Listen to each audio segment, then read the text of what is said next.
Hello everybody, yes, it's day 2 here at Pembrey. The after sun has gone on, the suntan lotion is definitely on the back of my neck. What a day we had yesterday, and look at it, there is not a cloud in the sky. It is going to be hot, hot, hot here in South Wales, and that is a great way to describe the racing action today as well. First up is the Classic Touring Car Race Club Pre66s. We're in assembly area, going to chat to some of the drivers very shortly. Just a quick reminder of what else is coming up today. The MG owners have got a pair of races, 3 races as well for the British Truck Racing Championship. 2 CVs are here as well. Later on today they have their 1.5 hour endurance race. We'll be bringing you that live, complete with all of the pit stops, everything. So wall to wall racing pretty much from 9 o'clock all the way through till about 5:15 this afternoon. So much coming up for you on the Bark YouTube channel, and of course the British Truck Racing Championship YouTube channel as well. Make sure you hit that like button and subscribe. Right, first race of the day, Classic Touring Car Racing Club. Yesterday in the Pre66s, Endaf Owens, the man over there, he took the win. Ian Thompson was second, third was Jake Swan. Let's go for a little walkabout, shall we? There is Jake as well. Wonder if he can recreate his podium heroics yesterday. Jake, we're going to let you crack on. We caught up with you yesterday with somebody I wanted to speak to, and I didn't, because I didn't know he was here until I saw you a bit later in the day, James. How are you? It's good to see you, mate. How are you? Yeah, I'm alright. It's a bit early for all this, isn't it? It's very early. I was thinking that coming in, actually. It was quite a right start. But listen, you get your first one out on track. That's a bit of an honour, isn't it? Yeah, at least it's a bit cooler than yesterday. But I think the third race today is going to be hot, isn't it? But I think so. Yeah. How did yesterday go for you? Better than I thought. I thought it was just going to go backwards, to be honest. I think everyone is new to this circuit, and I thought, to be honest, I just thought, I'm going to go backwards here. But I managed to pull off a couple of moves and sort of hold my own, which is not bad. Smallest engine on the grid, so yeah. James, hold you all right. This man, if you've never seen James before, he spends more time sideways, but that's a compliment, by the way, because your car control was unbelievable, isn't it? Thank you. Yeah, it's good to put on a show. It is. So, you do that. Yeah, thanks. So, look, you need to get ready. Look, cars are firing up already. Good luck, James. Great to see you again. Let's just jump over here, and I wonder if we can grab a very quick word with Barry as just before he heads off. Sorry, guys, I'm just going to jump in. Just caught you at the right time, with the helmet on. Great shot, yeah. How are you doing, Ian? I'm very well. Look, more importantly, how are you? Bright and early start this morning? Yeah, fantastic. Looking forward to a good race, hopefully. A wee bit better than yesterday. We went backwards at the start, and then there was a safety car, so didn't leave much. Kind of left let the flow go a little bit, didn't it? Didn't leave many laps to do make any progress, so we'll see what we can do today. And we've got another one later on, so 3 races here. It's a bit busy weekend, but yeah. Top man. Right, you better get in. Look, cars are firing up. That's pretty quick, isn't it? Just stay with us a little bit longer if we can. Yes, it's been 10 years since the Classic Touring Car Racing Club last race here at Pembrey, so it is a new circuit for most of the drivers, although yesterday we got the first real taste of it. Starting to get a feel for it, I think, so the lap times are going to start coming down. Perfect conditions as well, as we say, and of course it is almost time to go racing. The Classic Touring Car Racing Club Pre66, one of the most exciting, closest and enjoyable racing you are going to see. Cars are fired up, drivers' helmets are all on. We are about to go racing, so I am delighted once again to introduce your commentator for today's racing action. Please give it up for the one, the only, Dave Goddard. Diolch, Ian. Bore da, race fans, and welcome to South Wales. Very sunny South Wales here at the Pembrey Circuit today, day 2 here on BARC TV and on the British Truck Racing YouTube channel as well. Great to have you all with us. We had a fantastic, if very warm, day of racing here at the home of motorsport in South Wales yesterday, and more of the same to come today. 10 races to bring you. We kick off, as we say, with the Everard Pre66 Classic and Historic Touring Cars. 10 years, as Ian just said, since the Classic Touring Car Racing Club has been here. Then we have our second race of the weekend for the Adrian Flux Insurance MG Owners Club. MG's young and old out in that one. They had a good race yesterday. James Cole taking his first win in the championship. Then we have the first of our 3 truck races today, with Ryan Smith on a hat-trick in Division 1 and Simon Cole likewise in Division 2. 20 trucks here this weekend, here at Convoy Cymru, as this event is known. Certainly had a great convoy of trucks out on track. We've got the show trucks here in the paddock and much more as well. Classic Touring Car Racing Club then returns after a qualifying session for the Citroën 2 CVs. Their race today at the end of the programme. Classic touring car, Shell Oils Pre83 Group 1 touring cars. Nick Grindrod going for a hat-trick of wins. He had 2 wins in his Escort yesterday. Then more truck racing, and that's followed after the lunch break by the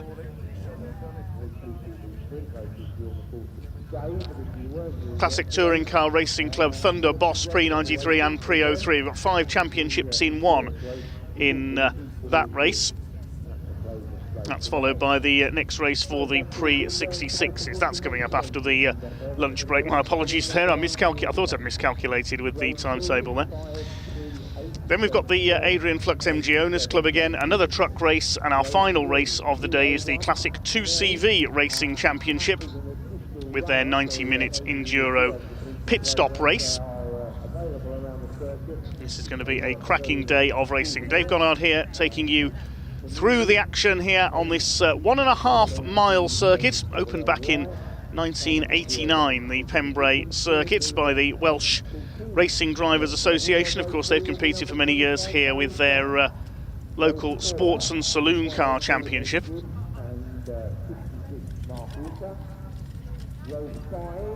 Based on a former airfield, the active airfield still open next to the Pembrey circuit. The circuit's around 70 miles to the west of capital Cardiff, on the Welsh coast near the town of Bury Port, and the circuit around 1.5 miles in length. Good to see some of your comments coming in already on our YouTube stream. Hi to Maverick 41, Sean S44. He says, come on Ryan Smith in the trucks, back of the net 07.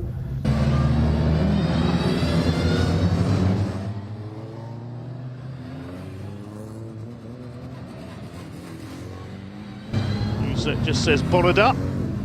Welsh for good morning, of course, as the cars head out onto track for our first race of the morning. The Everard's Pre66 touring cars, going right back to the very early days of what was then the British Saloon Car Championship, now known as the British Touring Car Championship, of course.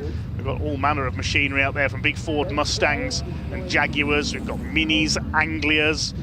We've got Austin A40s, Morris Minors, loads of Hillman Imps. Great to see. I think we've got 8 Hillman Imps here this weekend, and a trio of Lotus Cortinas as well. One of our Mustangs with a few problems there by the look of it. I think that's Cristiano Nardone, the local man from Cardiff, with a problem there with his Mustang. So hopefully he'll make it out in this one. They'd only just bought that car, the Nardone family. Normally race BMWs. They've got their BMW E30 here today, so that car may have to start from pit lane if it can get going at all. Great shame to see one of the Mustangs in problems. So the grid reads as follows. It's based on the results of yesterday's race, and it's local man Endaf Owens, who dominated yesterday in his Mini, who is on pole, with Ian Thompson, the reigning champion, in his Cortina alongside. Second row, Jake Swan, a brilliant drive by the young gun from Cambridgeshire to take his Anglia to the podium. He starts alongside former champion and points leader coming into this weekend, James Ibbotson, in his Hillman Imp. Swan and Owens running in the same class. We'll get onto the classes in a moment. So row 3 is Pat Keneally with his Lotus Cortina. Made a fast start yesterday, so look out for him coming through. Alongside Barry Syme, we just heard from the Scotsman with his Mini. Row 4, Ed Gibbs, Anglia, Mark Uka, another local man with his Mini. Completing the top 10, the first of the bigger cars, Piers Grange with his Ford Mustang, and Bob Bullen with a Ford Anglia completing the top 10. Row 6 we have Kevin Swan with his Ford Anglia, father of Jake, who's on second row, alongside Adrian Oliver with his Imp. Martin Armstrong's Mini starts alongside Grant Williams, another Welsh competitor with the Jaguar Mark II. Very famous Jaguar exponent is Grant. Came through from the back yesterday to finish in the top 15, having made a pit stop. Row 8 is Ed Carter's Imp, and hopefully we'll see Cristiano Nardone out with the Ford Mustang. Row 9 is Ant Astley from Cornwall with his Mustang, and Michael Loveland's Hillman Imp. 10th row, another couple of Imps, well, actually Singer badged Hillman Imps, the Singer Chamois rebadged Hillman Imp, Jeremy Dias and Stephen Platts in their examples. We've got Irishman Brendan Rooney, based in Surrey. He's got a Hillman Imp. He starts on row 11 alongside number 26 Brian Bedford, who's in an Austin A40. The 12th row of the grid, Patrick Harris with his Morris Minor. There's a gap where Keith Wright's Lotus Cortina should have been. He's a non-starter. And the final row of the grid, we should have seen Simon Knight in his Hillman Imp, but he suffered engine trouble yesterday, dumped some oil out on the run into Hatchett's hairpin, so I don't think we're going to see that car. And at the back is the Davies family Mini. We were trying to establish yesterday who's doing which race. I believe it's John in the car today. I think Mike Davies, his brother, was racing yesterday. So apologies for a bit of confusion there over which of the Davies brothers is doing which race this weekend. But so we believe it's John. We'll go with what the timekeepers have said. If you want to follow the timing today, then the website tsl-timing.com has all the live timing from today's races. So we should see, I think, 24 cars on this grid. I noticed the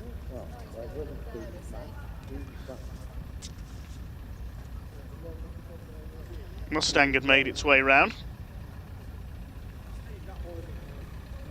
That's of Cristiano Nardone.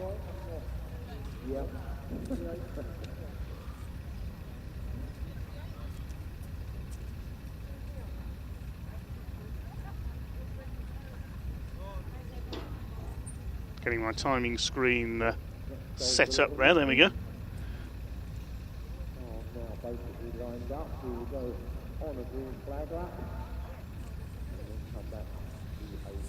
So this will be a 15-minute race. We can see Endaf Owens flapping his door there just to keep cool. And then the green flag waving at the back as the marshals clear the grid, having lined everyone up. Big thanks to all the volunteer marshals, the Orange family, braving the heat this weekend. Can't be very easy out there in their orange overalls. Certainly can't be very easy for the drivers in their cars as well. So the green flag waves, they head off on their green flag lap. We'll take you on a lap of the Pembrey circuit. And Endaf Owens and Ian Thompson lead them down towards the very tight right-hander at Hatchett's hairpin. One of the tightest first corners in all of British motorsport, the right-hander. Very impressive field of cars of all shapes and sizes. Normally we'd see, you expect to see the big V8 engine Ford Mustangs up at the front of the field. Good to see Cristiano Nardone has got his Mustang up and running now. But here at Pembrey, it's a more technical and tighter circuit, and the smaller cars have the advantage to the tighter corners. So there's Hatchett's hairpin. They then go through the right-hander at Spitfires, and then the left at Debenny. James Ibbotson just weaving his Hillman Imp through now. Then it's over the crossing and to the left-hander on the exit before heading out into the back part of the circuit. They're approaching now, past the Rallycross course and into the right-hander at Senna. Ayrton Senna has tested Formula One cars here back in the early 1990s. He held the unofficial lap record. I believe that was in a McLaren in the early 90s. The outright official lap record is by Brian Smith in a Formula 3 Dallara.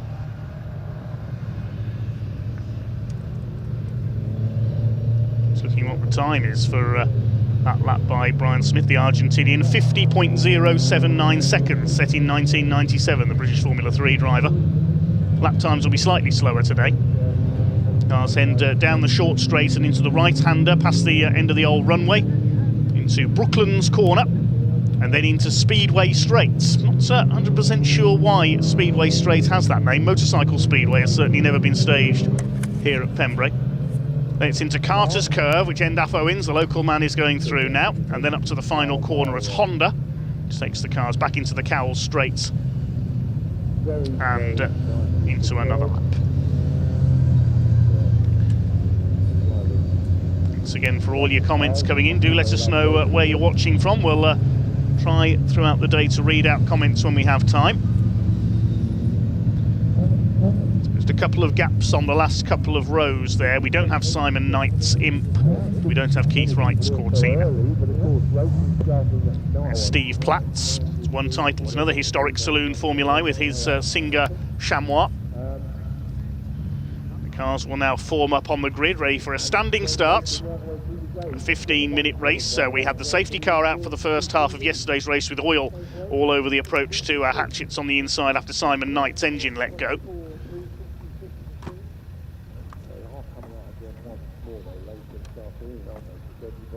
And Owens just trying to keep cool there. The man from Milithkerig, I think I pronounced that correctly. Starts alongside Ian Thompson from Surrey in his Lotus Cortina. Racing with former British GT man Luke Stevens in other events, who helps with driver coaching and looking after the car. Very beautiful new Lotus Cortina, newly prepared for this season. Used to race the Alan Mann Racing liveried, the red and gold Cortina last season, and won the championship. Watch for Jake Swan as well in his Ford Anglia. I'm sure his first win is not far away. We've seen James Ibbotson take overall wins in the past in his Imp. Tends to be a bit of a wet weather specialist. The green flag waves at the back of the grid then. And the starting marshal displays the 5-second board. We've got a Cortina creeping. That's Pat Keneally. Has pulled to one side. So whether he's got a problem.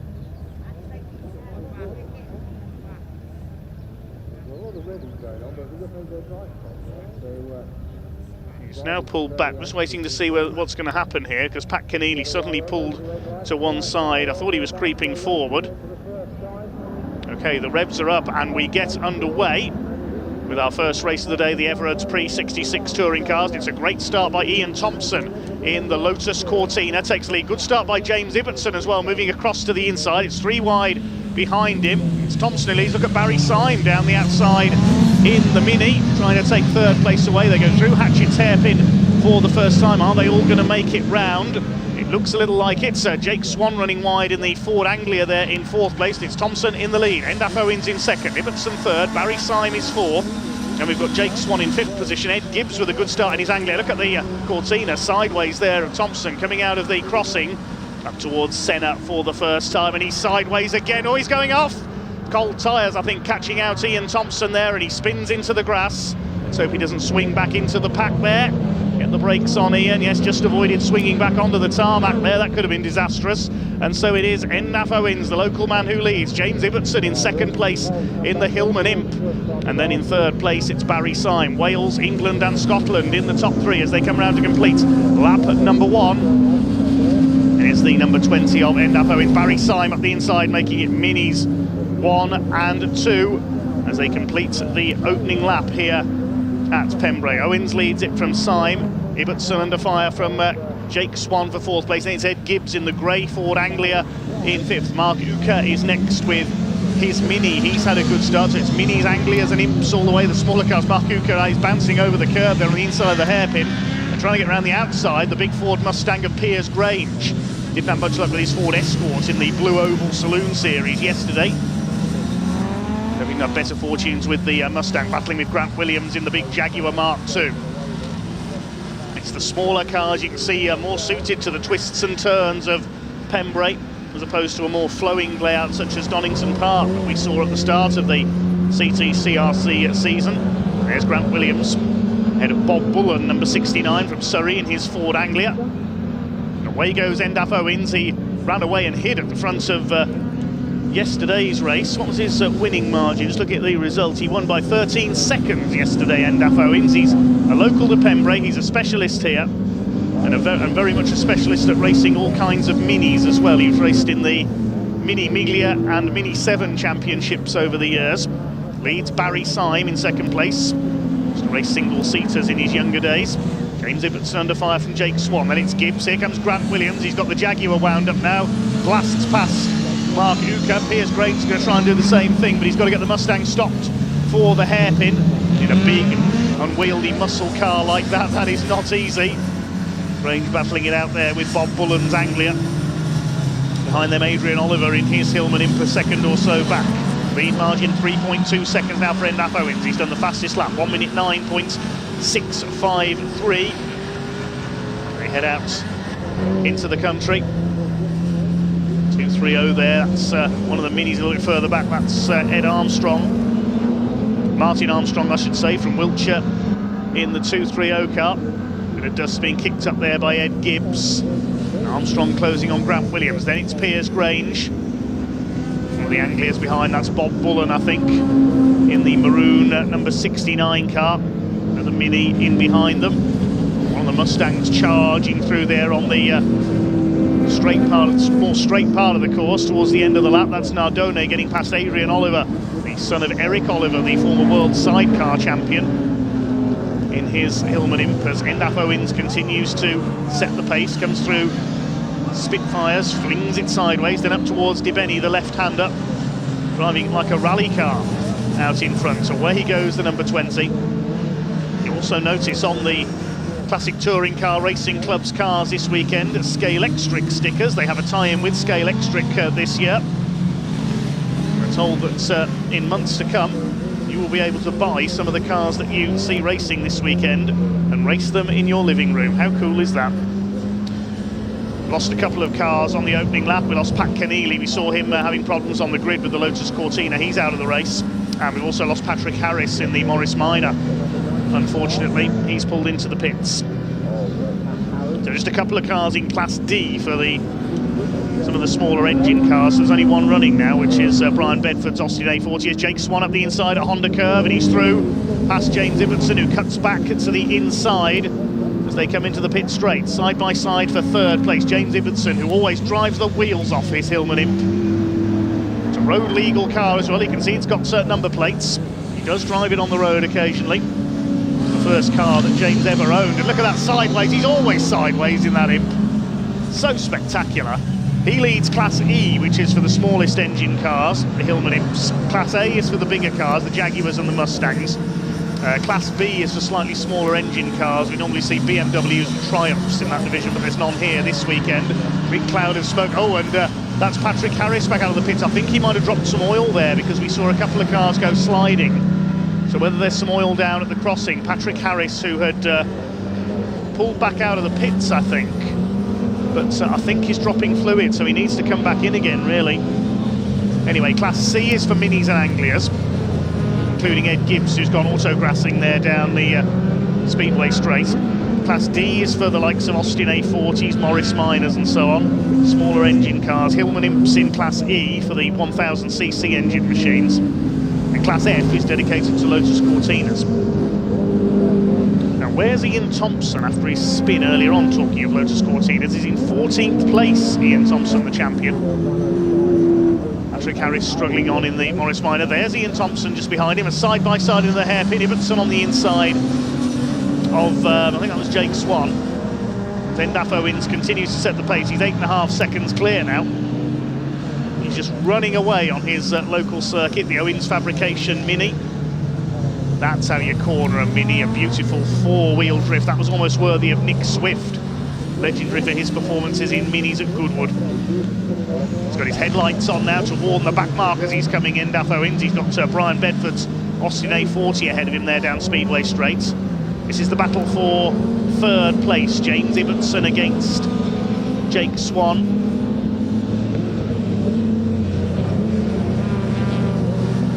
James Ibbotson in the number 87 comes from Milton Keynes. Jake Swan from March near Cambridge. His father Kevin a bit further back in the order as well. Swan up the inside into Honda Curve.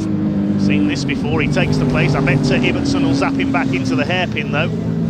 Ed Gibbs keeping a watching brief behind. Now Swan's moving to cover this time, Jake Swan in that third place, looking for his second podium of the weekend behind the two Minis. I don't think he's going to catch race leader Endaf Owens, who just passed half distance in his 15-minute race for the Everard's Pre66 touring cars. Barry Syme up there in second. Ibbotson didn't manage to get back up the inside on the hairpin this time, so Jake Swan has held the place. Ford 105e Anglia, evoking memories of the mid-60s when John Fitzpatrick took an Anglia to the British Saloon Car title. Went on to become a very successful Group C sports car racer in his later years. In terms of Hillman Imps, it was the similar-looking machine of Bill McGovern that took a couple of British Saloon Car titles, the George Bevan tuned Imp in the early 70s. In terms of Minis, there was the likes of Sir John Whitmore, the English baronet, John Love from Southern Africa, from Rhodesia, and a few years after that, Alec Poole in his Mini, the Irishman who took British Saloon Car titles. As for the Ford Mustang, which is now charging up behind the Jag, Piers Grange, it was Roy Pierpoint who was successful in those in period. Jags go back right to the late 50s, the start of the British Saloon Car Championship. Formula One stars Mike Hawthorne and Roy Salvadori were among those. Found success in Jags. Tommy Sopwith as well. Lost the tie-break with Jack Sears, Austin Westminster for the first ever time. Swan pulling away slightly now from Ibbotson in that third place. But, James Ibbotson is on for maximum points in his class, in Class E, and that should keep his overall championship lead. These cars have another race later on, of course. It's the Pre83s that raced just once today. They had 2 races yesterday, both won by Nick Reinrod's Ford Escort Mark 1. 5.5 minutes to go. Here's a battle. This is Imp and Anglia as well. Brendan Rooney, the Irishman, whoa, getting a bit crossed up there. Nearly clipped the side of Kevin Swan. Swan Senior in the white Anglia. And they're being caught by one of the minis. That's John Davies in the number 21, I think. I believe it's John in there. John and his brother Mike share the car. The Imp in behind them as well. That's Steve Platts, the Singer Chamois, number 94. To the inside in the Mini, can't quite get through at Carter's. There's Platts, number 6, Ed Carter behind him, and Jeremy Dias in the red and yellow number 41. That's another of the Singer badged cars. There were Sunbeam Imps as well, and there was also the fastback version, which was the Sunbeam Stiletto. Used to see those in special saloon racing with the stiletto body over space frame chassis. Leader lapping the struggling Morris Minor of Patrick Harris.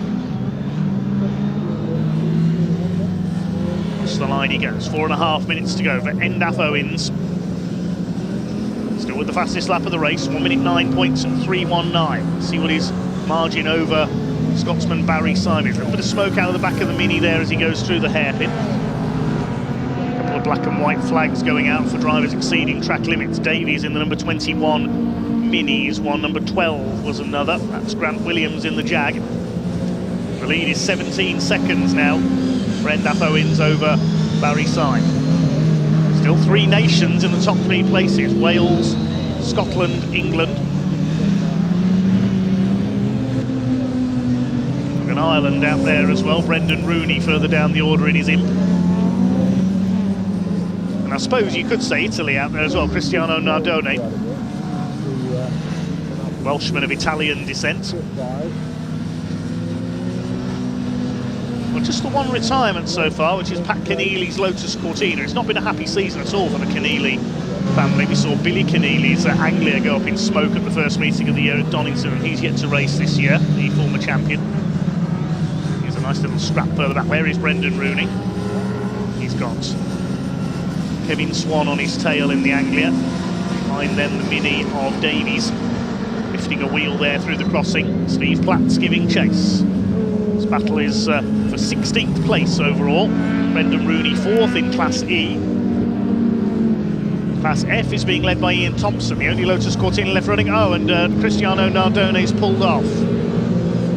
More problems for the Mustang. It is a new acquisition for the team. So the Mustang has pulled onto the Rallycross course on the infield. Bedford's Austin A40 just being lapped there. Back in 1960, an A40, albeit a very modified one, won the British Saloon Car Championship in the hands of Doc Shepherd. That car still exists, it's being restored at the moment. Just over 2 minutes to go. They're not going to catch Endaf Owens. There's Barry Syme in second place, and he's nearly 20 seconds down now. And he is being caught by Jake Swan. Can he get second place? Yellow flags are out at Brooklands because of the stranded Ford Mustang. Where is James Ibbotson? He's dropped a long way back from Jake Swan.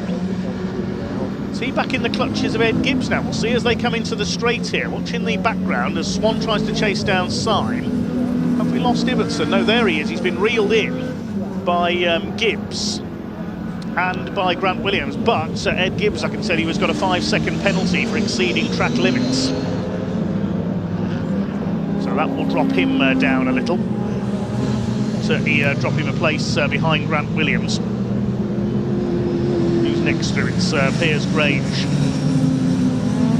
about 4 seconds further back. So, yeah, Ed Gibbs is going to lose a couple of places here in the final reckoning.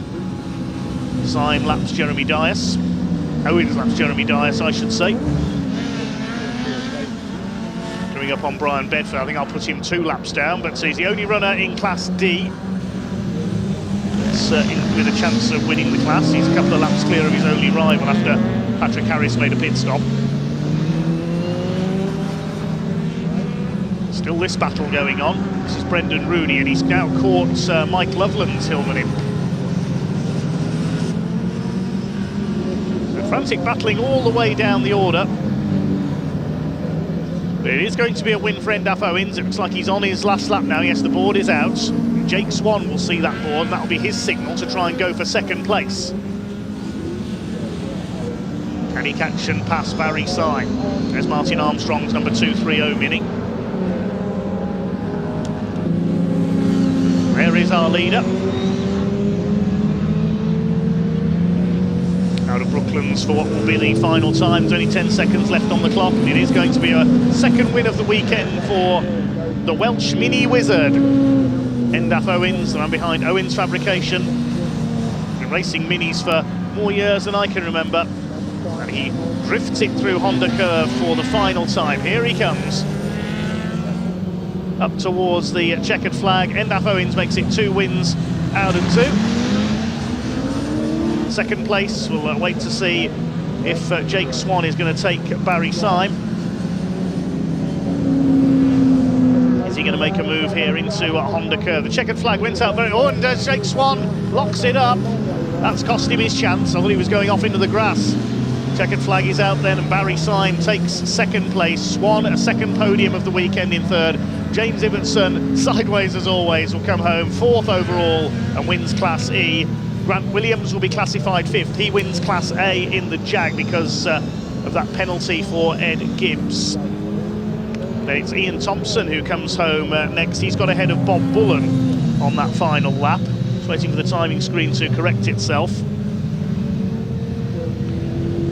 Yes, Gibbs will be classified 6th, Thompson 7th, Bullen 8th, Mark Ucker's Mini is 9th, and Piers Grange in the Mustang, dropping down slightly to 10th place. The rest of the pack make their way home. Endaf Owens taking the checkered flag a second time. I don't think he saw it the first time, it came out quite late. The rest of the field make their way in. There's Brendan Rooney. He's dropped a bit of ground on that last lap, down to 18th place.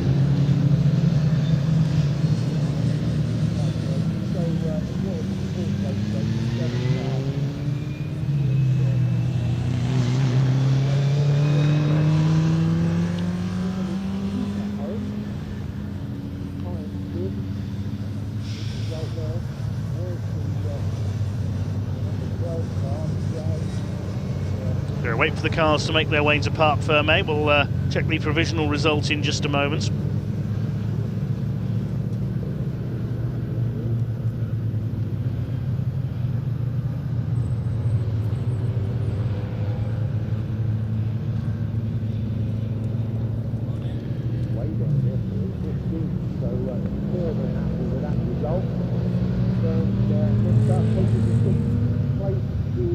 I'll give you the result in a moment. So thanks for all your comments coming in. Hi to Dom's Engine Conversions, cheering on the Hillman Imps.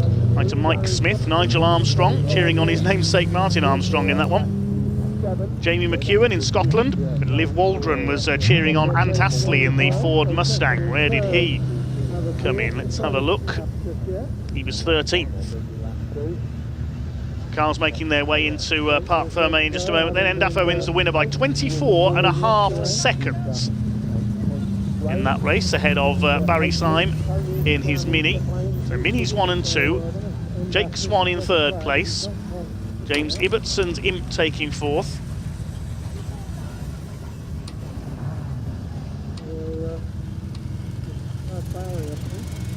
Grant Williams was 5th in the Jag, and he won Class A. Ed Gibbs dropped to 6th in his Anglia, then Ian Thompson winning Class F, recovering to 7th after his spin, so at least he gets the points in his class. Then Bob Bullen, Mark Uker and Piers Grange rounding out the top 10. Next home, Martin Armstrong, Adrian Oliver, Ant Astley and Michael Loveland. Just a couple of retirements there. We lost Cristiano Nardone's Mustang and Pat Keneally's Lotus Cortina. Well, I think we can now head down to Parc Fermé. The winners are making their way in, and Ian Waterhouse is down there to talk to them.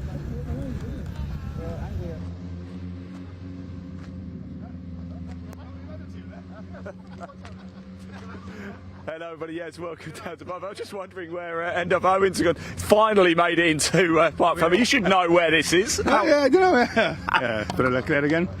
Look, you got out in front, you held it comfortably.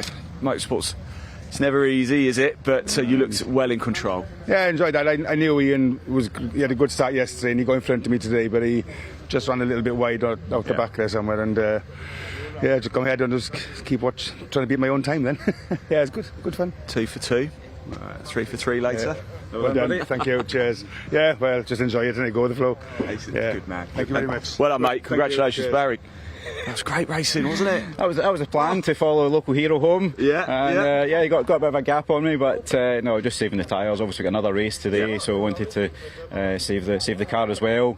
I was going to say save the car. I've just had a look. There is a little tap there. Isn't not there? Quite sure. I think Jake tried to go round the outside, going into the corner, and maybe get the steering wrong or something. But yeah, it's not too bad. But obviously, it's better not without any damage. But we're all paying for it ourselves, really. So, but yeah, no, great result after yesterday. It was slightly disappointing, starting 4th, finishing 6th. Obviously, you want to make progress, so today I made amends, started 6th and got 2nd. So we'll see if we can give this boy a run for his money in the final That's race. what we want to see. Yeah. That's what we all want to see. Fantastic. Very well done, mate. Thanks. Congratulations. Let's grab Jake very quickly as well. We've got time, Jake. You actually asked me when you got out of the car, did I finish 3rd? I wasn't sure, but you did. A little bit of contact though. Yeah. Well, I only had the last lap to go, so I was catching to Barry for a while, so I had to have an attempt on the last corner. Right, race 3 coming up a little bit later as well. Is that the one? Hopefully. We'll find out. It's been a good weekend actually for you. A pair of 3rd places so far. Yeah, it's good, yeah. Yep. See if we can make it one better. 1 better. 2 better. might be a tall order, but go for it anyway. There we go. Right, Pre66, they have another race a little bit later this afternoon. You can watch all of that live, of course, as well. Coming up next, the MG owners are about to head out on track. So much throughout the course of today, pretty much wall-to-wall racing for you. Up next, MG owners. I'm going to hand over to your commentator, Dave Goddard, who will take you through the action. Enjoy. Yes, thanks very much, Ian. Good to hear from some of our classic touring car racers down there. That, of course, puts End Up Owens on a hat-trick for the 3rd race later on. But next up, we turn to the Adrian Flux Insurance MG Owners Club Championship. They had their first race in very warm conditions yesterday afternoon, and it was James Cole, number 188, who took the victory in his ZR. We've got 4 classes in this race. Class Z, which is for MG ZRs. Class F for MGFs. There's only one MGF here this weekend, and unfortunately Simon Kendrick, its owner, failed to finish yesterday's race. Hopefully he's back out today. Class A, which is A for Abingdon in Oxfordshire, where the older MGs were built. That's for MG Midgets and MGBs. And Class B, which is for cars of the British Leyland era, the MG Maestros. We've got a Maestro here for Anthony Bate. He retired yesterday as well, so hopefully he's back out. And we've got the less powerful ZRs in that class as well. Hannah Leonard is in her ZR in that class. Let's have a look at the grid then, set by the 2nd fastest time for each driver in yesterday's qualifying session. So James Cole, yesterday's winner, is on pole alongside defending champion number 1 Steve McDermott. 2nd row 20 Matt Harvey and 88 Rob Addison. And the 3rd row Jake McDermott, number 77 son of Steve, starts alongside 84 John Candler. Row 4 22 James Wade, not of darts fame, starts alongside 101 Connor Lawson, who worked hard to repair his car yesterday and got it out for race 1 after a shunt in qualifying. Looking to see if he's back out there again. We'll check that in a second. Chris Lawson on row 5 alongside Darren Leonard, not in a ZS as is listed there. That's a car he does occasionally race, but he's in a ZR this weekend. Row 6 is 215 Reese Lawson, 3 members of the family out there, and 13 of Luke Boniface. Row 7 we should have Simon Kendrick's MGF alongside 19 Jimmy Work in his ZR. Row 8 Jack Meagher's ZR and Adrian Olsen, the XMG Maestro racer. That's the blue and Dayglow yellow car we can see on the right of the screen there. Row 9, hopefully Anthony Bate will be out there in the MG Maestro, and Riaz Keswani ZR alongside, and the 10th row, the first of the Class A cars, David Amphlett, number 14, and Chris Millard, number 11. David Amphlett won the class in yesterday's race. The 11th row will be number 26, Malk Best, used to race Ford Capris, now out in an MGB GT, alongside Jim Bainham, the championship coordinator, the man who does so much for MG racing in the UK in his famous MGB Roadster. The final row, number 10, Hannah Leonard. She's the daughter of Darren in number 76 in her ZR, and Carl Bates, number 71, with his MGB at the back of the grid. So the cars will pull up onto the grid, then they'll have a green flag lap, and it will be a standing start. This will be a 20-minute race, and James Cole in pole position, not to be confused with the former British touring car racer of the same name. I believe James is the son of Doug Cole, who's been very successful in MG racing for a number of years now. We've seen James take success in other MG championships. So it's his first win. Yesterday was his first win in this championship, the Adrian Flux Insurance MG Owners Club Championship, a proper old school club racing series, a very friendly paddock. Great place to race your MG of any age. We've even had, as we said, some MG Montegos race in this championship in the past. Well, so far this year, it's been McDermott and Son at the top of the championship, Steve and Jake. Steve doing the majority of the overall winning. Jake was overjoyed to score his first outright win at Snetterton in Norfolk last time out. But this time, James Cole has been the man on top so far. Jake McDermott back in on the third row of the grid. Second row, the black and red car is Matt Harvey, and 88 of Rob Addison. He used to race a Maestro back in the day as well, in the days of full grids of MG Maestros. I remember Jim Edwards Jr. used to race in this championship. Oh, we got the XBTCC man, and problems there for 101 Connor Lawson. You can see the front of the car heavily taped together after his shunt in qualifying at Honda Curve yesterday. Connor Lawson has had to head back to the paddock, unfortunately, so a last-minute hitch with his repaired car. I can't see the Maestro on the grid, unfortunately, of Anthony Bates, the Cornishman. Hopefully he is hidden in there somewhere. We'll see as they come around on the green flag lap if there's any gaps on the grid.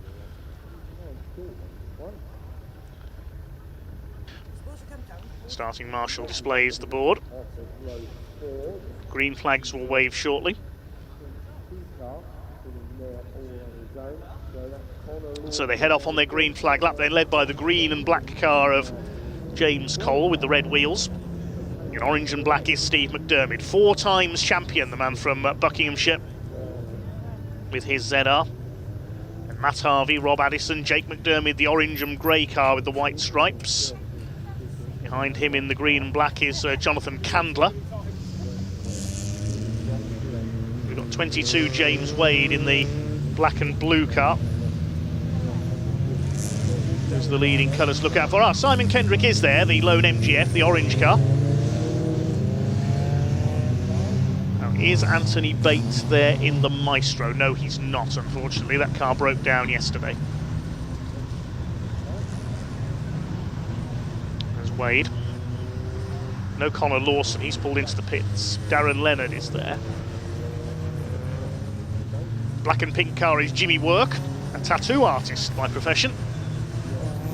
Then the classic cars further back, all MGBs in Class A, no MG midgets this time. And there's Hannah Leonard, first class win for her yesterday in her debut season of racing.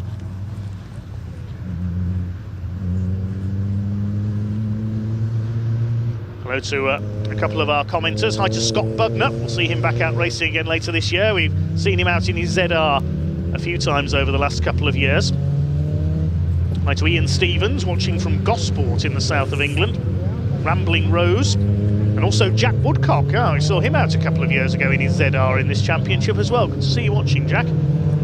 Delboy says good luck to the Lawson brothers in the first for Drains cars. We've lost one of them into the pits, unfortunately. Connor Lawson's repaired car has pulled off, so hopefully he'll join in from the pits.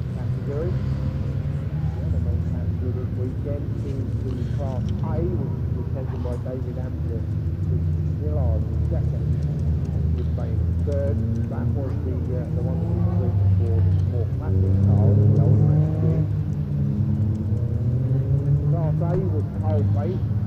There's number 14, David Amphlett. He's been with this championship for many decades now. Great friend and rival of Jim Bainham. It's Chris Millard in the blue MGB Roadster. The white car is marked best. There's Jim Bainham, the number 2. Been racing that MGB for longer than I can remember. As they pull up onto the grid then, the black and yellow car on the outside is Rob Addison. He was taking the fight to the McDermidds at Snetterton. Jack Woodcock tells us having a Mazda MX-5 racing this year, trying something different.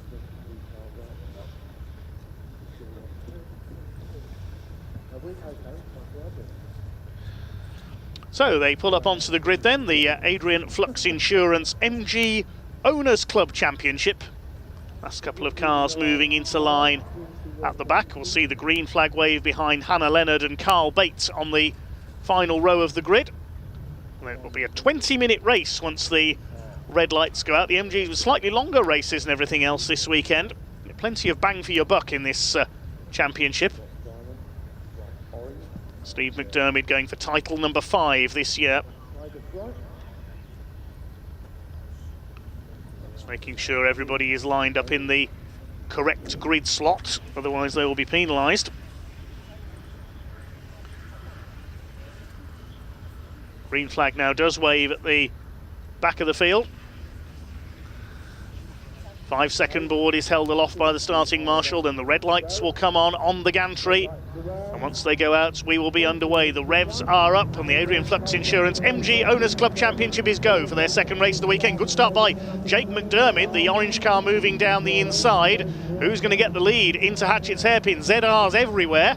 Connor Lawson waiting to join in from the pit lane. And look at this, who's this coming down the outside? That's Luke Boniface in the grey car, charging up the outside there. Now how much has that gained him? We'll see in a moment. James Cole has held his lead from pole position ahead of Steve McDermid. Jake's up to 3rd. Great starts by Jake McDermid. And yes, Connor Lawson has joined in from the pit lane at the back of the pack. Through the crossing for the first time. Rob Addison in 4th place. It's James Cole that leads. Father and son at McDermid, 2nd and 3rd. Addison in 4th place. That's John Candler in 5th position. 6th behind him, Matt Harvey didn't make the best of starts. The 4-3-1 of Chris Lawson is 7th. And well, the outside charge by Luke Boniface has only netted him 8th place ahead of Darren Leonard. We'll look for the other classes further back as well. Just one runner in classes F and B in this race, just the one MGF here of Simon Kendrick, and with Anthony Bate not out, there's only one runner in Class B, that's Hannah Leonard towards the back of the field. So Class A, there will be a battle further back between the classic MGs as well as Steve McDermid making a move to the inside as they go up towards Hatchett's hairpin. Is he going to take the lead? He certainly is. Steve McDermid into the lead, Jake trying to follow him, but Steve's gone wide on the exit there. James Cole trying to get his nose back down the inside in the 188. He can't do so. Steve McDermid has taken the lead. Second place man Cole bounces over the curb. First 3 have pulled slightly clear of Rob Addison in 4th position. MG ZRs everywhere. Their numbers have absolutely exploded in this championship this year. At the season opener at Donington, we had over 30 cars on the grid, which is, I think, double what they were getting last season in this championship. It really has been a fantastic year for the MG Owners Club. ZRs everywhere. There's the leading MGF, that's Simon Kendrick. Now he's only 4th in the point standings for the MGF category so far, which is led by former champion Mark Baker.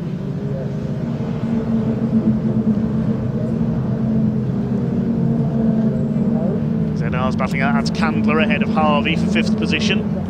It was Steve and Jake McDermid who were joint leading the championship overall coming into this weekend on 46 points, with Jim Bainham and David Amphlett both on 44 in Class A.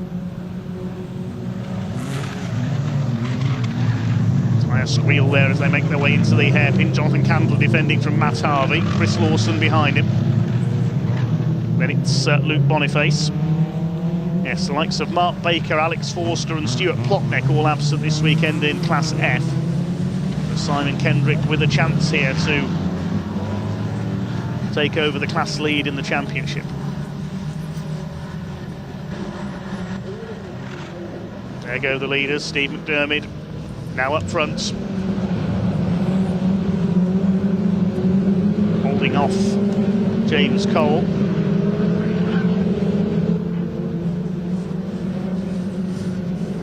Simon Kendrick has dropped to the bottom of the timing screen. Have we lost the MGF again? Tommy's problems from yesterday have returned. We'll pick that up when we can. James Cole's car is bouncing around there in that second place. Down the straight they come. Jonathan Candler under fire from Matt Harvey. That's for 5th position. Chris Lawson, I think that is up behind them.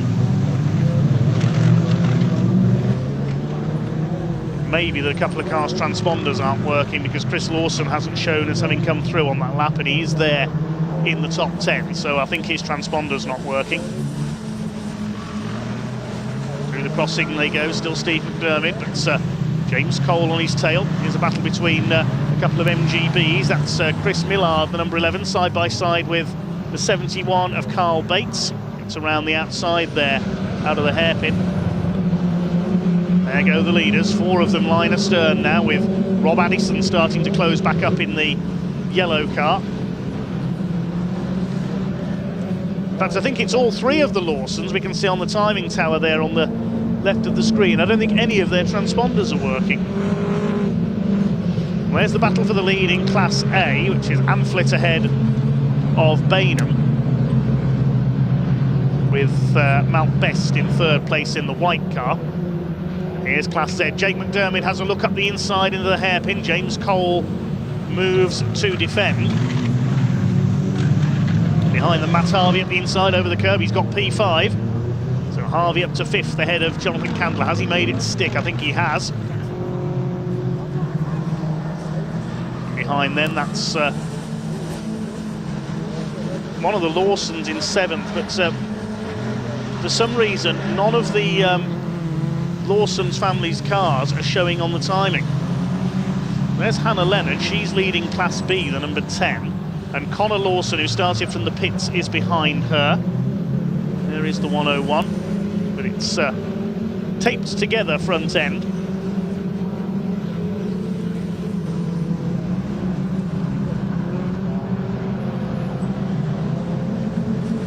The Lawsons are being timed manually by TSL's timekeepers, because for some reason their transponders aren't working. There's Simon Kendrick, who's still running.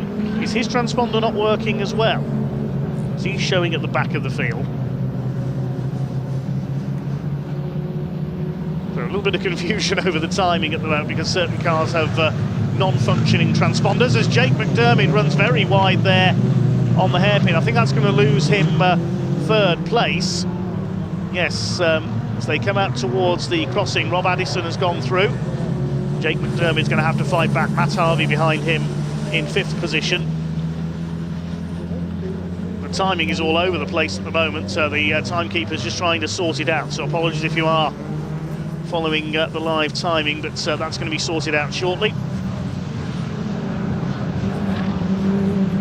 Jonathan Candler coming under fire from 431 of Chris Lawson. Now the Lawson brothers from Maidstone in Kent, ex-grass track racers.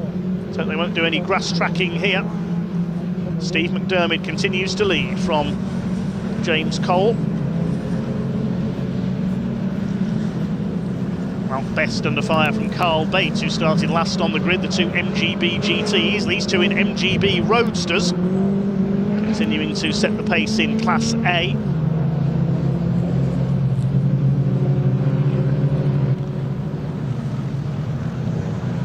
These 2 have been racing together for decades now, David Amphlett and Jim Bainham.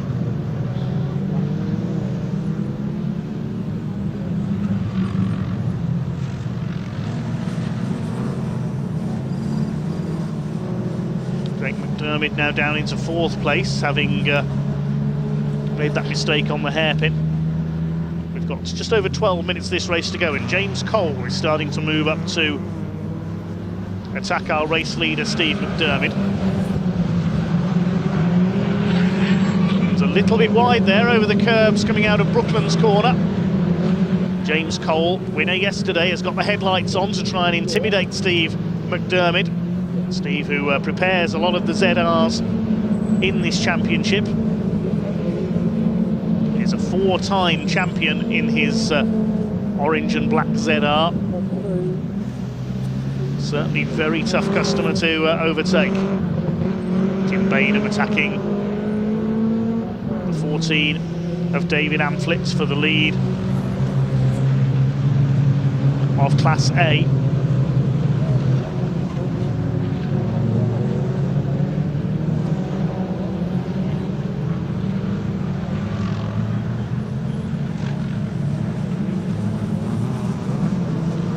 Lead gap is 0.3 of a second. I can tell you Rob Addison has done the fastest lap of the race though, 1 minute 9.982. Here comes James Cole, he's much closer there as they come through Senna corner up towards Brooklands, and Steve McDermott runs way wide. He's going to lose the lead this time for certain. Mistake there from Steve McDermott, he slid out well wide, the car understeering towards the grass, and James Cole says thank you very much and takes the lead, and Rob Addison has got through for second place in the 88. Now it's unusual for Steve McDermott to run off wide twice like that, so whether he's got a problem with the ZR, possibly a problem with the handling. It's his son Jake behind him now, Matt Harvey going with them, 5 ZRs line astern for the lead of this race. Into the hairpin once again. Matt Harvey closing up on Jake McDermott. Jonathan Candler is in 6th position with his ZR. And in 7th place behind them it is Chris Lawson. Or has Chris got through there, I think, the blue car into 6th place now? Has he got ahead of Jonathan Candler? I think he has. And next in the order, Luke Boniface, Jimmy Work, and I think James Wade rounding out the top 10.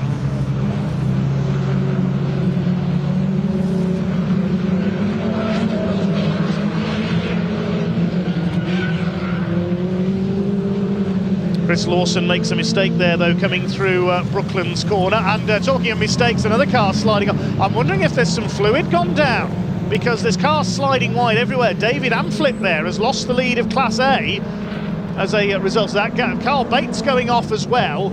I reckon there's some fluid on the track because there's cars sliding off everywhere. We saw Chris Lawson slide wide at Brooklands. We saw a couple of the MGBs go off as well. Jim Bainham's taken the lead of their class as a result. Here are the overall leaders. So I'm wondering if somebody's dropped some fluid somewhere. Have we got any retirements? I don't think we have, so nobody's had an engine fail or anything. There goes James Cole in the lead ahead of Rob Addison, I should say.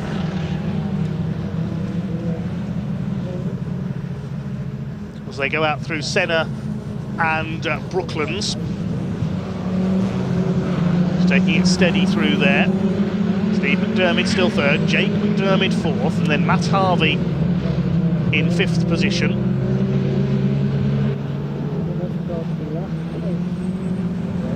Still just under 8.5 minutes of this race to go, so things could all change. We say slightly longer races, 5 minutes longer than everything else, the MGs this weekend.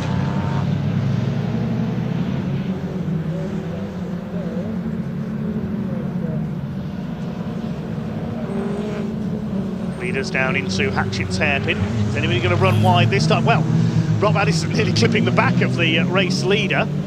The timing screen seems to be sorting itself out, so thank you to TSL Timing for sorting the few problems there. I think it was because of cars that needed to be inserted that didn't have transponders working. So it is Cole, Addison, then the McDermotts, Harvey in 5th, Jonathan Candler 6th, Luke Boniface is now 7th, Chris Lawson having dropped to 10th as a result of that mistake at Brooklands corner, which is where the leaders are entering now. Through the right-hander and along Speedway straights. Matt Harvey back on the tail of Jake McDermott. Those two have dropped back slightly from the top 3. Steve McDermott tries to recover his earlier mistake, and Jim Bainham now established in the lead of Class A after David Amphlett went wide on the hairpin a couple of laps ago. They've got Connor Lawson's repaired car behind them, and there's Simon Kendrick. Now, where in the overall order is the MGF? He's down in 21st place. I think he's a lap down on the leaders as well, so he's had an issue somewhere, the MGF. Side by side in the hairpin, Jake McDermott and Matt Harvey together. Jake just about holding the place. Jonathan Candler 6th behind them. It is Luke Boniface in 7th. Jimmy Work is 8th. James Wade 9th.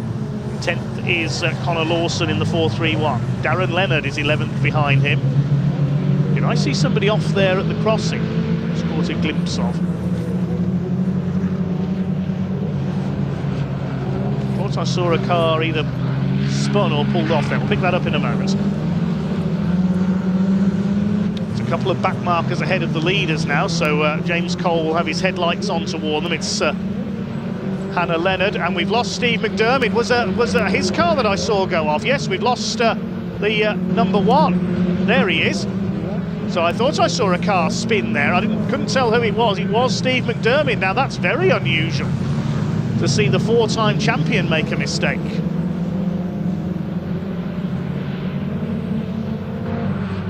Another car going off. That's the 23 of Riaz Keswani running wide.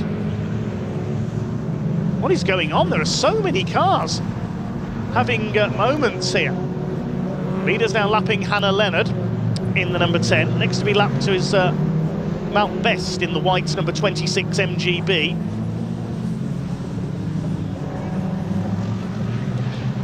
So Steve McDermott is down into 7th place. It's his son Jake now upholding family honour in 3rd place as the leaders go through to lap the back marker, and the better exit there for Rob Addison, the window centre Suffolk car, looking to take the lead here from James Cole. He hasn't got to worry about Steve McDermott attacking him in turn now. Just under 5 minutes of the race to go. Down towards Carter's Curve they come.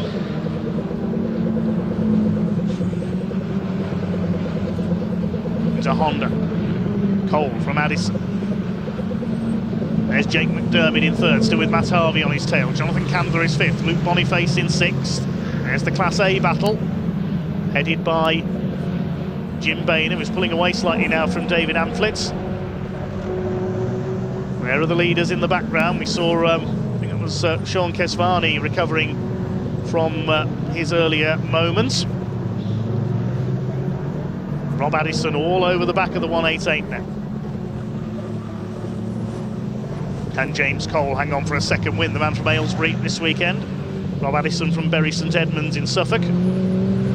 Up towards Senna, they lap the slow car of Riaz Keswani, or Sean Keswani to his friends. Into Brooklands. Cole was pulled away by a car's length or so.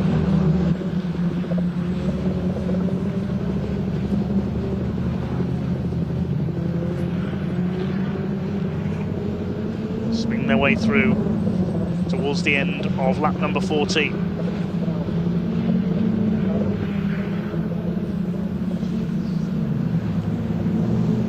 And he close on our race leader into the hairpin. In the background, Jake McDermott and Matt Harvey continue their battle for 3rd place. Steve McDermott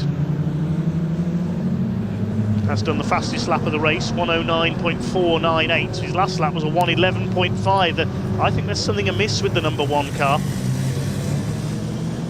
See him in the background there at the hairpin.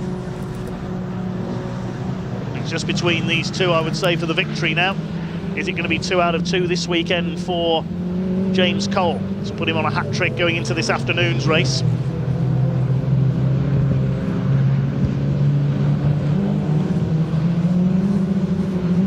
Out of the right-hander at Brooklands. Through towards Carter's. 2.5 minutes remain. Cole has pulled away a little bit now.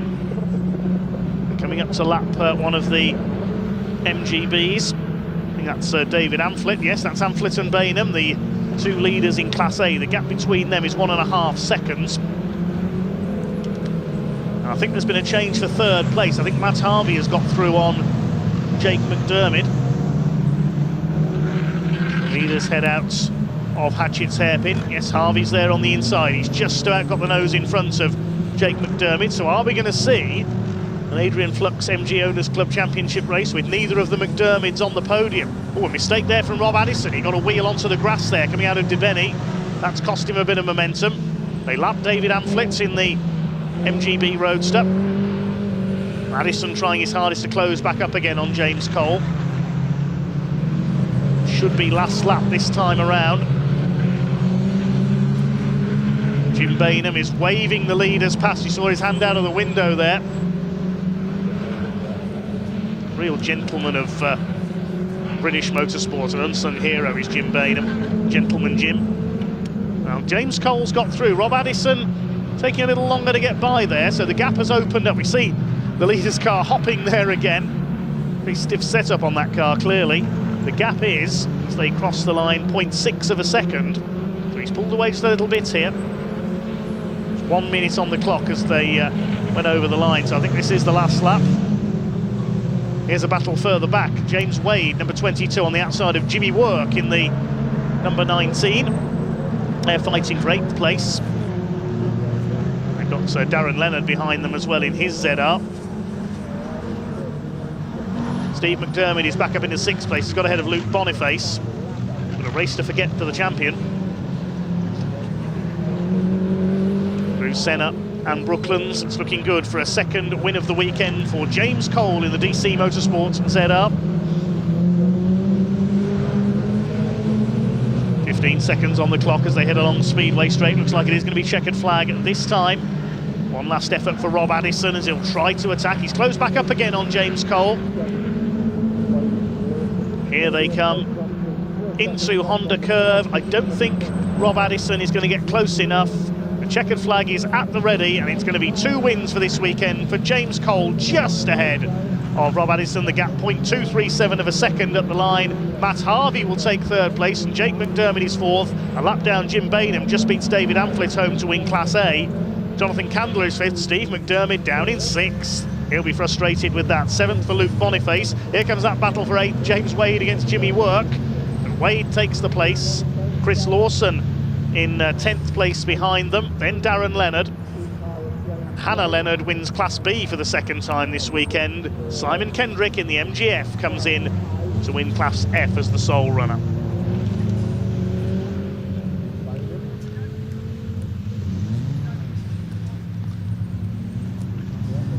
So it looks like just the one retirement in that race. We lost Sean Keswani into the pits after he went off. Some damage to his car. I think everybody else has made the finish. Here comes Connor Lawson. Well done to Connor, who from the pit lane made it up to 15th place. It's James Cole who takes the win in the DC Motorsports RK Panelcraft ZR. Waving to the marshals and the crowd as they head round on their slow down lap. The winner completed 17 laps in 20 minutes, 4.9 seconds.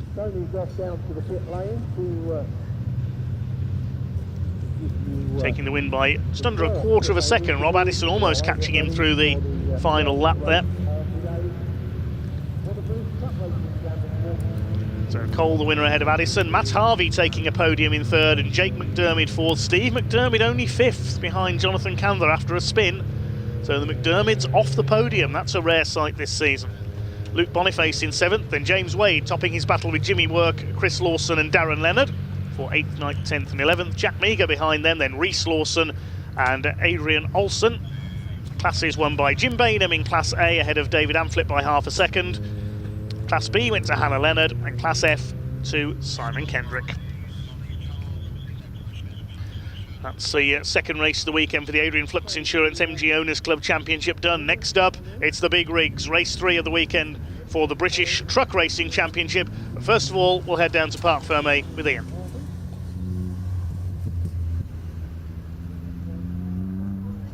Yes, everybody, welcome down to Park. It was double delight for James Cole, but he had to weather a bit of a storm there from Rob Addison, but I can't see his face, but I'll tell you what, it's going to be, have a big beaming smile on it, I think, isn't it, as soon as he gets his helmet off. Of course, the battle with Steve as well, then the battle with Rob. Well, you had it all in that one, didn't you, James? Oh, fucking, oops, sorry, excuse my language. Steve, I made a mistake coming onto the start and finish straight on the first lap. Steve got ahead. I weren't going to try anything stupid because, like I said yesterday, I like him building my engines. Yeah. But he made a bit of a mistake going down into the back straight, similar to what I made yesterday, but he just went a bit too deep. I got up the inside, and then that allowed Rob Allison to get through as well. Clean between me and Rob, which is quite ironic, really. Rob raced against my dad 26 years ago. Oh, wow. So for me now to race against Rob is quite top draw, to be honest. Oh, that is fantastic. Look, congratulations. Cheers, yeah. Got to do it all again later. Well, great stuff. Well done. Apologies there if you did hear any bad language, because it is live motorsport. It is passionate. It's there. And the man who's very passionate is Rob Addison. Rob, great driving there. You had to weather a couple of storms and you're nipping at James at the end as well. Yeah, that was a bloody good race, actually. So all of us, really. I don't know what happened to Steve in the end. But he had a spin, actually. Oh, just here. Yeah, I think we was all making sort of small mistakes and letting each other past, and it was just, for me, it was just trying to get up with James and Steve and get away. But yeah, when Steve dropped back, I just had a couple of goes where I could have got James, but me throttle. So when I lift the throttle, it's still putting in sort of 4,000 or 5,000 revs. Oh, okay. So a lunge on the brakes, I'm not got no engine stop. So I thought it would be a bit harsh to try a move that I don't think is going to work. So, but yeah, no, great with second place. So good. I was chatting to your team, actually. They said you like it round here. Yeah, so I think, well, I've got one more race to go, but since '95, every time I've come here, I have gone away with a race win. So I've got my work cut out, I think, no. Hold on for a thriller later today. Well done, Rob. Congratulations, mate. And somebody else is having a very good weekend, Matt Harvey as well. Back-to-back third places, Matt. Yeah, not bad. I had to work for that one, though. That was. To say Jake was nipping at you a bit, wasn't he? Yeah. I don't know what happened. I got a good launch, and then everyone just shot past me. So I had to kind of climb back through, but that made it good fun. To be fair, that was good. Yeah, well done. Congratulations. You've got to do it all again a little bit later. Maybe could do something with one of those guys. There we go. Right, there we go. That is the MG Owners. Another race for them coming up a little bit later. 3 races in total. Next up, though, the ground is starting to shake, and that is because it's time for the third race of the weekend for the British Truck Racing Championship. Oh, it's going to get very loud here in South Wales. I'm going to hand over to your commentator, Dave Goddard, to take you through the action. Enjoy. Yes, thanks very much, Ian. Apologies for any choice language you may have heard from drivers down in Parc Fermé there. Emotions running a little bit high at the end of that race for the MGs. As we get ready for our next race, it is the first of the day for the British Truck Racing Championship. We had 2 races for them yesterday, one at a canter by Ryan Smith. He won both of them by a country mile in Division 1 yesterday, as he continues his seemingly unstoppable march, looking for a 10th consecutive British Championship this year. Even the addition of the turbo air restrictors hasn't seemed to have slowed him down. He, Stuart Oliver and John Bowler, the 3 trucks with the air restrictors, the top 3 in the points in Division 1 into each round, have them fitted for all of the 5 races over the course of each weekend. So ready for the third race of the weekend for the trucks. We'll give you the grid when they start to make their way out onto track. The circuit just being made ready at the moment. Of course, marshals have to move back off their posts in the interests of safety. It's the second weekend of the season for the British Truck Racing Championship. Here it's Convoy Cymru. They move on to Thruxton in July, down in Hampshire. That's followed by Donington Park in August. They go to Snetterton in September. And a week after that, there's the overseas round at the Le Mans Bugatti circuit in France. And then back to Brands Hatch for Bonfire weekend. The grid for this race is set by the results of race 1 yesterday, with the top 8 in each division reversed. But I think they do it slightly differently at this point of the season, because the rookie drivers in Division 2, and there's 4 of them, start from the back. The GT Tyres DAF and Napa Auto Parts, a sponsor there as well, leading them out. So 8th place yesterday in Division 1 was Adam Bint with his new Mercedes Actros, so he will start on pole position for this race. Trucks making their way out there. Stephen Powell from Kent in the more powerful Division 1 class. We've got a total of 13 trucks in Division 1 and 7 in Division 2. Full complement of 20 trucks here. A couple of trucks that suffered issues yesterday. Michael Oliver was running in 2nd place in race 1, but he suffered gearbox trouble and had to retire, so he'll be starting back in 13th at the back of the Division 1 trucks. And also down there on row 6 is the reigning Division 2 champion, John Powell, who has moved up to Division 1 this season with a brand new DAF XB. Had a few teething problems with it yesterday. He pulled off into the pits to retire at the end of yesterday's race, a couple of laps from home, so he'll start down in 12th on the grid. Won't let that hold him back though. In Division 2 so far this weekend, it's been 2 out of 2 for Simon Cole, the man from Dartford, in his Iveco, distinctive pink and white machine. His son Archie Handy out there in his Volvo as well, the youngest man in the championship, ex-junior saloon car racer. So there'll be ones to watch in Division 2. Archie Handy actually starting alongside Michael Oliver, so the first of the 3 more experienced racers in Division 2. The full grid as follows: Adam Bint in the Mercedes on pole alongside John Bowler, number 14 with his MAN. Second row, 86 Tom O'Rourke in his International Navistar, the bonneted truck alongside David Smith, who had a strong run to second place in race 2 yesterday. Stephen Powell and David Jenkins on row 3 in their MANs. Then Stuart Oliver and Ryan Smith. 19 championships between those 2 drivers. Stuart Oliver, a one-time European champion as well, the Volvo and the Daimler Freightliner. Row 5 is Ricky Collins, first appearance of the season for the Yorkshireman. Miss Brands Hatch with work commitments. Starts alongside Martin Gibson in his MN, a returnee to the championship after a couple of years away. Row 6 we have 33 Neil Yates. Thankfully none the worse for his accident at Brands Hatch at Easter weekend. And he spun and hit the barriers backwards coming out of Paddock Hill Bend. John Powell will start alongside him in, well, not an MAN at TGX he's in this weekend. He raced a borrowed MAN at the first meeting at Brands, but he's in his new DAF this weekend. Michael Oliver, after gearbox trouble yesterday, starts back on row 7 alongside Archie Handy with his Volvo. Then we've got Finland's Sami Ojanen in his Sisu alongside Simon Cole, and then the newer drivers in Division 2 towards the back. Jake Evans, who came into the weekend leading the points in Division 2 with his MAN after very good performance on his debut at Brands Hatch, starts alongside Callum Eason's MAN, the ex-Andrew Fulcher truck. And the final row, Graham Poole and Bradley Harvey. Graham Poole, none the worse for a rollover at Brands Hatch on opening weekend. Truck is rebuilt and back out here. Now, John Bowler is there. I didn't see him come out of the assembly area, but he is there, the blue and red MAN on the front row of the grid. But it is Adam Bint and his first ever Division 1 pole position. He's a former Division 2 champion, raced a Volvo White Aerodyne for many years in Division 2. It was the first truck to run on the new sustainable fuel that the championship now uses, supplied by BWOC fuel suppliers. Adam Bint was the pioneer of using that new sustainable fuel, which all the trucks now have to run on in this championship. BWOC bulk fuel suppliers, one of the partners of the championship this year, along with Napa Auto Parts UK, GT tyres, all the trucks running on GT tyres this year. Neil Yates Recovery. Neil, of course, their boss man racing in the championship this year. MV Commercial, that company owned by Tom O'Rourke. Total Care Vehicle Lift and Testing Equipment, Sylvie Fleet Management, BWOC we've mentioned, Transport Monitoring Systems, Truck and Driver Magazine, Freyhav Trailers, Valvoline Oils and LTS Global Solutions Logistics.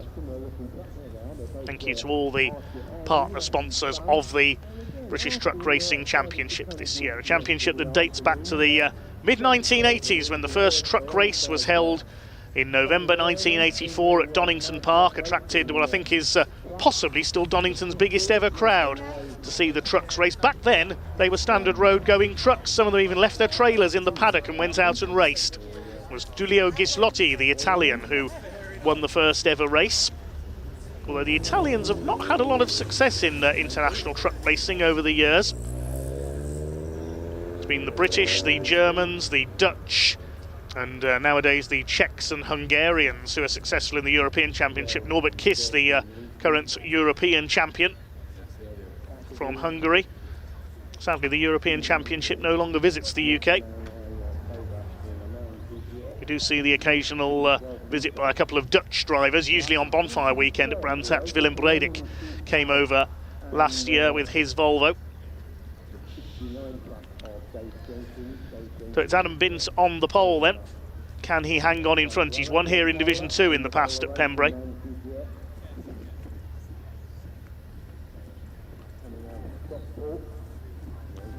We're ready for round 8 of the championship then.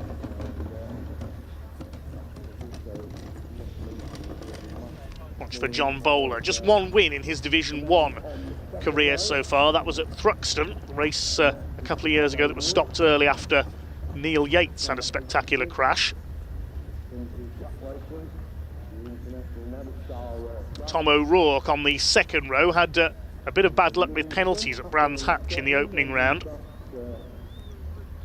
This will be a rolling start. The Napa Auto Parts GT tyres DAF pace truck leads them away. Looks like we got us a convoy. Watch for David Smith as well. He's been very strong this year. We saw him with his "You Shall Not Pass" performance in race 5 at Brands Hatch against his namesake Ryan Smith. He would not let the champion through. That's allowed Stewart and Michael Oliver to escape at the front of the field, with everybody else backed up behind David Smith. He finished second in race 2 yesterday, the white MAN. He's a former Division 2 champion of several years ago. I think it was about 2011 he won Division 2. Stephen Powell, an ex-Division 2 champion as well. David Jenkins has won Division 1 a few years ago. And then there are the 2 all-time greats of British truck racing, Stuart Oliver and Ryan Smith on row 4. Ricky Collett on row 5 alongside Martin Gibson. There's the first of the Division 2 trucks, Archie Handy, Simon Cole, Sami Oyanen. The Weaver-sponsored truck, that's John Powell's old DAF, being driven by Bradley Harvey. Graham Poole joining him at the back, one of the newcomers this season. Great to see new drivers coming into truck racing. Bit of a thin year in 2024 for the championship, but back to full strength. The full complement of 20 trucks out there. Alongside Neil Yates, there's John Powell. The Alco-sponsored DAF. It's Adam Bint on pole, the man from Oxfordshire. Can he take the first win for his new Mercedes? A new build of truck for the 2025 season.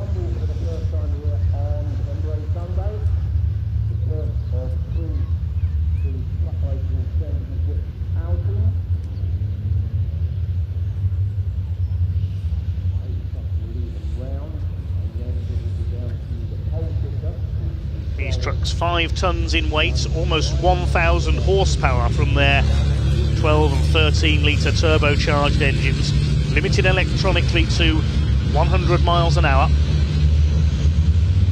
It's limited to 56 on the road. Many of these drivers with connections to the road haulage industry, a chance for them to let their hair down at weekends in their race trucks.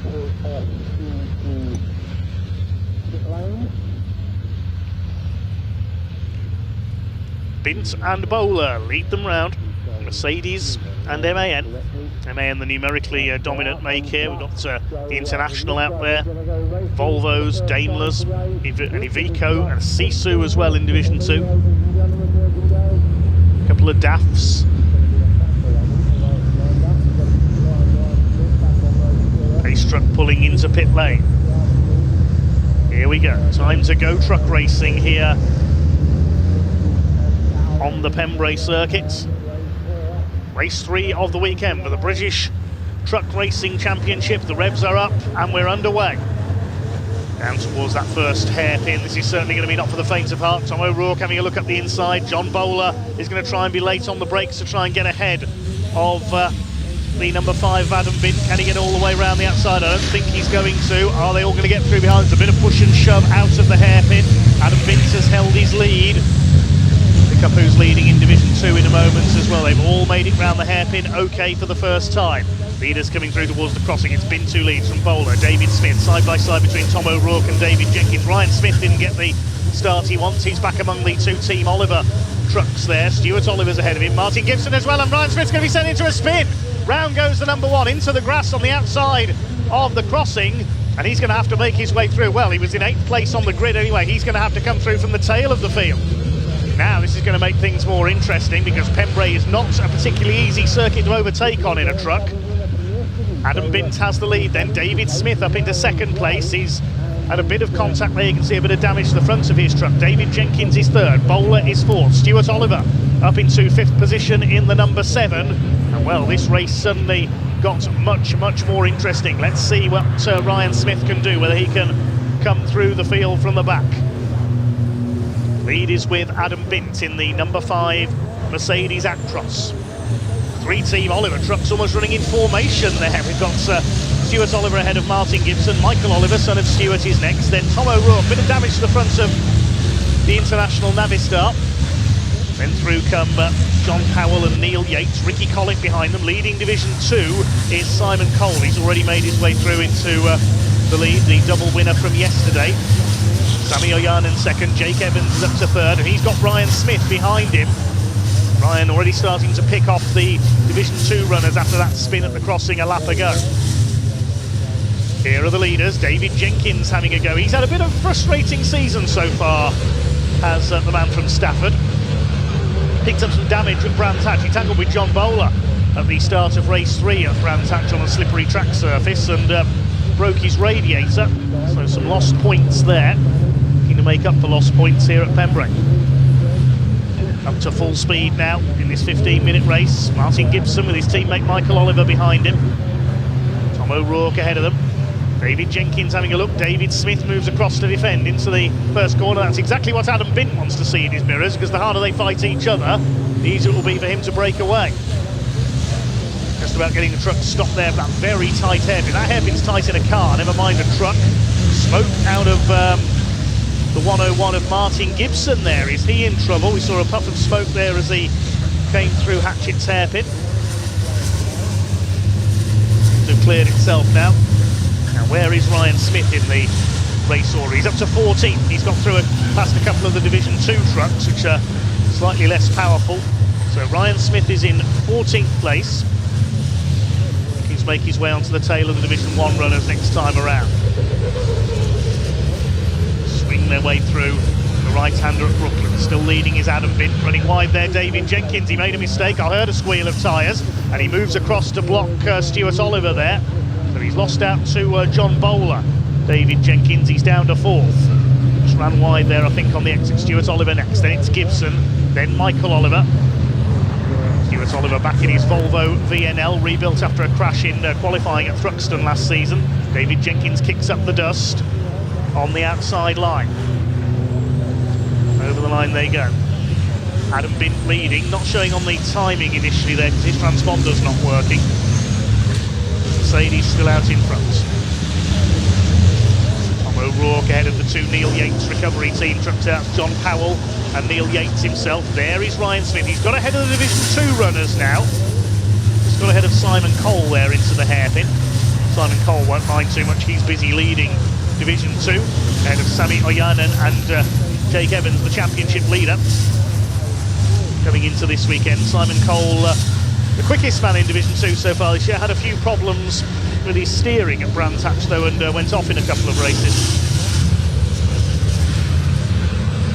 David Smith is reeling in Adam Bint slowly but surely for the race lead. The gap was 1.2 seconds just under last time around. John Bowler in 3rd place. There's O'Rourke under fire from Stephen Powell. Stephen Powell, who had a pretty disastrous opening weekend of the season at his local circuit of Brands Hatch. A bit of a slide there for David Smith. He power slid in celebration over the line yesterday. I don't think that was celebrating anything. He's pushing a little bit too hard to try and catch Adam Bint. He's caught the Mercedes. He's on his bumper there through the hairpin. Bint holds him off. Where can David Smith make the move? He's got the speed. He's trying to get the line away from Adam Bint. This reminds me of a win Adam Bint took in Division 2 here at Pembrey a few years ago. Oh, David Smith's run wide, coming through the crossing. He'll lose 2nd place. John Bowler goes through. David Smith will be frustrated there, just ran out that little bit wide. And the number 14 of Bowler up the inside into 2nd place, the man from Cheshire. Adam Bint from Oxfordshire leads the way. David Smith comes from West Malling in Kent. David Jenkins behind him, he's from Staffordshire. Here's a battle in Division 2. Jake Evans has got ahead of the Finns, Sammy Oyanen, in the Mad Croc energy drink sponsored Sisu. A few years ago, Mika Mäkinen drove the Mad Croc Sisu and won the Division 2 title. Now Ryan Smith starting to pick off some of the Division 1 runners now. He's got past Ricky Collett in the 95, past Neil Yates in the 33. Where is Smith up to now? I think that puts him 10th in the number 1. So your leader is Bint ahead of Bowler. Who's this making his way down the outside? I think that's Michael Oliver, the number 12, trying to get ahead of his teammates. There is Flying Ryan. Yep, he's up to 10th place now. He's got 8.5 minutes left to try and catch our leaders. We have lost John Powell, I think, unfortunately, the number 6. Still 1 or 2 teething problems with his new DAF. He's not come through on that last lap. Here come your leaders through Senna up towards... Oh, and sideways there, Stuart Oliver. I thought he was going to go into a spin there. Martin Gibson will get past him. Son Michael up alongside him now. He's recovered that. There's our Division 2 leader, meanwhile. That's Simon Cole, the man from Dartford. Used to race the Mercedes Beast, as it was known. And John Bowler is in attacking mode here for the lead in Division 1. He had a quick look at the inside there at Carter's. And he get up the inside of Adam Bintz going into the hairpin.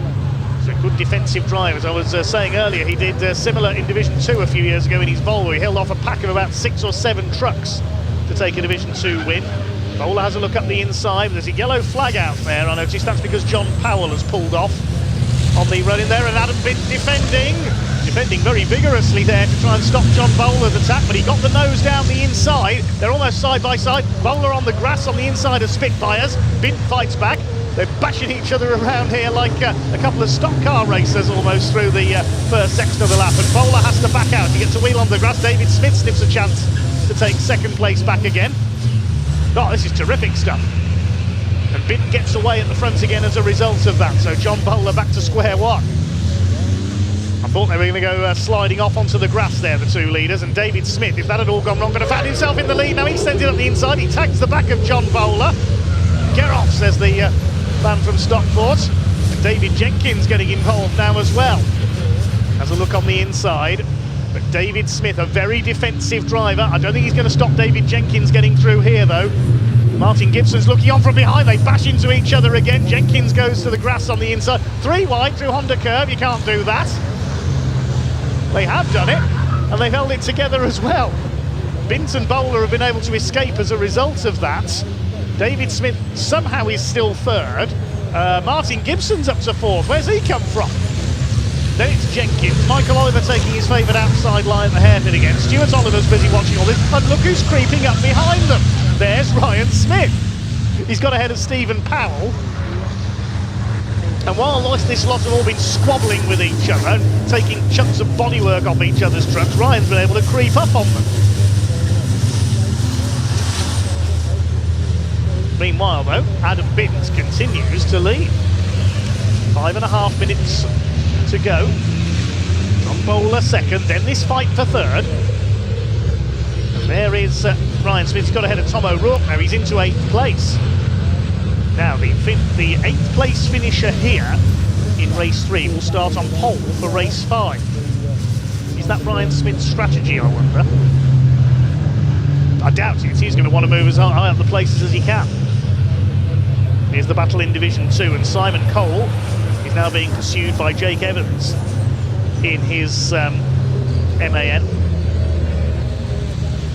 Could we see a change to the lead in Division 2, I wonder? There's John Powell's truck in the background, just sitting forlornly on the infield. Here's the battle in Division 2. Jake Evans is going for it, looking for his 4th win of his debut season. His cousin Craig raced that truck a few years ago and never quite managed a Division 2 win. I imagine Craig would have been pleased for his cousin, but a bit frustrated at the same time, because he got 2 wins from his first 2 starts. And meanwhile, in Division 1, John Bowler is all over the back of Adam Bint for the lead. David Smith looking on from 3rd place. This is terrific stuff. Races yesterday were relatively tame affairs, but today has been fantastic so far. They're coming up to lap Graham Poole in the treble 3. Needs to look in his mirrors here and keep out the way of the leaders. Through Carter's up towards Honda. Still Adam Bint looking for his first ever Division 1 win. Can he hold off John Bowler, looking for, I think, is only his 2nd Division 1 win. Graham Poole ahead of them. Need to get the lights flashing here. If they had air horns, I'm sure they'd be sounding them. Bowler's having a look up the inside. They've met Graham Poole in the worst possible place on the hairpin, but he does get out of their way. Moves it out wide. Now the third place man David Smith's got through. The rest of them have got to somehow get past Graham Poole on this twistier section, and we've got a red flag. The red flag is coming out with 3.5 minutes to go. What has happened? Something's happened further back in the pack. Oh, it's Stephen Powell. Stephen Powell has gone off at Dibeni. Okay, so the red flag out. So with 3.5 minutes left now, I think that will be result declared. Yes, the checkered flag appears on the timing screen, so that means that Adam Bint has got his first ever Division 1 win. Only the second meeting for his new Mercedes Actros, and he is provisionally your winner. Congratulations, Adam Bint. John Bowler second, David Smith third, Ryan Smith in 8th place. And he's got himself pole position for race 5.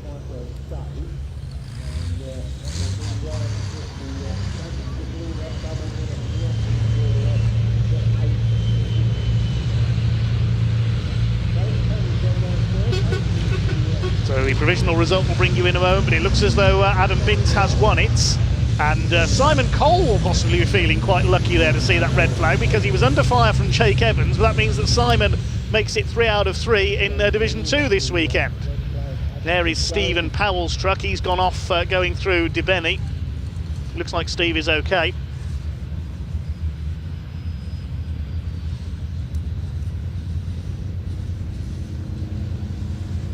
Poor old Steve Powell. He's had a pretty disastrous season so far. Mechanical problems all weekend at Brands Hatch, and he missed the last 2 races with broken steering. And now an off this weekend. So that looks like it is end of race. Just wait to see if the trucks are going to come into Parc Ferme.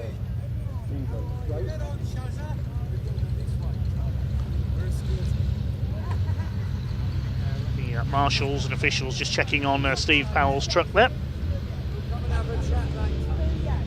He just slid off wide into the barriers there on the exit of Dibeni. You look from this side, directly where we are, you can see the flames. See it there? You can see it or not? Feel the side of it. Might be in their panels the other side. Feel the side of the engine bucket. Where's the side of it? I'll break this. Okay, we'll check the provisional results of that one then. Well done to Adam Bint, taking the win ahead of John Bowler. First ever Division 1 win for Adam and his new Mercedes. David Smith in 3rd, then Martin Gibson in 4th. David Jenkins, be ruining that mistake coming out of Brooklands when he ran wide, dropping to 5th. Then Michael and Stuart Oliver, Ryan Smith in 8th, and he'll get pole position for race 5. Couldn't have done that better if he'd planned it. Tom O'Rourke in 9th place, then Stephen Powell, Neil Yates and Ricky Collett. Stephen Powell, of course, will not be classified as he brought out the red flag, though. Simon Cole, the winner of Division 2, ahead of Jake Evans and Sammy Oyanen. The other finishers, Bradley Harvey, Callum Eason, Archie Handy and Graham Poole. We lost John Powell early on, of course. So well done to Adam Bint. He certainly is a fan favourite, and hopefully we will shortly be able to hand down to Pointy if the trucks pull into Parc Ferme, and he could possibly grab a word with Adam Bint. But the trucks are making their way round on another lap at the moment.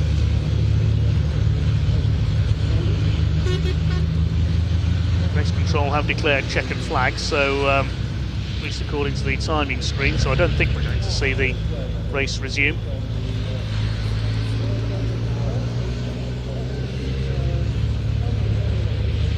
I imagine the trucks are going to head into Parc Ferme very shortly. Ryan Smith gets the point for fastest lap as well, 1 minute 11.305. Who got fastest lap in Division 2?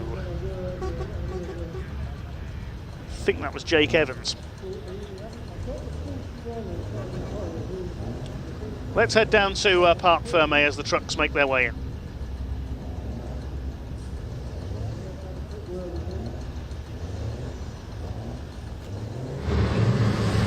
Right then, well, not the start to the day that Steve Powell was looking for. Fire team are now officially on the wagon. We can see 3 people. Steve is in there now to help them guide the fire extinguisher, because I'm not sure they could actually see the flames. They wouldn't allow the mechanics onto the grass, of course, but still, that is a rather large issue. Yeah, not great news for Steve Powell. However, if we can find him, I want to go and try and have a word. I mean, the thing with the paddock now and with the pit lane now is that although there will be mixed feelings of I wanted to finish the race, I'm annoyed I didn't finish the race, there's also nobody wants to see someone else's truck go up in flames, and that is the priority, is safety. And among these drivers, they want everyone to have a fair shot at and getting out there racing. That's what we're here to do. So if we can manage to come across, no, he's gone over there. Is he parking up? We might have time. Come on, Paul, keep up, Paul. Right now, let me get. Do you want a handout? You okay? Oh, beautiful, what a dismount. Now, not quite the way you wanted to cross the finish line, if that's what we can call it, but I think it's safe to say, even if they reverse a lap, we're still in first place, yeah, Mr. Bin. We led it, we've kept our cool, kept it going, defended, and that's all we got to do. Absolutely fantastic. Now, before we move on, totally, well, semi-related to truck racing, I think we've both got a #1 fan out there in the world, Noah. going by the name of Noah, yeah, and I believe it's his birthday coming up this week, isn't it? It is, yes, and he's in the paddock now as well. Oh, is he? Yeah. Hi, Noah. Hi, mate. Oh, well, we'll have to go and shake his hand. And what a treat to get to see you taking a trophy home. Definitely. Thank you very much. It's been a long road, hasn't it? Right. Congratulations. Celebrations from the paddock. Remember, this is what it's about. Other drivers congratulating each other. Let's go and have another chat to Dave Smith. Oh, no. Where is he? You're supposed to take this off when he's finished. Come on. Unbelievable. No media training whatsoever. There we go. Right. Dave, what are you doing, mate? What's happening? You've been putting something new on your Weetabix. Yeah, actually, how do you know I have Weetabix in the morning? You've been watching me. Yeah, I mean, I could have just made a couple of mistakes. I reckon I could have pushed for a win then. A little bit overexcited, I think, you know, where I was. But yeah, we've really found some pace. It was a spicy first few laps of that race. I mean, 4 minutes left on the clock when they did eventually red flag it because of Steve Powell's little engine fire. Yeah, I mean, you know, you've obviously finished in a good position, but do you think people were kind of pushing a little bit harder than they were yesterday out there? I think we're all a little bit closer anyway, to be fair. I think the driving standards, I think anyone would say it, we are just closer. You know, we was pushing hard. To be fair, I mean, I was catching them again. If it wasn't red flagged, hopefully I would have been back up with them and we could have had a bit more of a go, but I'm happy with first. It was great to see the tussle, great driving. Thank you very much for talking to us. Right, it looks like they're all heading back now. I'll just shut your door. Oh, pop that in there. Shut your door. There we go. It's all part of the parcel here, you know. It's a service we provide, shutting and opening doors. It looks like we've lost John Bowler. That is definitely not him in the truck. But of course, unless I want to get stuck over here on the infield, we need to clear ourselves back over there before they get the next race out on. They have already recovered Steve Powell's truck. So, without wanting to cause too much delay to the schedule here at Pembrey, I'm going to throw it back to Dave. Dave, what have we got coming up next? Well, we've got next one. It sounded some very loud air horns in the background there. But thanks, Pointy. That was a small engine fire on Stephen Powell's truck. I hope that doesn't put him out for the rest of the weekend. Hopefully he'll be back for race 4, which is coming up a little bit later on. So in a couple of races' time, we've got the Pre83 touring cars coming up next. But first, we'll have a qualifying session because we've got the 2 CV Racing Championship endurance race coming up later on, a 90-minute pit stop race. Just Checking if I've got the starting drivers for that race later on. Yes, we have. That's come through from BARC, so we've got the starting drivers for that event. So there'll be a qualifying session over 20 minutes for the 2 CVs. Then we'll have the Classic Touring Car Racing Club Pre83 Group 1 Touring Car, sponsored by Shell Oils. Now the print timetable I've got says there's another Classic Touring Car Racing Club event after that, but on our graphic we have a truck race coming up next.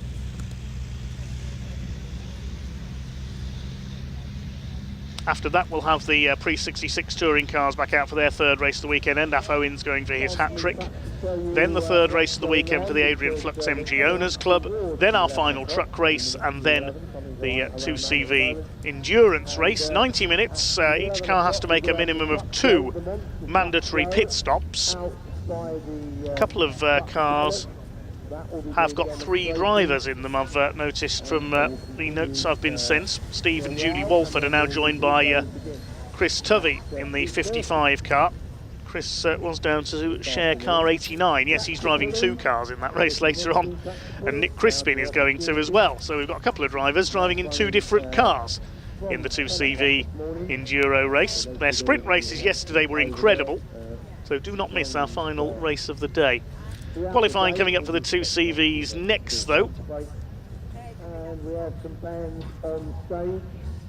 They start at 12:30, again in the outfield area, where the kiddies roundabouts are, the donut vans and sweet shops and all sorts of bits and pieces to look at, and these trucks to look at. That will be the bar hand and rock cover stand. Thanks for all your comments during our truck race there. Hi to Cheryl Morris and Ian Medhurst. They were cheering on Callum Eason. Ashley Harvey, hello to you, cheering on Bradley Harvey. Hi to Nelson. Lucy Batsford, big fan of Neil Yates and Steve Powell. Hi to Carl Thomas. Harry Lister. Lee Baker, he was cheering on Adam Bint, so we're pleased with the result there. So not sure whether you need to get a ticket or whether you just get on and join the queue, etc., which is like a lap around the Pembrey circuit. Right, to Caden Williams, who asks why did the red flag come out? We had a small fire, unfortunately, in Stephen Powell's engine. That's why he went off at Debeni. I thought he'd slid off into the barrier at first, but no, it was a small fire that caused him to abandon truck. Steve's fine though. A great first win for Adam Bint. So we have the qualifying session for the 2 CVs coming up very shortly then, once the truck of Stephen Powell is clear. In the meantime, I'm going to take a quick tea break. I'll be back with you shortly.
Well, going through the timetable events and bits and pieces that are on the schedule here today. I've got the circuit manager now, Phil Davis, joining me. So Phil, good morning, and I'm sure you're happy and welcoming all the crowd.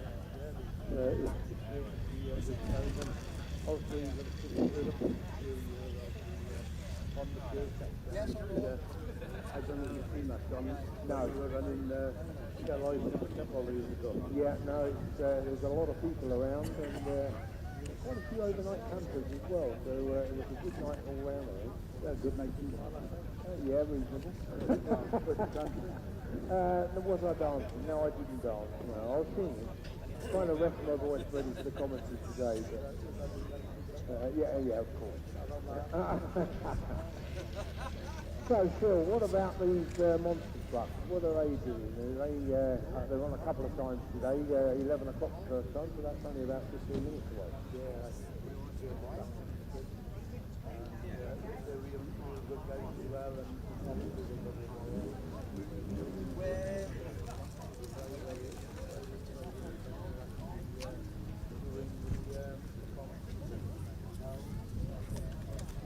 See them with his phone.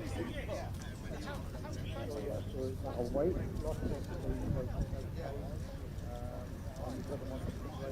Tactical, how's that going? Tactical, you just started? Yeah. And of course, yeah, it's a good one. And then we've got a bit more music that also on as well with the band outside. Yeah, yeah. It's an early run today, so 11 to 12.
Formula 1 goes through the paddock throughout the day for alcoholic drinks, soft drinks and hot food.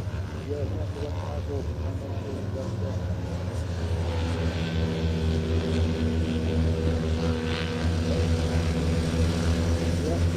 All round. Stuff that's all out there, and there's a good stuff go last week.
Okay, back from my short tea break, and qualifying is underway for our 2CV endurance race later on. It'll be a 90-minute race with mandatory pit stops. I think each car has to make 2 pit stops.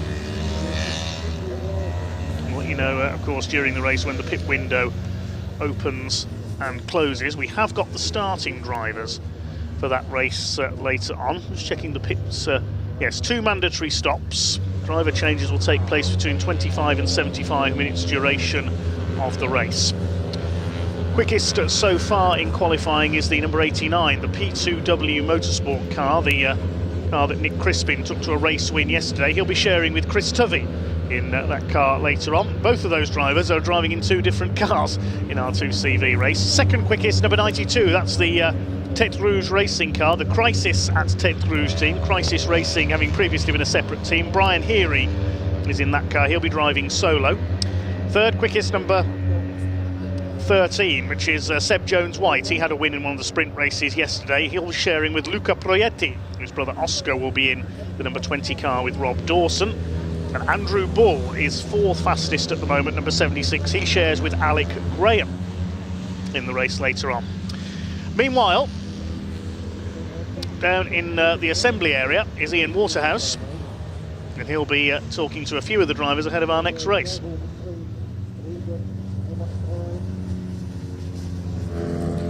Yes, hello everybody. I'm just to the right actually of the assembly area. The Pre83 cars are just making their way in ahead of the next race. Great work by Dave, of course. As you know, the 2CV is currently qualifying, so you're not actually missing any racing action right now. Now, if you did tune in yesterday as well, we are just talking about something that's quite personal to us here in the broadcast team, about something called retinoblastoma. It is a rare and can be aggressive form of eye cancer. The reason why that's important to us is one of our own in the broadcast team is a young child that sadly is suffering from this. It can be an aggressive form of eye cancer that affects babies and young children, mainly under the age of 6. There's about 50 cases diagnosed every year in the UK. Good news is, though, about 98% of children do survive retinoblastoma in the UK, although 42% of children do quite often have to have an eye removed. It is very, very important to us, so we are, of course, just asking you to just do a little bit of research, just find out a little bit. It's the Childhood Eye Cancer Trust. We do have a little video as well to play for you now, just to give you a little bit more information about retinoblastoma. Roll VT.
Yeah, thank you everybody. Thank you so much for watching that. It really does mean a lot to us here in the broadcast team at Bark TV. Do remember, if you're watching on the YouTube channel, hit that like button, hit that subscribe button. It means you don't miss any of the action. In 2 weeks' time, we're going to be bringing you live coverage from Anglesey. Make sure you tune in for that. That's going to be a cracker. My first trip up to Anglesey. Very much looking forward to that one. We've also got the action from Silverstone on right now as well. TCR Civic Cup Junior Saloons and an array of championships over at Silverstone. Back to the action today here, though, at Pembrey, the Classic Touring Car Race Club final race of the weekend for the Pre83s. This man here, Nick Grindrod, is looking to make it a hat-trick of wins. Am I about to jinx it, though, by coming to talk to him? Nick, he could be on for a hat-trick here. We could. We'll find out in the next 15 minutes. All the signs are good, though, aren't they? It's pretty much identical conditions to yesterday. Yeah, yeah, I think it's about the same as what it was yesterday morning. So it all bodes well. So we'll see, won't we? We will see. Might be chatting to you in Park Fairway. If not, it's not my fault. Jonathan and Tom there as well. In fact, it's been the same top three for both races so far. We've got some wonderful cars. Nick Williamson here in the Rover SDI. Just look at it. Let's just indulge. We've got plenty of time. I think there's still good sort of, I don't know, it's about 10 minutes or so left on the 2CV qualifying or so. What an absolutely remarkable car. He was actually struggling to get it in reverse when coming into the assembly area, but of course has managed to get it in now, and it is a thing of beauty. We'll show you all of the cars that we've got here as well, and maybe you can tell us in the live chat which is your particular favourite. All sorts of Ford Escort, we've got Datsun, we've got a Mark 1 Escort, we've got the Rover SDI, we've got a number of Alfa Romeos. I did really want to speak to Neil Philpotts as well in his Mitsubishi Colt, because that is something pretty cool as well. Well, let's move down a little bit further, shall we? And just jump in over here. Yes. Hello. It's almost as if you were just waiting for me to come over and have a little chin wag. How's your weekend been? It's been pretty good, to be honest. I've been learning the circuit really. I've never raced it before, so yeah, it's I'm hoping to maybe get like a second in class today, but I think the Rover and the Datsun might be the Datsun, the Rover and the Mitsubishi might be a little bit up the road. But I've had a really good race with Sam here in the Alpha. Yeah. And yeah, I think it should be pretty exciting, to be honest. A clutch of sort of Alfa Romeos down here, which is nice. Look, what do you make of Pembrey then? Of everywhere you go racing, I know it's new here, but what's your impression been? It's a really unique circuit. There's not that many circuits in the country that are this hard on the tyres and the brakes. You've got like these really long left-handers that are you're holding the car, and it's like yeah, it's really unique. It's really unique. It's awesome. But yeah, it's taking a bit to string a lap together, which I think a couple of the other guys have mentioned as well. But it's got to be quite nice. Is it quite nice? You're sort of all in the same boat a little bit. I think it's been about 10 years since the Classic Touring Car Racing Club. Yeah, I mean, I think it's about 10 years ago. Yeah, it was. It's a very busy little circuit. It is. Of course, once you're in the infield as well, you can't get out again, can you? So you have to make a hasty exit before the 2CV race later. Yeah, after the race, we'll be loading up as fast as possible. I think it's actually going to be another race in its own for the whole of for the whole of Pre83. Maybe we could live stream that. Yeah. You lot backing up. Yeah, get the cameras out there. It'd be great. Look, best of luck for the race, mate. Take care, mate. Actually, it's a really good point to make here. Yes, we are in the infield at Pembrey. If you've been here, you'll know exactly what I mean. There's no bridge here, there's no tunnel. So once you're inside and the track is live, you can't get out. So what they've got later, they've got an hour and a half 2CV race. That's the final race of the weekend. If you haven't packed up, if these guys haven't packed up and gone by then, they are stuck until that hour and a half race is over. Now, there is what they've tried to do here at Pembrey, which is actually a very, very good move. They've put about a 40-minute gap in between the penultimate race and that 2CV race in order to give these guys and everybody else a chance to get out quickly. So there we go. Right, this is where I wanted to come, because look at this. Let me get out a shot. A Mitsubishi Colt Lancer Turbo, Neil Philpotts. Oh my word, what a car. Now, I'm going to go chat. Neil, I used to have a Mitsubishi Colt, but it didn't look like this. Did you? Well done. Tell us about the car. Considering how rare they are, you'd be surprised how many people have come up to me and said, I had one of them, I had one of them. Mine was a 1999 V-Reg Mitsubishi Colt little hatchback thing. Oh, right. But tell us more about this. Well, it was a car that was actually produced for homologation for rallying, I think. That's what the idea was. Unfortunately, it come out in 81. Loads of money with Mitsubishi to launch it, and 81, someone else turned up on the grid, Audi, and when they brought the four-wheel drive out, they just shelved the project straight away. So it just never got off the ground, because they all went into four-wheel drive then. So as quick as it tried to get going, it just collapsed. So this is actually a bit of a collector's piece then. Yeah, it's very rare, very rare. But do you get a lot of attention? I imagine you do get a lot of like people even just walking around the paddock. Yeah, a lot of attention. I don't know, I've had quite a few Escorts in my past, and even Cosworths, but I just always wanted something different. Yeah, you certainly got it. And that's why I picked on this. It's such a great mix of cars, though, isn't it? We've got the Rover, we've got the Escorts, we've got the Alfa Romeos out there, and of course we've got your Mitsubishi Colt. Yeah. Why is it so special racing in the classic touring car racing club? Just due to the good family. How everyone's all together and together. They'll come over and talk, help you out. It's great, absolutely great. And the weather this weekend's amazing. And we had a barbecue last night. Yeah, it was fantastic. We're all there together. I don't know if I should have, but we did have a couple of burgers and a hot dog as well. So thank you, Stuart, if you're watching. Really appreciate it. But it's that sort of camaraderie, isn't it? Yes. Everyone loves it. Everyone's helping. Yeah, it's great. Right, I will let you get ready for this one because I don't think we're too far away from getting going. Let's just move down a little bit. Oh, it's Mark Jonathan. Mark! Yeah! Well, if you're not going to be racing, I'm still going to come talk to you anyway. You caught me. But what are you doing now? Are you the... I'm coordinator for 83. I wasn't going to do a full year this year. This is the only circuit I wanted to do. But we went to Brands Hatch 3 weeks ago, and I got hit at Brands Hatch and the car's not ready, so the only circuit I wanted to do, I've missed it. Oh no. No, but are we going to come back here? The club? Yeah. Oh God, yeah. Yeah. When, I don't know, but we'll be back. Fingers crossed next. Yeah, absolutely. Do a great job, Mark. Thank you. Thanks for talking to us. Good to see you as well. I don't know how long left, but not too long to go. Let's keep looking at some of these cars. Should we get in that comment section? Let us know. We can see those comments. Which is your favourite that you've seen so far? What a mix we've got. Nick Grindrod, of course, in his Escort. Jonathan Corker in his Datsun. Again, same top three as we had in both races yesterday. This is the third and final race for the Pre83s. Double points on offer this weekend as well. We will just move a little bit further back, actually, shall we, and chat to some more of the drivers as we head on down, shall we? We just spoke to Sam yesterday, but let's just find out how his weekend's gone. Sam, do you need me to hold your phone for you again? You all right? Do you need me to hold your phone for you again? No, I haven't got it on me this time. Oh, it's a shame because I was going to open it up and text everybody. But well, you could have done. Look, it's a busy weekend for you, of course. You've been out in the Fiesta, you're out in the Alpha as well. What have you made of Pembrey? Oh, it's been really good. I really enjoyed it, to be fair. It's it's very grippy. Which car have you preferred driving?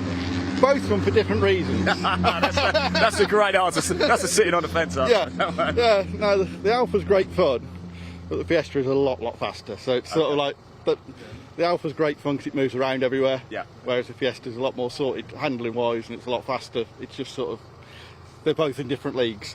Sam, you know your cars where you've got an Alpha, you've got a Fiesta. If I gave you, let's say I give you 50 grand. All right, I'm not going to, by the way, but if I did, I don't have 50 grand. That's why. If I did, what would be your next purchase? I don't know, to be honest. I'd have to think about it because I've never had 50 grand. Is there not something out there that you've always thought, I would love one of those? Not really, to be honest. It's one of those. It's like. Shall I tell you my one? Go on. Right, don't laugh. It's actually a Vauxhall Cavalier from the 90s. Don't ask me why, but I just really like them. Well, I suppose you were about, 40 when they came out? I'm going to let you in a little secret here, right? I'm 40 next month. You're 40 next month? There we go then. So we got a big party in Super Touring for you then? Yeah, I'm somewhere else actually. No, generally. Oh, that's no good, is it? That's no good, is it? Sorry about that. Oh, well, we'll make sure we have a party for you then. You're not invited. I've just told everybody it's my birthday. I don't want to celebrate it. Anyway, Sam, good luck. I appreciate you talking to us.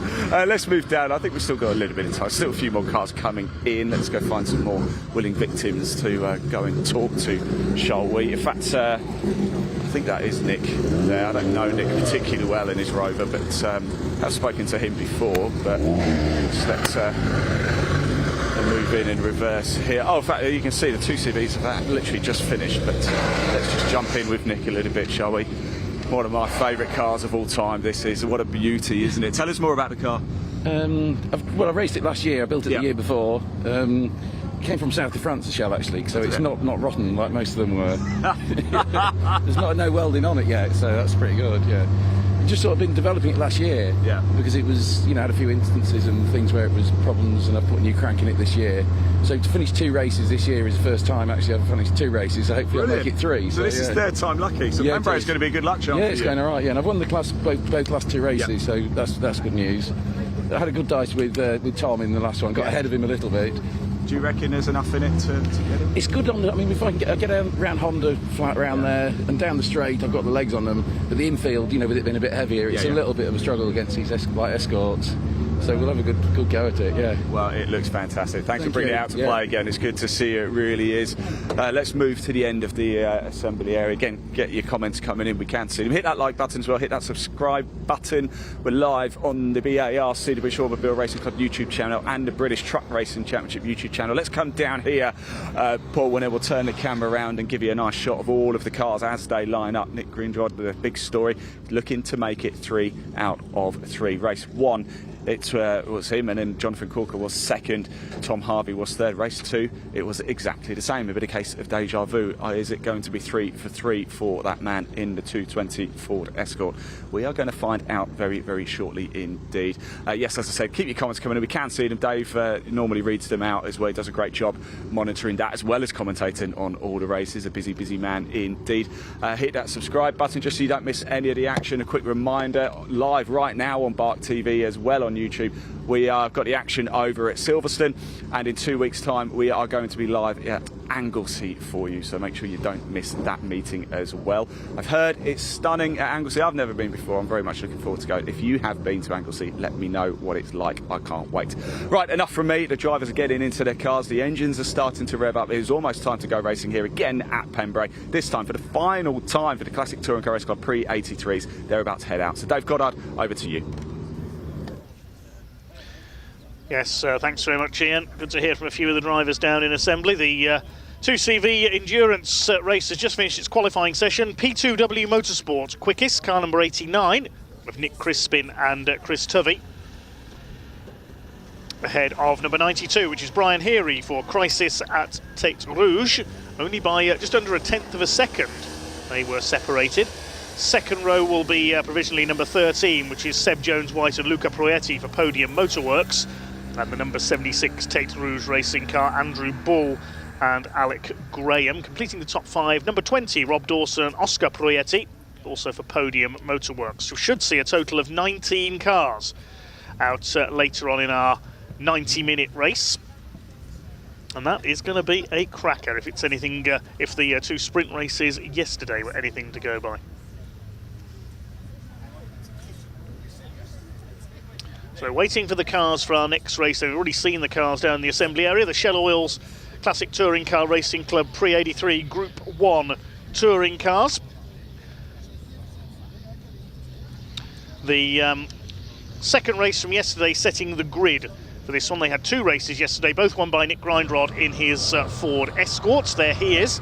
Will take pole position number 220 alongside the championship leader Jonathan Corker, number 85, the boat builder from East Yorkshire in his little Datsun 510. Read the assembly area in grid order. Second row, number 3, Tom Harvey with his Escort, and Graham Smith, the ex-Caterham racer, with his Escort. And Nick Williamson, Mark Osborne in the Triumph Dolomite, George Osborne, no relation, at the wheel of the beautiful Alfa Romeo Alfetta. Jared Knights in his Mark II Escorts, Neil Philpotts in the Colt Lancer, Jake Margulies Alfa Romeo, Sam Daffin, first weekend racing the Alfa Sud this weekend, Phil Waller in the number 61 Hillman Avenger, Mike Broadway in the Series 1 Jaguar XJ6, and we should have had Carl Shreve's Triumph Dolomite at the back, but he had problems yesterday and is unfortunately a non-starter.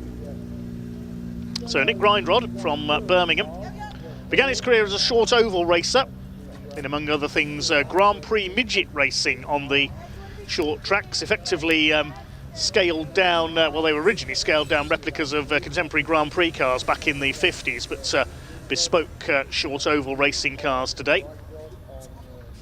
He started his career in those. He's raced since in Legends cars, pickups, MX-5s, Caterhams, all sorts of things, even the Citroen C1 Endurance Series, and now in this Escort. Only the second meeting for this car, and he's on a hat-trick going into this race. He's on pole alongside Jonathan Corker. I mean, we're only separated by a couple of tenths of a second at the end of yesterday's second race. Jonathan Corker, the points leader in the Datsun 510, the only one of its kind racing in the UK. Second row, Tom Harvey from Kent in his Mark 1 Escort alongside the similar machine of Graham Smith from Burton-on-Trent. Nick Williamson's big Rover SD1 on row 3 alongside Mark Osborne, comes from North Wales in the Dolly Sprint. First time in a few years we've seen Mark out. He's a former champion. Failed to start race 1 yesterday after a problem in qualifying, but made his way up to 6th in race 2. Row 4 is George Osborne, racing the car previously campaigned by Alfa Romeo legend Chris Snowden, the gorgeous Alfa Romeo Alfetta GT in period Napolina Foods livery as well. Alongside Jared Knight, all the way from Devon, in his Ford Escort Mark II. We heard from Mark Chollerton, the series coordinator, down in the assembly area as well. We'd normally see him in his Escort RS 2000, but that got involved in an accident at Brands Hatch 3 weeks ago, as we heard. Completing the top 10, we have Neil Philpotts and Jake Margulies, Mitsubishi and Alfa Romeo. Row 6 is Sam Daffin. Normally see him in his rear-wheel drive Fiesta. He's got that here in the Blue Oval Saloon Series this weekend, but debuting the Alfa sub that he bought a couple of weeks ago. Phil Waller alongside him in the Hillman Avenger. Then Mike Broadway will complete the grid. No Carl Shreve, as we said, the Triumph Dolomite having had problems yesterday.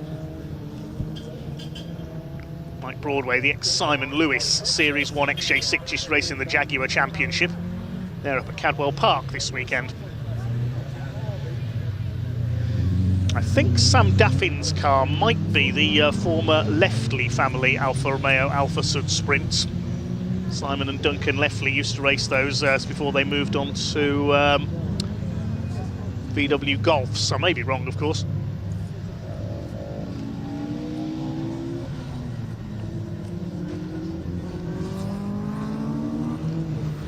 Thanks for all your comments. Hi to Jamesy Boy. Hi to Matthew. He's a big fan of the Mitsubishi Colt in this race, the Mitsubishi Colt Lancer. Bob Gnarly.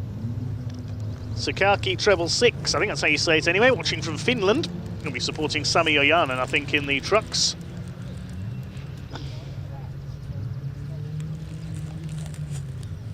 The big rover of Nick Williamson out there.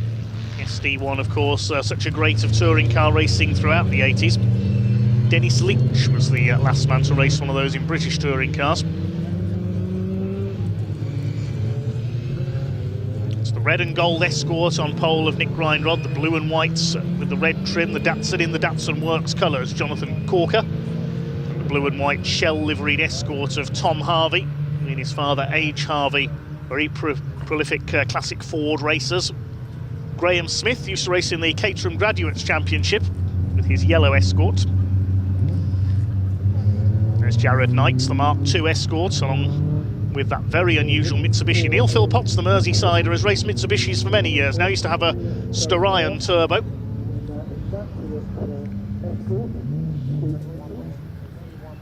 So they'll come up to the grid then. This will be a 15-minute race. The CTCRC Shell Oils Pre83 Group 1 touring cars.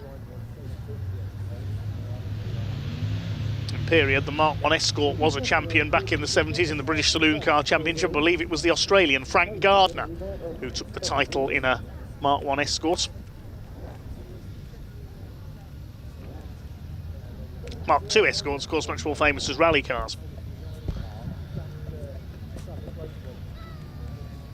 Datsun did have a presence in British touring cars for a short while, but it was later than the 510. Green flag waves at the back of the grid then. 15 minutes coming up for the Shell Oils Pre83 Group 1 touring cars. The championship's first visits in 10 years to Pembrey. We are underway with race 3. Can Nick Grindrod make it a hat-trick? Well, he hasn't made a great start. He didn't in race 1 yesterday either. It is Corker who's got the lead. Tom Harvey up alongside Grindrod as they head into the hairpin for the first time. 3 wide behind. Jared Knight's made a good start, the Mark II Escort, and Mark Osborne up there as well in the Dolomite Sprints. It is Jonathan Corker who leads. Grindrod in second place. Tom Harvey is third.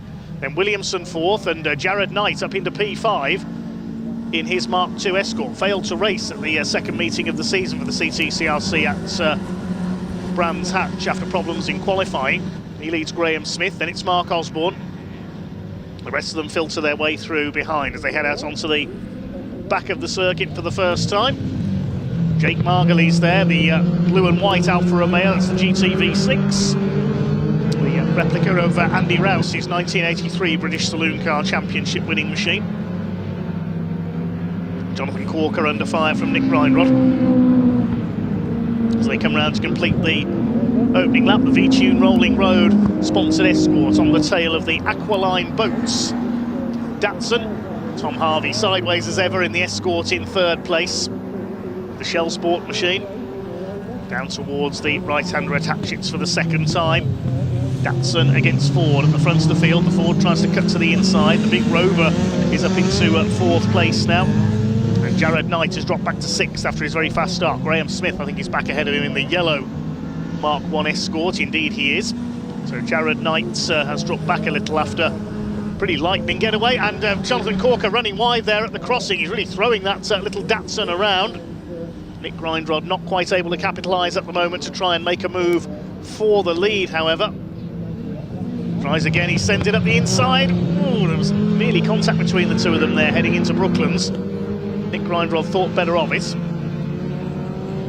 Third is still Harvey, then Williamson. Smith in fifth position. Then a gap back to sixth, which I think is Mark Osborne. He's got ahead of Jared Knight in the Dolomite. The Welshman up into sixth.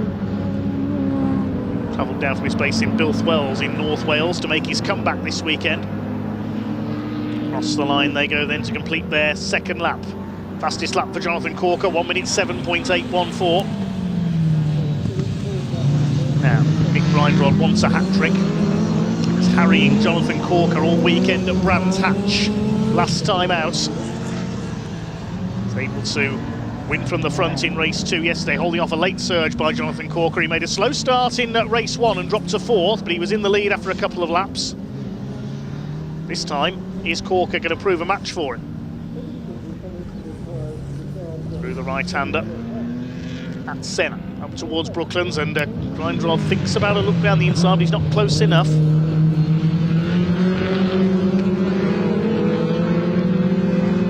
On speedway strengths. Jonathan Corker leads the way. From North Cave in Yorkshire. Nick Grindrod from Birmingham. Now going clear of the rest of the field, it's Tom Harvey from Lydd in Kent in third place. He gets nearly lost it there. He got a wheel onto the dust there on the outside of the exit of Honda into the Cowell Straits. Holding off Nick Williamson from Lincolnshire in the big Rover. Grindrod gets a slightly better run there through Hatchet's hairpin. Not able to get the nose of the Escort down the inside though. These two leading Class C. Nick Williamson leading Class B. He's had 2 class wins already there. And there's just one entry in Classes A and D. Class A is the bigger cars. That's the Jaguar of Mike Broadway. Class D is Phil Waller's Hillman Avenger. Nick Grindrod coming from a long way back there again. He thinks about a move up the inside on the brakes into Brooklands, but he can't get the nose alongside the Datsun. These two starting to pull away now from the rest of the field. They're about 3 seconds clear of Tom Harvey in third.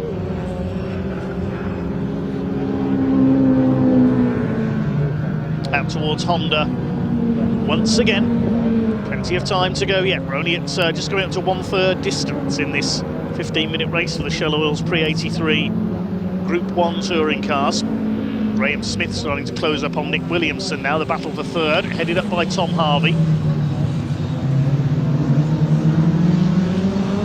Big Rover in between the two Mark 1 Escorts. 6th behind them is Mark Osborne, then it's Jared Knight, then George Osborne in the Alfa Romeo is in 8th. No relation, incidentally, the 2 Osbornes that we know of.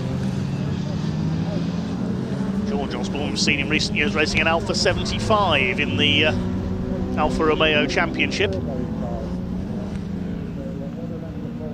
Jonathan Corker still leads. What's Grindrod going to do this time? He's not going to try and move at Brooklands.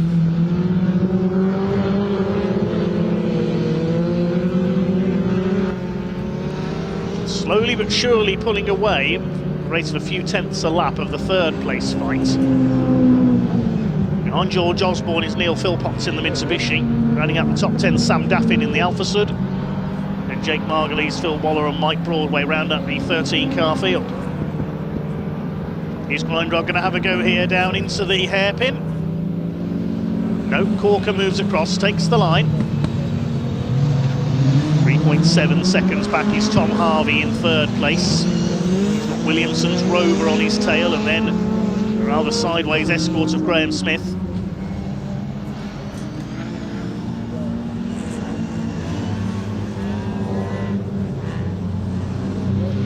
throwing it around there through the crossing. Remember him racing in the Caterham Graduates Championship against Graham Smith. Two Graham Smiths with their first name spelled differently, and Phil Waller in problems. The Hillman Avenger slowing, looks like he's pulling into the pits. In the colours of the Chrysler dealer team, of course the later model was the Chrysler Avenger, and that was raced by Bernard Unit in period. So we've lost Phil Waller, our lone Class D runner, unfortunately, the ex-Peugeot racer. Mike Broadway on his own now in Class A. And meanwhile, here's the leaders, both in Class C, across the line to complete their 6th lap. Corker's got the fastest lap of the race, 1 minute 7.3. Grindrod just outside that, 1 minute 7.31. It's a 100th of a second slower. He's all over the back of Jonathan Corker now. Coming up to half distance in this 15-minute race, and Corker sideways through Debenny. Can he keep the Datsun ahead of the Escort? He's really pushing hard here to stay ahead of Nick Grindrod. Harvey still third ahead of Williamson and Smith. They battle further back. They're coming up to lap Mike Broadway in the 88, one from Somerset at the wheel of the Series 1 XJ6. Certainly the biggest car in terms of size and engine capacity in the race. Blue flag is shown by the marshals to warn Mike that they're coming through on him. And he moves out of the way, lets them through, no bother.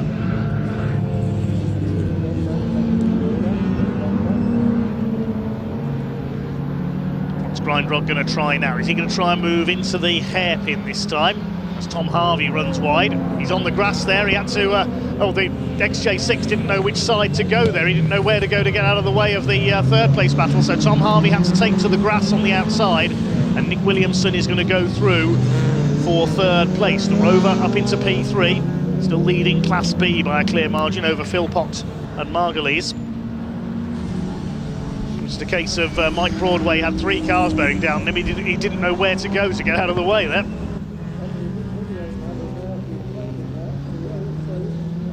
Two leaders still at it as they head around the back of the circuit. Grindrod can't get the nose up the inside. This is good defensive driving by Jonathan Corker. Looking to extend his championship lead in the Pre83 touring cars. Of course, for the last, many years now, it's been Stephen Primet in his Mark 1 Escort on top. He's now a 12-time champion, but has gone to race elsewhere this year. So giving Jonathan Corker a shot at the championship.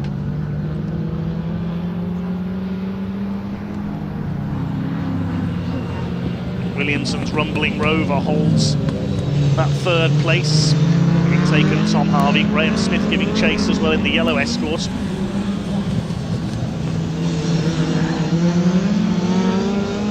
Five and a half minutes of this race to go. Third of the weekend for the Shell Oils Pre83 touring cars. They had 2 races yesterday.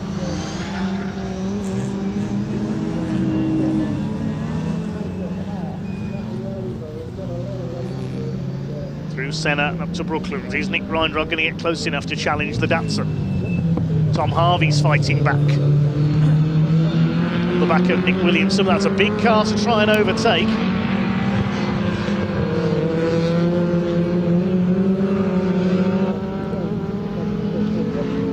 Grindrod's a bit closer this time. The gap was half a second. Let's see what it is this time through. Is Grindrod closing up, starting to pressure Jonathan Corker even more? Over the line they go. Yeah, it's come down to 0.38 of a second now. Williamson still third. So no change of position, but is very close among the 2 leaders. And third, fourth and fifth. And as I say, that's up the inside. Graham Smith has a look at Tom Harvey. Is he going to get down the inside and take P4? And third in Class C. Has he got the move done there at the as they go into the crossing? Yes, I think he has. Yes, the Escorts, the yellow Escort goes through on the blue and white Shell Sport Escort and up into 4th place. Is that a bit of smoke I see there from Tom Harvey's car? I think he might be in trouble. Smoke coming from, I think, the right rear of the Escort there, whether it was just a wheel locking as he ran wide at the crossing. No, sideways. He's all over the place. Look, there's something wrong with Tom Harvey's escorts. Definitely smoke there out of the right-hand side. Sliding about there as he came through Brooklands. Meantime, the two leaders over the line. There's half a second between the two of them still. It's a two-way battle for third place now. Tom Harvey's all over the place coming out of Honda curve there. Something wrong with the rear axle, I think. Either that or the car is leaking oil onto the rear tyres. Because I know he likes to drive sideways, Tom Harvey, but he doesn't normally go that sideways. There's definitely something amiss with that Mark 1 Escort. Where's Neil Philpotts? In the Mitsubishi. And here are the two leaders. Can Jonathan Corker hang on for another 3 minutes? Tom Harvey will try and keep going with only a couple of minutes and 2 or 3 more laps to go. At least get some points on the board. The Rover sliding about there as well. So either Tom Harvey's dropped a bit of fluid or one or two cars' tyres are starting to go off.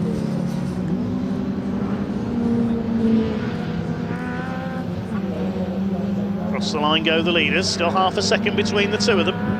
Their lap times virtually identical every time. Now is Tom Harvey still going? We'll try and confirm. Lost a couple of cars already, of course. We lost Phil Waller into the pits. Carl Shreve didn't take the start. Still Nick Grindrod unable to do anything about Jonathan Corker. Grindrod wants that hat-trick. Further back, there's the battle for third now. Can Graham Smith get the Escort onto the podium? That's a look on the inside. That Rover sliding wide again. Graham Smith's got the inside line going into Brooklands. He's going through. Up into third place. Nicely done, Graham Smith. It's now Class C cars, 1, 2 and 3. I'm wondering if the Rover's tyres might be going off. Well, Tom Harvey hasn't gone off, but he's sliding all over the place. I think my voice is going off. Still plenty of races to go this weekend. Commentary sponsored by Yorkshire Tea. Other brands are available, and Vocal Zone throat tablets. To the hairpin. That's Hatchett's. Graham Smith holding the lead. Holding third place, I should say, and he gets a slide on there as well. I wonder if there is a little bit of fluid down. Possibly from Tom Harvey, because there's already a bit of smoke there. 40 seconds left on the clock. Now, will they get another lap out of this, or is it going to be checkered flag this time? Up towards Brooklands. Jonathan Corker still hanging on, but now Grindrod is really going for it in the Escort. He's having a look on the inside up towards Carter's. They swing their way through. I think they might get one more lap out of this, only just. Jonathan Corker will want to see the checkered flag because Grindrod is on his tail. Here they come out of Honda. They will do one more lap. The board is out, just 5 seconds left as they cross the line. Down towards Hatchett's hairpin. And now Grindrod will go all out on this last lap to try and get ahead of Jonathan Corker in the Datsun 510. Corker will want a victory because they're both in the same class, these two as well. And they're coming up to lap for a second time the Jaguar of Mike Broadway, so they'll be hoping he doesn't get in the way. Will they catch him? I think they will before the end of the race. Corker actually pulls away a little bit there through the crossing. Grindrod closing back up again under braking. This is where he's stronger. The Escort not close enough to attack as they go into the right-hander at Brooklands. Gets a little bit of a slide there. That might have lost him his chance. He lost a bit of momentum there. I think Jonathan Corker is going to end Nick Grindrod's hopes of a hat-trick. Yes, he's pulled away. Mike Broadway in the Jag gets out of the way. And into the final corner. Here comes Jonathan Corker. It's going to end 2-1 for the weekend. 2 wins for Nick Grindrod, but it is going to be a win for Jonathan Corker in the 85. He takes the checkered flag. Second place goes to Nick Grindrod. And Graham Smith, well done to him. I think that's his first podium in his Mark 1 Escort. Well done to him. Nick Williamson finishes 4th and wins Class B. And then it should be Mr. Sideways, Tom Harvey, home in 5th place in the Escort. Here he comes. No, he's lost 5th place, actually. That's Mark Osborne in 5th position. So Osborne is 5th, Harvey 6th, Jared Knight is 7th. He's pleased with that. Flashes the lights as he crosses the line. 8th place, it's going to be one of the Alfa Romeos. That's George Osborne in the 29. Neil Philpotts is 9th. 2nd in Class B. And rounding up the top 10, Sam Daffin in the Alfa Sud. His first weekend racing with that car, and it's gone well for him. Jake Margulies in the Lavant Straight Classics Alfa Romeo should be 11th. Here he comes. Mike Broadway a couple of laps down in 12th. Of course, we lost Phil Waller's Avenger on lap 5.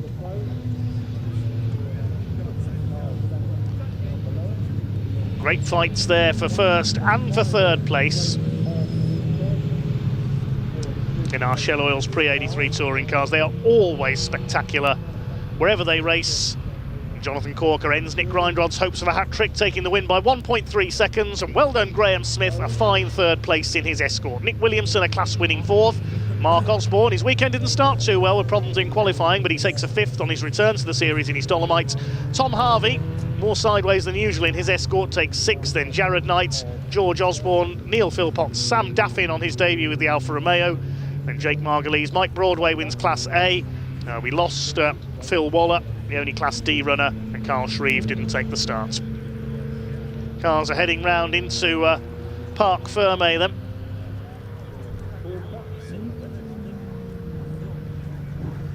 Fastest lap of the race that time was Jonathan Corker in the Datsun as well, 1 minute 7.3, 1/100th of a second quicker than Nick Grindrod's fastest lap of 1 minute 7.31. That's how evenly matched those two drivers were there. Let's head down to Ian in Parc Fermé to catch up with our top 3. Well, this man here, Jonathan Corker, he's been getting faster and faster and faster as this weekend has been going on. And in the final race of the weekend for the Pre83s, he has made it count. The experience that he's gained from yesterday around Pembrey has now paid absolute dividends, Jonathan Corker, has he? I'm just saying, you've been getting faster and faster, haven't you? Yeah, finally. Getting to learn the place. Yeah, it's hard to defend from those. So you drove a brilliant race because you couldn't put a foot wrong, could you, with Nick bearing down on you? No, it was every time I made a slight mistake, it was on me. Yeah, it was hard work. That does that make it a bit sweeter though? You know, that's a great way to win a race. Isn't it? Yeah. I was getting a bit down on the fact that I thought I was going to be having double points round with 3 second places. So that's made up for it a bit. A win, 2 seconds. It's been a good weekend. It has. Yeah, new trap. Absolutely. Top man, drive home safely, won't you? Good man indeed. Let's go have a word with Graham Smith, shall we? Because came very close yesterday to the podium, just missed out, but now he's there. You're there, Graham. You're on it. Yes. We're going home with a nice part, and of course double points weekend as well, even more important. I'll let you get your helmet off for a second there, and I always do this. I jump in when I've got the helmets on and probably can't hear what I'm saying. We can't hear what they're saying. So, Graham, that's a bit sweet, isn't it, that one? Come on. Yeah, it's been a long time coming, to be fair. The last 3 races we've all been throw a blanket over us, and it was any one of us. And certainly in race 1 yesterday, you were very close, weren't you? Yeah, just a couple of mistakes on their behalf. That was simply it. 2 mistakes, and that was it. That's all I needed. Good man. Enjoy it, won't you? And have a safe drive home as well. Let's grab Nick. Nick, I'm sorry, I might have jinxed it. Yeah, commentator's curse, my fault. But what a great race, though, you and Jonathan. What a great weekend you two have had. I think it's been epic. I mean, the weather's made up for it as well, but yeah, epic weekend. On the back of my neck, that. Yeah, that'll be next week. You must be delighted with this. You've had a couple of wins in a second. Perfect weekend. Almost perfect. Almost perfect, yeah, not 98%. Yeah, room for improvement. But yeah, too hard on yourself. No, it's been really good. I've really enjoyed the weekend. I mean, obviously the weather's made a massive improvement to it, but to come into it this early on and be right at the front. So we're well happy. Top man, look, well done. It's great to see you as well. Drive safe, get home safely, won't you? Because Pembrey's a million miles from pretty much everywhere. Right, that is it for the Pre83s. They are done. That is not it, though, for the racing action here at Pembrey, though. Next up, more classic touring car racing club action. We've got the Pre03s, the Pre93s, the Boss, the Historic and the Classic Thunder. A lot to sink your teeth in this next race. And who better to call the action live than Dave Goddard? Over to you. Yes, thanks very much indeed, Ian. As we get ready for our next race, more classic touring car racing next. We've got 5 championships in 1 in our next race, and they are, deep breath, the Track Hub UK Pre93 touring cars, the Bertie Haulage Pre2003 touring cars, the PRG Trailers Classic Thunder Saloons, the Ricky Can Aston Martin Specialist Historic Thunder Saloons, and the Burton Power Racing Ford's Blue Oval Saloon Series. I'm only saying all that once. Pre93 touring cars this weekend, they're all BMWs, including a very nice E30 for Luca Nardone we've seen out this weekend.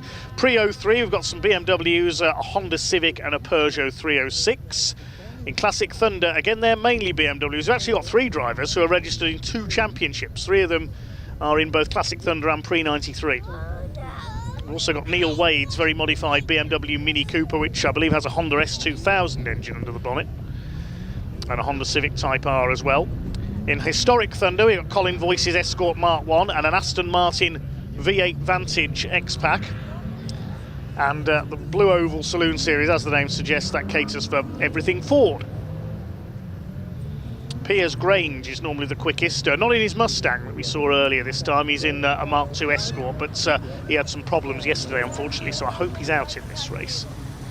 So 5 championships in 1 then, and it will be a rolling start. So the front of the grid, there's a man looking for a hat-trick of wins this weekend. Will Davison in his BMW E36 M3, starting alongside the similar machine of Ian Bauer. He's one of the men running in 2 championships this weekend. He's in Classic Thunder and Pre93 in the same race. Kevin Willis on row 2 with another yellow M3, and alongside him is the Historic Thunder pace setter Colin Voice in his turbocharged Mark 1 Escort. Row 3, Sean Morris in the Bastos liveried M3, alongside the all-red equivalent of Oliver Owen. So BMW M3s everywhere at the front of the grid. Sean Morris also in 2 championships today. Row 4, the first of the Pre03 touring cars. A warm welcome back to AJ Owen. First time we've seen him out in his Honda Civic Type R for a while. He's been racing in the Super Touring Series in recent times with a Ford Mondeo. Alongside him is Don Hughes. They were very close at the end of yesterday's race. AJ Owen dropped back into the clutches of Don Hughes in the Peugeot 306 after a bit of contact with another car. Row 5 is Ross Craig in his Honda Civic Type R. He's in Classic Thunder. And alongside him, Daniel Gandesha with the orange BMW M3. He's running in both Classic Thunder and Pre93 in the same race. On row 6, we have number 94. That's David Cave. He's in Pre03 with a BMW 328. Starting alongside number 2, Sam Daffin, who's jumped out of his Alfa Romeo and into his very modified rear-wheel drive Ford Fiesta. He's the first of the Blue Oval Saloon Series contingents, looking for a hat-trick of wins there. Row 7, Ricky Can, the huge Aston Martin V8 Vantage X-Pack. Ricky Can, the series sponsor in Historic Thunder. He had a bit of a collision with AJ Owen in yesterday's race. Unfortunately, he caused some damage to the front of the Aston, but he's back out here. Starting alongside Classic Thunder racer Neil Wade with that modified Mini Cooper S. Row 8 is Graham Myers with his Jägermeister liveried BMW M3. He's in Pre93.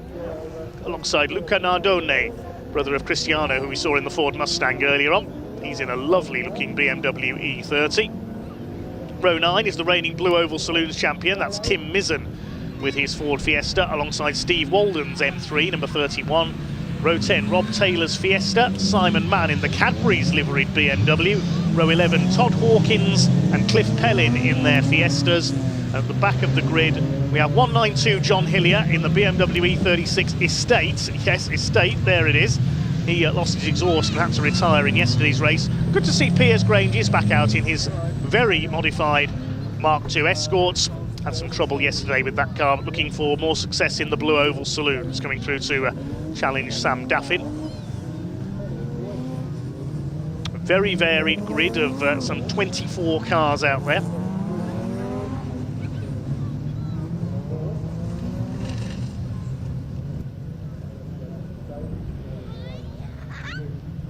After this, we will have our next truck race before a lunch break of around an hour or so.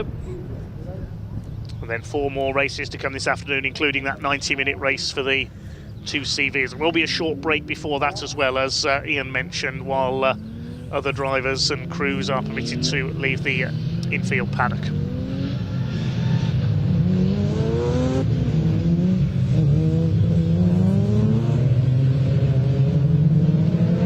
Variety of 5 different championships out on the course. I couldn't see any gaps on the grid, so I think everybody is there, which is great to see. Confirm that when the race gets underway and the timing screen kicks into life. Will Davison, the yellow BMW M3 on pole, the black and red Castrol liveried number 441 of Ian Bauer alongside him, who's leading the points in both the Pre83 and Classic Thunder championships so far this season. There's Ricky Can's big Aston Martin. He's repaired his front bumper after some contact yesterday. Sam Daffin's rear-wheel drive Fiesta leading the Blue Oval Saloon Series. He's looking to take the championship lead away from Tim Mizzen in the green Fiesta, the reigning champion. Here they come then. The pace car is into pit lane. It's a rolling start. 15 minutes of racing from the Classic Touring Car Racing Club. 5 different championships in a single race. I don't think we've ever seen this before at Pembrey. They're underway, and a super start by Ian Bauer from the outside the front row. He's been beaten twice by Will Davison this weekend. He was not going to be beaten away there. Colin Voice in the Escort up into 3rd place, and Kevin Willis fighting back on the inside. They will go as carefully as they can through the hairpin. John Hillier's BMW Estate at the back of the field, but it's Bauer who leads just ahead of Davison. Kevin Willis back up in the 3rd. Oliver Owen is 5th in the red M3 ahead of Sean Morris. Battle is joined between these two once again. Ian Bauer in the Emanuele Naspetti Italian Touring Car Championship replica, and Will Davison, M3 Will as it says on the number plate, nearly clips the back of him there. They're absolutely together as they come out of Brooklands. Having a look on the inside, Will Davison. You can see the Scale Electric sticker on the back of Will's car, and that was almost like a Scale Electric pace. They were side by side around there. I did have a Scale Electric BMW in my childhood. It was a Matthew Neal Team Dynamics liveried car from the BTCC. Yellow flags waving. There's somebody being pushed back into the pit lane, I think, there. Couldn't see who it was. Marshall's in the pit lane exit, so the yellow flags were out, so no passing down the straight there. It is Bauer and Davison together, and Ian Bauer just about with the lead. These two M3s absolutely almost glued together. 3rd is Kevin Willis, then Colin Voice. 5th is Oliver Owen, ahead of Sean Morris. AJ Owen is the leading Pre83 touring car in the Honda. And with these two taking time off each other as they fight each other, Kevin Willis has been able to close up in the 93. In the 95, I should say. In Pre93 touring cars, though. Ian Bauer pressured into running a little bit wide there at Brooklands. Davison to the inside. And here comes Colin Voice leading the historic Thunder split in his Mark 1 Escort. Only a couple of historic Thunder entries, unfortunately, this weekend, the other being Ricky Can. Davison goes to the inside. Bauer's got a slide on through Honda. He's gone wide. Will Davison surely going to take the lead, and he's done so. Now here comes Kevin Willis. What a terrific race between the 3 BMWs. So close together, it's more like a BMW M9 than 3 BMW M3s. Willis goes for the outside. Who's this on the inside? Sean Morris in the Bastos liveried car. The Team Bugatti look-alike M3. Lovely flash of flame there out of the back of the Escort of Colin Voice in 4th position. He leads the historic Thunder split. Ian Bauer's leading Classic Thunder. They charge their way over the crossing. AJ Owen's got his old rival Ross Craig, who's now in Classic Thunder with his Honda. They're in different championships. There's a great rivalry between those two. Now, Ian Bauer doesn't seem to have the handling advantage over the other BMWs here. Will Davison is up front once again. Bauer getting that slide on coming out of Honda curve, and Colin Voice charges through using the turbo power of the Escort up into P3 ahead of Kevin Willis. Now he wants to beat the BMWs here, Colin Voice, and he catch these two have been fighting at the front of the field all weekend. A bit of grass tracking there. Oliver Owens run wide. That's going to allow Sean Morris a stab at P5. It's just come up on the timing screen. Race start will be investigated after the race, so maybe a few drivers a little over eager on the rolling start there. Ross Craig, I see, is up into 7th. He's just got past AJ Owen. The car we lost at the start of the race was Don Hughes, the Peugeot 306, unfortunately. One of our leading contenders in the Pre83 Touring Car Championship. He had a chance to take the lead of the championship this weekend with points pace setter Joe Dorrington not here with his Honda. There's Oliver Owen, and that grassy moment half a lap ago. Ross Craig on his tail in that Dazzle Camo liveried Honda. He's got AJ Owen and the Matt Neal lookalike behind him. And up into 2nd place goes Colin Voice. That's Speedway straight towards the end of the lap. Is the one real place that you can really get the hammer down in the more powerful cars, and then onto the pit straight. And Voice did just that, exploiting the Escort's power advantage. Look at the way he's pulling away from Ian Bauer. He's finally got the Escort turned up to 11, as they say. AJ Owen, behind him Daniel Gandesha, the orange M3. And who's that behind? That was Piers Grange. So he's come up from the back in the Escorts. He's challenging Sam Daffin for the lead of the Blue Oval Saloon Series, and he's taken him, we just saw in the background. So Piers Grange from the back of the grid has cured his problems. Sean Morris with a problem there, he got sideways. Ross Craig taking the fight to the M3s now in his little Honda. Here's a classic Thunder spec Honda Civic Type R. He's going for Sean Morris here into the right-hander at Brooklands. Morris will have to give way because Ross Craig's got the inside line. And through he goes up into, well, I think he's 5th place overall. Sean Morris using the power of the M3. Oliver Owens out there on the outside as well. This is the classic example. In the twisty bits, the front-wheel drive Honda has the handling advantage, but on the straights, the BMWs go breezing back ahead of him.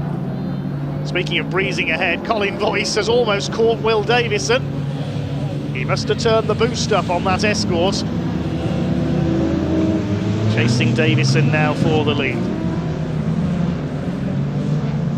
The BMW E36 M3, an icon of 1990s touring car racing.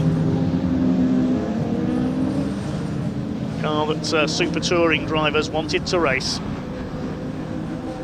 Colin Voice. Earlier era, that's a stunning modified Mark 1 Escort. Honda Civics came later in touring cars, of course. They're in the Pre83 series, although this one is in Classic Thunder, the more modified machine of Ross Craig.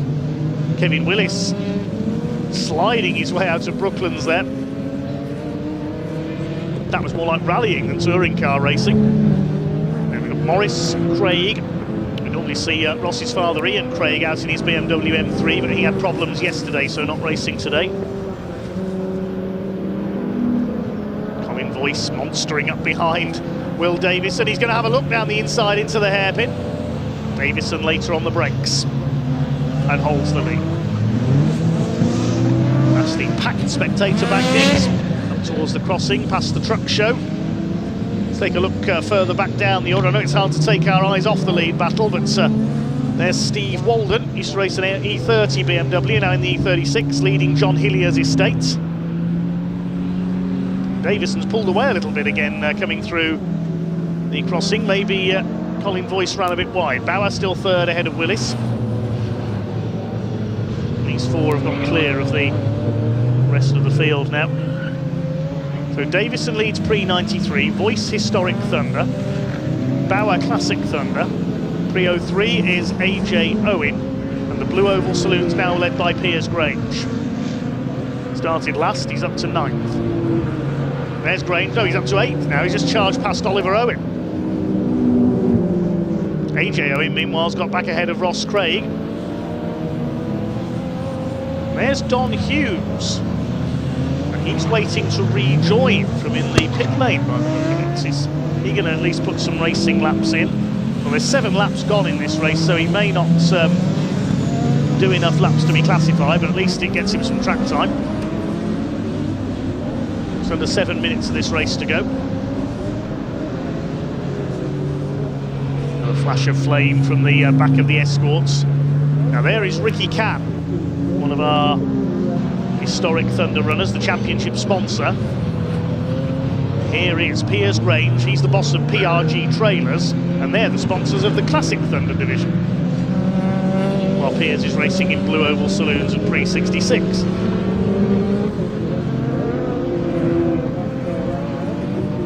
He's won many Ford racing titles over the years, Piers Grange. Quite a collection of historic Fords. Still Colin Voice in his historic Ford, and able to catch Will Davis. Leaders of 3 different championships in the top 3 places. Grange makes up another place, past AJ Owen. He's tried to fire one down the inside there of Ross Craig. Craig didn't see he was there, moved across and took the line, and Piers Grange had to slam the brakes on. That would have been a disaster if he'd hit the back of the Honda.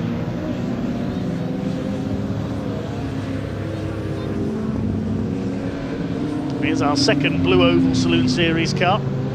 That is Sam Daffin, number 2, the rear drive Fiesta. Couldn't hold back Piers Grange. The man from Cheshire ahead of AJ Owen now. Next gunning for Ross Craig.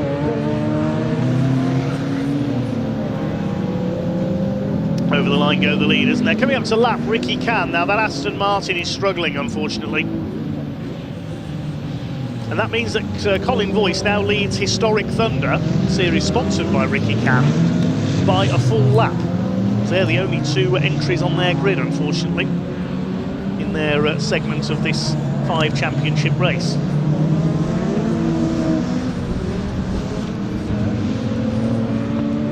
Teams staying away, possibly due to the distance involved travelling to deepest South Wales. It is great to have the CTCRC, the Classic Touring Car Racing Club, back at Pembrey for the first time in so many years. The gap between Davison and Voice was just under a second last time through. Colin Voice has got the fastest lap, 103.248. Lapping in the 104s at the moment. There's Bauer still in 3rd place, half a second ahead of Kevin Willis.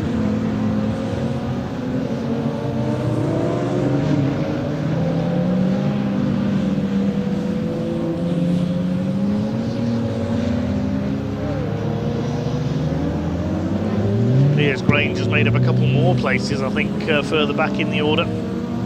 Ian Bauer runs a bit deep into the hairpin there.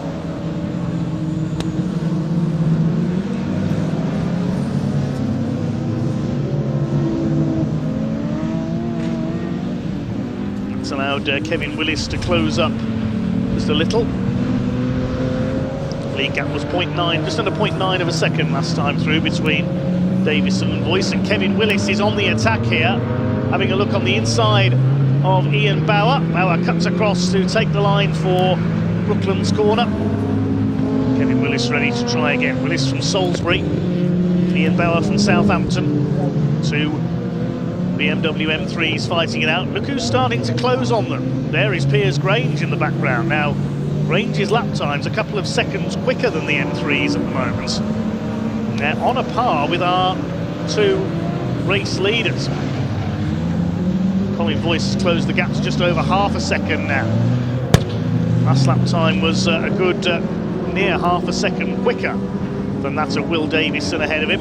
Are we going to see the escort burst through into the lead? They're coming up to lap Rob Taylor's Ford Fiesta, the Blue Oval Saloon Series runner. He's shown the blue flag by the marshals. Well, he's already getting out of the way there at the exit of the crossing. Here's the battle for 3rd. Kevin Willis side by side with Ian Bauer now. Bauer runs a bit wide at the crossing. We'll have the inside line for the right at Senna. Is he going to be able to keep his nose in front? Willis trying to drive around the outside. They go towards Brooklands, but Bauer will have the inside. This is frantic, the 3rd place. Bauer holds it into the right-hander. Willis kicks the tail out.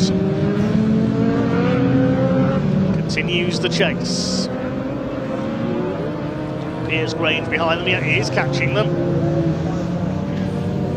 Grange taking nearly 2 seconds a lap out of the BMWs in front of him. Here he comes, Silver Escort. As long as the Escort doesn't let him down again, he's certainly got the Blue Oval Saloon Series win in the bag. We've only got just over 90 seconds of this race left to go. Ross Craig holding off Sean Morris. That's a strong performance from the Honda. Oliver Owen behind them.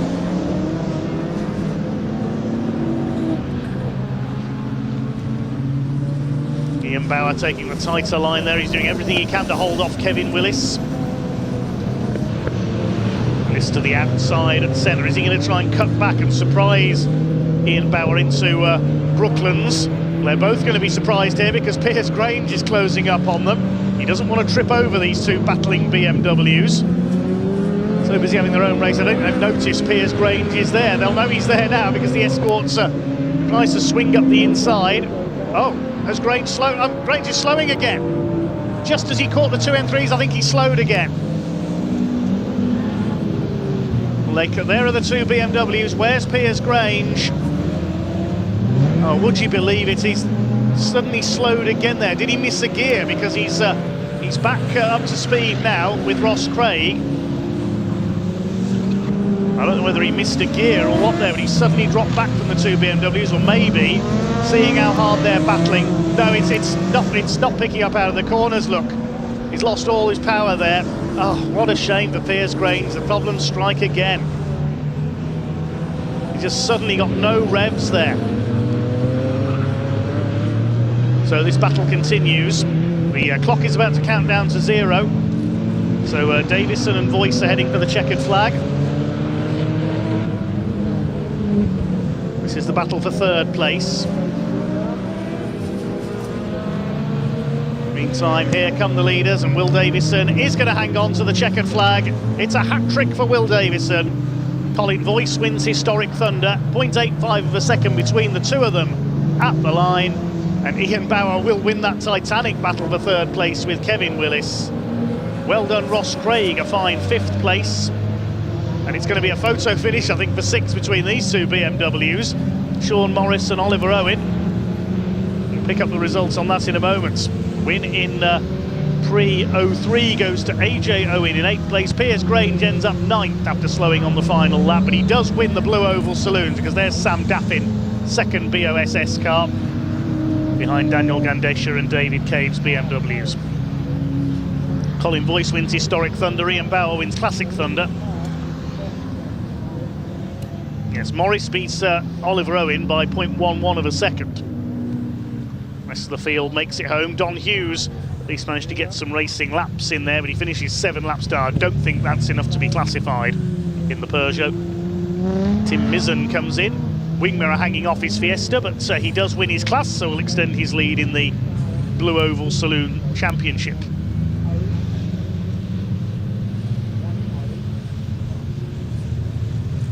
Best of all, no retirements in that race. Will Davison then, M3 Will, scores a hat-trick. He hadn't defeated Ian Bauer so far this season in the first 2 meetings, but that will really kick-start his challenge for the Pre93 Touring Car Championship this year. Been racing BMWs for quite a few years now. He defeats Colin Voice by 0.85 a second. Voice wins the historic Thunder split, and that will take the fight to Ricky Can, who struggled this weekend. Ian Bauer wins Classic Thunder in 3rd place with that huge fight with Kevin Willis. Then Ross Craig, Sean Morris beating Oliver Owen in a photo finish.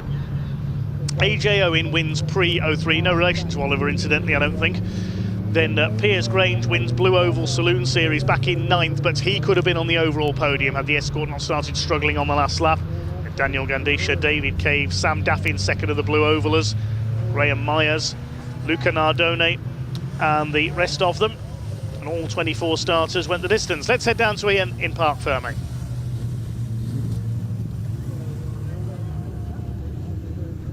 Here he is, the wonderful Wizard of Wales this weekend. Will, you've been unstoppable. Congratulations, 3 from 3. Thank you. Is that my new title now, is it? Wizard of Wales? Yeah, I like that. I think that's got a nice ring to it, isn't it? Yeah, it's been a good weekend. I can't complain. 3 of 3 was, often you get that. It's been a really clean weekend, I think. A little bit of contact at the start there, but it was only just Robin's racing.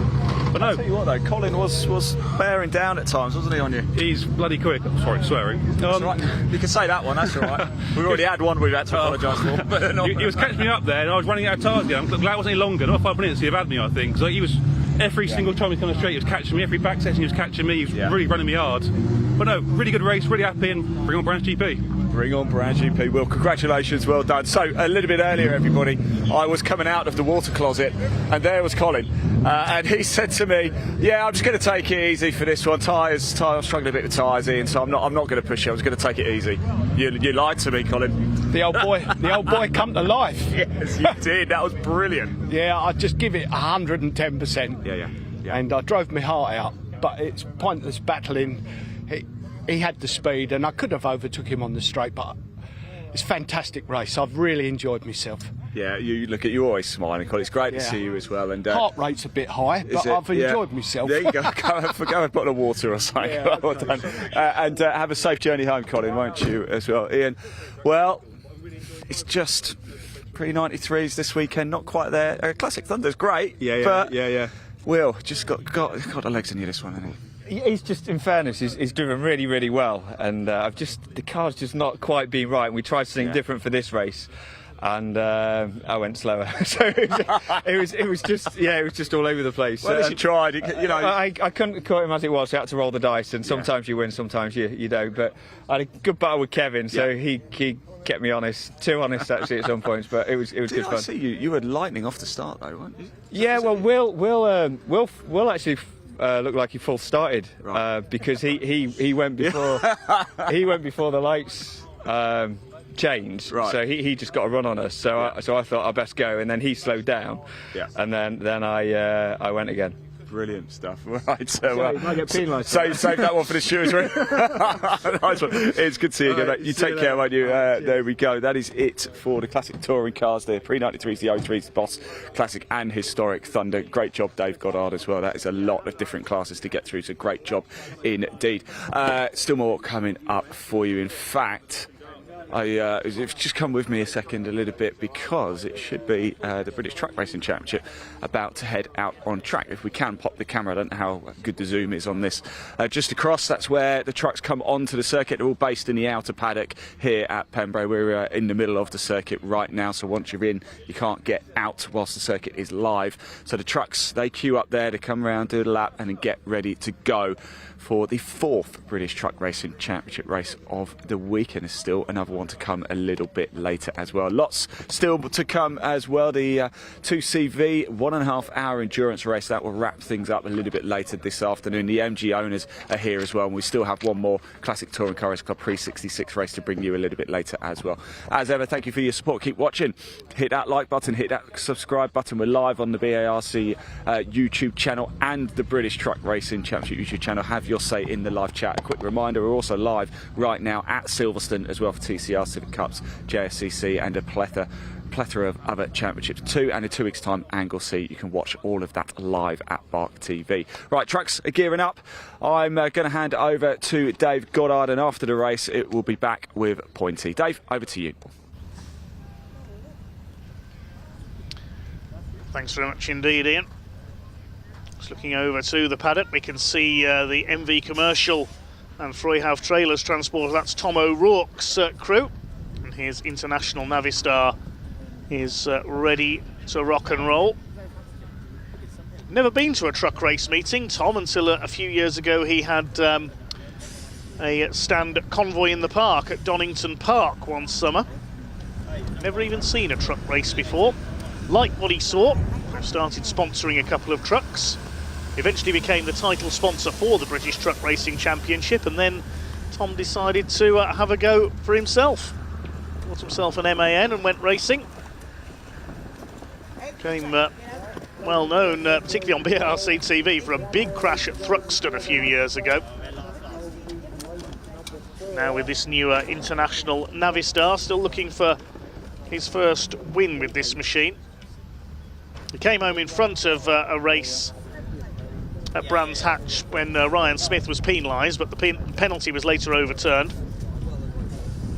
Where is the 86 starting on this grid? He'll be back in 13th place. He had a spin in race 2 yesterday. The result of race 2 yesterday sets the grid for race 4. Tom unfortunately had a spin early on and finished down the order in 13th place. So the results of race 2 yesterday sets the grid for race 4 with the top 8 reversed. So it will be Martin Gibson, number 101. We just see him manoeuvring into position behind the pace truck there. Team Oliver MAN will start on pole. It's an all-team Oliver front row because Michael Oliver will be alongside him. Michael celebrating his birthday this weekend. He'd love a victory to celebrate it.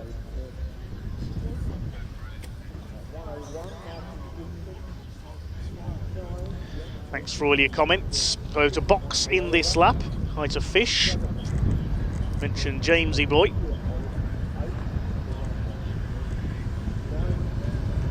Hi to 319. Likes his Dolomite Sprint, says 319's dad used to own a Dolomite Sprint. Hi to Fraser Lochte. Bob Gnarly as well. Let us know where you're watching from. Let us know who you're cheering on today. It's not just about the racing this weekend. We've got lots of off-track activities here at the Pembrey circuit.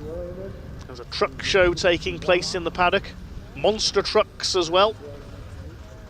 And yesterday during the lunch break we even saw some double-decker bus rides around the circuit. I wonder if Ian or Pointy are going to take a ride on the bus during the lunch break if we've got bus trips going on today.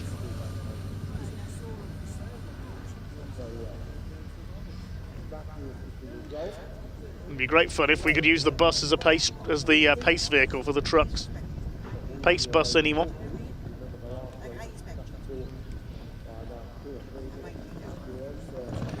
So it's a short pause while the circuit is readied. Marshals, of course, have to move back off their posts for truck racing in the interests of safety. A huge thanks to our volunteer marshals. Once again, we couldn't go racing without the Orange family, plus everyone else, the medical staff, the recovery crews, race control staff and everyone else here at Pembrey from the BARC and beyond. Big thanks to our camera crews as well for bringing us the action. At least the sun's out for them this weekend. And of course, in inclement weather, their main concern isn't staying dry themselves, it's keeping the cameras dry. Full credit to all our camera teams for bringing us the action across the course of the season. We are back in action on BARC TV in 2 weeks' time, when we make what I believe is our first ever visit to Anglesey circuits. We're at the other end of Wales at Trachmont, not far from Holyhead. It's the Caterham Championships in action that weekend once again, so hopefully I'll be joined by Chris Hutchinson for that one up in North Wales as Caterham go racing once again. We're also in action in June at Croft up in North Yorkshire. The trucks next in action at the beginning of July at Thruxton, July the 5th and 6th for that one.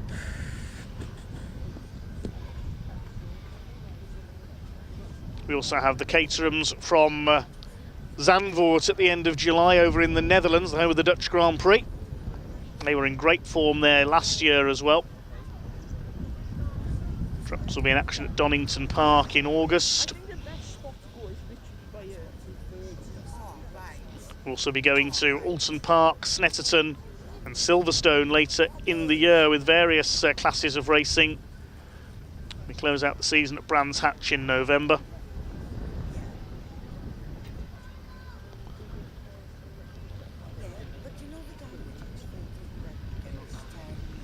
A wonderful packed season here on BARC TV, and we thank you for joining us.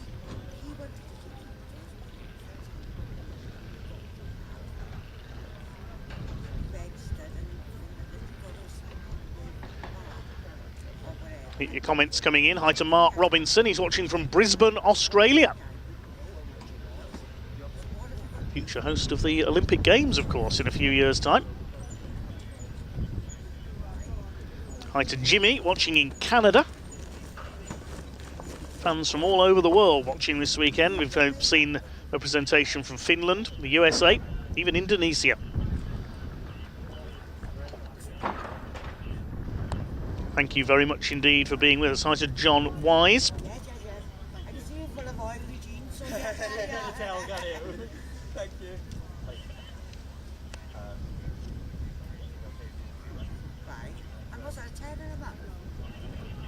There's a short pause before we get the trucks out on track then.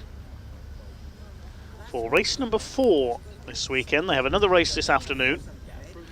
Coming up after the lunch break, we will have the Everard's Pre66 touring cars out again with Endaf Owens, the local hero, in his Mini going for a hat-trick. Third race of the weekend for the Adrian Flux MG Owners Club Championship. Final truck race, and then after a short break we'll have our 2CV endurance race. The gate is being opened over there by the marshals, I can see, so it looks like we are about to get underway. Yes, the driver's just getting into the pace truck, the GT Tyres MAN. Thanks to GT Tyres for their support of the championship this year, all the trucks running on GTs.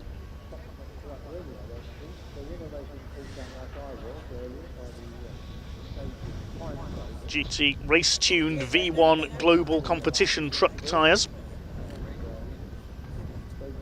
being used. And I know Martin Gibson does a lot of testing and development work for GT Tyres, and he's on pole position for this next race, having finished 8th in race 2 yesterday. It's an all-team Oliver front row, Martin Gibson alongside Michael Oliver. Second row, we'll wait to see if Stephen Powell is there, because he of course had a small fire on his truck in the race this morning, so whether that's proved terminal, we will wait and see. But the pace truck is now leading them out, the 3-axle MAN.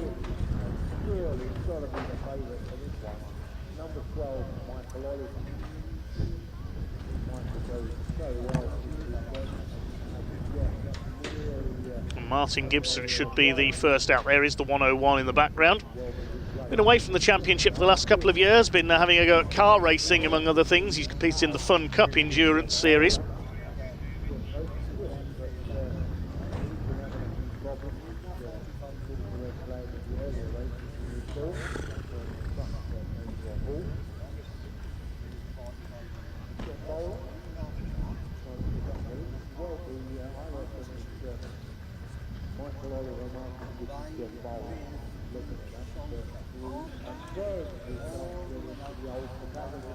Michael Oliver will be alongside him. Just waiting to see if Stephen Powell is there. If not, it will be John Bowler on his own in the number 14 on row 3. On row 2, I should say.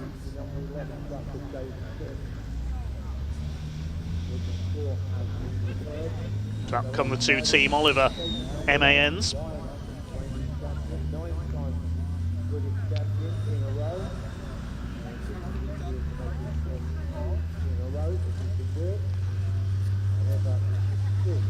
What about the rest of the grid? Thank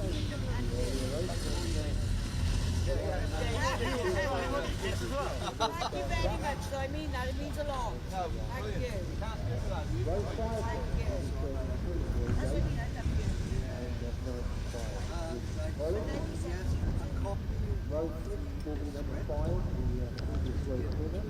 Hi to Gary Anderson in the comments, says, hi everyone, Archie and I love the British Truck Racing Championship. Brands Hatch is our favourite, but Snetterton is our local. And we'll be heading down there soon for the British Touring Car Championship. There's Stuart Oliver. He'll line up on row 3 for this race alongside David Jenkins. They're not quite coming out in grid order. David Smith will be on row 4 of the grid alongside his namesake Ryan Smith. No relation, those two. Ryan's got to come through from 8th. He got spun out in the race this morning and fought back to 8th place, which gives him pole position for race 5. There's Ricky Collett, number 95, the heavy haulage company boss from Yorkshire.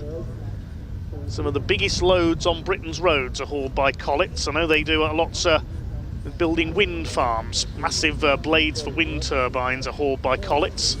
And there's Stephen Powell. He has repaired the number 3. That's good to see. Hopefully his luck will change in this one. Tom O'Rourke makes his way out. He'll line up 13th on the grid. And there is Flying Ryan in the Daimler Freightliner. Looks very similar in shape to the International Navistar. Here's one of our rookies, that's Callum Eason, the number 26. Both his parents have raced trucks, Wayne and Joanne. There's John Powell, reigning Division 2 champion, now in Division 1 with the new DAF.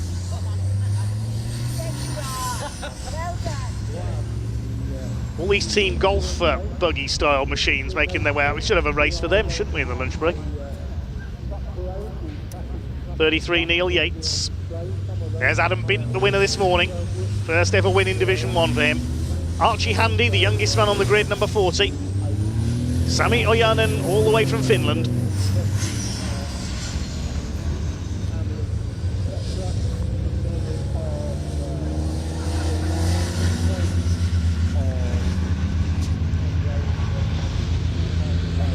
The grid now starting to form up. We'll give you the full grid in just a moment as they make their way round. The marshals are awaiting them. So the full grid will see Martin Gibson and Michael Oliver on row 1. Second row, Stephen Powell alongside John Bowler. Row 3, Stuart Oliver and David Jenkins. And David and Ryan Smith on row 4. Neil Yates and Ricky Collett complete the top 10 in their MANs. Then on row 6, it will be Adam Bint alongside John Powell. Adam Bint with a bit more work to do this time. He's going to repeat his win from earlier on. Row 7, Tom O'Rourke, and the first of the Division 2 trucks, that's Archie Handy. Row 8 will be Sami Ojanen and Simon Cole, looking for his 4th win out of 4 this weekend in Division 2. The 9th row, Jake Evans alongside Bradley Harvey. Jake Evans very close to catching Simon Cole when the red flag went out on this morning's race when Stephen Powell's truck caught fire. Bradley Harvey, the newcomer in the ex-John Powell DAF alongside him. On row 10, Callum Eason alongside Graham Poole. Of course, the last 4 there are newcomers to truck racing this year, so for their first couple of meetings they start at the back. One driver we haven't mentioned so far this season is a long-time competitor in British truck racing who has now announced his retirement ahead of the 2025 season. That is gentleman Jim Bennett. He was always there, giving it his all in his Seddon Atkinson. A venerable truck and a venerable driver. Jim contested his last races last season when he was in his 70s, and he has now announced his retirement from racing. So thanks for the entertainment over the years, Jim Bennett, and a very happy retirement to you. Real unsung hero of British truck racing. He's always been, we'd always see him out there in the Seddon Atkinson in Division 2, one of the older trucks on the grid. The oldest of all, I think, is that DAF that Bradley Harvey is racing, the ex-John Powell machine. I think that's the oldest chassis on the grid currently. Now in the yellow and white livery, similar to the old colours that Stephen Powell used to use.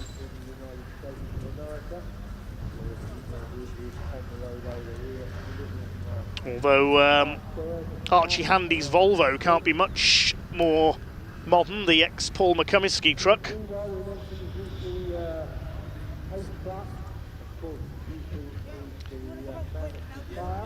Big hello to Mark Robinson. Danielle Austin as well, the Austin family watching from Llanelli, not far from the Pembrey circuit. They were at the meeting yesterday, watching online today. Great to hear from you, Danielle.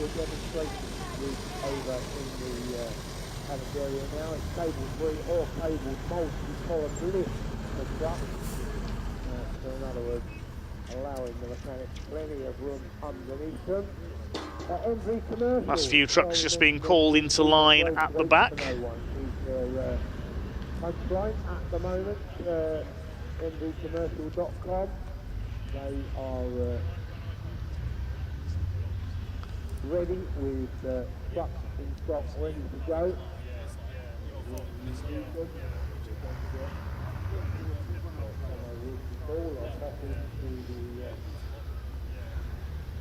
Website get information. We mentioned the show trucks, they also out there displaying today and of course last evening for the truck show. Several awards, best working tractor unit up to 3 years old, best working tractor over 3 years old, and several other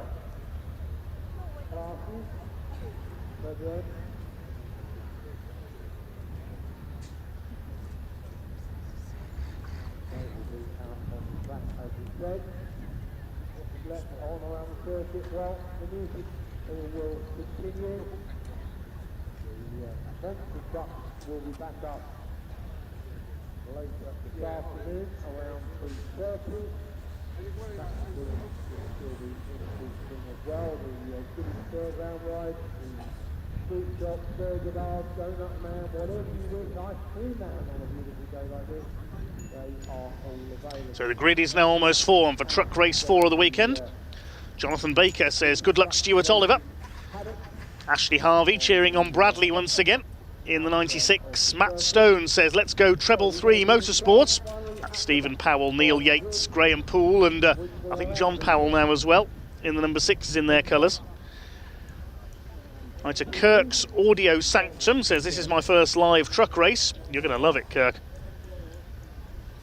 That's good luck Steve Powell and Neil Yates from Dory and Luca. David Hewson says, been 10 years since I've last seen truck racing. Nice to watch it again. Welcome back to the sport, David.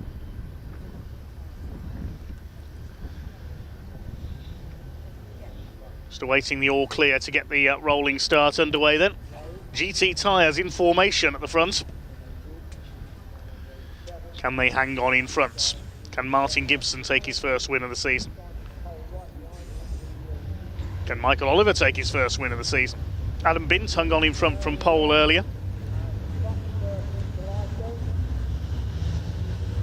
Lucy Batsford says, come on, treble 3. Waving the flags with hoodies and hats on. Shame you can't post pictures in the YouTube chat.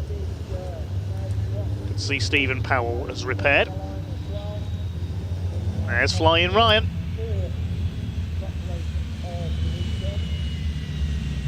There's John Powell hoping for a good result here for the new DAF. He's lining out 1 or 2 gremlins with him. Had a retirement yesterday and this morning.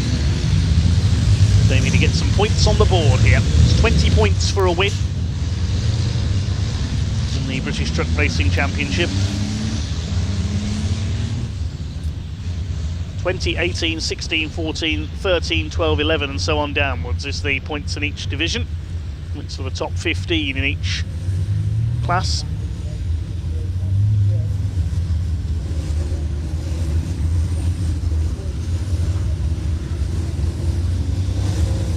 Martin Gibson on pole.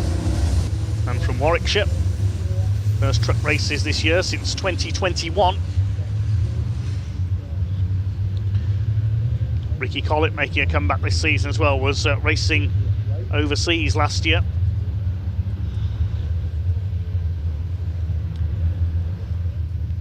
Great to have David Smith back over the last 2 years as well.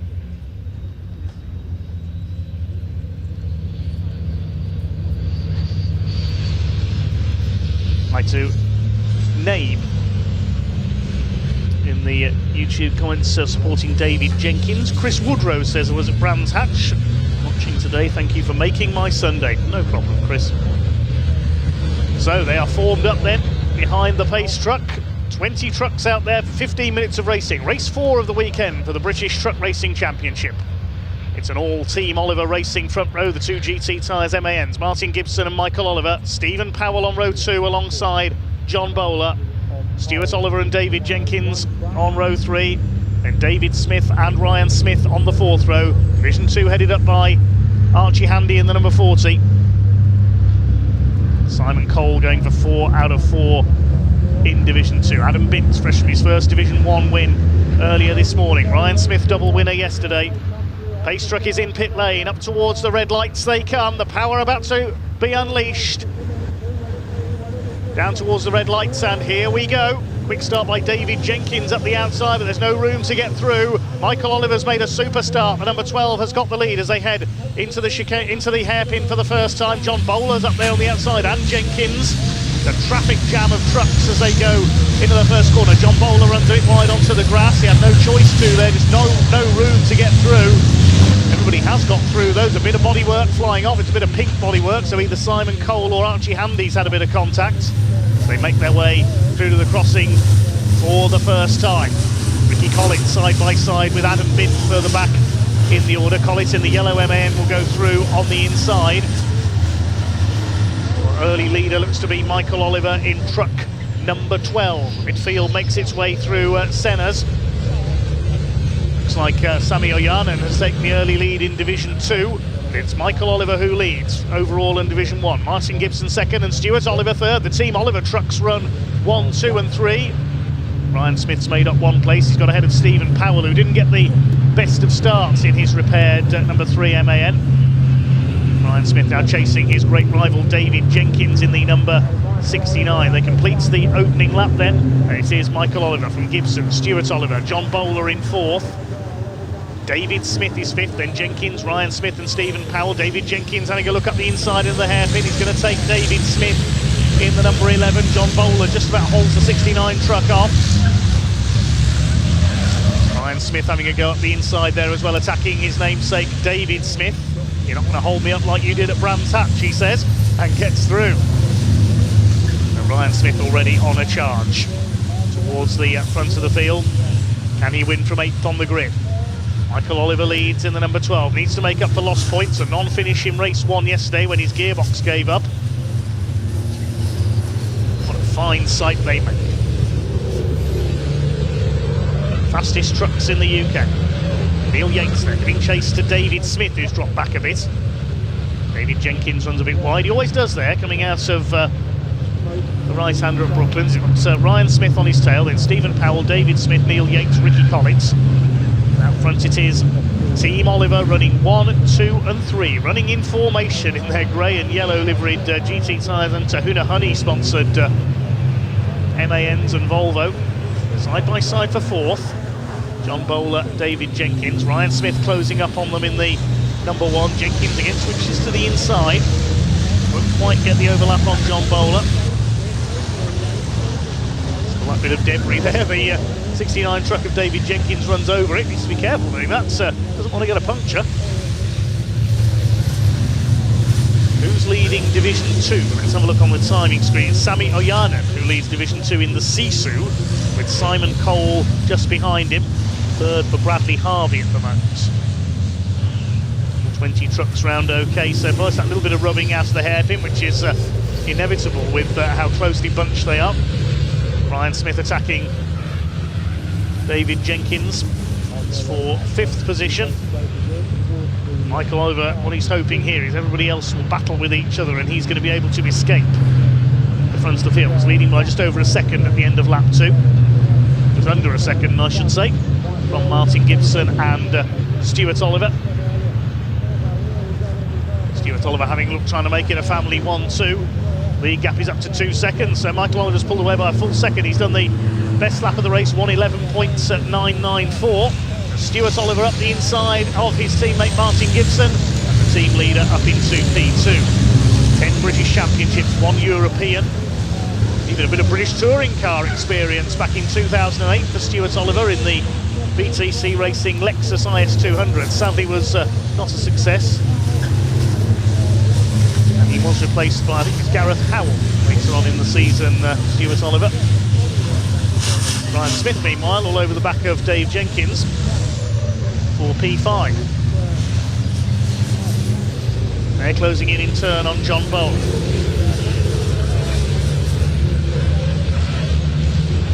Smith all over the back of the number 69, the LKQ, Digraph Transport and Morris Lubricants MAN. And behind them, Stephen Powell closing up. Then a gap back to David Smith and Neil Yates in 8th and 9th. 1/3 distance reached, just over 10 minutes to go. A couple of trucks running wide onto the grass there out of Honda Curve. Sami Ojanen, I think, is still leading Division 2. We'll check that in a moment. David Jenkins working to hold off Ryan Smith. Oh, we've lost Simon Cole. He's pulled into the pits, so that's his unbeaten run this weekend in Division 2 ended. Simon Cole with a problem. thought I couldn't see him behind Sami Ojanen. There is the Division 2 leader. So Ojanen who leads, Bradley Harvey going well in second place. He could be on for his best ever finish. Jake Evans in third, Archie Handy fourth, then Eason and Poole. Yes, Simon Cole unfortunately has pulled up in the pits. Ryan Smith still can't get past David Jenkins. There's been a bit of rubbing there, but you can see tyre marks on the side of Jenkins' truck. Whether that was with Smith or someone else, I'm not sure. I'd imagine it was on the first corner into the hairpin. Chasing John Bowler in the 14. Leader comes through to complete another lap. 5 laps in the book for Michael Oliver. Stuart Oliver, his father, in second place. 2 3/4 seconds between the two of them now. Ryan Smith takes a run down the inside. Here's a battle in Division 2. Archie Handy coming under fire from young Callum Eason. 2 of the young guns of the championship here. Battling for 4th in Division 2, 17th overall. Volvo FM12 ahead of the MAN TG of Eason. The ex-Andrew Fulcher truck used to be in the red and blue colours of Lenham Storage, Andrew's company. Now Andrew's daughter Hannah usually watching on. A bit of a slide there for Ryan Smith.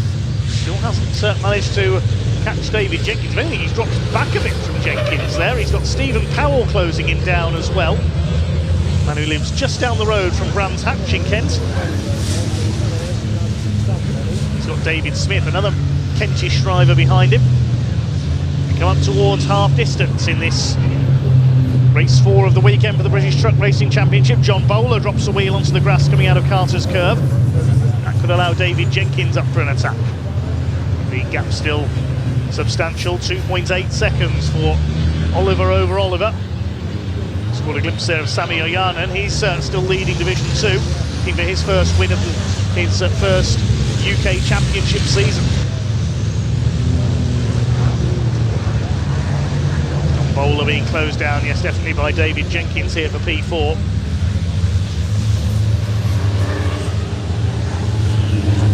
MAN, Volvo, MAN. And a couple more MANs, then Smith in the Daimler Freight lineup. There he is.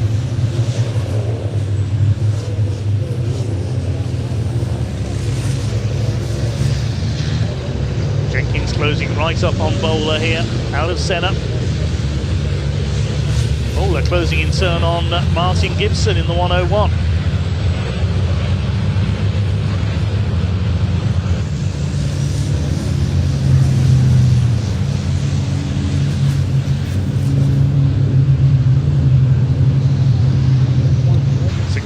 Minutes to go then.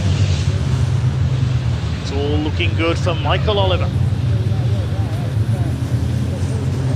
Fastest lap of the race, 1:11.968. He leads by 2.8 seconds. And Simon Cole rejoining from the pits there. Division 2 pace setter this weekend, but he'll be a few laps down. May as well get in some more track time, I suppose.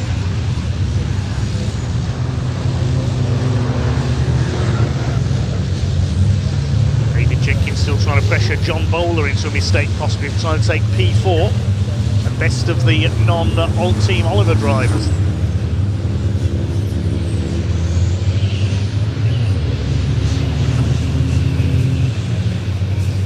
I don't think I've ever seen Team Oliver score a 1-2-3. Meantime, here's the Division 2 battle, a rather smoky Sisu of Sami Ojanen. That's not an indication of problems. Leads Jake Evans. Far behind them is Bradley Harvey. Evans up in the second now. Had some contact somewhere. Look, a bit of his front bumper's missing. Sami Ojanen comes from Punkalaidun in Finland. Sponsored by Mad Croc Energy Drinks. He's got Jake Evans on the chase in the number 10 MAN.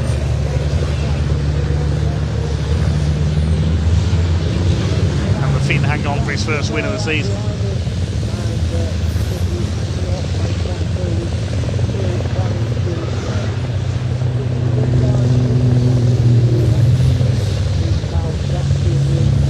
Evans not close enough to make a move at the moment. Close enough to make a move now is Ryan Smith. He dives up the inside at the crossing. He's going to take David Jenkins. finally Ryan Smith gets past his arch rival of the last few years. Jenkins will try to fight back again. Well, has Jenkins got a slight problem because he dropped back quite suddenly from John Bowler? Whether he's made a mistake somewhere, well, there's a slight problem with the MAN. The Olivers still run 1, 2 and 3. The Team Oliver trucks, it's the family Oliver 1 and 2. Could we see what I think will be Team Oliver's first ever podium lockouts? Michael Oliver coming up to lap Graham Poole in the treble 3. Man who rolled his truck at Brands Hatch at Paddock Bend on the season opening weekend. Oh, is that Ryan Smith slowing? It is! Smith's in trouble. What has happened? Now, has he had an off, or... No, that's mechanical, I think. Smith definitely slowing down. Well, it's not often we see Ryan Smith in problems, but there's something amiss with the number 1 truck. He's dropped right back. Now, 3.5 minutes left. He'll try and keep going just to get a few points on the board, I think. I thought he may have had an off coming through the last corner there, but no, Ryan Smith slowing down. Everybody streaming past him on the straights. So David Jenkins now giving chase to John Bowler once again.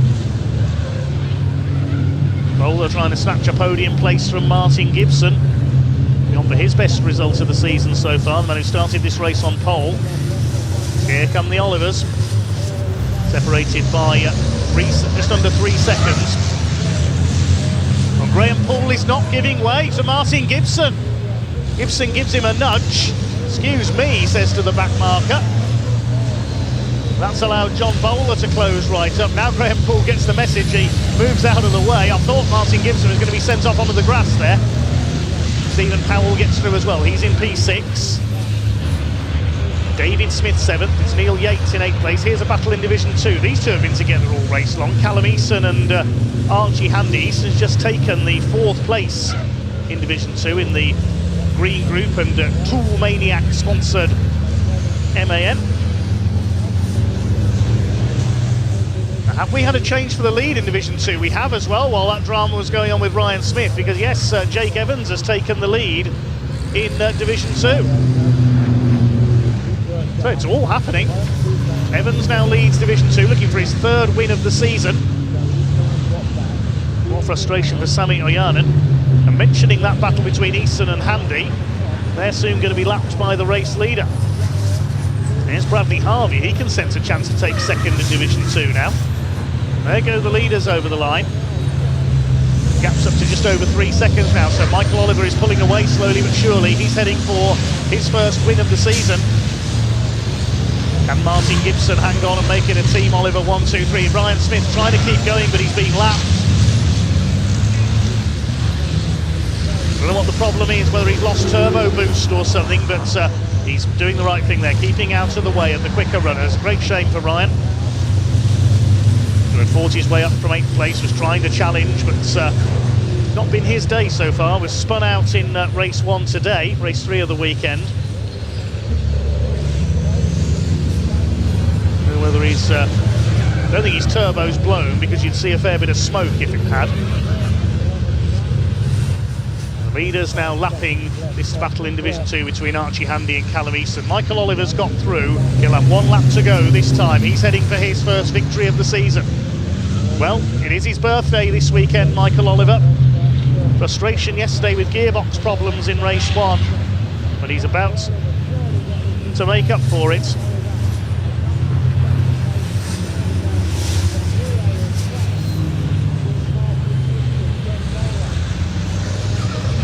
Here's the battle for 3rd place. John Bowler about to spoil the Team Oliver party, or try to. He's clipped the back of Martin Gibson. Gibson holds him off. David Jenkins moving into the attack as well now. Stuart Oliver on his own in 2nd place. This is the battle for 3rd.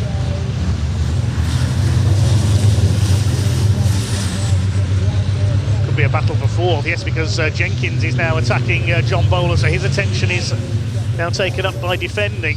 And Stephen Powell's having a go as well in the number 3. hoping to turn his disappointing season so far around.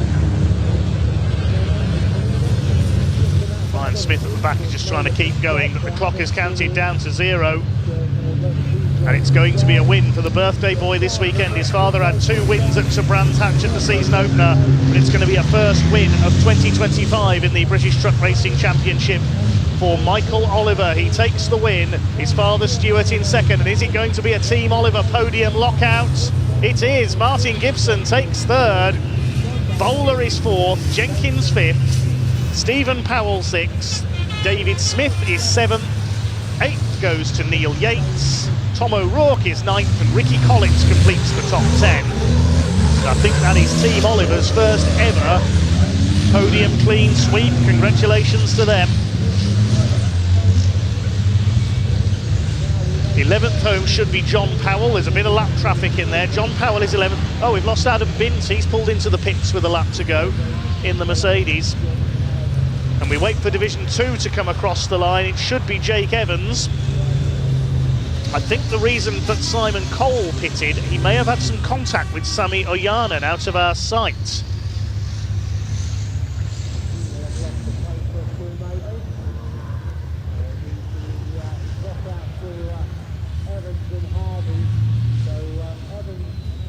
Sami Ojanen pulling into the pits there as well.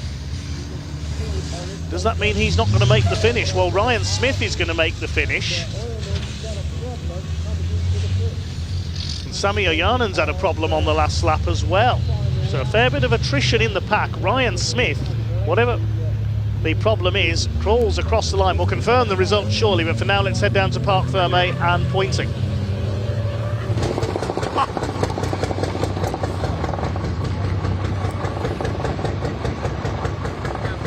Oh, nice countdown. Thank you very much. Here we go. Right, so I tell you what, I know I'm not allowed to be biased, but my goodness, this is going to be a podium to beat all podiums. 3 teammates, 3 trucks, all in the top 3. We didn't see it going like that. It was a clean race. It was a great race. And my goodness, am I looking forward to seeing these guys pull back in. I don't know whether they work together. I don't know whether that's just the way it went, but it was a great clean race from all of the trucks involved. And here they come now. We've got all of the Team GT mechanics gathering to celebrate. Absolutely incredible. We're bringing them further down, I've been told, so we're going to run down now to the front to see Michael, who of course got first place, and we've got Father Stuart, and then of course teammate Martin behind. Here he is. Absolutely brilliant. Well done, Michael. Do you know who's behind you by any chance? Everyone was too far behind, but yeah, I do. Honestly, what a race. We saw a fantastic start. You managed to get away from the pack early on. Come on, get yourself out, get yourself out. The adrenaline and the energy, being able to pull that ahead. Yes, come on! Oh, we haven't done that since Le Mans. It's been a while, baby. Oh, well, I mean, what a visual. I mean, look, the top 3 trucks in that race. Who thought that was going to happen at some point this season? Oh, me. We all knew. We all knew. Madness. Knew that was, and then that order as well. It was always going to be me. Always going to be you. Honestly, I mean, your lap times this year have been extremely consistent, very, very quick. This is the result you deserved and you were looking for all along. Well, that's what I was really wanting, yeah. No, honestly, the family on the podium, it's what I was wanting. Me and Dad wanted to. We had it at Brands, we got it again, and Martin's joining in. GT Threesome. GT Threesome. Oh, now that sounds, that's going to get through some tyres on that night, wouldn't we? My goodness me. Now, whilst we've got you, is there anybody at home that'll be watching this later on that you want to give a shout out to? Oh, the missus, Mason, Mummy. My sister's out in New Zealand watching. Oh, absolutely, of course, brought to you by Tahuna Honey, I think, is that where that's from? Some honey, aye. Honey, baby. Honey, baby. Bye, honey. We've got Martin Gibson over here as well. Let's get you in. Well done, bud. Absolutely phenomenal. Now, obviously, we saw you kind of whether you left the gap or whether Stuart found one around you, like kind of early race, we were like, oh gosh, what's going to happen here? But you really were like the gatekeeper for the rest of that race, keeping Bowler, Dave Jenkins quite far back. What an energetic, adrenaline-filled race. No, that was brilliant. I knew that I wouldn't have the pace of these two later on in the race. There's no point backing them up into the other guys. Bit of a hairy moment with the back marker pushing me on the grass down the straight, but we got through that. Honestly, the team, I could see on all their faces, every time you came round the back of the tower, it was like, are they still in the same order? Are they still in the same order? Exactly that. Just counting down the laps. Come on, we need this. We plan to get this in maybe mid-year when I get up to speed, but to get it now is brilliant. This is fantastic. Now, you've been working on the truck this weekend, having a play with some settings. Have you found that pace you were looking for? Because I think qualifying wasn't as successful as you really wanted it to be. Yeah, we found a lot of settings in the truck, and I think we found a lot of settings in myself. So we're getting there. That's it. It's not just about the tool, ladies and gentlemen. Exactly that, yeah. Excellent. Well done, Martin. Now, Stuart. Absolutely, what a result. I mean, you know, we won't keep you too long because as the big grunt of a man that he is, there's emotion in this one, I tell you. You've got to be pretty happy with that top three. Can't get any better than that, can you? A lot of hard work everywhere, everybody, you know, and the work that goes into getting to here, to do this and achieve this with 3 trucks, 1, 2, 3, you know, it's fantastic. Absolutely brilliant. Let's get some mechanics in here as well. Look, show these guys. Harry! Staring into space. These are the guys. Come on, Nick, over here. Get your bum over here. That's it. These are the guys. These are the guys that make it all happen. You don't usually get to see teammates on, but when you get 3 trucks, bear in mind, I'll have to point out that this is the same amount of mechanics that were running 2 trucks last year that are now running 3 trucks this year. That's 3. 1, 2, 3. So, yeah, really, really big effort from these guys, as well as putting everything up, taking everything down, hospitality tents, you name it. These are the unsung heroes, along with all the rest of the teams, I might add, that put so much effort into getting these trucks out. Regardless of how they do, the effort is always there. So give yourselves a round of applause, guys. Well done, wonderful. Right. Absolutely brilliant. I didn't think I'd be getting to do this kind of interview, and it really is one for the ages. So here it was, Pembrey 2025. What a great weekend, and 1 race still left to go. Anything could happen. Wow, anything, literally. Back to Dave up in the commentary box.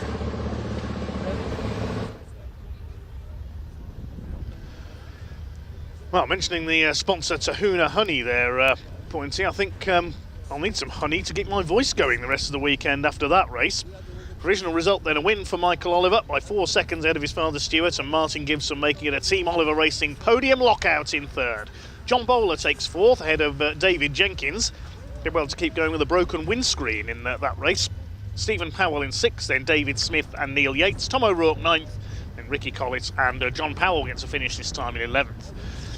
Division 2, a bit of attrition there. I think we may have had some contacts which caused Simon Cole to pit, and Sami Oyanen, of course, pulled in with a lap to go, so it is a win for Jake Evans ahead of Bradley Harvey in Division 2.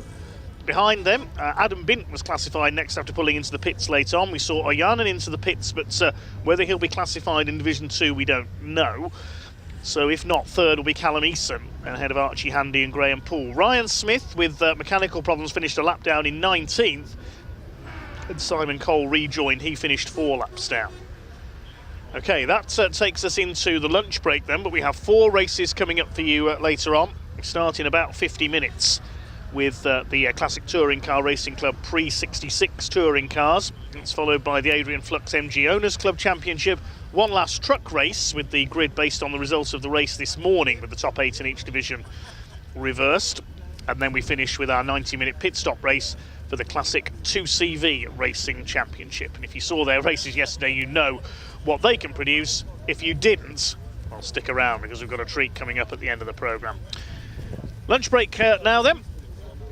And we'll see whether Ian and Pointy can find some people to talk to, possibly during our lunch break, or maybe they're going to be taking a trip on the bus. We'll wait and see. We'll be rejoining you in about 45-50 minutes time then, with 4 races to come this afternoon here on BARC TV.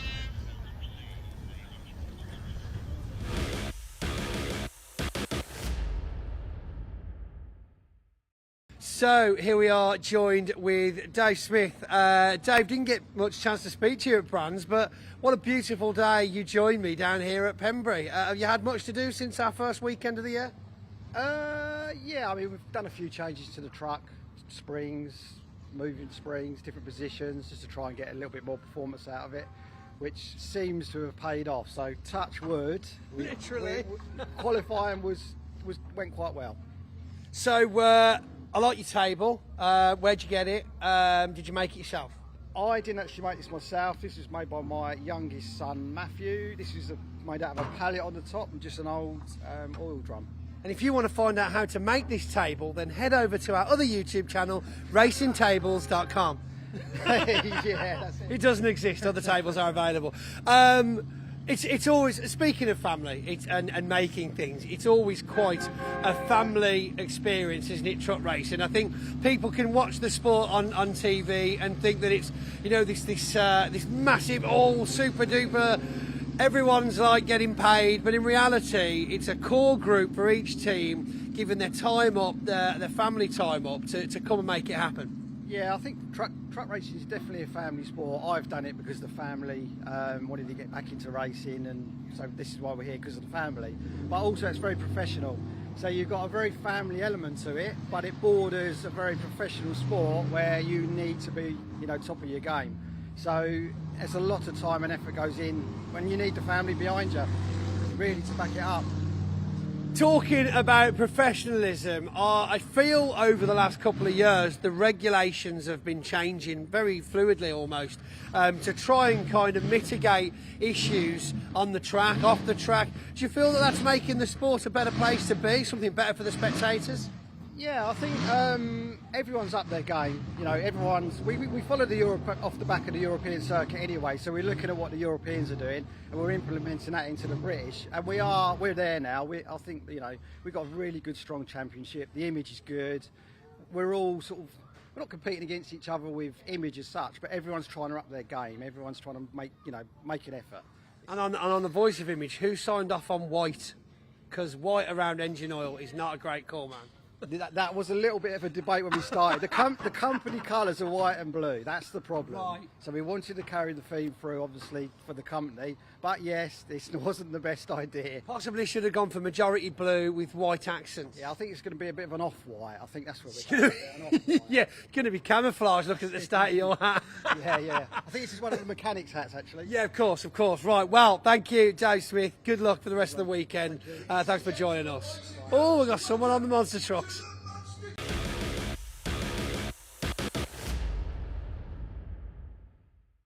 It's flat and round, not stone heavy. If your eye is dull, go to the doctors. If your eye looks wonky, go to the doctors. That's also called the swing.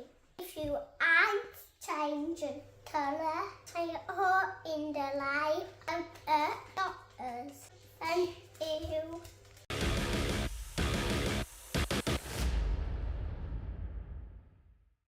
I think it'll buff out. I think it'll be all right. Just I wasn't expecting you to stop that fast, to be honest. Well, you know, you slammed the brakes on. Look, so we've had a bit of an issue here. Me and Pointy have been out racing at Pembrey this morning, and this is what's happened. Not ideal. Pointy was in the Corsa here. I was in the BMW. What happened? Typical BMW drivers, really. It was too close behind me, and I just came to a gentle standstill from about 60 to 0, and you know, instantly. Let's not offend everybody, sure. Of course, we are joking. Of course, we are in the monster truck zone right here, aren't we? Just behind us, we've got Big Pete over there and the Grim Reaper. Just some of the activities going on here this weekend. Absolutely loads to see and do here at Convoy Cymru. It's really brilliant. Hopefully we'll get some more footage of what's going on around the paddock, around the circuit. They really have pulled out all the stops. There's a couple of shows on here. We've also got tractor pulling this weekend. I know, they did try a couple of years ago. Not quite the right ground for it, but I have been told that they've actually upgraded that entire patch over there to have clay down so they can actually do proper tractor tractor pulling? I had no idea. Like when you said different ground. Have you seen tractor pulling before? On telly. On telly. Oh, it's So pretty it's actually impressive. happening here. It's actually happening here. The other side of the show trucks, and of course, let's mention the show trucks as well. Yeah. Huge amount of show trucks. Probably the best turnout we've had down at Pembrey for quite some time, and everyone's really excited. We've got a bar up here as well. We've got games. We've got monster truck rides. Do you want to go in a monster truck later on? I do want to go in a monster. We were hoping to actually get in one, weren't we? Anyway, We're going to see if we can pull some strings. And of course, these cars are probably going to get driven over, aren't they? They are. They're starting moderately three-dimensional, and by the end of the weekend, hopefully they'll be less. So yeah, I mean, it's actually incredible to see the first few crunches. But when I've been working on circuits, hosting live action arenas before, that it's actually really difficult to get a monster truck to go over a car. You think it's just instant there. But they have to really work into it, and then they can start doing the jumps. It's going to be something special, isn't it? So much coming up. Classic Tour cars are here as well, MG owners. And of course, we have a bit of the French flair, the Citroën 2CVs. It's endurance race tomorrow, 2CVs, hour-and-a-half race. An hour and a half in a 2CV? I tell you something, at Silverstone, the racing was brilliant, not to be missed. So really, really, really good stuff. I think I can hear them going round now, actually. Yeah, Just hear them in the background. That is them right now, Yeah. qualifying. Right, that's it from us. We better go do some work or do something and get out of here, actually, before they fire up, because we are right in the middle. I don't want to get squashed by those. You know, monster truck versus car, little bit of time. Monster truck versus people, no time at all. No, it wouldn't even notice us, would it? That would be that. Right, thanks for tuning in, everybody. Don't go far, we'll see you soon.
So you don't. I mean, you sure you don't want to leave your hands on? Just. I mean, I know we're in the paddock, but it's better to be safe than sorry. You're better safe than sorry. I mean, you know, there's trip hazards everywhere, isn't there? So, Neil Yates, ladies and gentlemen. So down at sunny South Wales, beautiful weather we've got this weekend. Look at this clear blue sky. Now there are a few drivers in the paddock that actually say too hot isn't great. Have you been experiencing anything like that with testing yesterday? Without a doubt, the lap times were probably a second or so down on previous times, so they're not as good as can be, but everybody's in the same boat, so we're all fighting the same battle. Now, quick rewind, unfortunately, I know, to reminisce of the end to our weekend at Brands Hatch not so long ago, Was there much damage to the truck? Obviously, it looked quite serious, but they're relatively robust. Yeah, extremely, considering the impact speed was approximately 95 miles an hour. And I think the railings came off worse, but our damage luckily was pretty cosmetic. Radiator, clutch safe cylinder, maybe a wheel. We got spare wheels. So run us through what happened. So obviously paddock hill bend, full speed down the hill, heading towards, not yet in the braking area for the hairpin. What went through? How did it happen? I mean, obviously, did your life flash before your eyes? Just run us through step by step what you could see from your window, at least. Obviously, leading up to the minute little incident, the Adam Bint came off into the gravel a little bit. I saw an opening. I went for the opening. Unfortunately, the doorway closed rather rapidly. Still doing best part of 100 miles an hour. With the door shutting rapidly. Is it that like when you're running around your house, you're late for leaving, and you catch your hip on the door handle? You think you've got the gap, but actually you just go bang, and then you're like, and it's like the most painful thing in the world. Yeah, when you tear your trousers. But unfortunately, my rip was a tiny bit worse. Tiny bit worse. I bet your trousers were in a state after that crash. Right, Neil, thank you very much. Thank you. All well and good. That's the main thing here for Pembrey, and we look forward to seeing you. We're back in anger, ready for action. Excellent. Top perform, brilliant. Neil Yates, thank you very much, buddy. Cheers. Cheers.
the doctors. That's also called the swing.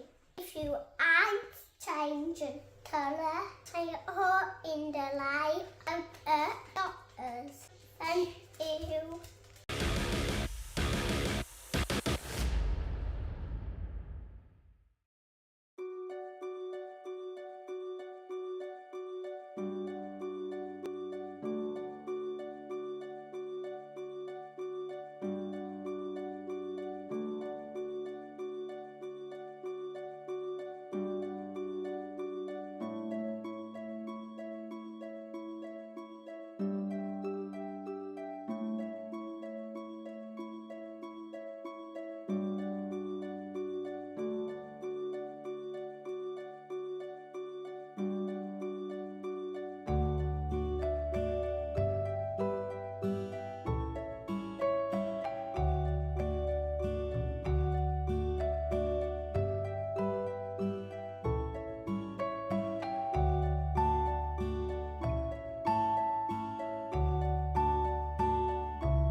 llynedd, sy'n mynd disgwyl beth gwbl llynedd, a brwydau fan hyn, so o'n styried beth like.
So, a little break now, and a cheeky reward for the drivers. Let's see some stretches, guys. We've got Simon Cole, John Bowler. Yeah, Simon's not doing much stretching. He's already hurt his foot. Michael Oliver. We're just here to hang out at Convoy Cymru, and we're here at the basketball hoops. Johnny, do you feel like you're going to be okay at this? Yeah, I'm going to have a good go. A good go. Give it a good go. Simon, you had any experience with balls? No. Right, brilliant. And Michael, what about you? What about you, sir? How are you getting on with the handling of balls? I've just watched that semi-pro thing. Semi? And it's like Jackie Moon. Jackie Moon. Don't Google that just in case. Jackie Moon? Jackie Moon. Still don't know. Semi-pro. What's he called? Oh, semi-pro. Yeah, that's him. Sorry, I was spelling it different in my head. Right, okay, gentlemen, assume the position. Cameraman, Paul, let's get an angle. Okay. Line up your shots. We're going to go all together now. Ready? In 3, 2, 1, go. Let's see what we got. Oh, it's a terrible start for all three drivers. Let's keep going. We want the first one in now. Come on, guys. Show them that you've got skills on and off the circuit. John Bowler looking very good. Oh, is it going in? Yes, Simon Cole takes the first one. Nice shot. Hey, no! Yes, Michael Oliver gets one in as well. Oh, and it's John Bowler bringing up in third place. Come on, keep that target, keep that target. Oh no, Michael's run out of balls. I got one in. You got one in? I got one in. One in. Hey. Two in, mate. No! Professional, remember. I tell you, unbelievable. Right, so you got two. Yep. You got two, you got one. I got one. You got one. I got two. Got two, right, okay, so I think now we need two more balls each, and we need to have a shootout now between John and Simon. Michael, first place on track obviously just doesn't translate to the basketball court. Got to let people win someone, haven't you? You know what I mean? Can't win it all. Such a noble way of thinking about things. Right then, okay, are we ready? Two balls each. Simon, up to the pass, let's see. First shot, Simon. You can do it, baby. Oh, it's a miss. Over to John. Over to John, no pressure. Oh, it's a good shot. Last chance, Simon. Oh, my goodness. Last go, last go. Come on. I've got two, I've got to cut it back. No, that doesn't work like that. Come on, come on. Get it in. As if we couldn't film it. Instant death. Instant death, another one. He had three. Come on, Simon, get it in. No, they're both rubbish. So it's a draw. Yay! Because just like in racing, you can just still get rewarded for not winning directly. I don't know where we're going with that one. Yeah, Clerk of the course. One of you can go and moan about the fact that you didn't beat the other one, and then whoever moans the loudest will actually win a prize. I'm paid £500 for that. Right, have we got two prizes for the two lucky winners? Any prize, any size. What are you going to go for? I'll have the Mickey Mouse. The Mickey Mouse down here. Oh, that'll rub it in his face. To the losers. Yeah. So I'm going to give this to the loser. Oh, George. Come on, let's have a Oh, this is beautiful. Beautiful, gents. And Simon, what are you going to go for? I'll have a duck. You're going for a duck? I think that's a seagull. Same thing. Same family, innit? Same family, innit? Look at that. One of those well-known chip-eating ducks. It just said quack. It just said quack. Oh, Simon, how do you feel about your prize you're going home with today? I love it. You love it? You're going to keep it? You're going to sleep with it later on? No, I don't about sleep with it. No? No, put it on the mantelpiece. You're going to steal its chip first so I can see it in your eyes. I'm going to take me new toy, both of them. Oh, okay. Well, that is something for a different YouTube channel altogether. Thanks for joining us down here at Convoy Cymru, courtesy of Bark, of course, with the British truck racing drivers. Let's hear a round of applause for the drivers, guys. Excellent, excellent. Right, we got plenty more racing action going on this weekend at Pembrey, so stay where you are. Hello, Mickey. Hello. Yeah, stay where you are. We'll be back with more. Oh, you all know we got candy floss as well. Look at. Unbelievable. Oh no, it's a participation certificate. Because you deserve one. Excellent. Small applause.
your eyelids wonky, go to the doctors. That's also called the swing.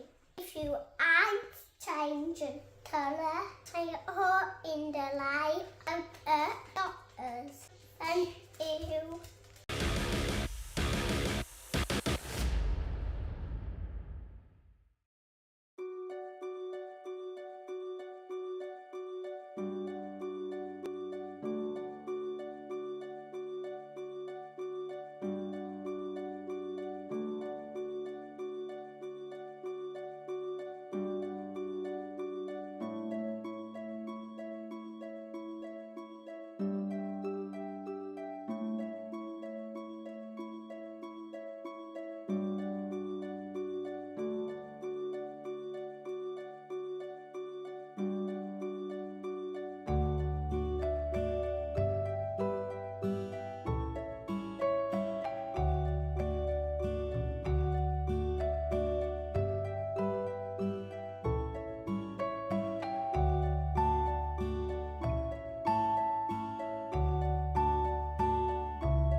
Right, everybody, welcome back. Yes, the lunch break is almost over, and it's time for the final race of the weekend for the Classic Touring Car Racing Club Pre66. A wonderful, wonderful mix of cars, as it always is. One of the most popular, without a doubt. The racing is always fantastic. Just a reminder of what's happened so far with the Pre66 is this weekend. Enduro Owens has taken a pair of wins.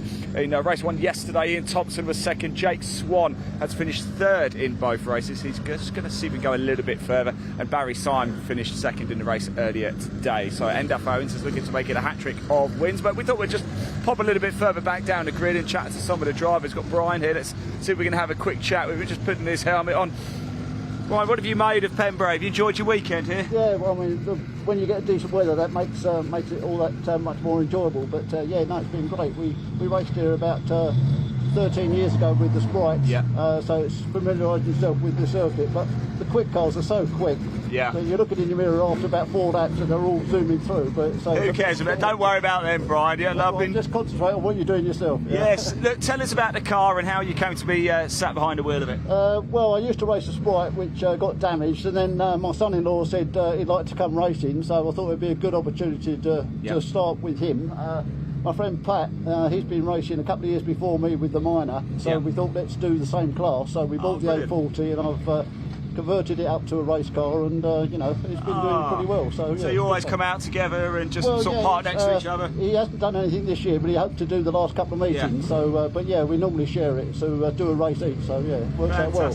Yeah, thanks a lot. Look, enjoy the final outing, won't you? Have a good time. Oh, there you go. Look, make sure I don't get to run over here. Sorry, Paul, we're going to make you go. There's a lot of cars coming in. Grant Williams has just come in as well. Let's just jump in for a quick chat, shall we? As well, we've just been chatting to Brian. Let's have a quick chat over here as well. Just been chatting to your neighbour there, telling us a few stories. So, can you tell us about the car and how you came to be sat behind the wheel of it? Well, this one, I've had it since I was 18. No way. Yeah. Only a few years then. Only a few years. I think I'll keep it. You must love it. It must be a real joy. It's been good, yeah. It's been a good old thing for me, yeah. Obviously, it was a road car years ago when I was a youngster. Yeah. And it sat in a garage for 25 years, and I thought, well, I'll scrap it or rebuild it. And so we said, go racing, and that's it. So it's been out for about 5-6 years now, so we've had a good time. Didn't laugh. You did the best thing by not scrap. I bet you're so happy now, aren't you, that you didn't scrap it? Oh yeah, of course I am, yeah. Top man, thanks for talking to us. Enjoy the final race, won't you? There you go, look, I'll give you that. It's probably a bit too hot to shut the door yet, isn't it? We'll just move a bit further down, shall we? See who we've got. A couple of the minis over here. Who do we want to talk to? There is Enduro Owens. He's going for a hat-trick of wins. Can he do it? Can he see it through? Let's just quickly jump in with Mr. Loveland over here for a quick chat. Yeah, we're going to sneak up on him. And then you did. I really did. Yeah. How's your weekend been? Oh, it's been great. We came down Friday and had a go at trying out the track because, like most people, never been here before. Great track. Grown into it as it's gone by. I had a 4th place in class, a 3rd place in class, 18th and 13th overall. So, you know, it's, weather's been beautiful. So when you saw at the start of the year that we're going to come to Pembrey, was that, I have to be there, I can't miss that one? Well, I think because the club hasn't been here for 10 years, and I thought, how many chances are we going to get to do it, you know? So, you don't know how long, how many chances you're going to get. So, do it, Weather's so perfect as well, isn't it? Yeah. I thought it rained in Wales all the time. That's what apparently not. Apparently not, no. So, get sunburned. It's I know. hotter than Spain here today, isn't it? I know, it's been fantastic. It's been a great weekend. It's a real credit to them, Been fantastic, and good racing. So here we go, last one. Let's hope we all come out without any dents. I was just about to say elbows out, but maybe not. No. Well, until the red lights go out, and then it'll all be. Then we all forget it. It'll be elbows out completely, you know. We've seen that a few times. Yeah. All right. Take care. Nice to see you. And you. Jolly good indeed. Let's jump in for a very quick chat, shall we? Look, it's always a bit sad, isn't it, when we get to the final race of the weekend? But it's been a special one, hasn't it? Fab weekend, really good. I've really enjoyed it. It's a lovely circuit. It's well worth the trek. Is this your first time here as well? Yes, yeah. It seems to be a bit of a theme for everybody, I think, doesn't it? But, yeah, it's quite friendly to learn the circuit as well. I thought, when I saw videos of cars going around, crikey, that looks fast. Where would you say it's most like? If you compare it to another track in UK, where would you say? No, it's a bit sort of Thruxton-y because you're keeping your speed everywhere, but it's not as silly quick. So that's what, for me, makes it nicer. Do you know what somebody else has said? They said it's like a mini Thruxton. In fact, the infrastructure's similar as well, isn't it? It is, but everyone's great. It's so friendly, all the staff and everything. It's been, definitely well worth a visit. Well worth a visit. I'll let you get ready to go race. Thanks for talking to us. Take care, enjoy the race, won't you? And if we don't talk in pot firmly, have a safe journey home as well. Oh, let's go say hello to Piers. I haven't spoken to Piers yet. Piers, I haven't been ignoring you, I promise. I promise I haven't been ignoring. How's your weekend been? Yeah, it's been busy boy, very mixed this weekend, so good and bad. But yeah, it was nice to do all right in the last race. Yeah, we sort of cooked the tyres in this towards the end in the last race, so I'll have to make sure I don't make that mistake again. Well, look, you've had 2 goes at it, so now this is the one for everybody, isn't it? They've had a couple of races to learn it. That's it, yeah. Look, where's the best place? Where can you make the most time up? I think around the back here, the fast bits, and down the pit straight, definitely, yeah. And the little cars are far better on the squiggly bits down there, yeah. So we'll see. This looks better, doesn't it? Yeah. That's all right. Thanks for talking to us, mate. Have a safe journey. I'd like to see you a little bit later. Let's go back up to the top, shall we? Have a little look around, as we did a little bit earlier, actually. Let's put the camera on some of the cars, shall we? Just slowly walk past them, and you can tell us which is your favourite. Let us know in that live chat. We've got a wide range of cars. Haven't we? NF Owens in the Austin Cooper S. We've got Lotus Cortina, Ford Anglia. We've got Hillman Imps. Grant Williams' Mark II Jag is just there as well. He's just having a quick chat with a couple of drivers there. Is NF. Look, certainly getting himself tanned up there, ready for this. James Ibbotson, we spoke to him a little bit earlier too. So Jake Swan has finished 3rd so far in both of the races. He is looking to go one better. There is Barry. He's going to give us a bit of a thumbs up. Woo, woo, woo. Barry, you going back home later? You go back home, aren't you? How far's the drive? Work tomorrow. It took a long time coming down. It's 400 miles, so yeah, it's it'll be Monday by the time we get home. But thanks to everyone that helps make it happen. And we're probably the furthest travelled in the championship. But we'll hopefully give this man a good race, get another trophy, and make the journey home even sweeter. Make the journey a bit sweeter. I imagine in checker flag or fall, and rather than coming into Parc Fermé, you just hit the road straight in the trailer. Out we go. But the dedication and commitment though that you show to go driving, because it can't be easy. I mean, obviously you've got Knock Hill, but that's about it. Croft, I suppose, isn't horrific for you. Croft is really our home circuit, because there's not really much racing for these cars at Knock Hill, so that's a 3-hour run for that's a close run. Open Park's about 4 hours, Donington's about 5, and thereafter. But we're used to it. We've been doing it for years, and it makes us a bit more dedicated and determined, I guess. So as long as these boys know that we've not got 6 miles to go, we've got 406, so we'll make it count. Endef is literally. I've heard on that hill, Endef. I've heard you live literally on that hill. Is that so? Is it? Just by the sheep. You said it. You said it. Right, I'm going to let you crack on anyway. I hope to see you at the end, Ian. Hopefully yes, I'm sure you will. Yeah, I'm sure. I have a feeling you might. No, top man, Barry. Right, let's get ourselves to the end, shall we? Not too long to go.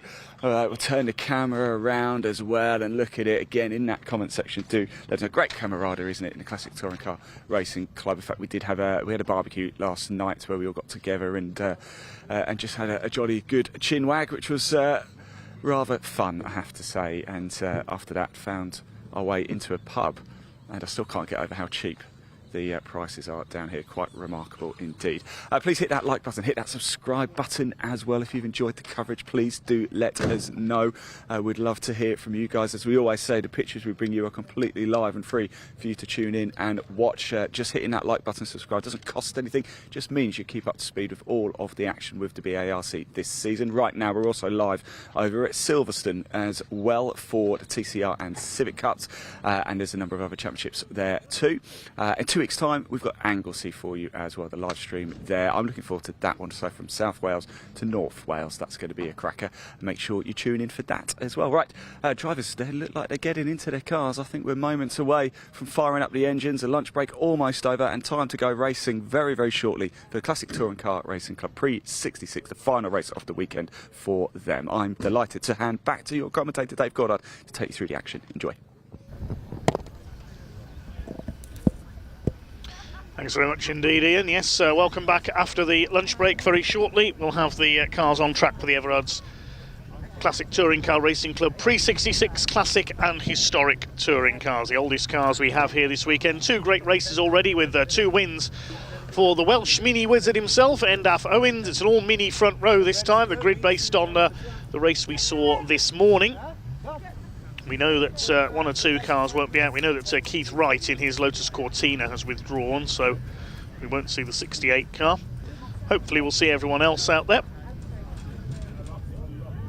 Looking at the grid sheet, Simon Knight is on the grid, being number 55, so we'll see if the white and red imp is there.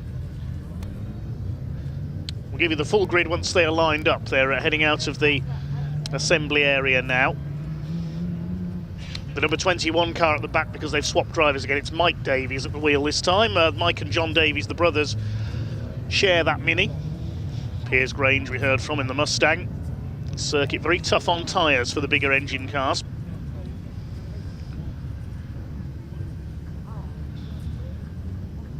Head out of the assembly area in order.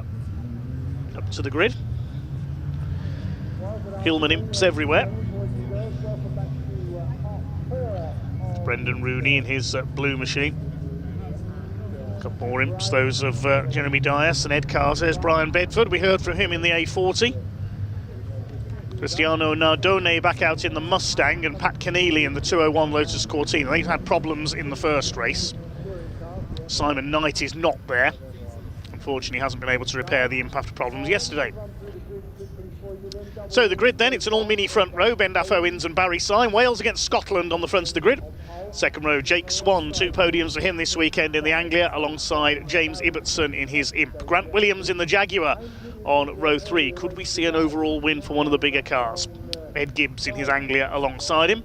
Row 4, reigning champion Ian Thompson. His race this morning ruined by a spin on the first lap at Senna Corner.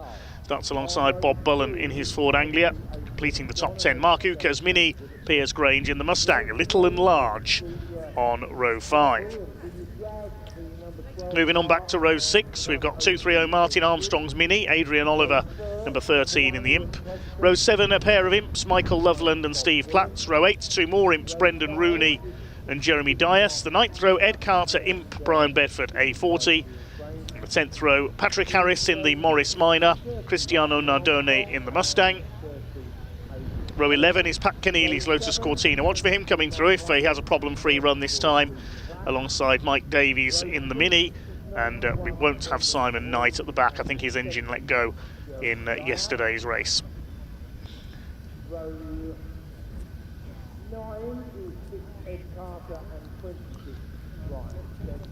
So that concludes the grid for this race.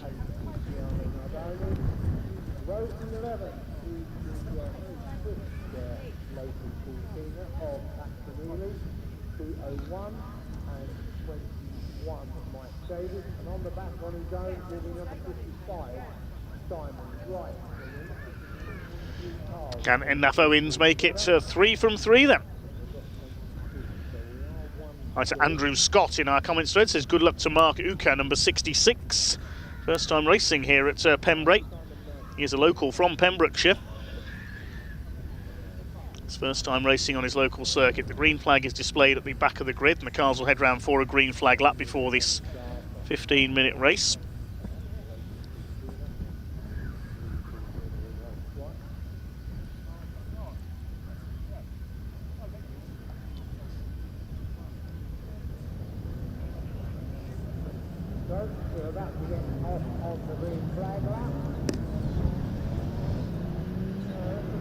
Time to get some heat into those tyres. There's enough heat in the cars. Another glorious day here at Pembrey.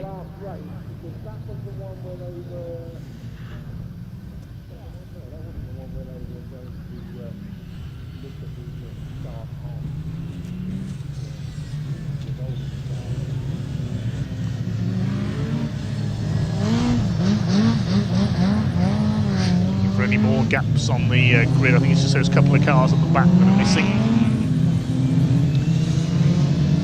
Patrick Harris in his Morris Minor that he's owned for many decades, as we just heard.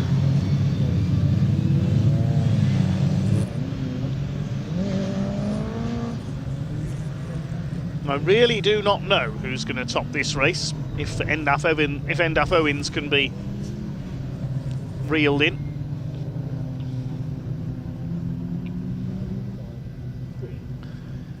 Two blue minis together. And Owens just a few miles down the road. Barry Syme, as we heard, 400 miles away in East Kilbride in Scotland.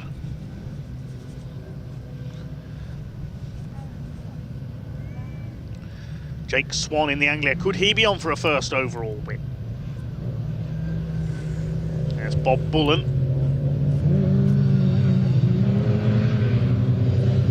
He's got quite a few old school Fords. He's raced Lotus Cortinas. He's got a Mark 1 Escort as well. We saw that out at Brands Hatch earlier this year.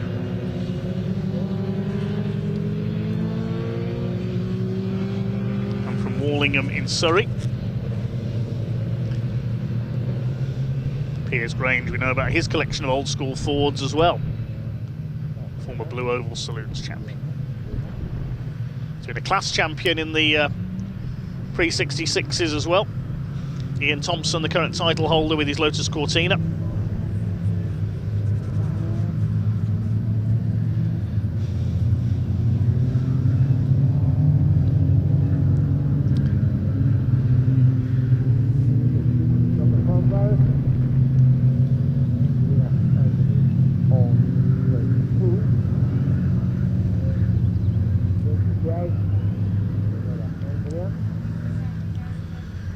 Another 15-minute race coming up then, the third race of the weekend for the Classic Touring Car Racing Club Everard's Pre66 Classic and Historic Touring Cars. Stunning sight they make as they come through to line up. Watch for that Mustang launching off from the back of the grid. Cristiano Nardone, the ex-BMW racer. Doors are closed firmly now though, because the grid is starting to form.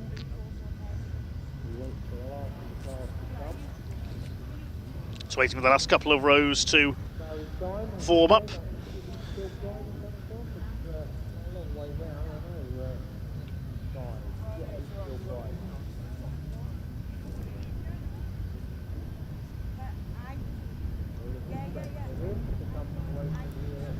So waiting the all clear then from the marshals, then we'll get this race underway. Last action this weekend for the Classic Touring Car Racing Club on their return to Pembrey. Green flag waves at the back of the grid, the 5-second board is displayed. Red lights are on, the revs are up, and away they go. Does Endaf Owens get the start from pole position? A super start by James Ibbotson in the imp. Look at the Hillman imp up the outside. Grant Williams is being squeezed off to the inside. Who's going to have the lead here? Ed Gibbs coming through in the Anglia as well. Well, any one of about half a dozen cars could be leading this as they come out of the hairpin. I think it's Endaf Owens has held it from pole position. And look at Mike Davies in the Mini as well. He's got past about 10 cars around the outside. What a start by Mike Davies. So who's come out with the lead? Owens leads it, Gibbs up to second. What a sensational start by him in the Anglia. And Jake Swan's dropped back a little in his Anglia as well. Well, there's a real mix-up in the front of the field. Then Gibbs in second place, Ibbotson third. I thought Ibbotson was going to have the lead going into the hairpin for the first time. Barry Syme is fourth, then Grant Williams. He would have had the lead as he not got squeezed towards the inside, towards the grass. Piers Grange in the Mustang, trying to get some heat into his tyres. Battling Bob Bullen and Martin Armstrong's Mini. But Endaf Owens, he got the hairpin right, and now he's starting to check out already at the front of the field. Watch for the Mustang monstering its way up the straight. Here comes Piers Grange, past Bob Bullen. But what a run to the first corner that was. Quite a few cars caught napping at the front of the field. But Endaf Owens wasn't one of them. He's away and gone already. Ed Gibbs up there in second.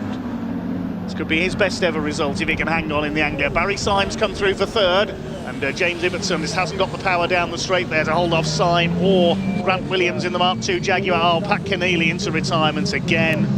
He's had zero luck so far this season with his Lotus Cortina. Just the one finish this weekend. Ian Thompson's Lotus Cortina faring better. He's got past Ibbotson, so has Jake Swan. Well, the imp got that super start up into, well, I thought it was going to get the lead, but now it's been shuffled back again by the more powerful cars. Pause for breath after that start needed as they head into Senna for the second time. Piers Grange sliding the Mustang out wide, Martin Armstrong's Mini on his tail. See how the more nimble cars have the advantage over the Mustang. Looks like this is going to be a race for second place once again, because at the end of lap 1, 2.6 seconds was the lead gap for Endaf Owens over Ed Gibbs in second place. He's already gone out of sight. There he is. Barry Syme putting the Anglia under pressure now. Grant Williams twitching the Jaguar there. He's up into P4 as they come over the line, with Ibbotson having lost 3 places on that last lap. Barry Syme on the brakes up the inside. Will get the Mini through into second place. Yes, he's done it. Grant Williams on the inside battling with Ian Thompson there behind them. Jake Swan in the black Ford Anglia. Barry Syme makes it a Mini 1-2 once again. He'll try and go after Endaf Owens. Endaf Owens' last lap was a 1 minute 9.987. Ed Gibbs' last lap in second as they crossed the line was a 1:12.557. Endaf Owens is just pulverising his opposition here this weekend. It shouldn't affect the championship too much, because I think Endaf has entered this meeting as a one-off on his local circuit. I don't think we'll see him contest the full rest of the season. There's James Ibbotson still leading his class. That's where he needs to be. He doesn't need to challenge for overall victory. He just needs to be ahead of the other imps to win the class and extend his points lead. It's Adrian Oliver second of the imps, then Steve Platts number 94. Complete lap number 3. The lead gap's up to over 6.5 seconds now. Gibbs still going superbly up there in third. Ian Thompson trying a look around the outside of Grant Williams in the Jaguar. Jake Swan not far away either, the 5.38. Thompson drops 2 wheels off the edge of the circuit there. Jake Swan doesn't need asking twice to go through. Ian Thompson's had a frustrating day so far. There's smoke in the background there. I hope that's not an incident. I hope that's just somebody locking up into the hairpin. Williams and Swan now ahead of Ian Thompson, the number 1. Squeal of tyres, they make their way through Senna up towards Brooklands. Dr. Grant Williams dancing the Jaguar around with Jake Swan on his tail. One of his collection of Mark II Jaguars, Grant Williams. There's a gap back to Piers Grange, who's next in the order in the Ford Mustang. Who's complete another lap. Endaf Owens continues to lead. Barry Syme over the line, second place, nearly 8 seconds down now. Then this 4-way battle for third. Piers Grange has got ahead of James Ibbotson. Now, can he use the Mustang's V8 power to catch this group? Ian Thompson having a go at Jake Swan, trying to take the place back again after he ran wide a lap ago. Grange next, then Ibbotson back in the clutches of Martin Armstrong. The Hillman imp doesn't seem to have the pace it had earlier on this weekend, so Ibbotson might be struggling a little. A couple of cars into the pits. We've already lost Pat Keneally. We saw that. We lost Mark Uker as well. The local man in his Mini has pulled into the pits. So problems for Mark. No problems for the 2 Minis up front. Ed Gibbs sideways in the Anglia. That's how George Polly would drive one on the short ovals. One of the greats of UK hot rod racing, of course. He was famous for his Ford Anglias, while his legendary rival Barry Lee favoured Escorts. As did Duffy Collard, the big 3 of hot rod racing for so many years.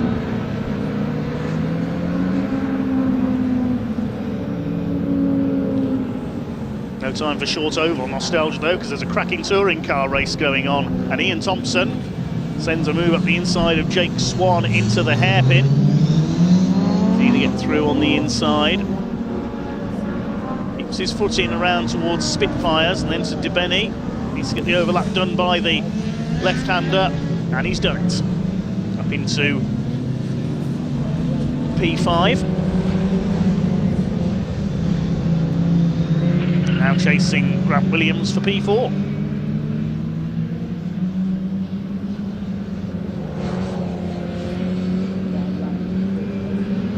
Kevin Swan further back in the order. Where is Swan Senior's Anglia?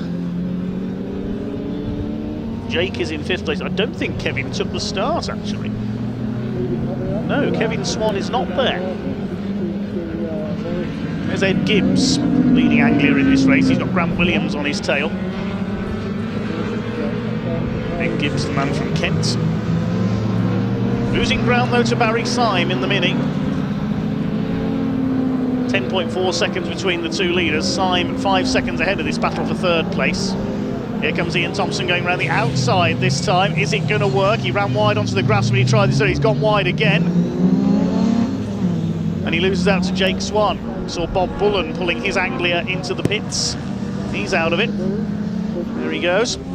And here's our leader. We've not seen much of Endaf Owens so far.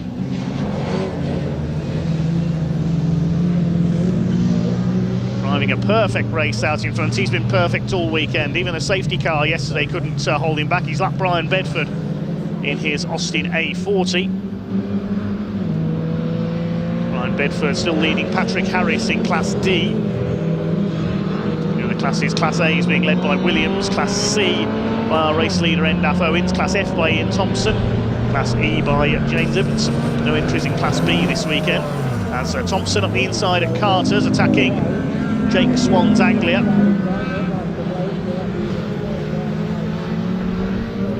Patrick Harris has been lapped in the Morris Minor. Back around 10 years ago, this championship was won a couple of times by a Morris Minor in the hands of the late Tony Preston. Brilliant driver of Morris Minors was Tony. Ian Thompson up the inside again. This time he's got it right. Jake Swan gets the Anglia hooked up and tries to fight back.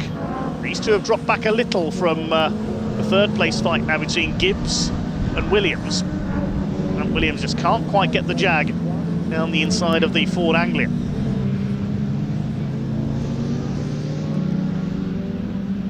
Fastest lap of the race still with Owens, 1 minute 9.987. Next best lap by Barry Syme, 1 minute 11.459. So there's nobody lapping within about a second and a half of Endaf Owens at the moment.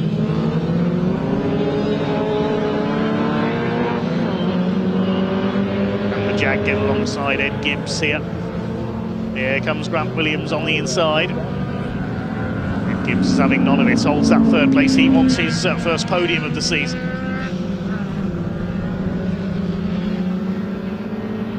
Come up to lap Brian Bedford, who moves to one side to let them through. And Grant Williams dodges out from behind the Anglia. With a bit of judicious braking, he could get third place here. Looks like he's going to do it. He's got the inside line for the hairpin.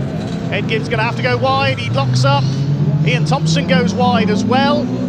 Jake Swan could pick up 2 places here if he plays his cards right. No, Thompson cuts him off. So Williams gets through into third place. Now he's going to go after the minis. Owens leads by 13 seconds. Gibbs showing in third behind Syme, but it has now changed. Because there is the Jaguar up into third place now. How far behind Barry Syme were these two? 7 seconds at the line. Can Grant Williams make it up? Needs to channel his inner Mike Hawthorne here. 1958 Formula One world champion, of course. Great exponent in touring cars with Jaguars as well.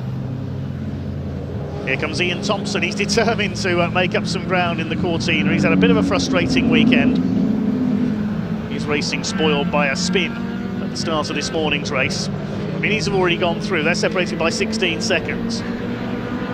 Still, Owens is lapping 2.5 seconds a lap quicker now than Barry Syme.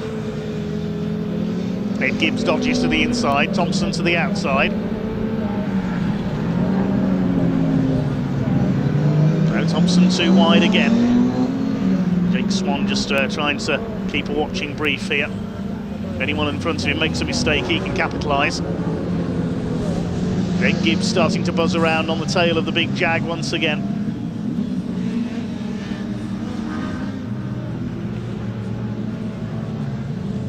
Out of the crossing, through towards Senna.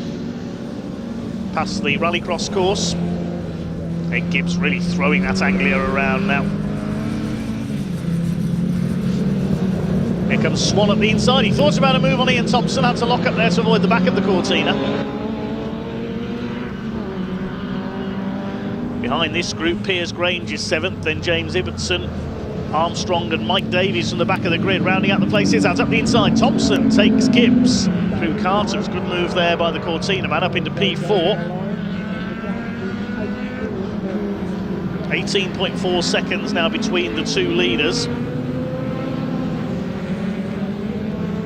Owens still lapping well over 2 seconds faster than Barry Syme behind him. Gap has come down slightly between second and third. Williams has closed just a little on the Mini, only by a couple of tenths.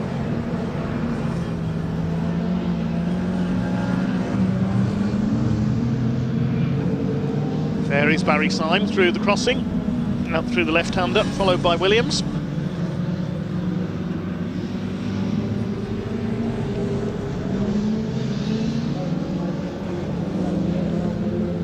And the two Anglias, Gibbs, Jake Swan.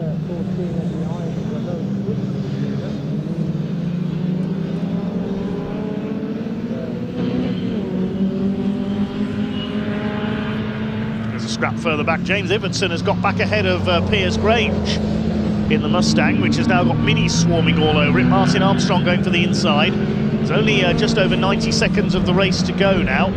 I suspect the Mustang's tyres are going off again.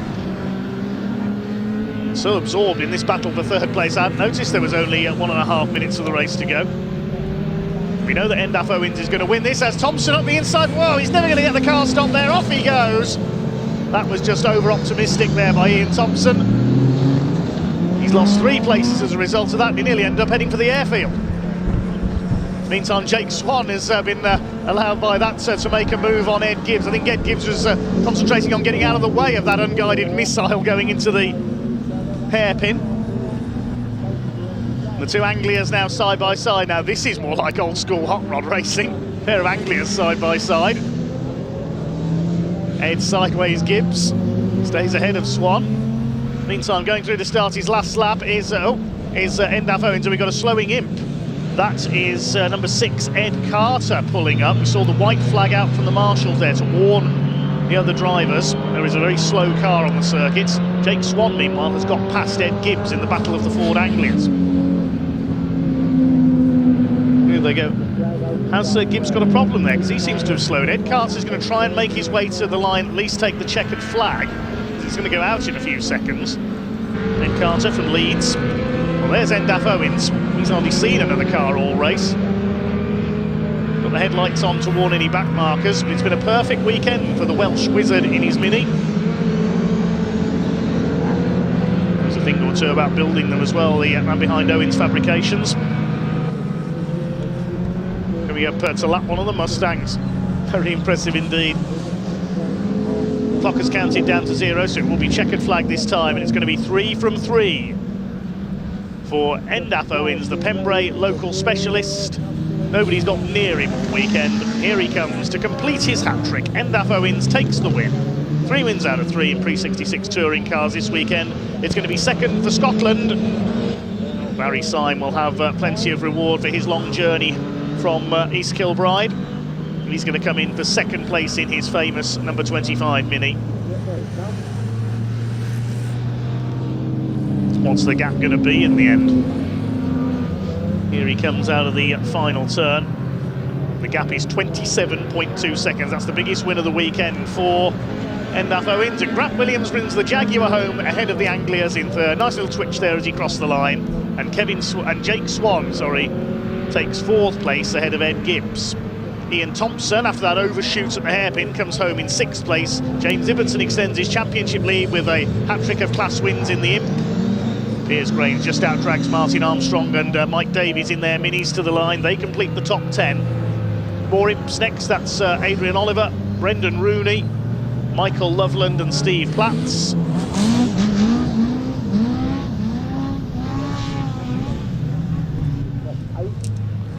Endaf Owens, a perfect weekend.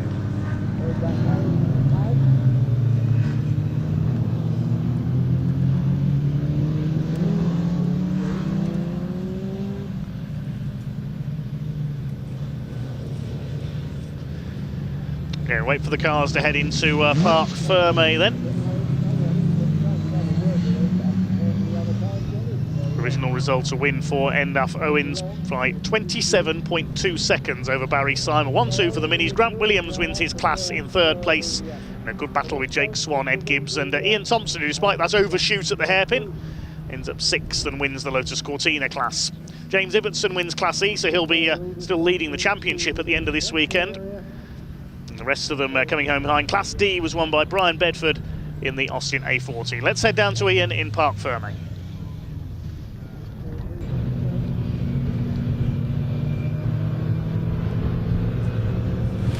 Hometown hero goes back to that hill over there with 3 first place spots. Well done, Ed. Thank you. Do you try to make the gap as big as possible there? No, I just kept my head on, just keeping hear all these funny noises when you're out there on your own, and yeah, just enjoyed. I just love driving this track.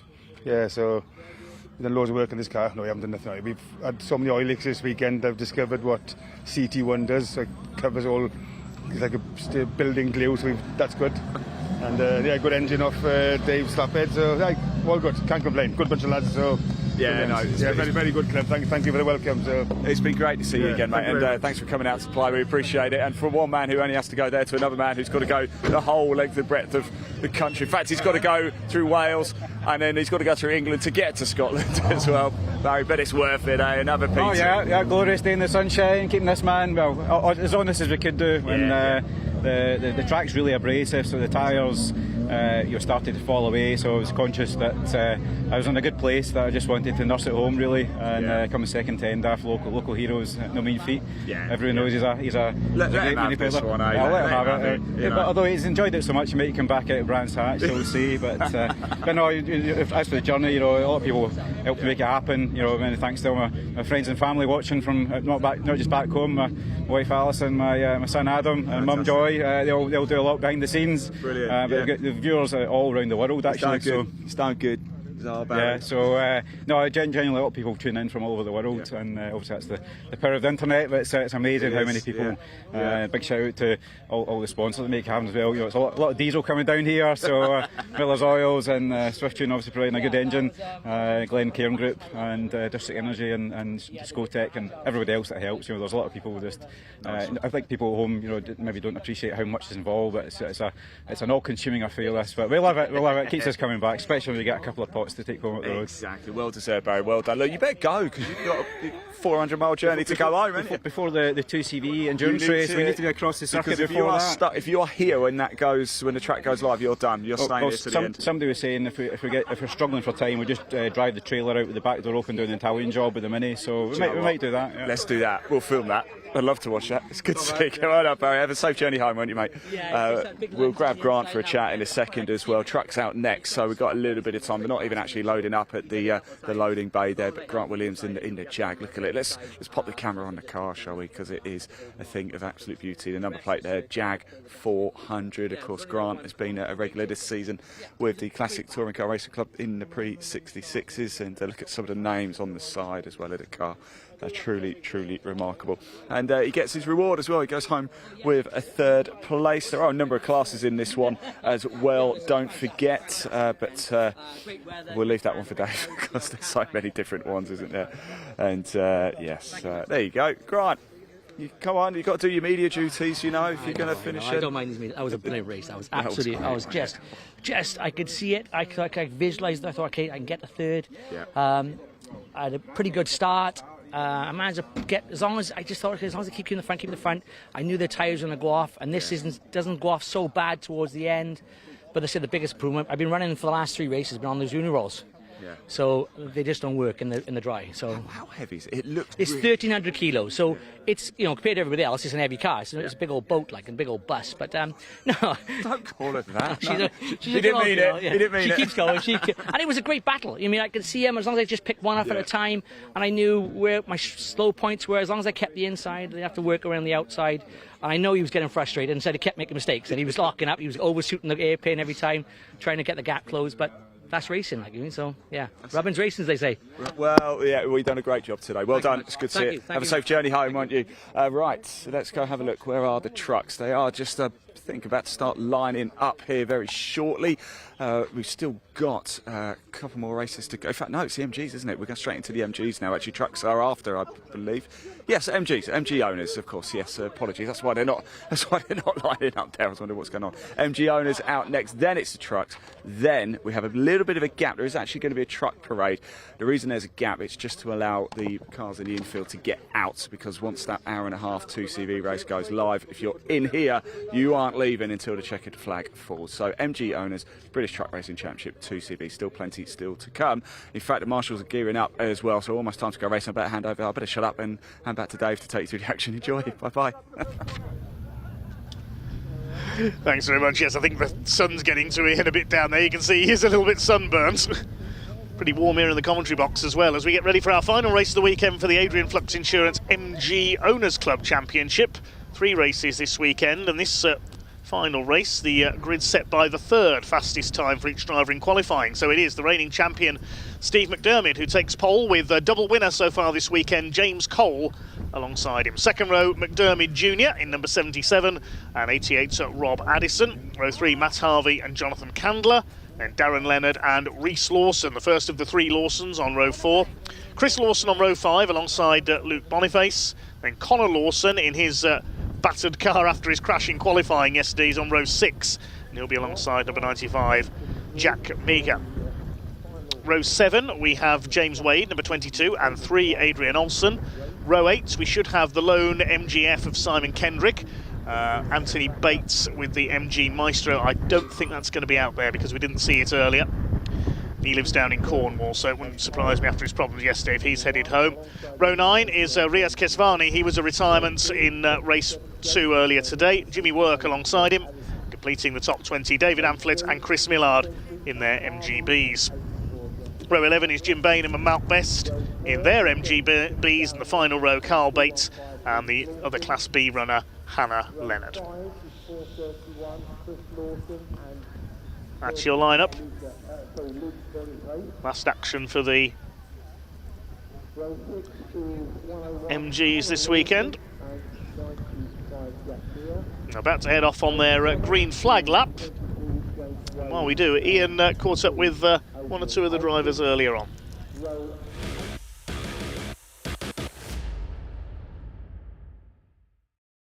Right, it's time for the final race of the weekend for the MG owners. The cars are starting to come into the assembly area, and oh, look who it is! I didn't see you there, Hannah. How are you doing? How's your weekend been? It's been really good. I had loads of fun this weekend, yeah. What do you make of the circuit here? I wasn't too keen at first, to be honest. No, my first time out here, but yeah, qualifying wasn't the best. I came back in, I was like, I hate it, it's awful. But the more I've gone around it, it's quite fun. I do like it here. What are you making now of your experience with the MG Car Club? Because it's, you know, it's starting to get a few races under your belt now. Yeah, it's really good. It's such a good championship to be in. Everyone's so friendly.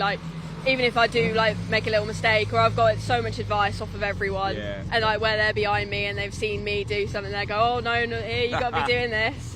So it's all really helpful. So yeah, I could not be in a better championship for my first season, I don't think. Yeah, no, very special indeed. And look, one final roll of the dice in this race. What can we do from here? Oh, I just got to put my foot down a bit. Yeah. Right, I'll let you crack on. Best of luck. Thanks for talking to us. We've got Darren over here. Let's just quickly say hello to him as well. Yes, almost time to go. Final race for the MG owners. Here he is. How you doing, mate? You all right? Yes. You had a good weekend? Yeah, better second race. First race was bloody awful. Went backwards and spun at Honda in the first lap. So I went to bang last and pretty much was just recovering it from there. It's all right. I don't think we got it on a stream. It's all right. That's all right. But no, it's been a positive weekend. Hannah's done well. She's brought the car home in one piece, and she's getting quicker, isn't she? She's getting more confident. She's getting more confident, getting a lot quicker. And as I say, she's looking forward to Thruxton because that's one of the only circuits she's actually been around. It's going to be a cracker day. So I'll be out in the ZS. So parking this up for the rest of the season, and I'll be out in the ZS. So I think I'm there for that one. So yes, all good. I'll come over and say hello again. No problem at all. Best of luck, mate. Take care. Yeah. Right, there we go. MG Owners Club final race of the weekend about to get underway. So I'm going to hand over to commentator Dave Goddard to take you through the action. Enjoy.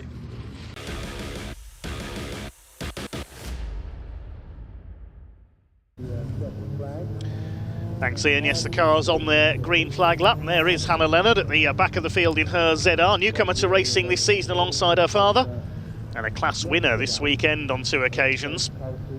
Her only rival in Class B, though, was the Maestro, and sadly problems for Anthony Bates. Now, I can't see him on the grid for this one, unfortunately.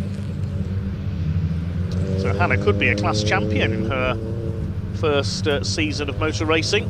Father Darren's raced this championship for a number of years. He had the ZS Saloon previous to his current ZR. But we didn't catch the spin he had earlier on in race 2 either. Spare him his blushes slightly. So can James Cole make it a hat-trick? Earlier on we had the rare thing in this championship of no McDermid's on the podium after Steve had a spin coming out of Dibeni.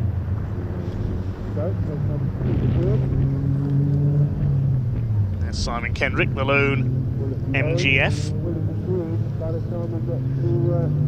Jean Keswani's back out in the number 23. Problems for him in race 2. There's Jimmy Work, number 19, the tattooist. He's going to need to do a bit of work to make his way to the front of the field, isn't he, in this one? A bit further down than we normally see him, 18th on the grid. The man from Milton Keynes. A lot of drivers in this championship from Milton Keynes or Buckingham. A lot of those cars prepared by Steve McDermid. And he's on the pole. Can the McDermids take a win here and stop the hat-trick for James Cole? It'll be a 20-minute race for the Adrian Flux Insurance MG Owners Club Championship. The orange and black car of Steve McDermid alongside the green of James Cole. Jake McDermid in the grey and orange car with the white bonnet stripes. Alongside him, Rob Addison had a strong run in race 2 earlier on, the black and yellow car. 5-second board is held aloft. Revs are up and away they go. Race 3 for the MGs gets underway, and not the best of starts for James Cole. It is Steve McDermid who takes the lead from pole position. James Cole slots in second place. Not a great start for Jake McDermid either. He's in there on the inside somewhere. And Luke Boniface, another flying start up the outside, side by side with Rob Addison. He did that earlier on this morning as well. Hannah Leonard's already gained a few places among the older MGBs further back, and this time Luke Boniface has got it right. He's up to third ahead of Rob Addison. Then it's Jonathan Candler and Jake McDermid as they make their way through over the crossing for the first time. Jack Meager coming under fire from one of the Lawsons, that's Chris Lawson. Hopefully their transponders will be operational this time. We won't have any confusion regarding the live timing. As they make their way towards Brooklands for the first time. Jimmy Work having a go at James Wade in the number 22. It's a newcomer to MG Racing, but he's already proved very quick indeed. You can see the novice cross on the back of his car.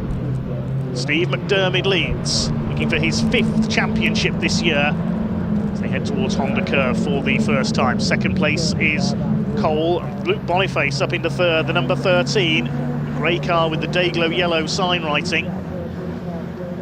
Made a sharp dash down the outside in the race earlier on and couldn't quite get slotted into place in the pack, but he got it right this time. As they sort themselves out around the opening lap. On the inside there, that's another of the Lawsons attacking Matt Harvey, I think. It's 215, I think, of Reese Lawson. He's had a decent start. He is showing on the timing tower this time, so it looks like at least one of the Lawsons has a working transponder this time. Jake McDermid attacking Jonathan Candler. This is for 5th position. Jake a little bit off the boil. I think he had a shunt in that car in testing recently, and Jimmy Work goes off. Rallycross anyone? He's going to lose at least 2 or 3 places there into Brooklands. Gets it back together though behind Connor Lawson in the number 101 car. McDermid tucked in behind the Asgood car of 84 Jonathan Candler, mechanic in the British Army in the green and black machine. Matt Harvey behind them. And we've got Reese Lawson in the 215 ahead of 9th position. I think that's Meager ahead of James Wade. That's That's Harvey closing up on this battle in the lower reach of the top 10, and that's Chris Lawson going around the outside, or trying to go around the outside of Darren Leonard. He's just got ahead of the 95 of Jack Meager. Out front it is still Steve McDermott, but only by 0.8 of a second on lap 3. James Cole in second, and Luke Boniface looking for his first podium of the season.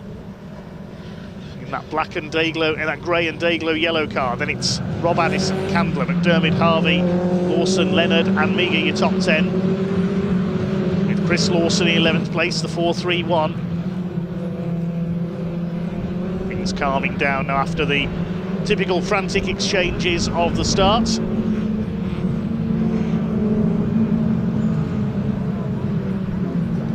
Jake McDermott determined to find a way past Jonathan Candler, try and catch his father for the race lead. He proved he can win at Snetterton. There were absolute scenes of celebration in Parc Ferme at Snetterton when Jake finally scored his first outright win. Where is Hannah Leonard? Where is she in the overall classification? She's in 19th place, leading Class B. She's up there with the quicker MGBs as well. Maybe a newer car, but some of those MGB racers have decades of experience. It's only Hannah's second meeting.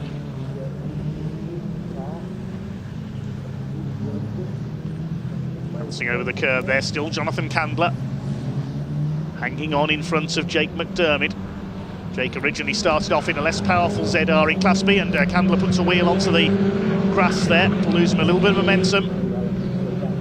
Trying to close up on Rob Addison for 4th place as well. 7 of them in the lead group effectively. First 2 slightly clear. Dermot and Cole separated by just over half a second. There's our Class F leader, the lone MGF here this weekend, Simon Kendrick. Just hoping for a finish this time. Not had a very happy season. At the season opener at Donington Park, he was rather torpedoed by a car that missed its braking point into Redgate and broke his steering, which put him out for the weekend. He's had further problems here in race 1. He was a retirement.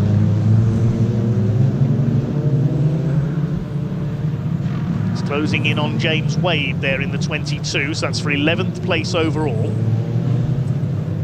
First of the non-ZRs. Chris Lawson ahead of him, and then Jack Meager. Here comes the 3rd place battle. The first 2 have escaped slightly now. There's just under a second in it between McDermott and Cole. 2.3 seconds. They are ahead of Boniface. Still holding on to that 3rd place. 1 minute 9.796, the fastest lap of the race, recorded by Steve McDermott, the race leader. Wonderfully evenly matched, these MG ZRs.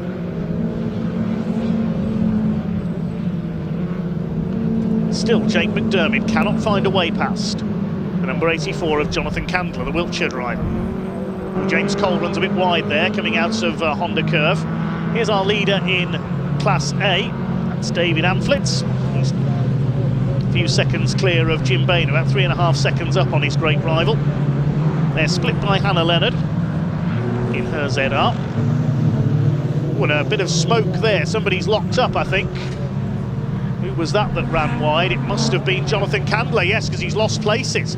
He's behind Jake McDermott. Matt Harvey's gone through as well in the number 20, so Jonathan Candler's made a mistake there on the hairpin. And he's lost 2 places. Here's our 3rd place man. Can Luke Boniface hang on for what I think will be his first ever podium in the Adrian Flux MG Owners Club Championship? Puts a wheel onto the grass there, though. If you do that with the back of the car, you risk spinning out. Of spinning out, a mistake there for number 71, Carl Bates at the hairpin. He's gone off, rejoins though. There's Reese Lawson being chased by Leonard Senior. That's Darren Leonard. I just think if Darren and Hannah continue their move up the order, we could soon have father and son and father and daughter fighting for wins.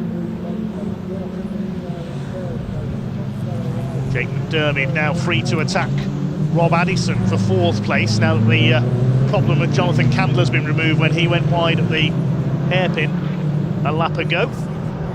12.5 minutes of this 20-minute race to go. The lead gap is now now at 1.7 seconds, so Steve McDermott is pulling away from James Cole. Cole seeing his hopes of a hat-trick start to slip away.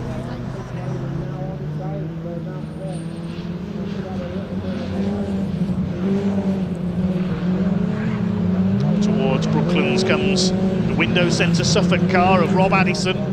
Jake McDermott nearly clipping the back of him there into the right-hander.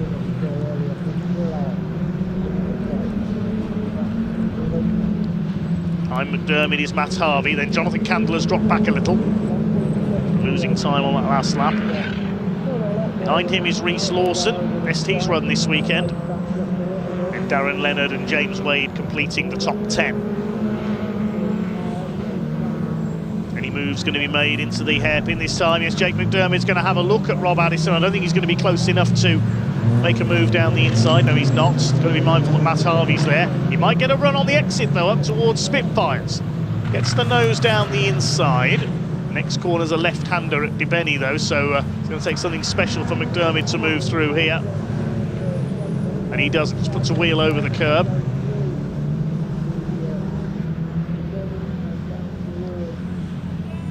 Jake McDermott tucked right on the rear bumper of Rob Addison, the ex-MG Maestro racer. More dust being kicked up out of Senna and towards Brooklands.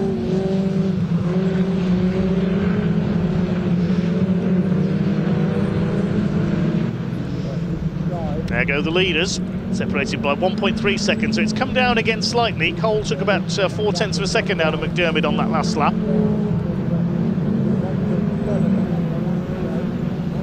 Across the line they go, 8 laps completed, and it's come down again, 1.095 seconds the gap now. Another 0.3 taken out, so James Cole is fighting back. Boniface still third, he's driving superbly. Clear of Rob Addison to the tune of 1.3 seconds in that third place. There he is. Addison holding back Jake McDermott, then it's Matt Harvey in the number 20. Jonathan Candler's next, then a gap back of about 4 seconds to Reece Lawson in 8th. Still no change in Class A. David Amflet ahead of Jim Bainham and Malc Best. Malc Best, the former Ford Capri racer, among others. The only change on that last lap was for 10th place. Meagher's got ahead of James Wade.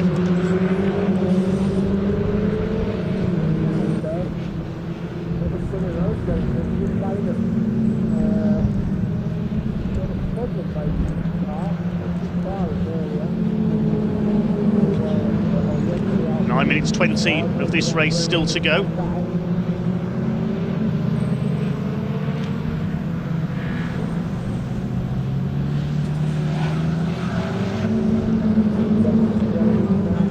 So Luke Boniface on for his first podium of the season. He did have one last year, though. That was a second at Cadwell Park. That wasn't in front of the BARC TV cameras, so this will be his first televised podium. To B&G Car Sales for a update there on our comments thread. There is Luke holding off. Never mind that, because look at the way James Cole is going. He's right on the tail now of Steve McDermott, and he's going for the lead. He wants that hat-trick. It's the slightly tighter exit from Brooklands corner.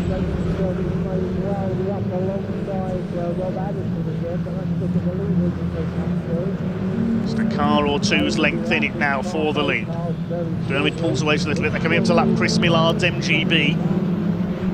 Running at the tail of the field. All 23 cars are still running.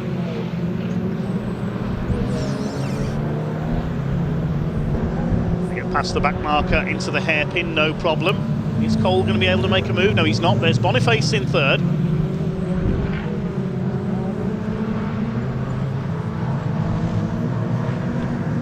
See the car of James Cole bouncing away there. It's very stiffly sprung, that car. Coming up to lap Carl Bate in his MGB GT. He gets out of the way, no problem.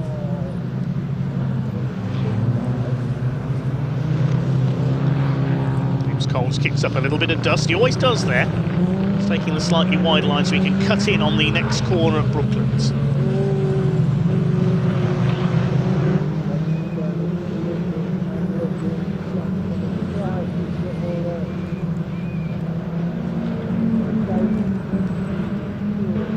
Seven minutes to go. Here's a battle a little further back. This is for 11th place. We've got Jack Meeker, Jimmy Work.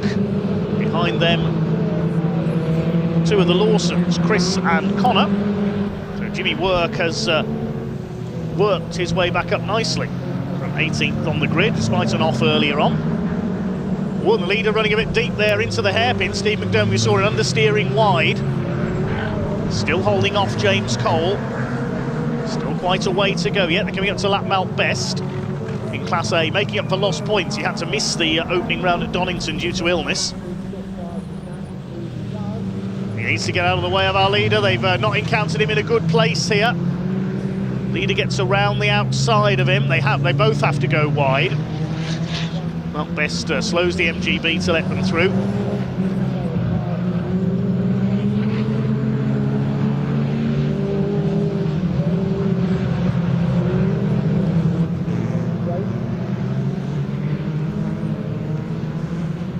Tighter line through there is James Cole.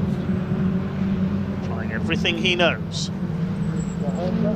Steve McDermott, with so much experience, a four-time champion. Soaking up the pressure. Boniface looking fairly safe in third. Everybody else scrapping to be fourth. They're coming down towards the hairpin this time. Boniface has pulled away by quite a bit there. He's about over 2 seconds clear of Rob Addison. Then it's Jake McDermott, then Harvey. Candler's closed back up again. Four of them line astern. They've lapped Jim Bainham in the number 2.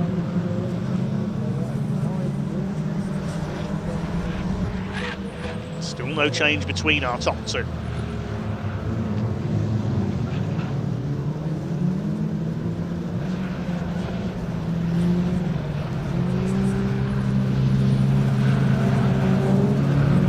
Got a lap mount best now, so we're hoping he sees them coming, gets out of the way. Boniface has got through no problem. What about the next four?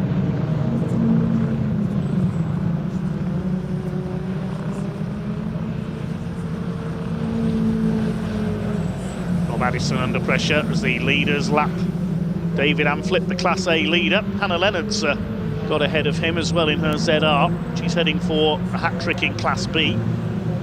The fewer points than if there was a larger entry, of course. And look how much curb James Cole takes on the inside there. Is it going to work for him as they go towards Spitfires? Not quite. Steve McDermott covers the line. Right up over the curb there, taking as tight a line as he could. McDermott continues to lead, goes past the point where he spun in race 2. Towards Senna, 4 minutes left. At least a couple more laps after this one. They come up to lap Hannah Leonard from Wokingham in Berkshire.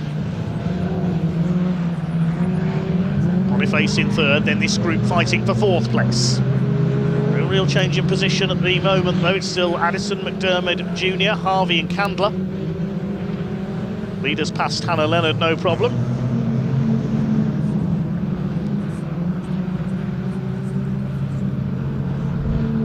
Cole's car skips its way round again through Honda Curve. Up towards Hatchett's for the 15th time.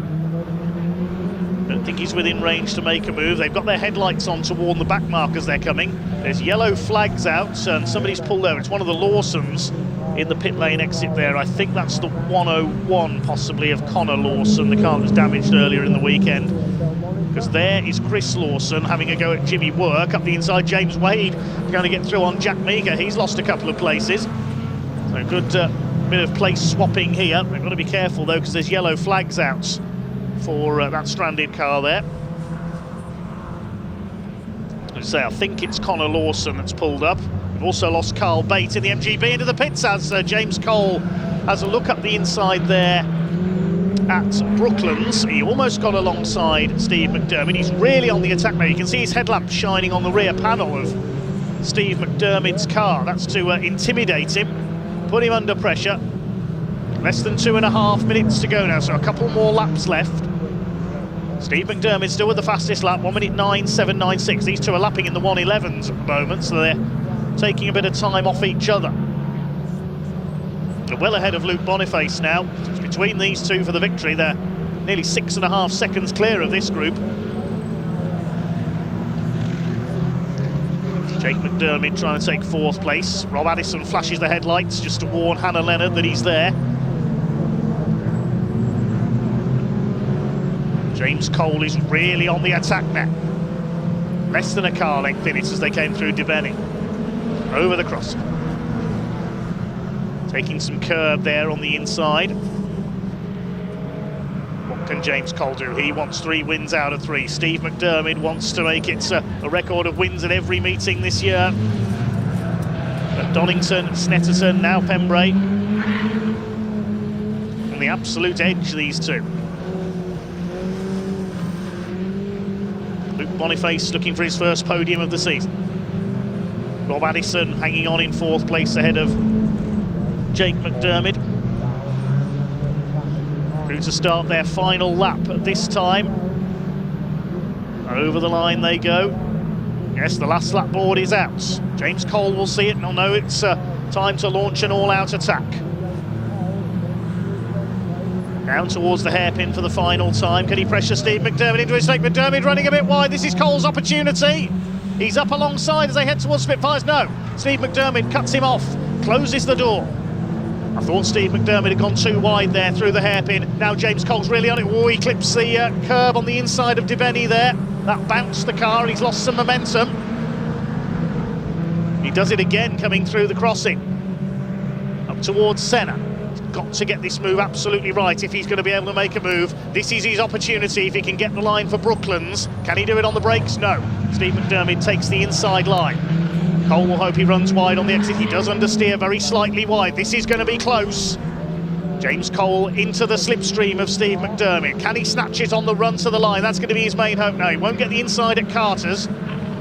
Up towards Honda Curve. The checkered flag is awaiting them in this cracking race for the Adrian Flux MG Owners Club Championship. I don't think James Cole's quite going to do it. Out of the final corner they come, and it's a win for Steve McDermott. It's 2-1 in favour of James Cole, who has to settle the second this time. Luke Boniface, an excellent podium, and the scrabble to the line for 4th place. Jake McDermott out of the slipstream, but Rob Addison hangs on. 6th will go to Matt Harvey. 7th is John Candler. Hannah Leonard comes home a lap down. She wins Class B. Reese Lawson gets 8th, his best result of the weekend. 9th is Darren Leonard. Coming home to win Class A, a lap down is David Amflett. He scores a hat-trick in Class A. And then this battle coming home out of the final corner, led home by the 431. The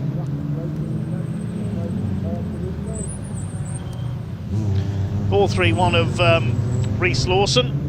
Chris Lawson, I should say. I knew I'd get the wrong one there. Ahead of Jimmy Work, Jack Meeker and James Wade. There's Adrian Olsen and Simon Kendrick, the MGF. Jim Bainham coming home behind them. Sean Keswani as well. Just a couple of retirements in that race. We lost Connor Lawson and Carl Bates into retirement. But it's a win for Steve McDermott. That'll extend his lead in the championship, especially with Jake struggling slightly this weekend. Some repairs needed to his car. Winning margin 0.371 seconds.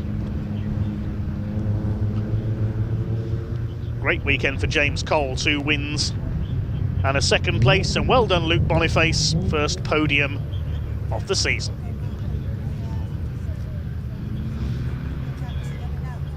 So ZR's all the way in the top 14 places. Rob Addison holding off Jake McDermott and Matt Harvey all the way. Jonathan Candler was up there in 5th initially, but running wide on the hairpin, dropped into 7th. Great fight down the order for 10th place between Chris Lawson, Jimmy Work, Jack Meeker and James Wade, finishing in that order. Class winners Simon Kendrick, Hannah Leonard and David Amflett. We can go down to Ian in Parc Fermé.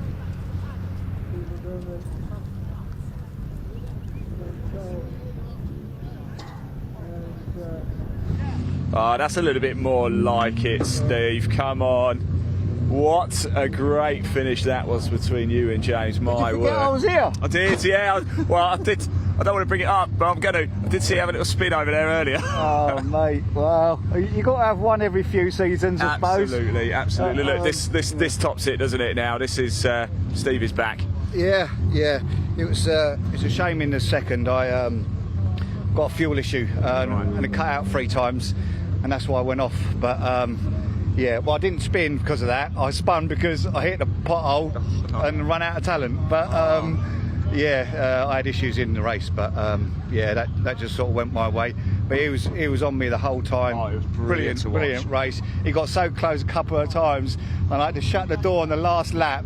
I thought, I'm not giving it away here, and I had a couple. I was in second gear, and I thought, I'm not changing gear. I'm just going to stay here, you know. But it was like I'd done what I had to do, but yeah, it was a good race, really good race. Cherry on the top. Well done, Steve. Great to see you again, mate. Have a safe journey home, won't you?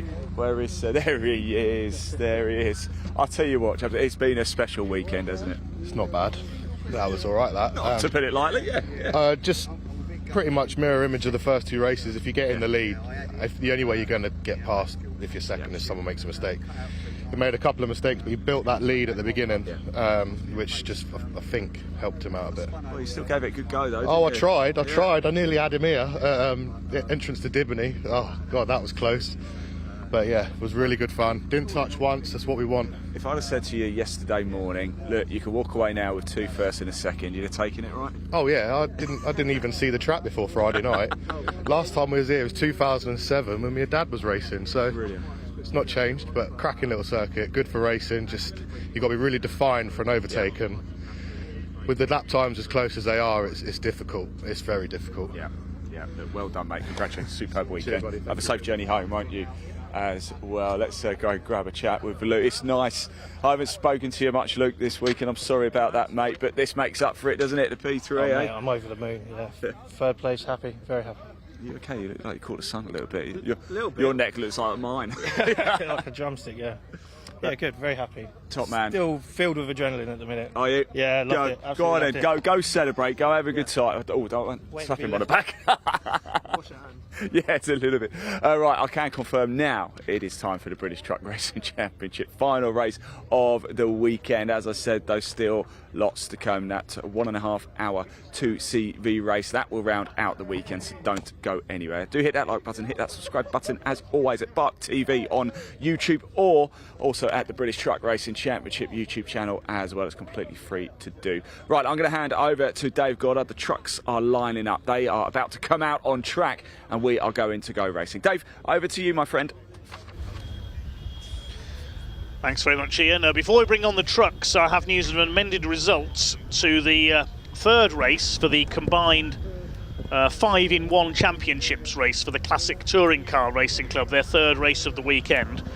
On the road winner Will Davison and also Ian Bauer, the 2 BMW drivers, have both been given a 10-second penalty for jumping the start. They went off too early on the rolling start before the red lights had gone out, and they've both been penalised 10 seconds. So Davison drops to 2nd, Ian Bauer drops down to 8th. And therefore the winner overall is Colin Voice. Davison keeps the win in Pre93 touring cars, and in Classic Thunder, Ross Craig is now the top finisher in 4th place. So that's race 15 on the programme, the combined Classic Touring Car Racing Club Championships race, the 5-in-1 race, their 3rd race of the weekend. Will Davison and Ian Bauer both penalised 10 seconds for jumping the starts. So 2 races to go then. We're wrapped ready to go truck racing with their final race of the weekend, round 10 of the season. And the Napa Auto Parts GT Tyres DAF leads them out. And it is Ryan Smith who will be on pole. Hopefully he's repaired whatever problem he had with the Worldwide Truck Racing Daimler Freightliner in race 4. Saw him finish a lap down. 8th place in race 3 is what won him pole position. He fought back from a spin and was very lucky to be in 8th place when the red flag went out for that problem for Steve Powell.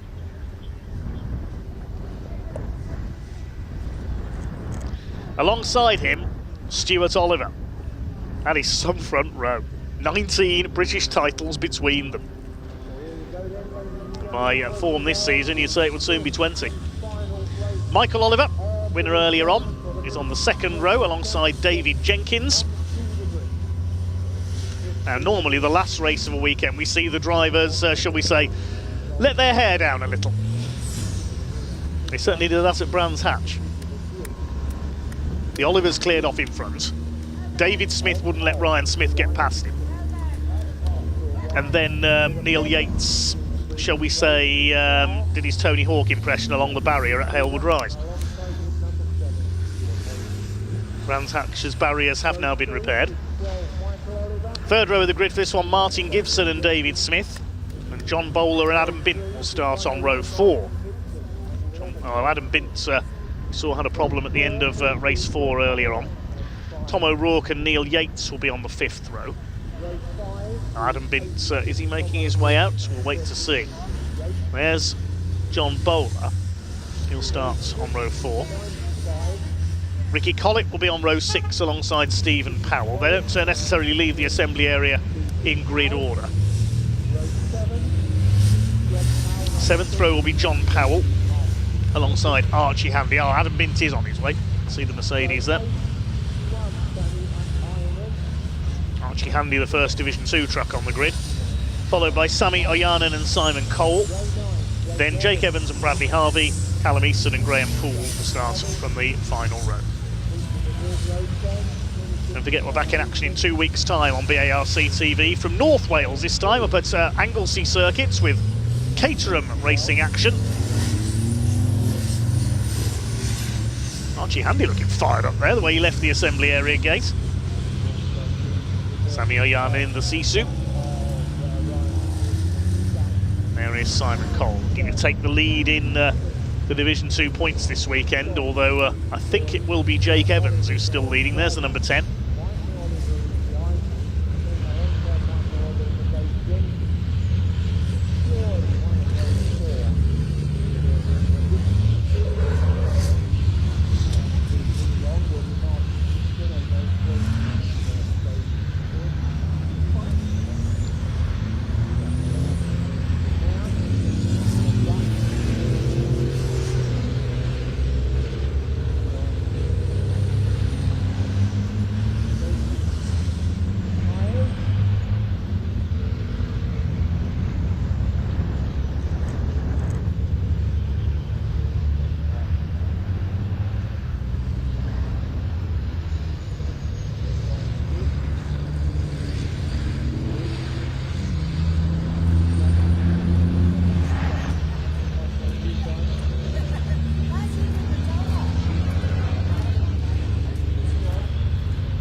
So the grid forming up then for our final truck race of the weekend. Next time we'll see the trucks in action is the start of July at Thruxton. So Ryan Smith and Stuart Oliver, Daimler and Volvo on the front row of the grid. Can anyone stop Ryan Smith making it another win for this weekend? Michael Oliver and David Jenkins on row 2. Michael Oliver a winner of race 4. Martin Gibson and David Smith row 3. 4th row John Bowler and Adam Bint, fresh from his first Division 1 win ever this morning. Row 5, Tom O'Rourke and Neil Yates. Then on row 6, we have Ricky Collett and Stephen Powell. Row 7, John Powell and Archie Handy heading up the Division 2 grid. Then Sammy Oyanen, Simon Cole, Jake Evans and Bradley Harvey, Callum Easton and Graham Poole. 20 trucks on the grid then. Ready for race number 5, round 10 of the championship here at the home of motorsport in South Wales.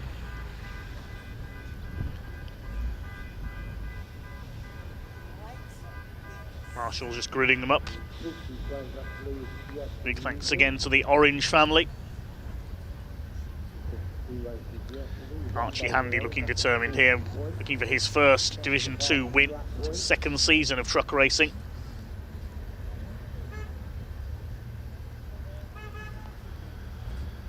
He's come up from Junior Saloon Cars, where Stephen Powell's daughter Lexi is currently racing. Wonder if we'll see her racing trucks someday.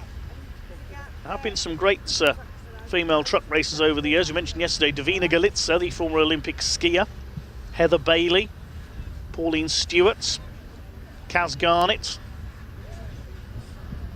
In more recent years we saw Joanne Eason, Hassan Callum out in this one. Minna Korpala, the Finn, she raced in the European Championship for Sisu. So it looks like we've got the full complement of trucks down there on the grid, waiting to do battle in this final race. Well, Stavina Galitsa in her previous motorsport career very nearly made it to Formula One. Raced in the British Formula One Championship for older cars, and one year did attempt to qualify for the British Grand Prix at Brands Hatch, but didn't make it onto the grid.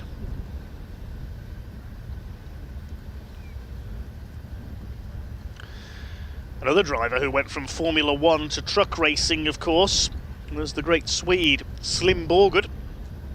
Became a European truck racing champion, having raced for ATS and Tyrrell in the early 80s in F1. Sadly passed away a couple of years ago.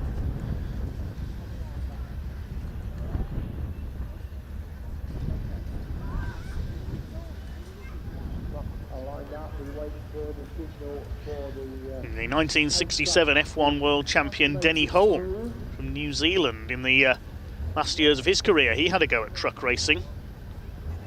Sadly passed away during the Bathurst 1000 in 1992, the great New Zealander, the Bear as he was nicknamed.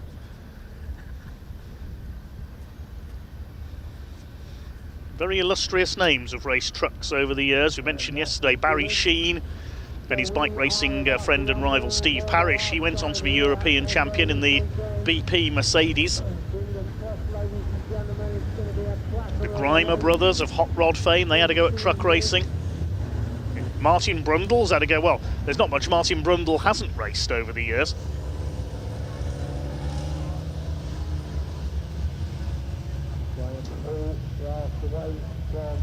So the pace truck leads them round the final race of the weekend. This is going to be a cracker. I've got a good feeling about this race.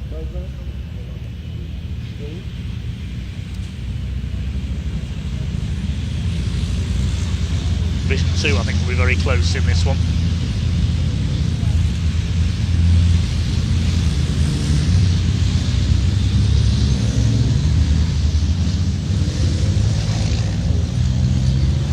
Anyone stop Flying Ryan, looking for win number 3 this weekend.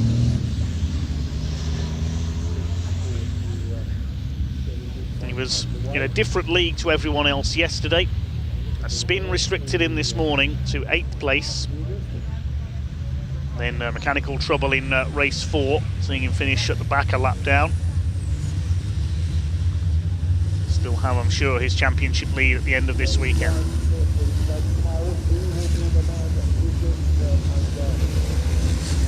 All the points will be available soon on the British Truck Racing Championship official website.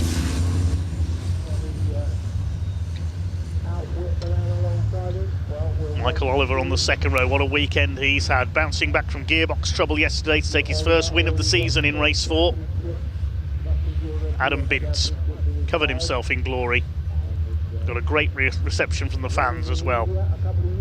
First ever Division 1 win earlier on in his new Merc, only the second meeting for that Mercedes Actros.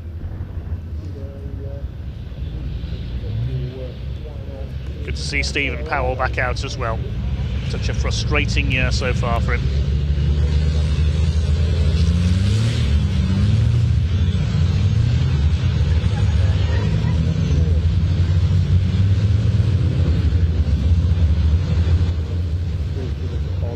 Two bonneted trucks on the front row. The two all-time greats of British truck racing on the front row. Ryan Smith, 9 titles. Stuart Oliver on 10. David Jenkins, also a former champion, on row 2. David Smith, a former Division 2 champion, on row 3. Adam Bint, a former Division 2 champion. So much talent packed into this field. Stephen Powell's been champion in Division 2 as well, and John Powell. Plenty of future champions, the young guns towards the back. Final truck race of the weekend here at the Pembrey circuit in South Wales. 15 minutes of racing, round 10 of the season gets underway. Here we go down towards the first corner. Stuart Oliver on the outside, Ryan Smith on the inside. Smith is going to be later on the brakes. Oh, there's problems further back. David Smith's been punted into a spin there. I think there was some contact possibly with Martin Gibson. Everybody going wide to miss him. It's a great cloud of smoke. Sami Ojanen's got caught up there as well. You can hardly see through the smoke there. David Smith left facing the wrong way. I think that might be a race stoppage upcoming. We continue for now. Everybody slowed up there because they couldn't see for the amount of tyre smoke from the back of David Smith's truck. I think he got a tap from Martin Gibson possibly. Adam Bint running wide there in the number 5, battling with Tom O'Rourke. That's the point where O'Rourke spun in yesterday's second race. Well, the race is continuing for the moment, with Ryan Smith at the head of the field. David Smith is getting going again. Please replace your divots. Look at the state of the grass. Sami Ojanen's continued as well. So it looks like we have got away with that. There's Ojanen in the background. So yes, the race continues on.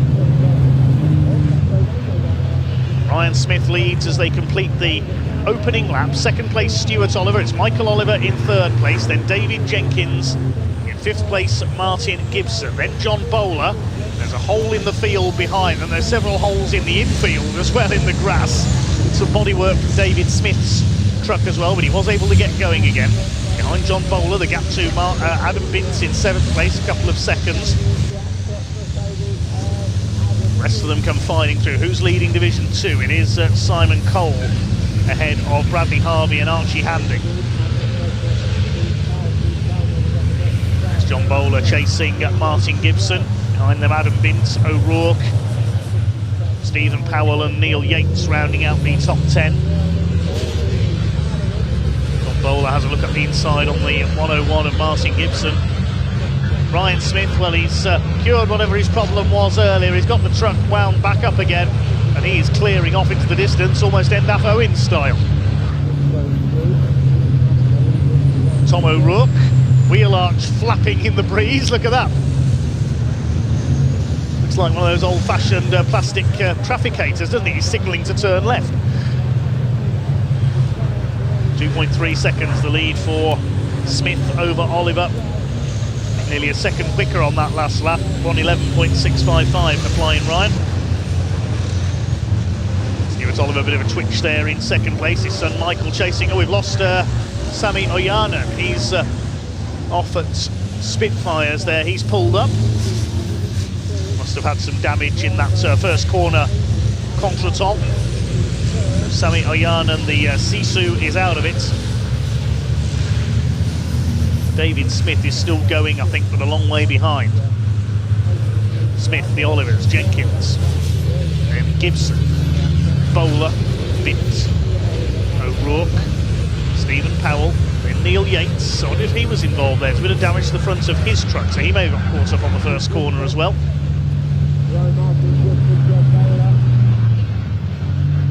Division 2 still led by Simon Cole. He's just lost out overall to John Powell further back in the DAF. Leading Bradley Harvey by nearly 1.5 seconds.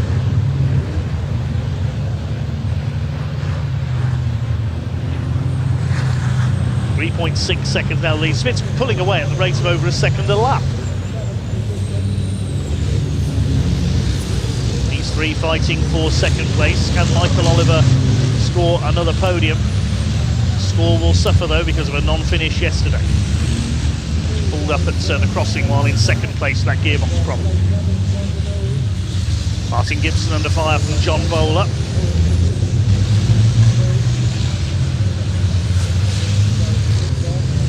Division 2 heading through towards the hairpin.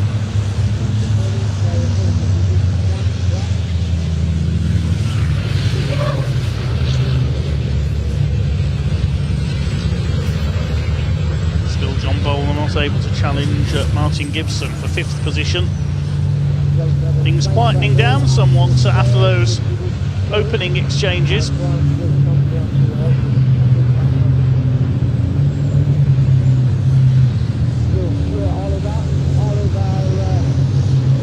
We're told that Sami Ojanen broken steering for the Sisu.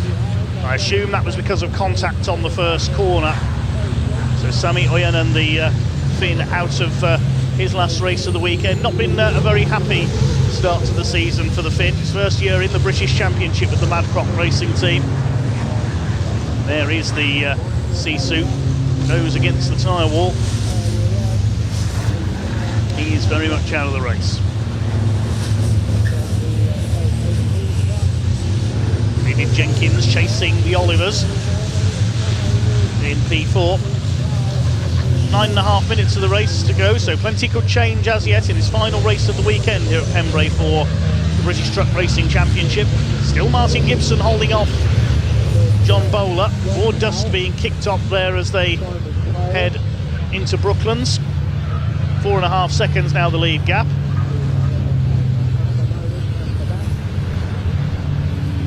There's David Smith. He's at least recovered some ground. He's nearly a lap down on the leader. Here's our Division 2 leader, Simon Cole in the Iveco. Beats Bradley Harvey by over 2.5 seconds now. Oh, and Adam Bint pulling into the pits. That's a great shame. A few teething troubles still with the Mercedes. He was in 7th position. The Olivers swing their way through Spitfires towards Debenny. No catching Flying Ryan at the moment. 4.67 seconds his lead now over Stuart Oliver. He's coming up to lap Graham Poole in the treble 3, the newcomer this year, with Neil Yates' treble 3 team.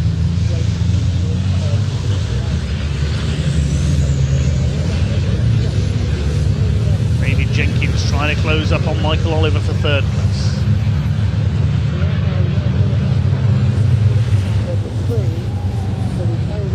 Through Carters.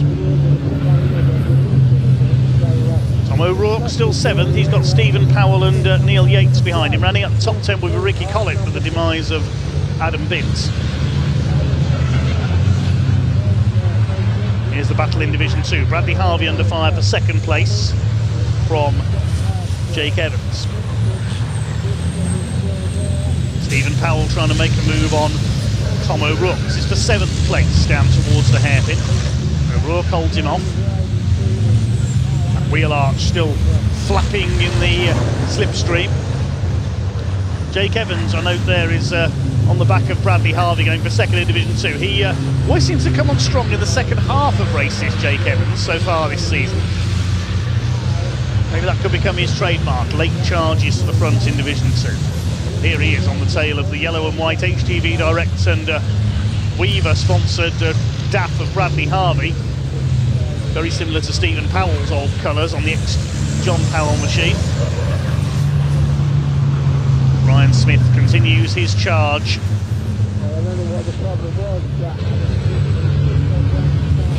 Stephen Powell continues his efforts to get past Tom O'Rourke for 7th. Neil Yates behind them. Coming up to lap, I think that's Graham Poole ahead of them. 2nd place fight, they're still line astern. John Bowler's dropped back a bit now from Martin Gibson. David Smith in the foreground there, still going, but towards the back of the field is in 18th place. That spin on the first corner. Stuart Oliver sliding the Volvo VNL just a little there.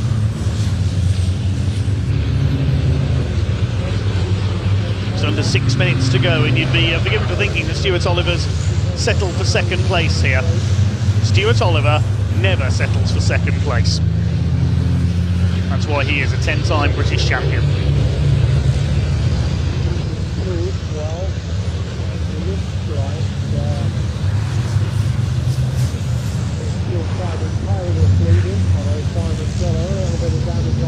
Son Michael following in his father's wheel tracks. We saw them 1st and 2nd in the last race at Brad. Is that Ryan Smith pulling into the pits? Yes, it is. And a cloud of smoke from the back of the race leader. The race leader's out of it. Oh my goodness, more trouble for Ryan Smith. The door is open. He's out of the race. I wouldn't be surprised if that's a turbo blow. We saw him slow right down in the first race, so this battle is now for the lead. And Stuart Oliver's gone wide. His son Michael could get through on the inside. Well, I was just saying a lap ago, there was still a long way to go and things could change.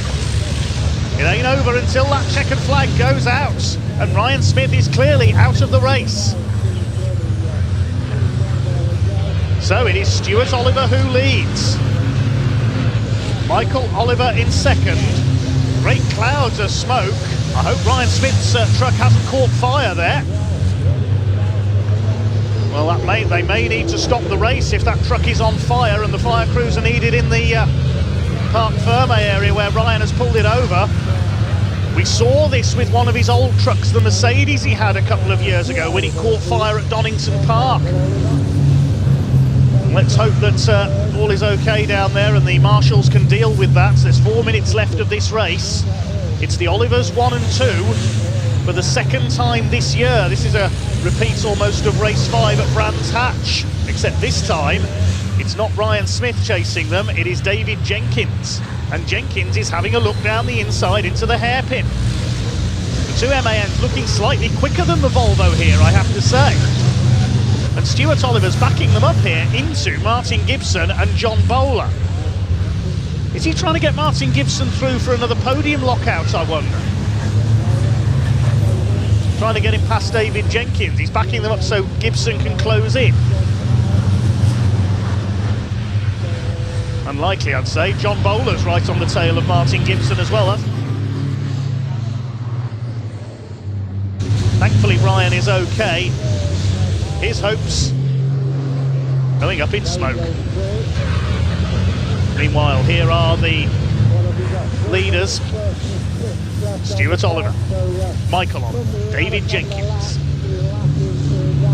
They're about just over 2.5 seconds clear of Gibson and Bowler. O'Rourke is 6th, then Stephen Powell, Neil Yates, Ricky Collett and John Powell rounding up the top 10. Incidentally, in Division 2, Simon Cole is still leading. What's his gap? 3.2 seconds over Jake Evans, who's now got ahead of Bradley Harvey.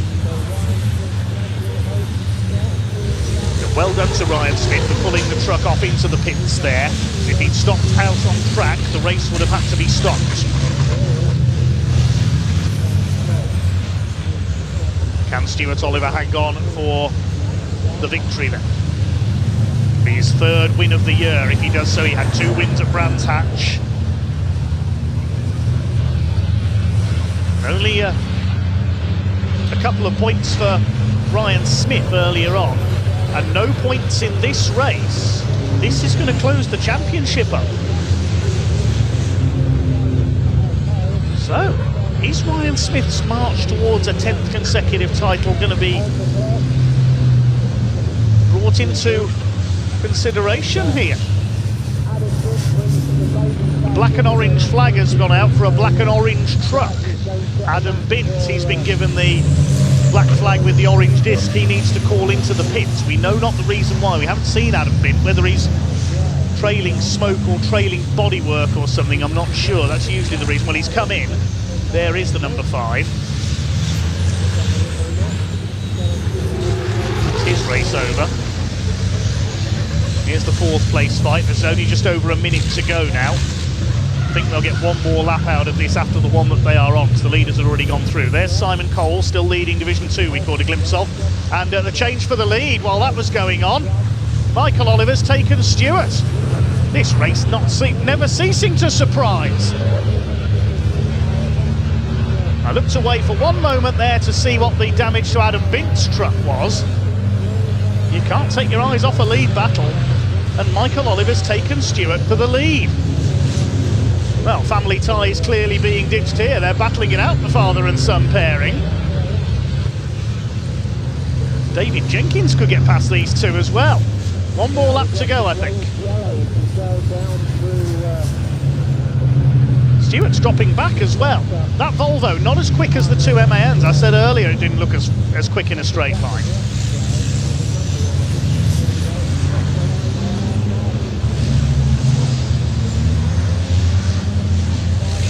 Stuart is trying to attack back again. They're on the last lap now. Here comes David Jenkins round the outside on Stuart Oliver. I don't think he's going to get round there at the hairpin. No, you don't, says Stuart Oliver. Bits of debris around there from David Smith's truck, and this is allowing Martin Gibson to close in on Jenkins as well.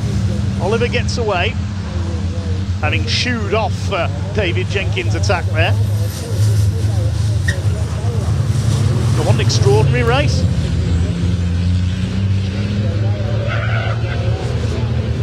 Michael Oliver's heading for his second win of the season and of the weekend. Now can Martin Gibson make it a second podium lockout for Team Oliver Racing? If he can get past David Jenkins on the last couple of corners, I don't think he's quite going to get close enough. It's going to be a win for Michael Oliver ahead of his father Stuart. Here they come up towards the final corner of the weekend for the British Truck Racing Championship. Round the right-hander at Honda, and it's going to be win number 2, is it, for Michael Oliver? They finish side by side. No, Stuart crosses the line in first. I think Michael's let Stuart win it. But what a bizarre race. Stuart crosses the line, 0.2 of a second clear of Michael Oliver. And David Jenkins third ahead of Martin Gibson. So Stuart gets the win. Maybe a few team orders among Team Oliver Racing there, as John Powell finishes side by side with Ricky Collett. So Stuart Oliver it is who takes the win. Maybe that's the championship being brought into consideration because they knew Ryan Smith was out. Meanwhile, in Division 2, there was a change as well. I can't keep up with this. Jake Evans taking the win in Division 2.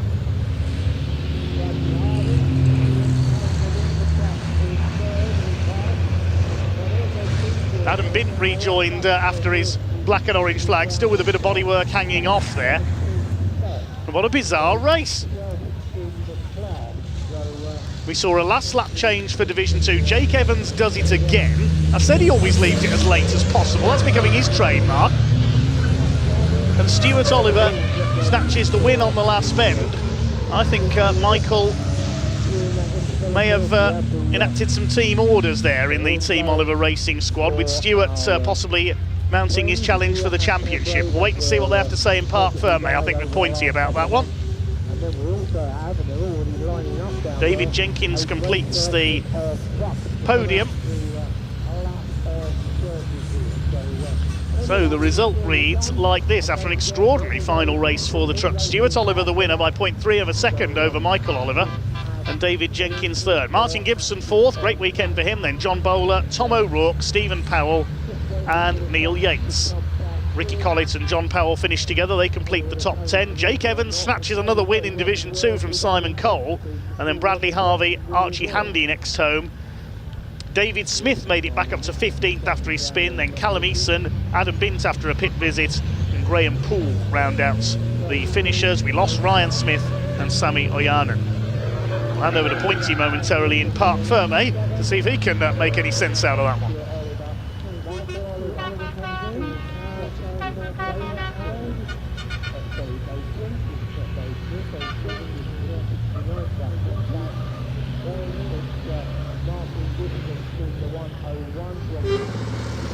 Right, wow, what an exciting but unfortunate way to finish the weekend here at Pembrey.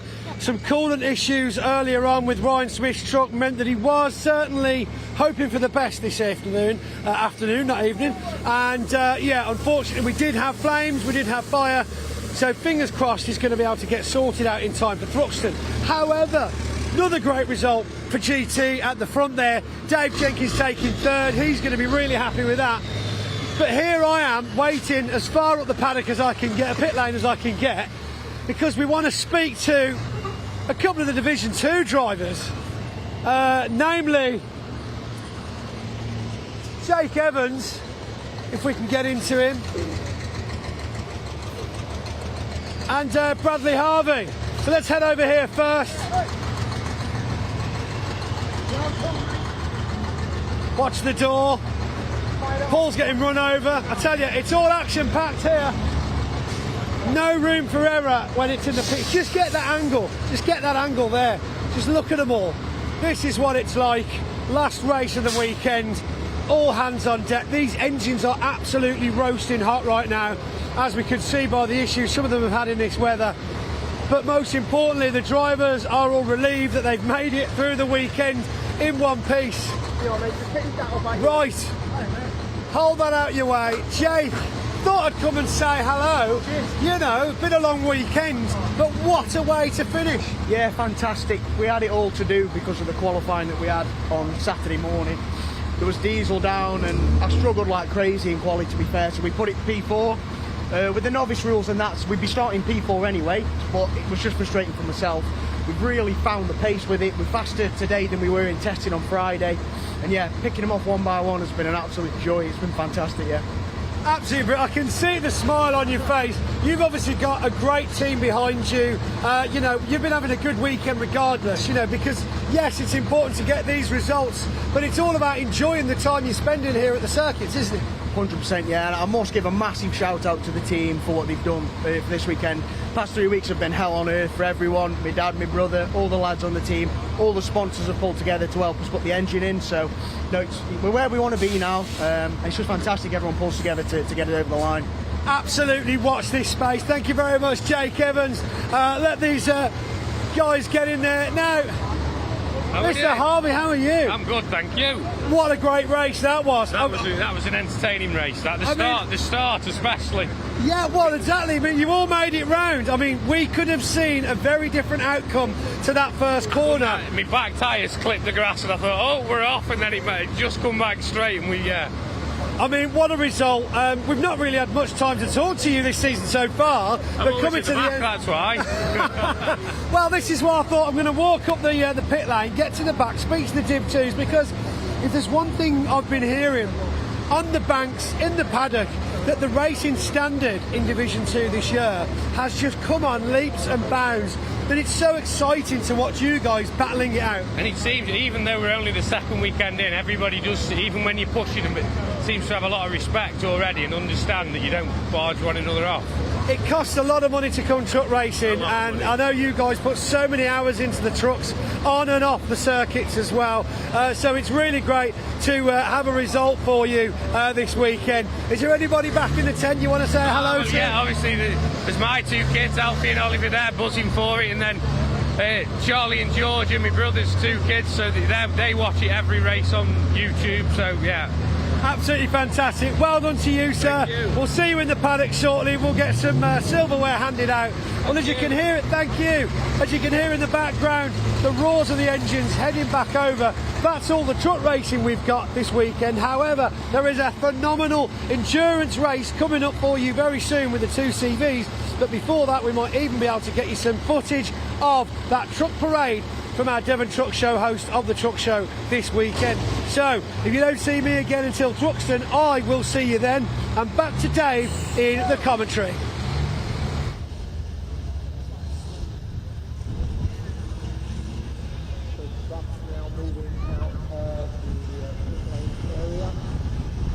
Well, thanks, Pointy. Yes, the truck's heading back to the paddock. Getting my breath back after that extraordinary last race for the trucks. And now one or two drivers with repairs to do ahead of the meeting at Thruxton at the beginning of July, the most important being Ryan Smith. We're now getting ready for, in a short while, the 2CV endurance race. We'll give you the grid for that one a little closer to start time. It will be a 90-minute race for the 2CVs. Pit window opening 25 minutes in, and 15 minutes from the end it closes. The cars have to make 2 pit stops during that time. We've got, I think, 19 entries on the grid for our 2CV Enduro race, and if you saw the sprint races yesterday, you know you'll have a real treat coming up. But we will have a parade of our show trucks in the meantime, and also a bit of time to let those on the infield here at Pembrey leave over the crossing. Wonder if our double-decker buses from yesterday are here to do a parade as well.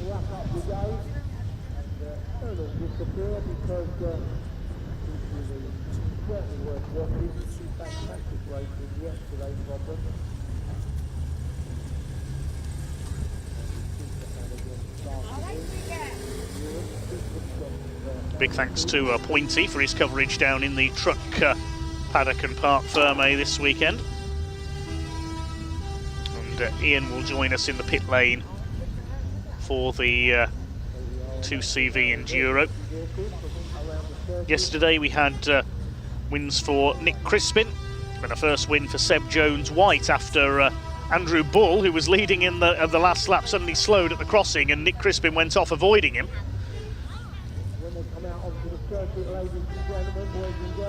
We had a 2CV Enduro here at Pembrey a couple of years ago, and I seem to remember one team changed their engine during the race. We put a stopwatch on them in the pits during that stop to change engines. I think they did so in about 15 minutes and got the car back out again.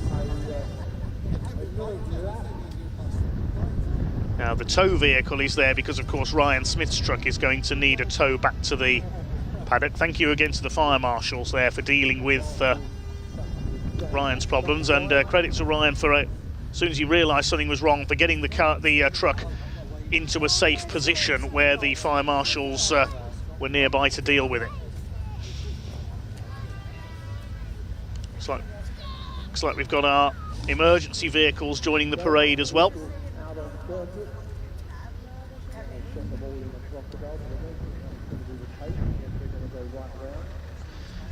Okay, we're going to take a little afternoon tea break before we see the truck parade, and then we'll be back with you. I'll be back with you shortly for Parade of Trucks and the 2CV Endurance Race.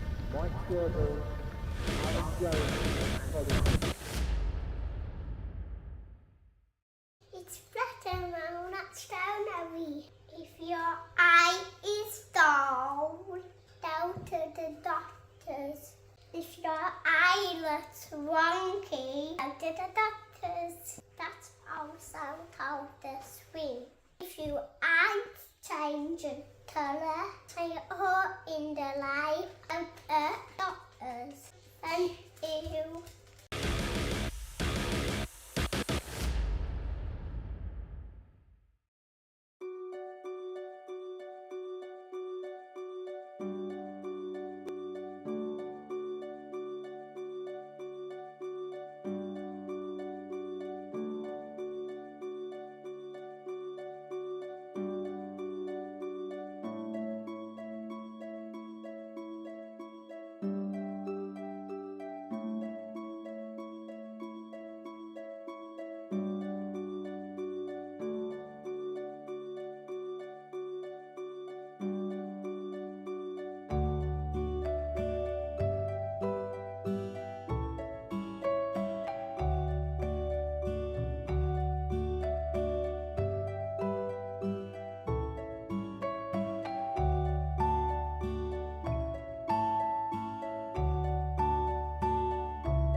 Going to get our display of the new ones. At the very beginning I could see a couple of brand new trucks, then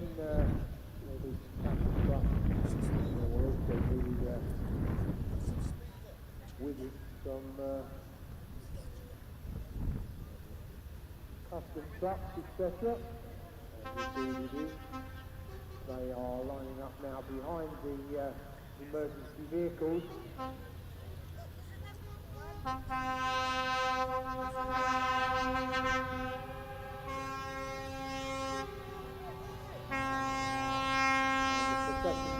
So if you're in the vehicles around the circuit, then please pay respect to 4 good friends of Pembrey, Dave Morgan, Mike Sherborne, Alan Jones and Colin King, who have all passed over the last few months. And if you are with your truck or your cars or whatever, then blow your horn, flash your light, let's make some noise.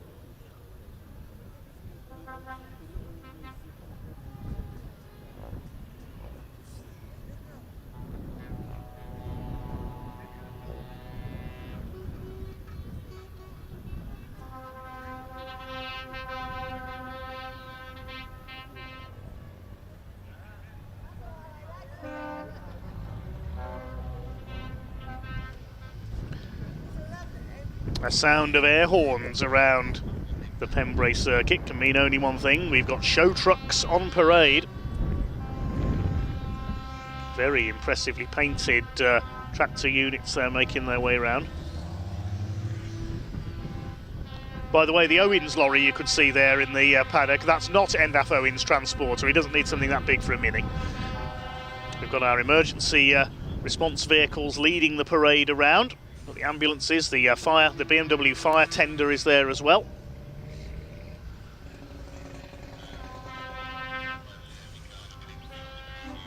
Thanks for all your comments. Do keep them coming in.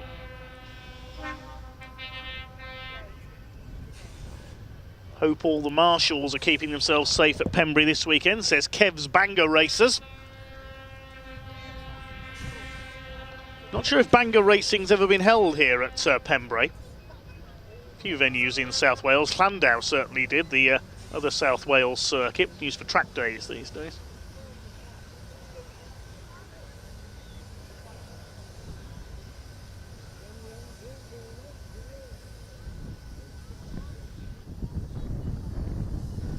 Hello, where's the smoke coming from?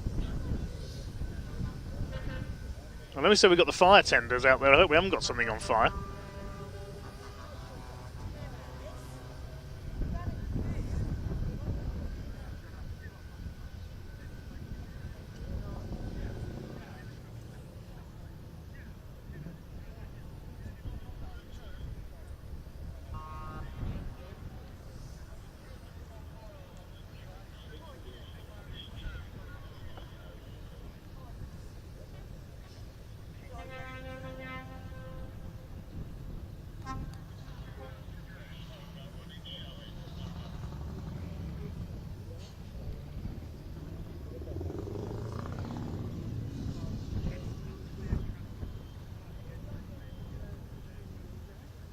We think the smoke might be coming from the tractor pulling in the paddock area. Pointy was mentioning that earlier on, because tractor pulling does tend to generate quite a lot of smoke. We'll pick up footage of that if we can. There's some of our show trucks, our recovery vehicles as well.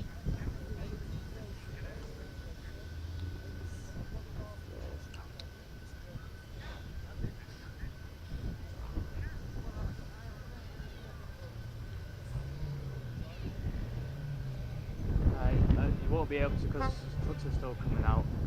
And he's on the opposite side of the Guard of Honour of Marshals down there, flags in hand.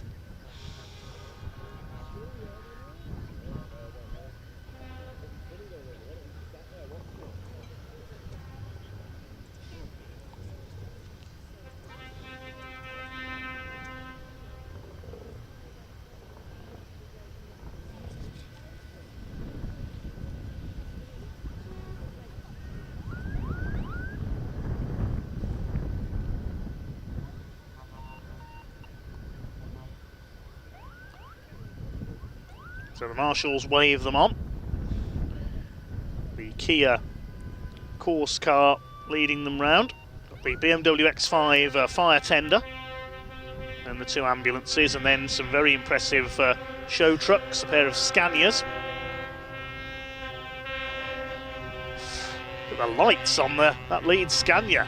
You'd know about that if it was coming up behind you on the motorway at night. No Scanias in British truck racing at the moment. I know Team Oliver have a Scania in their stable. It was the truck that Ironman TT legend John McGuinness raced at Donington a year or 2 ago. Last regular Scania is in Division 2 about 10 years back. That was Trevor Martin. Volvo there in Oliver Jordan colours. Chris Blanford's DAF. His ERF as well. You don't tend to see ERFs these days.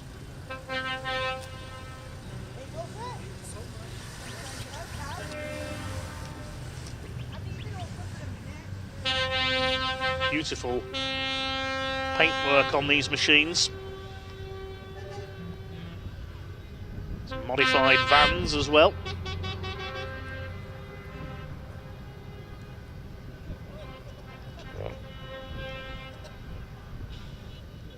Liking the unrestored condition of that tow truck as well. Patina, I believe that's called.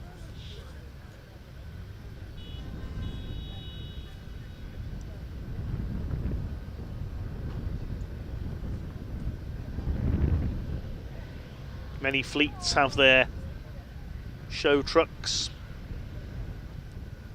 very lovingly painted and polished.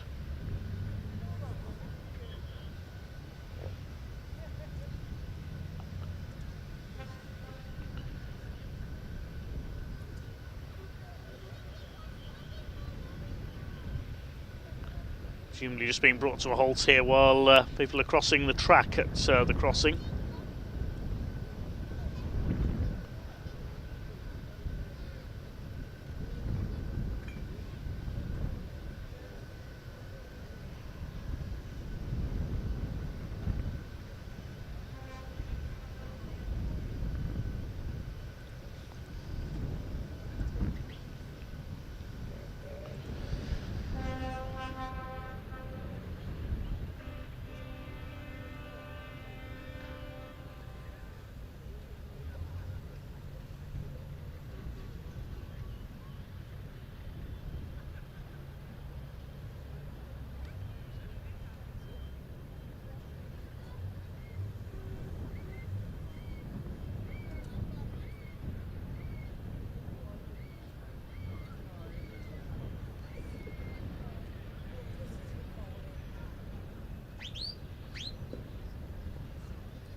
Little fleet of Scanias there from W.D. Lewis, including the 4-axle with the Hiab. Usually used for carrying bricks, those trucks, huh?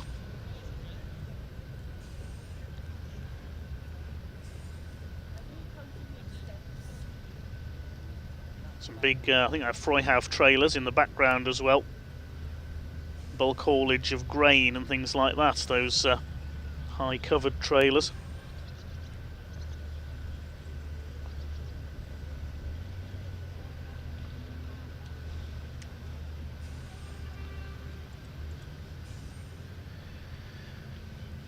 Keep your comments coming in. Jonathan Baker says, well done Stuart Oliver on his victory there, just pipping Michael. You can hear in the background it's getting a bit blustery here at Pembrey this later stage in the day.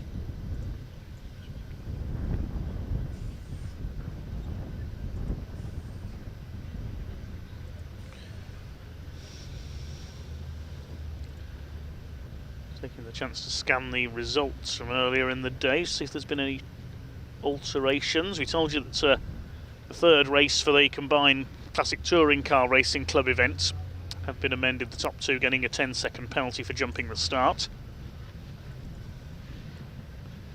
There was an amendment, as we heard at the end of yesterday, to the first race for the two CVs as well. Brian Heary was disqualified for passing under yellow flags.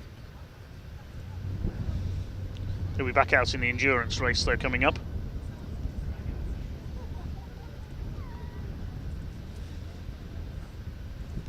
A couple of time penalties issued in the MG Owners Club races as well for exceeding track limits.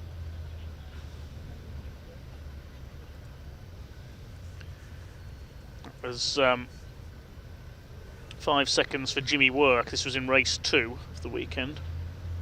Jimmy Work got a 5-second penalty, and Chris Lawson a 30-second penalty in lieu of a drive-through.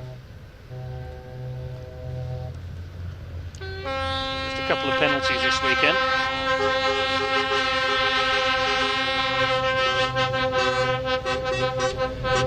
Parade moves off again.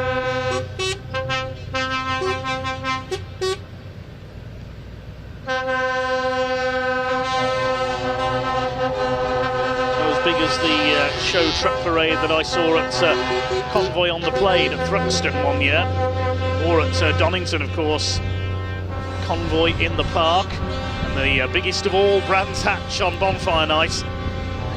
They managed to fill the entire circuit last year at Brands Hatch, ahead of the firework display.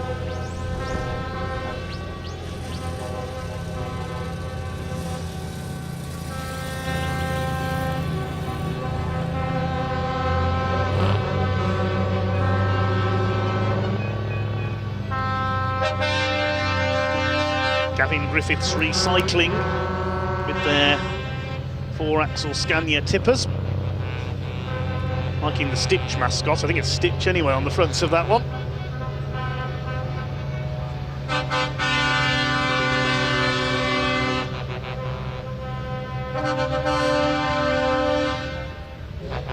Many local South Wales haulage companies represented here. Brothers, Volvo and Scania bulk carriers. They've got a big fleet there, Evans Brothers.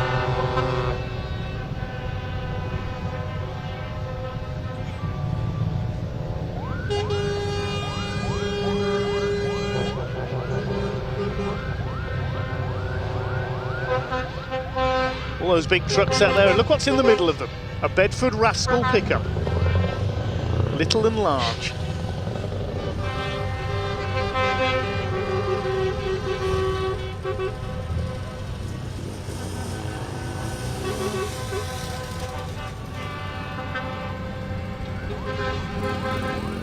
Still they come.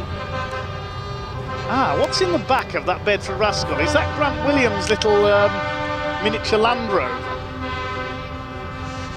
I wonder if that's one of Grant Williams' support vehicles. We saw that at Donington, the little Land Rover he brings with him as his tyre carrier. Lovely vintage machine there for Owen's Heavy Recovery. Look at that.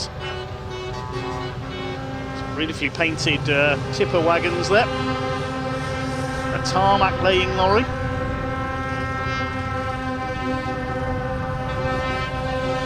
There's one of Neil Yates' show trucks, I think that is, the bonneted Scania.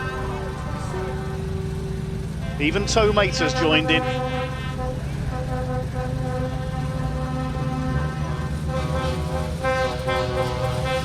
There's Lightning McQueen. Big 3-axle bonneted Scania. We've got an Atkinson, the heavy recovery vintage vehicle there.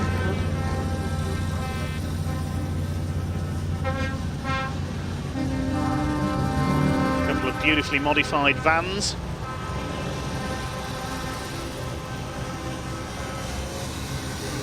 Golder with their fleet of Scanias.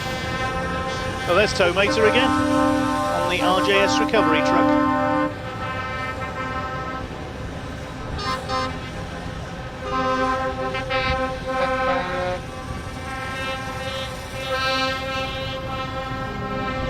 truck on a truck, well, a trailer on a flatbed truck, demonstrating its recovery capabilities. Very impressive indeed. Artwork that goes into some of these show vehicles as well. Look how many hours of paintwork has gone into just that design of the lion on the side of the van. That's a relatively small project compared to the cabs of some of these show trucks. Pembrey safety car joining in at the back of the line.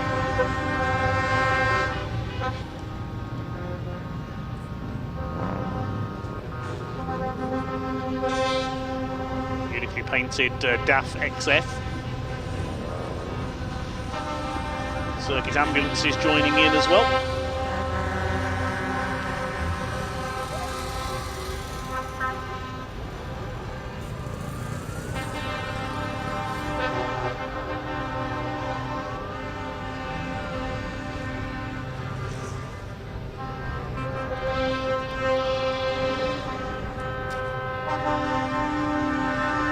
The circuit's own tow vehicles as well. What a fine sight.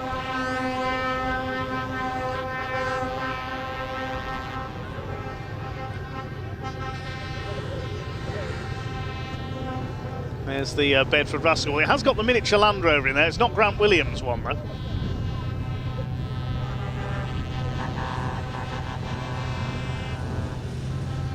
That is very cool indeed.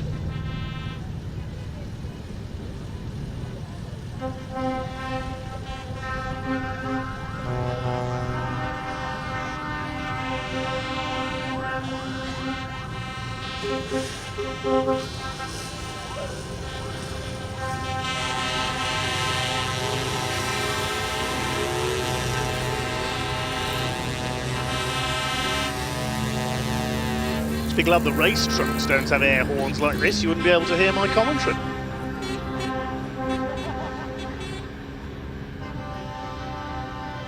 I think that has to be my personal favourite, the Atkinson from Owens of Llanelli.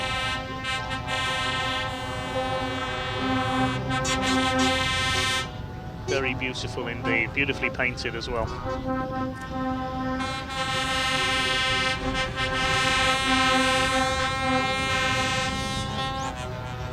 Soon be time for the trucks to head back into the paddock.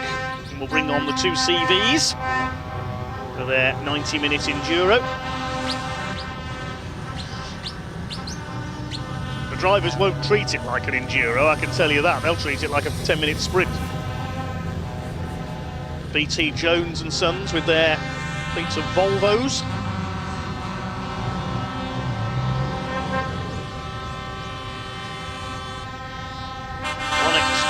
Volvos at the back.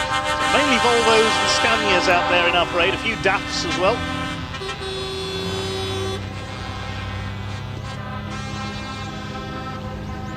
There's that DAF XF with the Tomb Raider theme.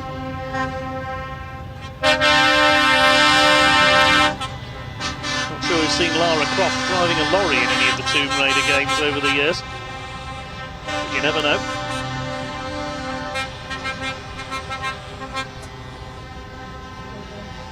Full credit to our medical teams here this weekend. We couldn't go racing without them alongside our marshals.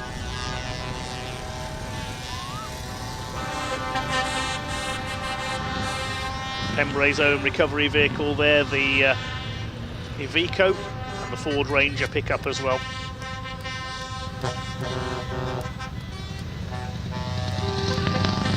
Stunning artwork on the back of the MAN van.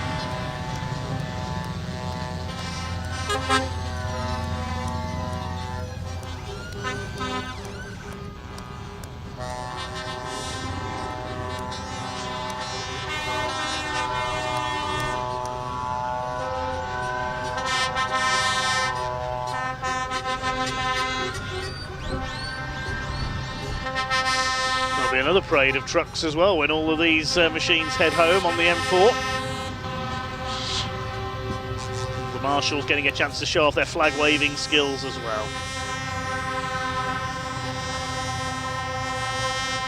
Fair play to Evans Brothers Bulk Haulage. They've brought most of their fleet here today.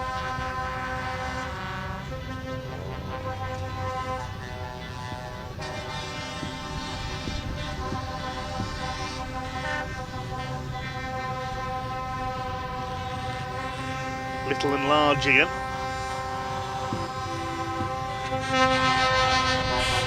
When I grow up, I want to be an XGV like all of them, says the Bedford Rascal.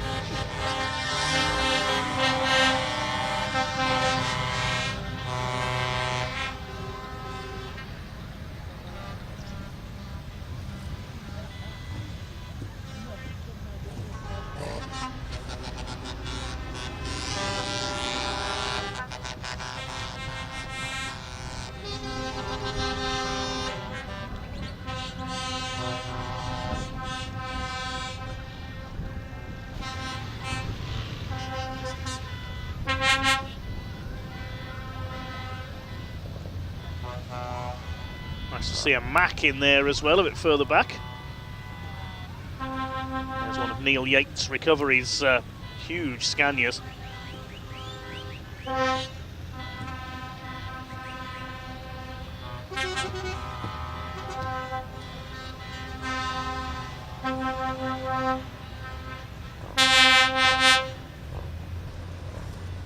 Full credit to all the owners and fleet managers, all the exhibitors in our convoy here at Pembrey. I'm not going to sing the song, don't worry. Leave that to C.W. McCall.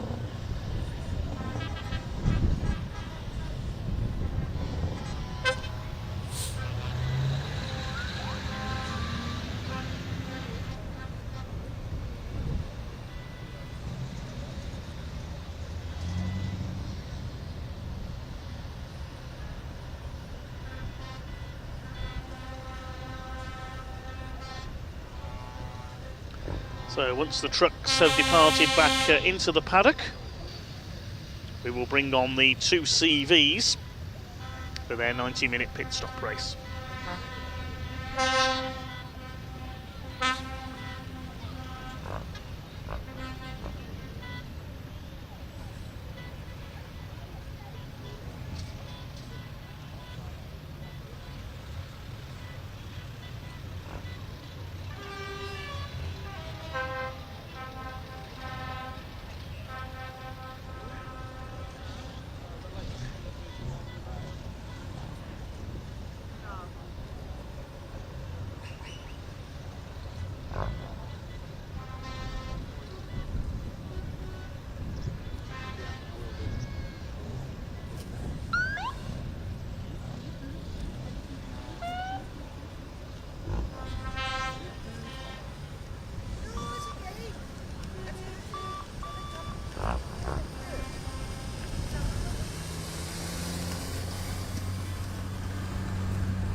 And here they are, everybody, the 2CV Racing Club, our 90-minute endurance race about to get underway. And I've come down here to catch up with Steve Walford here because he is driving, he's partnering up with somebody very special, aren't you, Steve? You're racing with your wife this afternoon, and that's everybody's dream, isn't it, to go and race with their loved one? Oh yeah, we met through racing, so yes, it's it helps if you've got a common interest, to say the least. it certainly does. Do you have a little bit of rivalry between the two of you? Yeah, unfortunately, she's normally quicker than me, so yeah, I have to concede that. Well, you've taken it very graciously. I'll speak to her a little bit later in the garage as well, see what she says about it. Look, what are you expecting from this race this afternoon?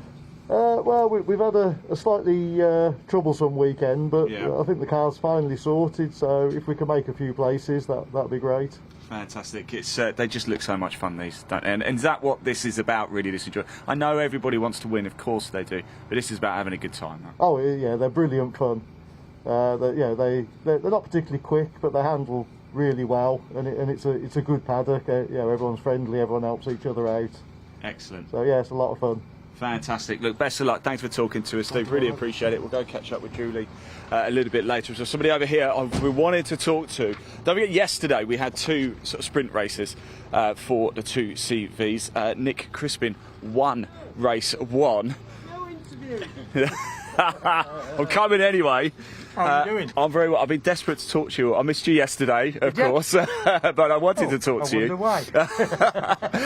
But yesterday did go very well for you, didn't it, in sprint races? It did. It could have gone a lot better in the second race. Unfortunately, Andrew had that engine failure, and because I was right behind him, I had to swerve out of the way when it finally let go, and I had to. And suddenly I got swamped by the 3 cars that we were 10 seconds ahead or whatever. So we ended up finishing 4th, where if his engine had held, we would have had a nice 1-2, or if I could have avoided him, I would have been first. But I got pole today for this race, so that matters. That's all that matters, right? So, and teaming up with Shirley as well. We caught up with her yesterday. With Shirley. Said I'd give her car a drive, help her out. Yeah. See if it's such a different car to drive. Is it? Yeah. Okay. Explain. Explain. The steering is a lot lighter than on my car, so whereas I feel as if I'm fighting mine, this feels like you are in an armchair and just gently driving round. But I get more feeling as to what the car is doing with mine. Okay. Yeah. There's more response through it and everything. Yeah. So, although I haven't pushed this, I think if it was to go, I would have no real warning of it going. Okay. So, but yeah, just nice to go out. Obviously nice to let Chris have a drive in my car and have a share. So we'll just go out and I'll go out and do 25 minutes, have a bit of fun. Yep. And then swap over with Shirley, and then we'll call Chris in and I'll go out and do the final stint. Brilliant. Brilliant. Just talk to me, in qualifying, people, they're not the quickest, these, are they? But the toe can make all the difference, can't it? Especially around here, if you come out of the old hairpin, you can be 3 car lengths behind a car. And by the time you come over the start-finish line, you can be alongside them. Wow. It is quite a big draw that the car in front gives you. Obviously, if you're working together as a pair, that works even better. Yeah. And it's just a lot of it is knowing who you can race bumper to bumper with. Yeah. That's always a little bit of an advantage. But no, it's great. As always, it'll provide close racing. Hopefully, a little less contact free than yesterday. Yeah. And we'll just go with it and stay out of trouble. Stay out of trouble. That's what we'll do. Thanks for talking to us, mate. Have a Good great to see you. time, won't you? Yeah, it's Love good it. to see you too as well. We'll probably catch up with him in the pits. We're going to be in the pits actually for this race, so we'll bring you a load of driver changes and chat to a lot of people as well. Let's jump in and say hello to Roy, shall we, over here. Roy, how are we doing? Are you... Oh, there's a bee or something here. Look at that. There you go. I got rid of it. I got rid of it. How are you feeling? Fine. Mildly nervous. Not driven for 2 or 3 years, so new car to me. This was owned by a French team up until recently, so I've only had it about 3 weeks. So I'm still finishing my setup. Okay. Well, you've got about 90 minutes to get used to it. Got lots of time to get used to the track. Yeah, again. And of course, Roy, talk to us about the 24-hour race that the two CVs do up at Snetterton. 24-hour is it's the pinnacle of what we do. It's why we do this. We started with the 24-hour in 1990, and which was a real adventure. We used to go over to Ireland then, but it is just a gathering of the clans. The French come over, Belgians come over with slightly modified, well, BMW cars, and yeah, it's we try to make it the feature race for ourselves. Yeah, it is great fun. It's great fun to watch as well. Look, I'll let you crack on anyway. I really appreciate talking to us. Best of luck out there. Enjoy it, won't you? Let's just move on a little bit further. You've just been watching the show tracks, of course. I think they've all headed off, so it looks like we're not too far away from getting going. Are we far away from getting going, Ian? Are we close? Let's go find out. Let's go find out how long we've got before we... Oh goodness, yeah. I did see that. Yeah, we've got ages. Yeah, we'll keep going around and talking to some people, shall we? Let's go. Let's go talk to the boys over here. It's been a great weekend for Sebastian this weekend, isn't it? So let's jump in, and here we go. The endurance race is coming up now. Dear. Is this what you're looking forward to? Yeah, I'm more of a sprint guy. Well, yeah, we saw that yesterday. Yeah, but no, I love a bit of endurance. It'll be the first enduro I've done. I've done 24, okay. But yeah. So yeah, a bit of a baptism of fire then for you. Yeah, but my teammates are very experienced, got a lot of race. You're out Luca, aren't you? Yeah, Luca, yeah, super quick, cool-headed, well, most of the time. So what's the plan? Are you doing this for enjoyment, or is this no? If a safety car comes out, we're going to take advantage of it and get the pit stop done. Yeah, I mean, our plan ideally is if a safety car comes out, try and get both stops done. But we're definitely here to win.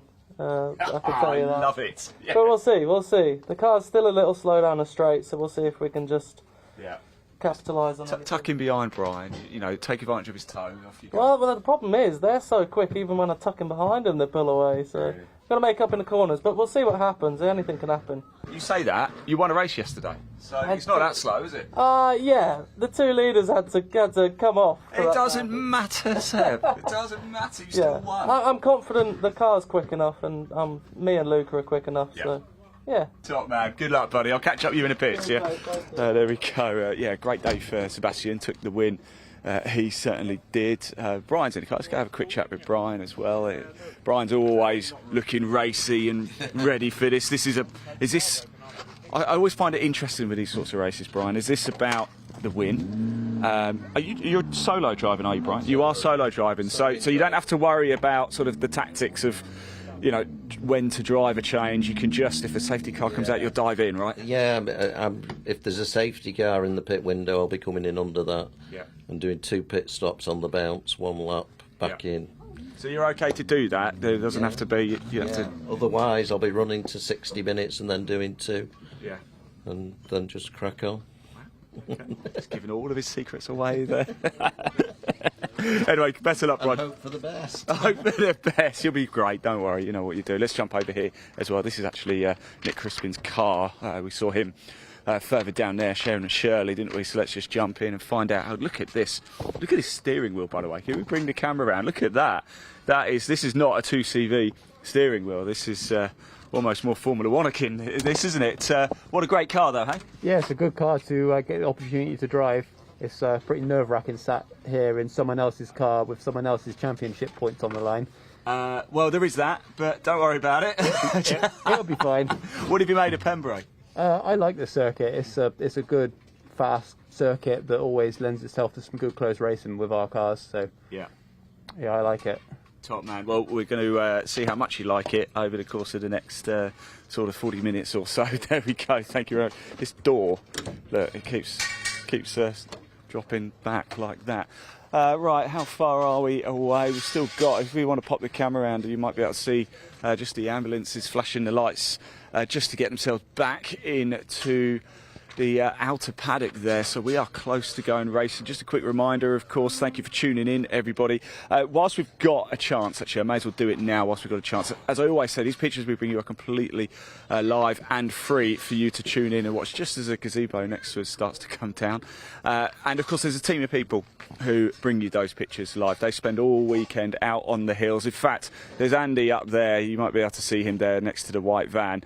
They spend all weekend out in the baking hot sunshine, up towers, up bankings, bringing you those pictures. So can we please, in the comments as well, show a little bit of love for your broadcast team of Ray, Andy, Danny, Catherine, We've got Paul, of course, who's been following me around. Paul, I hope you've had a good time on the roaming. Of course, Dave Goddard, Dan, who was our producer yesterday, Stephen, who's our producer today. Thank you very much, guys. What a job you all do. Please, in the live chat, just give them a bit of a shout out, because they work so hard to ensure you can watch this racing for free. All we ask is that you just hit that like button and just hit that subscribe button on Bark TV as well. It just means you don't miss any of the action. We've also been bringing you the coverage this weekend live from Silverstone as well, the TCR and Civic Cup, and in 2 weeks' time we'll be bringing you the action live from Anglesey as well. So to make sure you don't miss any of that, hit that little subscribe button. It's really good for our algorithms as well, so I'm told anyway. So thank you very much. Right, let's have a look, one more little sweep past all the cars, shall we? I can quickly run through the order actually for you. So we've got P2W Motorsport. They did a 123.181 in qualifying a little bit earlier. The 92 car, Brian here, we just heard from him. The Crisis at Tête Rouge team. Podium Motorworks in third with Sebastian Jones White. We just heard from him. And of course, he's with Luca Proietti. In fourth, we've got Andrew Bull and Alex Graham. I wonder who is in the car, actually. I'm not too sure if it's Andrew or Alec. Who's in the car? Is it Andrew? Yeah. It is Andrew. Andrew. How you doing, mate? I'm very well. Listen, you do an awful lot of hard work behind the scenes for the 2CV Racing Club. This must make you really proud coming and doing these endurance races. Well, these kind of weekends, especially with the beautiful weather in South Wales, are really good for our club. The show we put on, we like to think we're pretty entertaining. 100% you're entertaining. You know, and we just want to show people out there that these are not silly little French cars. They're proper racing cars, and we're properly racing. So, yeah. So yeah, very proud. I do the tech side on the board. So yeah, it does make me brings a tear to the eye when you think all these 20 odd cars are about to go and do 90 minutes thrashing round here. You better go, you better go. Good luck, mate. Good. Here we go. You can hear that. The cars are firing up right now. The 2CV Racing Club. It's the endurance race, the final race of the day. We are about to go racing. Dave Goddard, over to you. Okay, thanks so much, Ian. The car's heading out onto the grid then. This will be 90 minutes, a rolling start, 2 mandatory pit stops, as long as they're taken within the pit window, as Brian Heary was saying there. You can take them one lap after the other if you want to. As long as you take the 2 stops within the pit window, it doesn't matter. There should be 20 cars on the grid for this one. Let's take you through the grid. P2W Motorsports are on pole. The orange number 89 car. That will be started by Chris Tovey. Nick Crispin, the car's owner, will take over. Alongside Crisis at Tête Rouge, that's the blue and green number 92. Brian Heary driving solo for them. Row 2, number 13, Podium Motorworks. We heard from Seb Jones-White. He shares with Luca Proietti. Seb will start alongside the other Tête Rouge car. That's the Habit a Bull Leisure sponsored car. That's Andrew Bull's company. Andrew will start, and Alec Graham, who was racing another car yesterday in the sprint races, will take over. Row 3, number 20, the second Podium Motorworks car. Rob Dawson will start, and that will be taken over by Oscar Proietti, Luca's brother, alongside the third of the Tête Rouge racing cars. Number 81, started by Nick Rhodes. Good to see Nick back racing, not seen Nick Rhodes out for a while. He will share with Simon Turner. Nick will start the car. Row 4 is number 48, SL Racing. That's the Broadhurst family from Cannock in Staffordshire. Lawrence Broadhurst will start. His son George will take over. We saw Chris Tovey racing that car yesterday, but there are reasons he will not be racing. He's actually driving 2 other cars in this race. Alongside the 48 is the 46 SCA racing car. That's Ethan Sparrow, his uncle Pete Sparrow, the all-time great of 2CV racing in the UK. Ethan driving solo in this race. Completing the top 10, we've got the 2 Team Lion cars. The Archer's Lion car, number 79, is driven by Sam Archer, 97 by Max Wire. They both drive solo. Row 6, number 33, Team ECAS 2CV parts. Matthew Arrowsmith-Brown taking the start. Glenn Oswin will take over. Alongside number 40, the Muffin Motorsports car. That's the former Blueberry Muffins team. Chris Yates drives that car, he's solo. Row 7 is the 55 of Steve Walford Motorsports. That car is actually listed as having 3 drivers. Steve Walford is going first. His wife Julie will take over at the first pit stop. And then the 3rd driver is Chris Tovey. He's going to do the final stint in that car, we're told. Number 72, the Hollis Motorsport car. That's Matthew Hollis. We normally see his brother Richard driving with him, but Matthew driving solo this weekend. That car did pick up some damage yesterday in the first sprint race, so we'll wait to see if that's there. row 8, number 300, the TS racing car. That will be started by Nick Crispin. He's also driving the 89 car. Shirley Hennessy will take over from Nick Crispin. Just heard from Nick in the assembly area. Alongside him, number 77, Neil Graham. He drives solo. He's in the X-Team Gadget racing car. Row 9 is Etch Racing. Their car, that's the cappuccino coloured car. Tom Woolard will start that car. We didn't see him racing yesterday. Colin Etchells, the car's owner, will take over at the first pit stop, and then Tom will get back in for the third stint. Alongside number 15, 2CVparts.com, and that is 2CV long-time racer Roy Eastwood. We heard from Roy in the assembly area. First meeting for a couple of years in a new 2CV to him. He drives solo. We didn't see him race yesterday. The final row, number 41, Classic 41 Factory Racing. Martin Ryman will start, the car's owner. Nick Clark will take over. And I think we've got one more car at the back, a car that missed qualifying after problems yesterday. Yes, it's there at the back, number 42, the Infinite Improbability Racing car of Martin Sunderland. He failed to race yesterday with engine trouble, but he is there. It's the Proietti family's old car that he's driving. He's at the back, the blue and white car. So they're on their rolling lap, and the drivers won't treat this as a 90-minute endurance race. They're going to treat this like it's a sprint. I can tell you that now.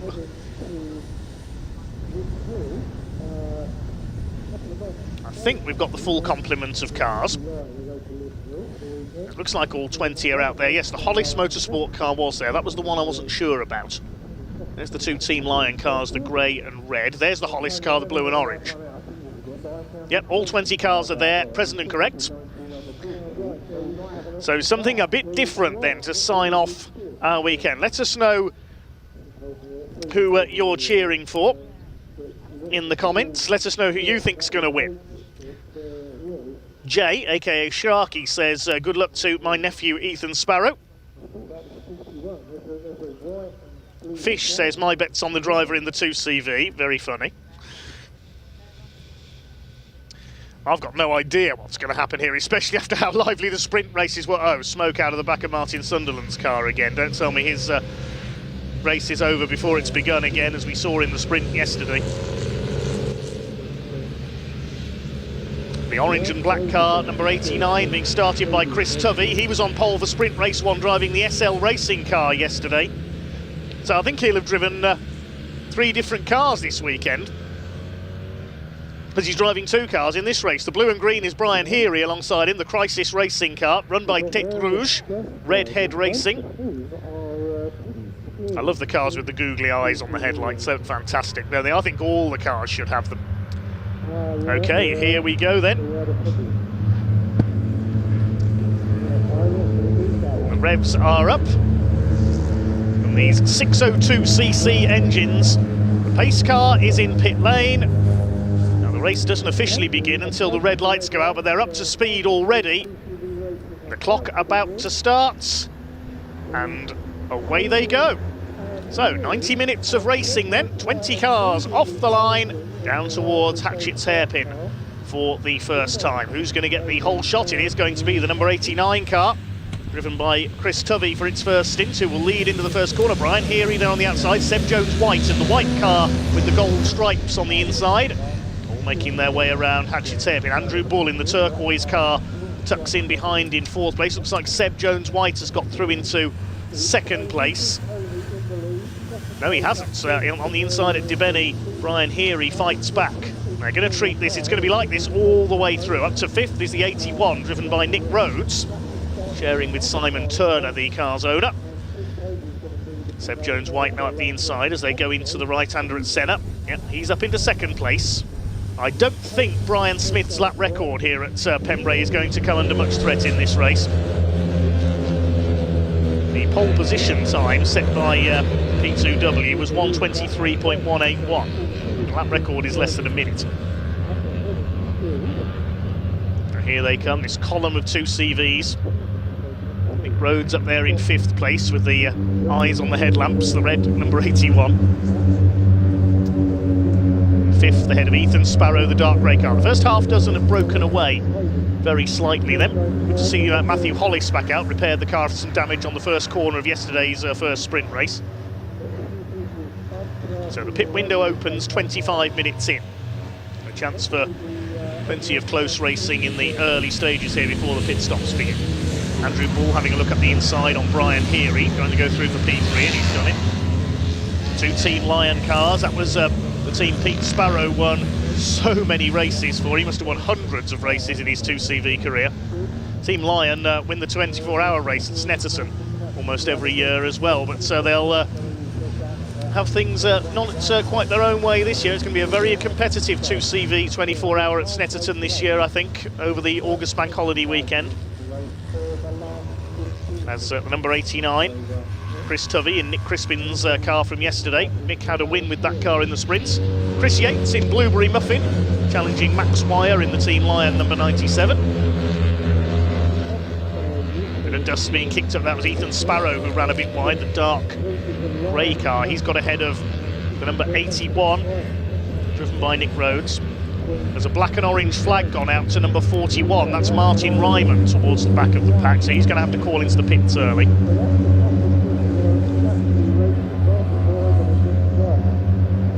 Oscar Proietti's commented on our stream. He says, I hope Luca's brother wins. Should be getting ready for your stint, Oscar, in the number 20 car, not concentrating solely on our YouTube. Thanks for checking in, though. There's the reason that the 41's coming in. Its front wing has come off. That got knocked off in the second sprint race yesterday, but it came all the way off and was left on the track for the marshals to pick up. It's hanging off this time, so in the interest of safety, he's been flagged in. Battle for second, Andrew Bull up alongside Seb Jones-White. Then we've got Brian Heary in 4th position in the number 92, the Crisis car. Yeah, contact between the 41 and 55 Steve Walford, we're told. 81 Nick Rhodes ahead of Ethan Sparrow. Then the first of the Team Lion cars at Sam Archer. The number 20, I think, is in 8th position. It's the black car with the gold stripes. That's Rob Dawson. That's the car that Oscar Proietti will take over. The leaders make their way through right-hander at Brooklands.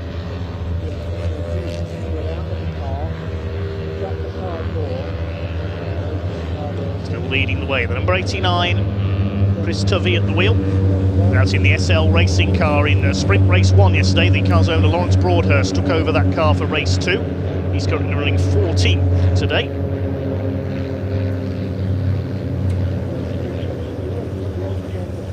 Here they come then down towards Hatchett's Head. In 3 laps completed. And Seb Jones-White's having a stab for the lead up the inside. Andrew Bull on the outside in the 76, who led the championship coming into this weekend after a win at Silverstone last time out. Brian Heary and Andrew Bull, who won the 2 sprint races at Silverstone on the international circuit. Brian Heary was excluded from race 1 yesterday for overtaking under a yellow flag. Andrew Bull is going through for second. It was coming through this part of the circuit on the last lap of race 2 yesterday that Andrew Bull's engine suddenly gave up the ghost. Nick Crispin went off, avoiding him in the 89 car, and Seb Jones-White came through to snatch the victory. He's just gone through into second place there. Andrew Bull's got the fastest lap of the race so far, 1:24.066.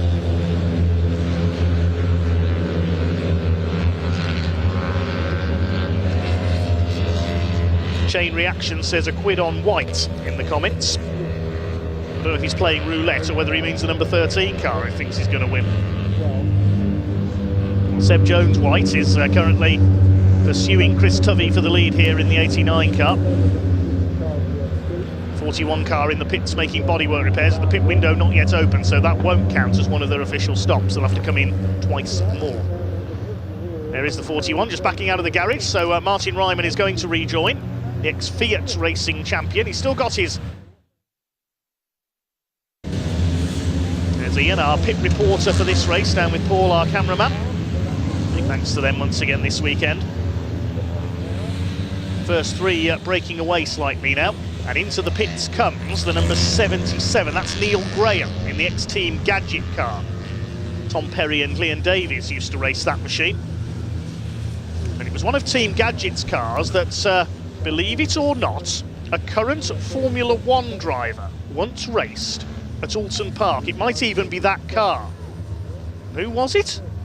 Tell us in the comments if you know. which current Formula One driver once raced in the 2CV Racing Championship at Alton Park a few years ago? There's one for you. Because in that blue and gold Team Gadget car, well, one of their team's cars, we don't know if it's that actual car. Some problems here for Neil Graham in the 77. We'll try and find out what's wrong.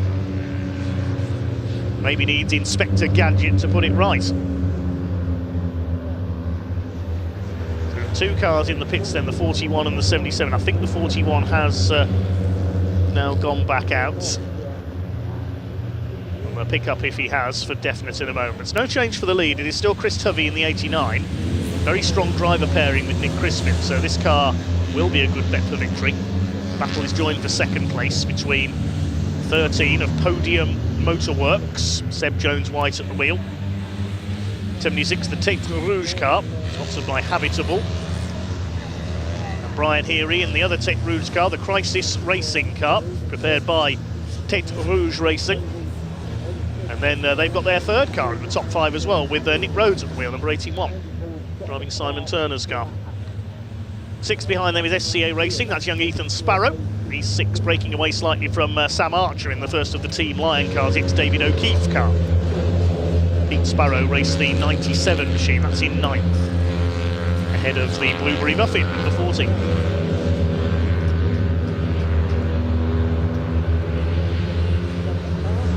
Nobody's answered our quiz question yet. Which current Formula One driver once raced a 2CV in this championship at Alton Park?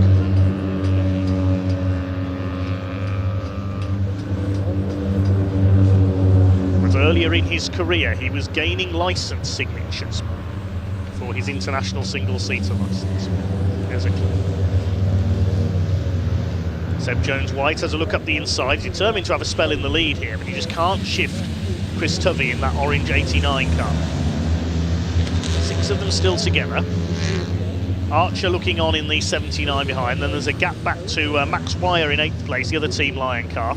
He's got past Rob Dawson's number 20. Number 40, Chris Yates, is up into 9th now as well. The mauve and turquoise liveried Blueberry Muffins car. Not Muffin Motorsports, the official name. I think the car's known as Blueberry Muffin. A lot of these 2CVs have names as befits their individual characters. There's even two cars out there called Ronnie and Reggie. I think one of them is the 67, Colin Etching's car. As up the inside, Andrew Bull takes second place from Seb Jones-White. Yep, the answers have come in. Wayne Cowling, ex-2CV racers, got it right. Simon Pugh's got it right. And Josephine Gray. The answer? Formula One driver who raced a 2CV several years ago, George Russell. Yes, really. He raced a Team Gadget car at Alton Park. So in just a few years, he went from one of the slowest race cars in Britain to the fastest. Up the inside, now Andrew Bull's going for the lead, into the hairpin, and he's through. And into second goes Seb Jones-White. Down to third goes the 89 of Chris Tovey. So that's the first time he's lost the lead. Pit window not yet open. Won't open for another 15 minutes or so yet.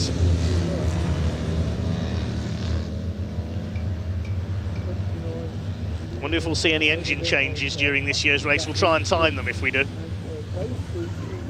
That's Andrew Bull, the championship leader. There are points on this race as well. All races count towards the championship. Continues to lead.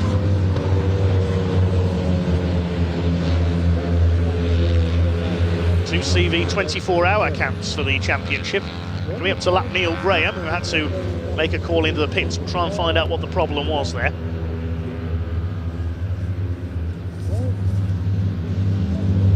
Neil Graham let the leaders go round the outside of him. Oh, he's heading for the pits again. Problems with the 77 car. He's already 2 laps down after his previous pit visit. So it is the 76 Habitable Leisure at Tête Rouge car that leads from Podium Motorworks number 13. Third is the 89, it's P2W Motorsports, and Going around the outside was the 81 into 4th place, I think. So we'll try and see what the problem is. And you can see just how little there is under the bonnet of a 2CV there. Probably one of the simplest cars to work on in the world. We'll try and get a word with Neil Graham if we can to try and find out what's wrong with the 77. I think we can hand down to Ian in pit lane so we can find out what's wrong.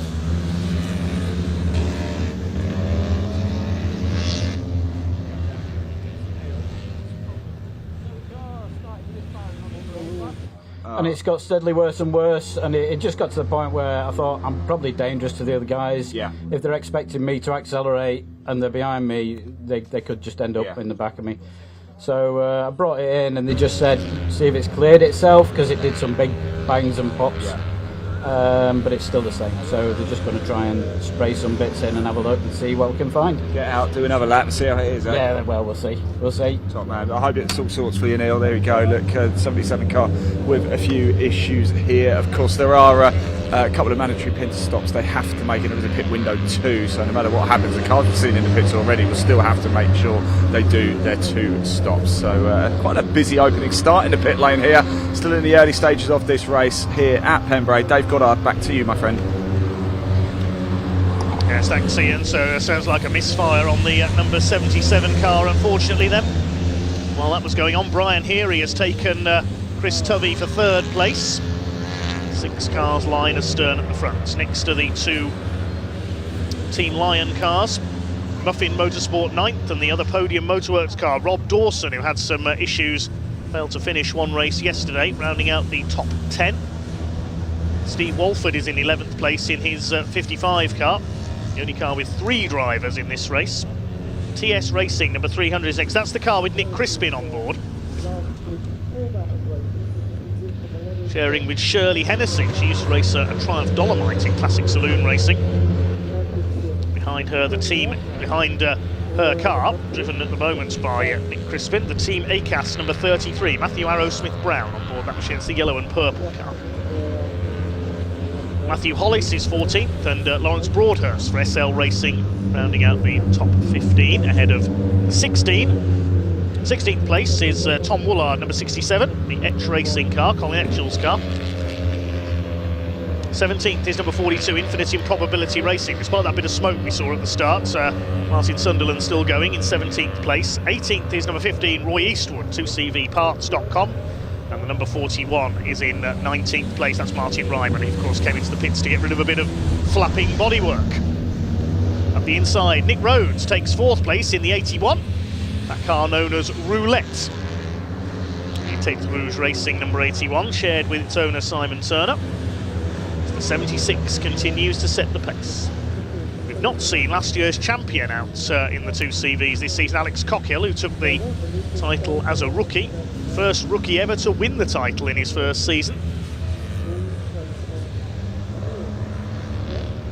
Neil Graham still in pit lane.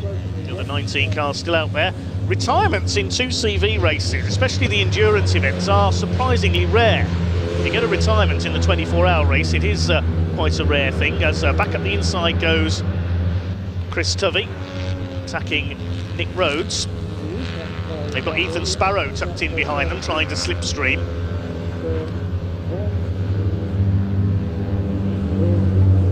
Almost bump drafting the 81 there, with Nick Rhodes on board Simon Turner's car. And he's gone round the outside of the 89. So Chris Tovey is dropping back here. His best lap time, the 89, a 1:24.143. He's lapping in the low 125s at the moment, so he has lost some ground. The first 3 have pulled away. And now they are separating into bump drafting trios, aren't they? Ethan Sparrow having a go at the 81, trying to take P4. Pit window not yet open. It'll be about another 10 minutes before the pit window opens, I think.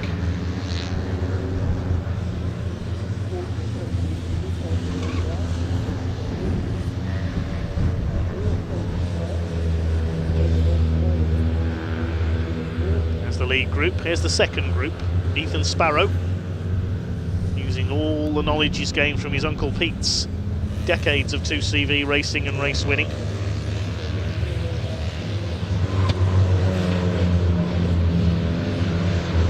questions in. A few more of you got the quiz question right. Mick Rollins, the whole damn show.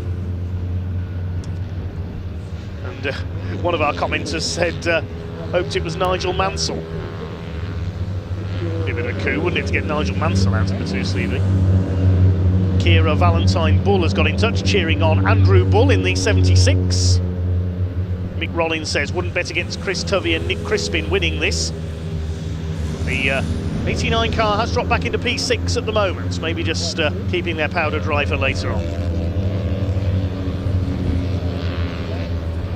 Two groups of three out in front.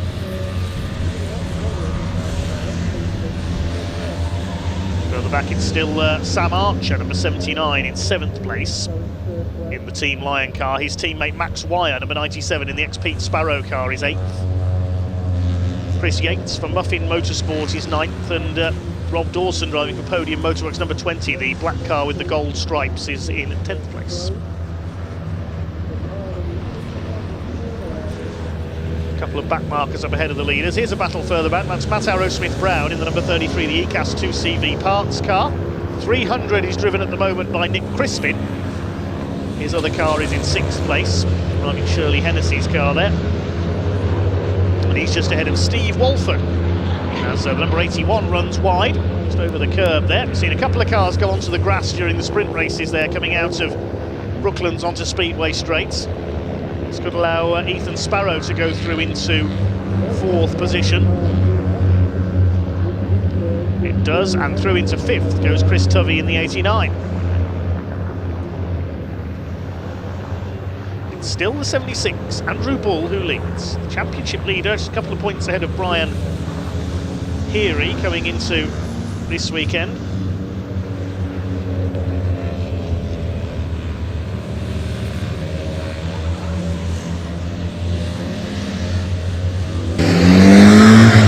Number 77, we see from our pit cam, heading back out. Let's see if that misfire has been cured.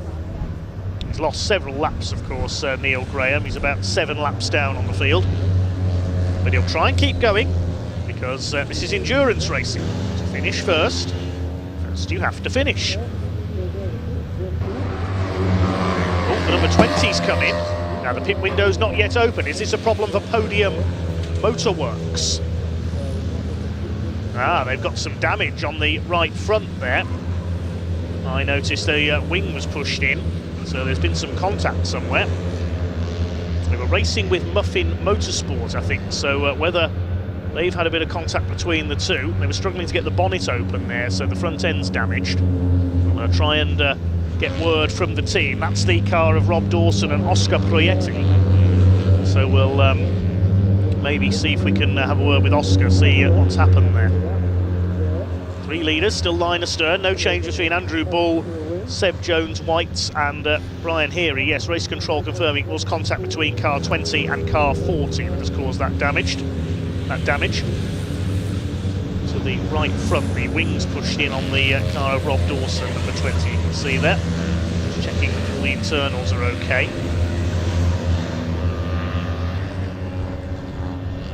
The leaders continue to battle it out.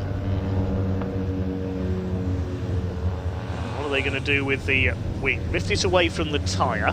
Very thin tyres on a 2C, very narrow wheels. Then tape it back into position.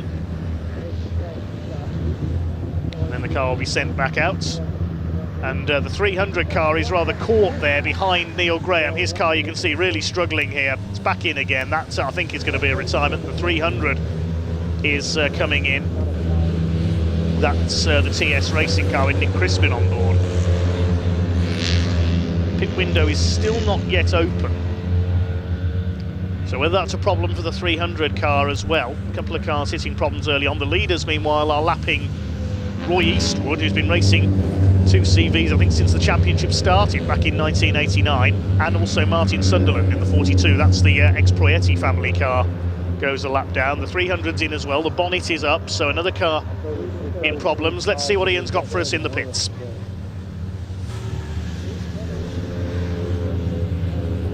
Here we are, we're down with the 300. We've got Shirley over. Where did Shirley go? She was here too. Oh, she's right there. Let's just listen in. It sounds like it's a misfire. There again. Is it? Shirley got a misfire. Hi. It's misfire. It's misfire, yeah. Oh, no. Yeah, it's misfire. We had it yesterday, and it's a bit early for a change, so we can't do a driver change. Well, yeah. But might as well put you in anyway. well, I'll get a 5-lap penalty. 5-lap penalty if you swap driver now. I'll get a 5-lap penalty. What for? Early driver change. Yeah, but you can still come in and change 2 more times, can't you? Might as well get your seat belt ready for you. Now I'll see if I can sort this out. There we go. So yeah, plenty of action going on here. Misfire for them.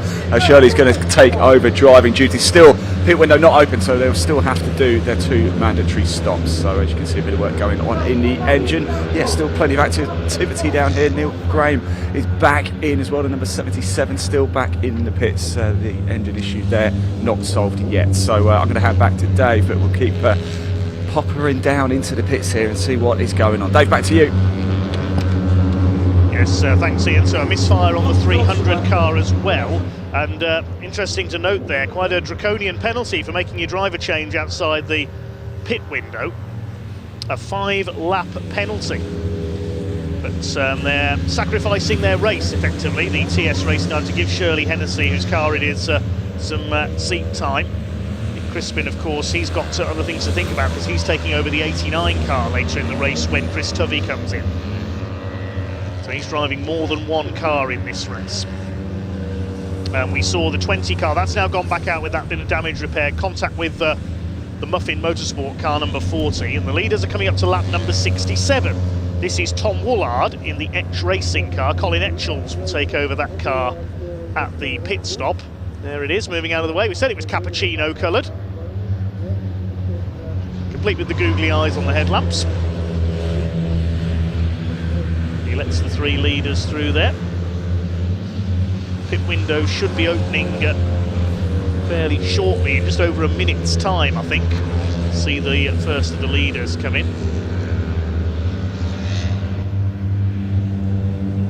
Still work going on in the pit lane. That's Neil Graham's car. Still trying to cure those engine issues.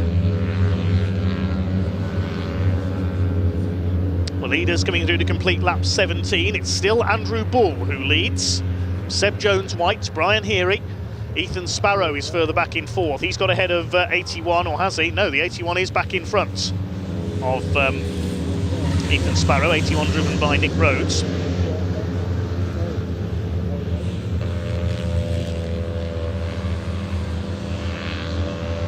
Get into the slipstream, says Walled Garden on YouTube. Yep, that's what you've got to do. Slipstream your way into the lead. Nick Rollins says good luck to Shirley Hennessy. Hope the problems get sorted.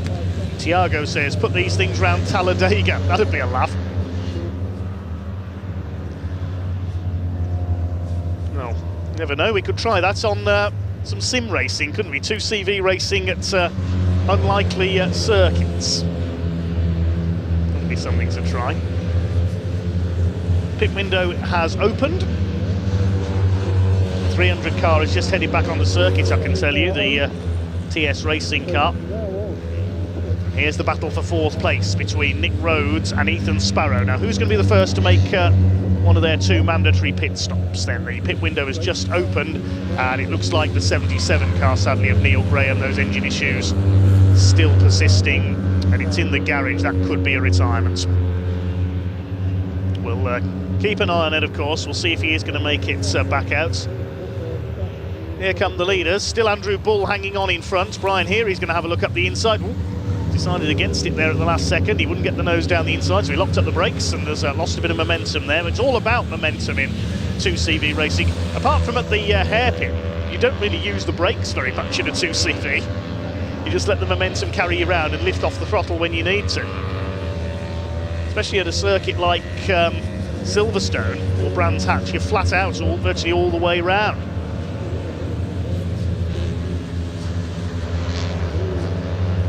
It's only really into the hairpin here at Pembrey, the first corner, that you use the brakes. If you lose that momentum, it takes a lap or so to build it back up again. Here's the battle for 4th, overtaking 67 of Tom Woolard. The eyes have it. The 81 goes through. Got the window open. Look, Tom Woolard, the strange way that windows open on a 2CV. You fold the bottom half of the window upwards. Everything about a 2CV is quirky. Citroën had to come up with a model name for to replace 2CV. Quirky would be my word to choose.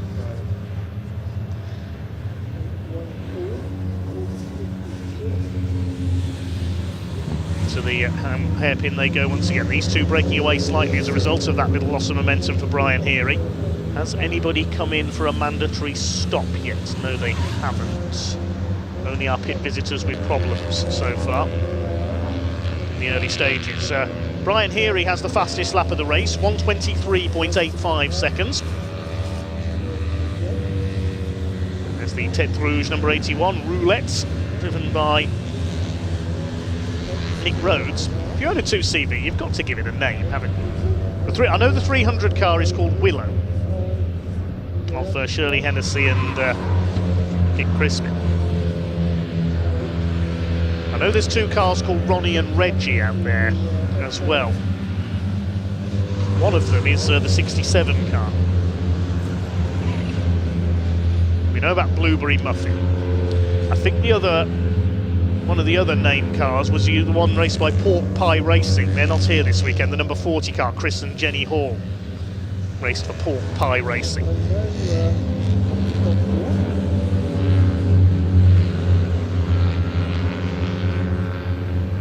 The battle continues for the lead. Seb Jones-White possibly waiting to have a look there into the hairpin.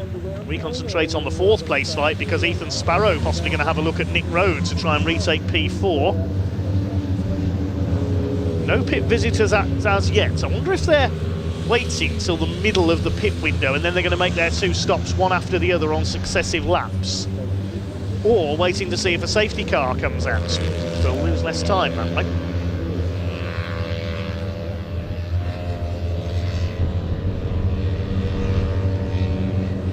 The pack fairly spread out around the circuit now.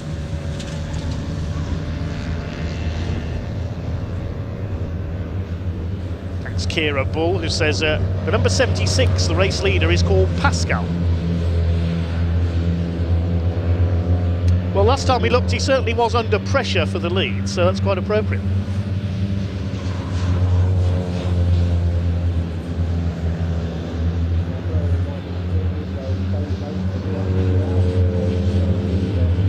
Rollins says, I call my 2CV many things sometimes. Yes, I'm sure we all call our cars, whatever they are, a few things sometimes, but I won't repeat many of those. There's number 300, that's Willow. About to be lapped by Pascal. Still holding the lead ahead of the 13 of Seb Jones-White, Andrew Bull.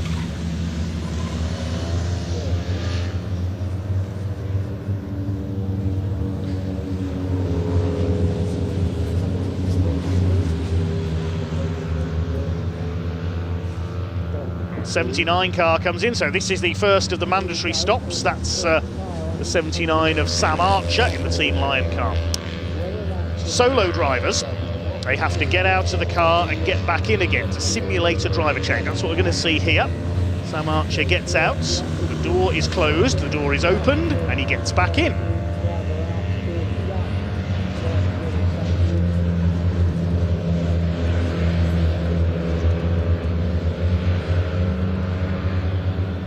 Leaders still nose to tail. They have been for many laps now, and Andrew Bull responding to the pressure in Pascal. He's just done the fastest lap of the race, 1:23.806. Quicker than Brian Heery's time at 1:23.850, only by a few hundredths.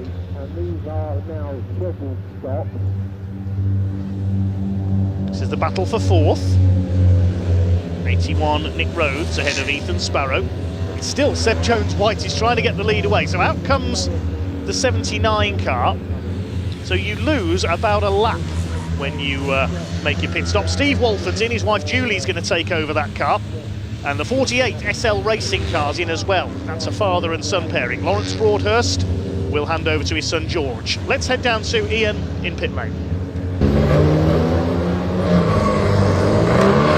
Yeah, come down over here, everybody, because we can just grab a quick chat with Steve and just find how it was. Just jump in, Steve. How was it? Oh, what a great time to catch him. I just got you in a balaclava over your face. How was it? Yeah. Not too bad. Yeah, it was quite a good session. It's very hot out there, but yeah, I just ran around with the 33 ECAS car and Shirley Hennessy's car. I think that got Nick Crispin in. It did come in with a misfire. Yes, but we had a nice run round together and a bit of drafting. Is that the tactic? Get close to somebody and just almost use each other to put each other along a bit? You need to be in a group. On your own, you just lose time. So 2 or 3 of you together is ideal. Yeah. So, Well, fortunately, Quick Driver's in the car now. Well, that's it. Yeah. She can make up some time that I lost. Well, no, mate, thanks for talking to us, cooling off a little bit. Let's have a look. Is anybody else in the pits right now? Not right now. Sam Archer's just been in. He's gone out. So we're about to have another one of the line cars come in a little bit. If you can stay with us just for a little bit longer. Here it comes straight in, the number 79. And let's just walk down to Sam Archer. He's just been in. He's getting his stops done quickly, back to back it looks like. Now if you're wondering, you've got to get out the car, shut the door, open the door, jump back in. That is a requirement. That's part of the pit stop process here. So it looks like Sam Archer's getting both of his stops out the way quickly. Pit window, of course, opened 5, 6, 7 minutes or so ago. The number 40 car's just coming in as well. As Chris Yates in the Muffin Motorsport, and it is starting to get quite busy down here. Any more cars coming in, we'll keep you up to speed with it all. But for now, I'll hand back to Dave. Yep, everybody in, I think, is the command at the moment. We've got Muffin Motorsport in. 79 Archer's Lion 2. That's shown as having only made 1 stop, so maybe because it came in consecutive laps, so the second one hasn't registered on the timing beam. Here are your leaders. Ball ahead of Jones White still. Jones White possibly just biding his time until the pit stops. So I'm going to keep a tally on my entry list of the number of official pit stops that have been made, just in case the timing screen doesn't pick them all up. 300's been in once, but that was because of problems earlier on. 20's been in once because that was damage. Likewise, number 41, they got the black and orange flag. 79's been in twice. 48's been in once. 55's been in once, and number 40's been in once. I'm going to try my best to keep a tally of how many times cars have made their official stops. Leaders coming up to lap Matthew Hollis in the number 72. Now he's running in 9th place. So they've lapped about half the field now, including those who have made their pit stops. You can see a bit of damage on the left front of Matthew Hollis's car. That's a legacy of contact on the first corner of one of yesterday's sprint races that sadly put him out for the day. All the Hollis family, I think, have raced 2 CVs over the years in the blue and orange, almost Gulf liveried car. Brian Heary catching back up to the 2 leaders now. It looks as though Seb Jones-White is content to sit in Andrew Bull's slipstream here. Saves a bit on fuel, I suppose.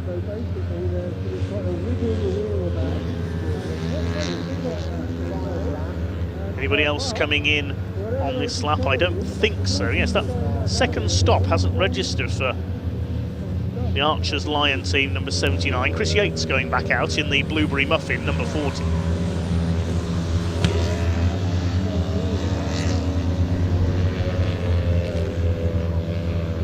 He joins just alongside the 4th place light, and yes, Ethan Sparrow has got back ahead of the 81 of Nick Rhodes. Got the windows open as well.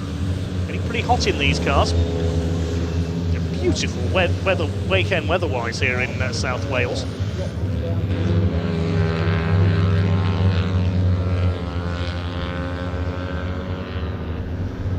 Still the leaders, sit nose to tail. Brian Heary's not far behind them. These two are about 16 seconds behind the 3rd place man now, as they battle among themselves. The 89 that led the early going, driven by Chris Tovey, has dropped back into 6th place and is 11.5 seconds down on these two.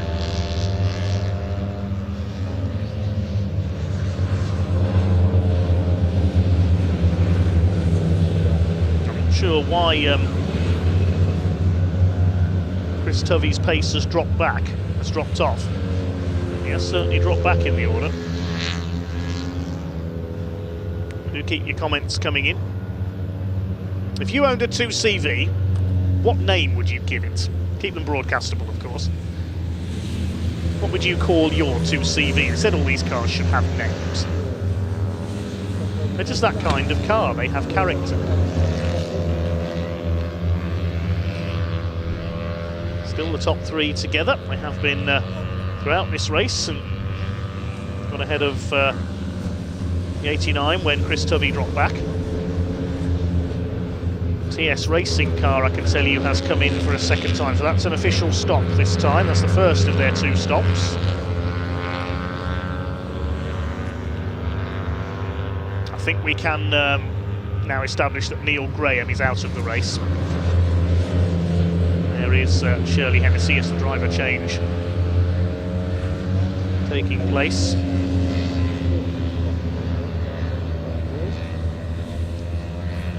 Muffin Motorsport car has gone back out, but is shown as being still in the pit, so have they come in for a second stop immediately after the first one? Yes, there it is, just on the right of the inset picture, so number 40 has done its second stop immediately after the first one. That's why it hasn't registered on the timing screen.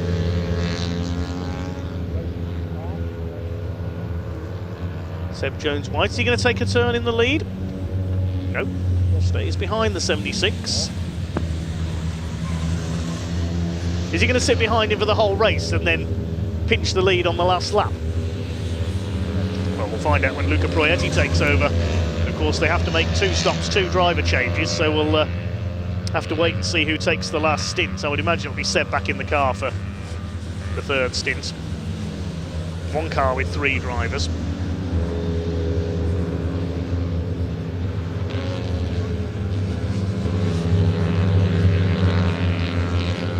To make 2 mandatory driver change pit stops, so I imagine cars with 2 drivers will put the first driver back in at the second one. Soloists are taking their stops on consecutive laps. The 67 car has pitted, that's Tom Woolard handing over to Colin Etchells. They were running in 12th place. There it is. The way the eyebrows are positioned on that car, it looks almost like it's got a sad expression on its face, doesn't it? That is Ronnie. You can see the name just below the windscreen there. Can't remember which car carries the name Reggie. There's definitely Ronnie and Reggie. Colin Etchells, the car's owner, takes over. Whoops, the leader's nearly collected Martin Sunderland there. He rejoined from going wide on the hairpin. That was nearly a Code Brown moment, as David Addison would say. We've survived that. The 20 car is in for its first mandatory stop. The 46 is in as well. That's the first of the leading group. Ethan Sparrow's come in. 20 car, you can see that damage being repaired. Are they repairing it? It looks like that's a black plastic bin bag around the spoiler there. Around the front wing, I should say.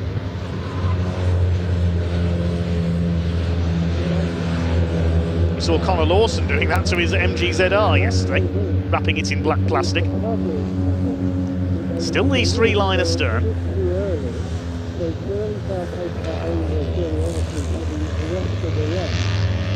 The 55 car has made its second stop, I think.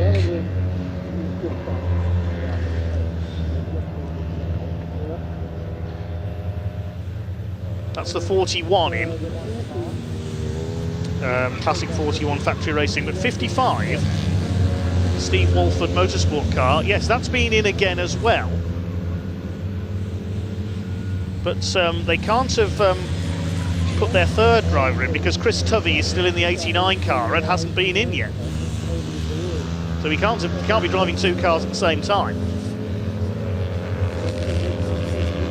So has Steve got back in the 55 car? Or did they not change driver at the first stop? That's no, that's I think that stopped. I think that has stopped twice, unless the first stop was outside the pit window and I've miscalculated. But anyway,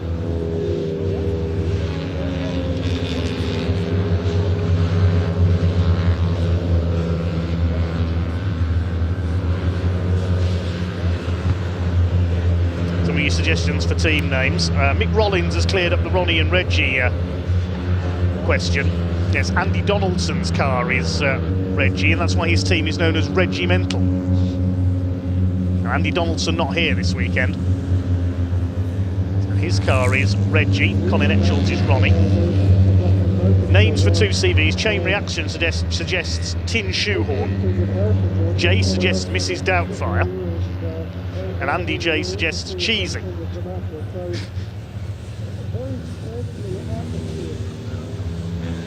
Thanks for all your suggestions. Chris Yates pointing the leaders through there on the inside. Go past me at the hairpin, he says. Moves the Muffin Motorsport car out of the way, and the leaders go through, and then he moves back into line in front of Brian Heary. He wants to go through as well.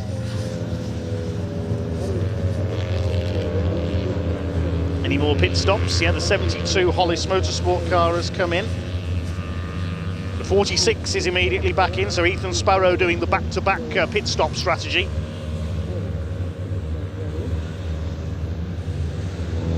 Still just the 1 stop for SL Racing. There's Matthew Hollis's car in pit lane.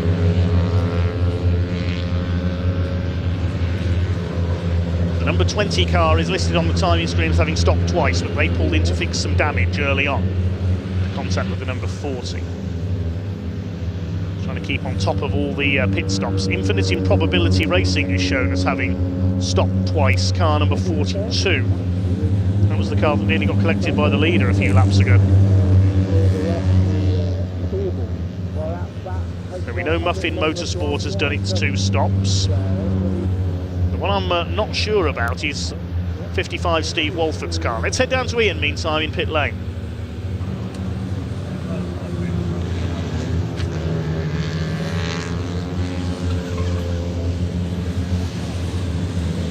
Yeah, here we are, everybody, unfortunately, with Matthew Hollis, the 72 car. Matthew, what's the problem? So we had an accident yesterday in the first race, and that resulted in smashing the engine and the gearbox and bending the steering rack, or the mount on the steering rack. So we did repair it, and it got through qualifying fine, but then in the race it's broken again. So basically there's nothing holding the gearbox in, and you know, well to make it this far. I could feel it in the car, and it was like, I could probably still make it, but it's obviously not doing the drive shaft much good. So yeah, it's better to be better safe than sorry. Yeah, absolutely. Yeah. I'm sorry about that, buddy, but hopefully we'll see you first Netterton, definitely. Yeah, excellent. Let's have a quick look in, shall we? Yeah, not quite the day. A number of cars still coming into the pits as well. Still a long way to go in this race. Dave Goddard, back to you, my friend. Yeah, so unfortunately it looks like that's our second retirement. The Hollis Motorsport car, broken gearbox mountings has put them out. The 89 car has come in. That's P2W Motorsport that led the early going. Chris Tovey is in to hand over to Nick Crispin. And the SL Racing car has come in as well. The Lawrence and George Broadhurst machine. Oh, number 41 has stopped. That's Martin Ryman's car. He's stopped on the exit of the hairpin there. Now that car had just been handed over to Nick Clark. Yellow flags at the hairpin. That might bring out the safety car. Because number 41, no, he's going again. He's going in. That's Nick Clark at the wheel. You can see the wing is taped together. That's why they were brought in at the end of the first couple of laps to repair that damage. They've made 1 pit stop since then, so it's Nick Clark on board. I think Andrew Bull continues to lead. He's yet to stop, ahead of Crisis at Tête Rouge.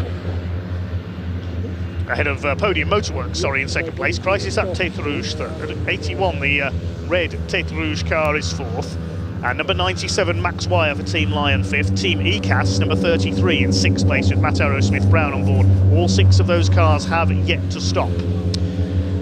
Andrew Bull's just done the fastest lap of the race, 1:23.404. Now the leading car that has stopped, I think, is Ethan Sparrow. He's completed his 2 stops, number 46. Number 15, Roy Eastwood coming in. That will be his first pit stop. keep up my tally of who has stopped and when. The 89 comes in.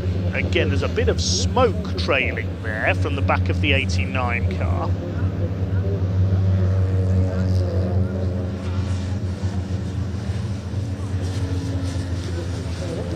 And let's head down to Ian in the pit lane once again.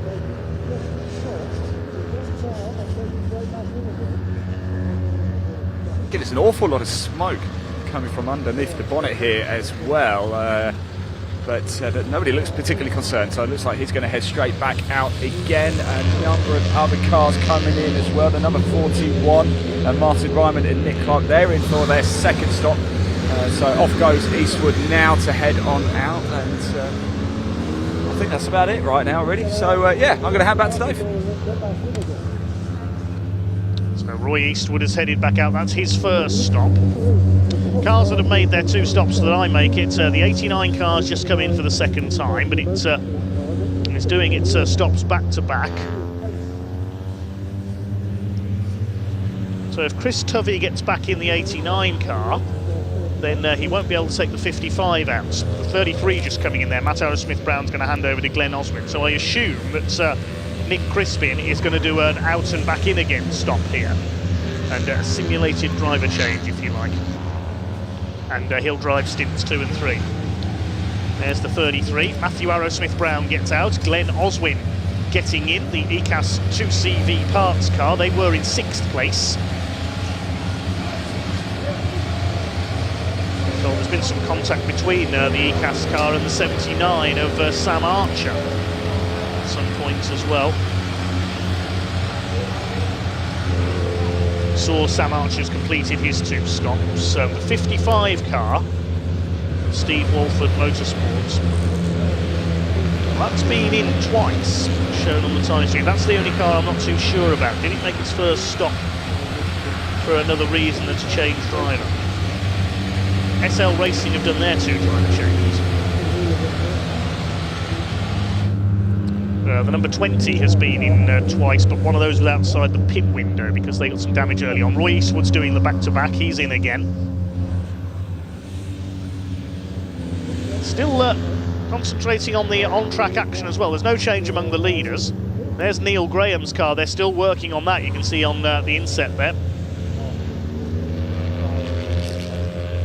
Is that an engine change going on? Are we going to see Neil Graham back out with a new engine? He's been in the pit since he's only completed 6 laps so far. 15 car, 2CV parts.com car of Roy Eastwood is back in again. 42 of Infinite Improbability Racing has been in twice. The Muffin Motorsport car has stopped twice. The 300 of TS Racing has been in twice, but one of their stops was before the pit window because they had a misfire. So they've got to stop again. The Classic 41 factory racing car has had a problem, we know that. That's in the pits, and we think Hollis Motorsport is out with that gearbox mount damage. Well, Seb Jones-White is happy to just sit in the slipstream of Andrew Bull, it would appear.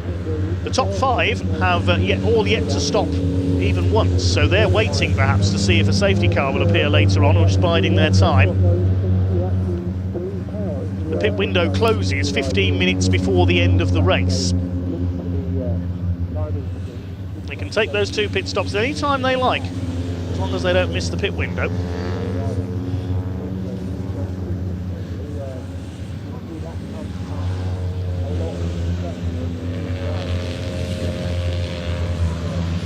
Number 20 car now has Oscar Proietti on board, I believe. He's got to pit again. 33 is back in again. Simulated driver change, look, door closed, door open. So that's Glenn Oswin taking over from himself, effectively. He's going to drive the 2nd and 3rd stints, Glenn Oswin. Matt Arrowsmith-Brown's work is done. But of the leading cars, all 5 have yet to stop. Andrew Bull has yet to hand over to Alec Graham.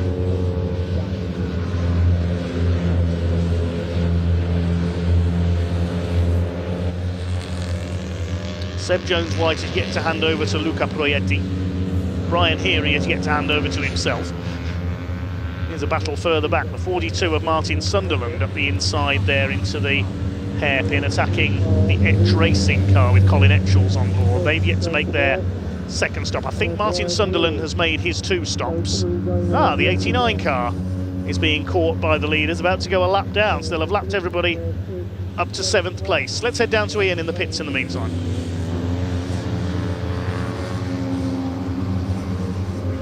Luca's coming. Luca, you about to head on out. Seb doing all right? Yeah, Seb's doing very well. He's in the lead pack of 3.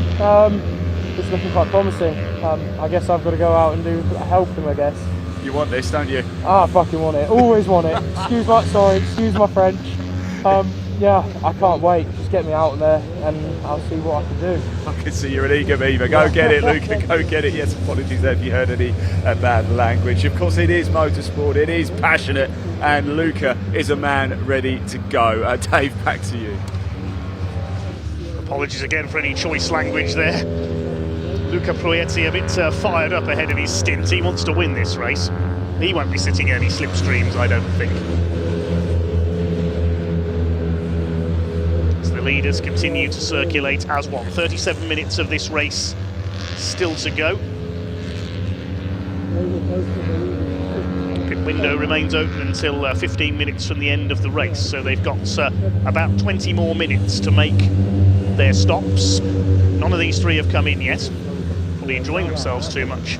The 81 hasn't come in yet, and the 97 of Max Wire hasn't come in yet. They're the only 5 that haven't yet made a stop. Less than a second covering the top 3, but they are way ahead of everybody else. And now, the 13 having a look down the inside. No, he doesn't want to go through. Look, he just wants to sit there. He's content to sit there in Andrew Bull's slipstream.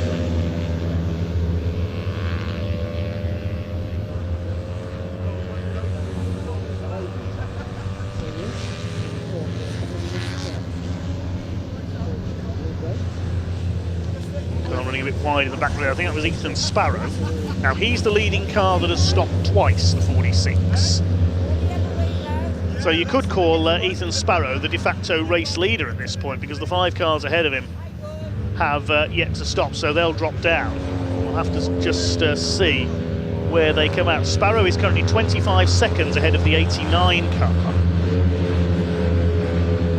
of Nick Crispin and Chris Tovey, which is behind the leaders on scratch time at the moment. Behind Crispin and Tovey, we've got the number 79. Neil Graham's going back out. They've got him running again. Well done to the team. 3rd of the 2 stoppers so far is number 79, Sam Archer. He's about 9 seconds back on the 89 car.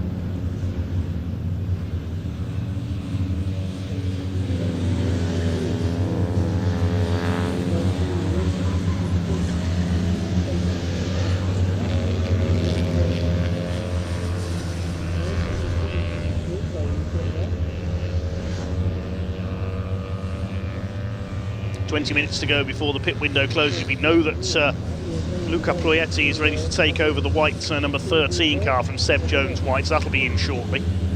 Are these 3 all going to come in together, I wonder?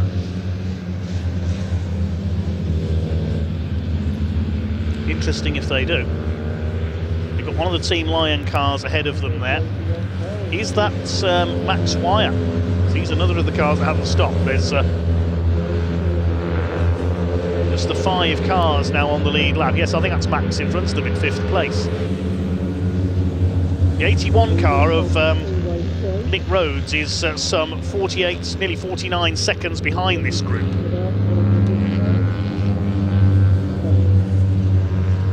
'76 still has the fastest lap of the race as in comes one of the Team Lion cars. That will be the 97 of Max Wire, because he's not yet been in.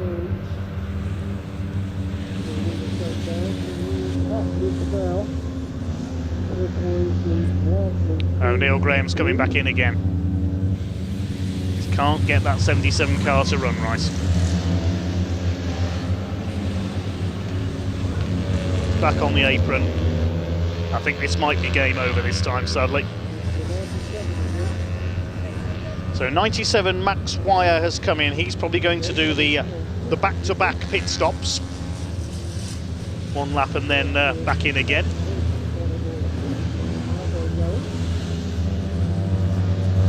No change among the leaders. Brian Heary sitting in behind these two.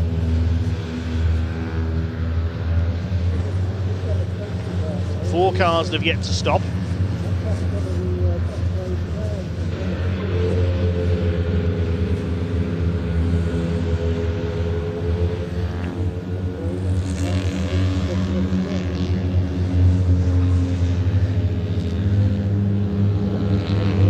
The 13 car does peel off. The first of the leaders to come in is Seb Jones-White. I thought they all might all dive into the pits together, but no. The other two have stayed out. Puts Brian Heary up into second place, just over a second back on the leader. Seb Jones-White pulls up at his pit in the background. Door open.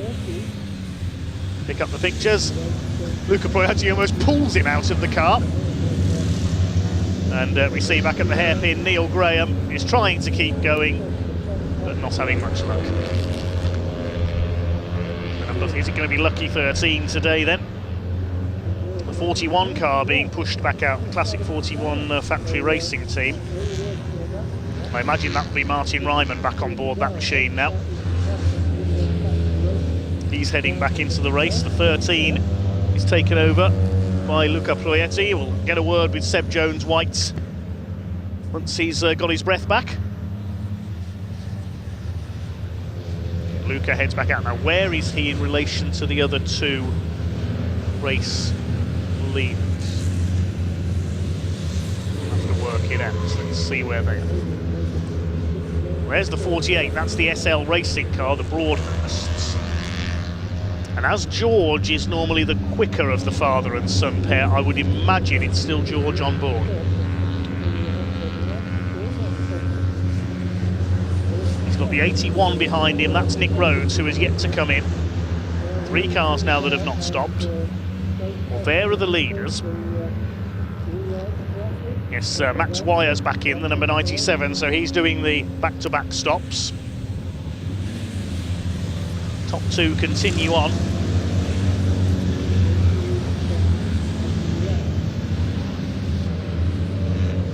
Not sure where they are in relation to the white number 13 car, now piloted by Luca Proietti. Oscar Proietti, meanwhile, is down in 12th place, the number 20. But that car's got to stop again because it stopped outside the pit window.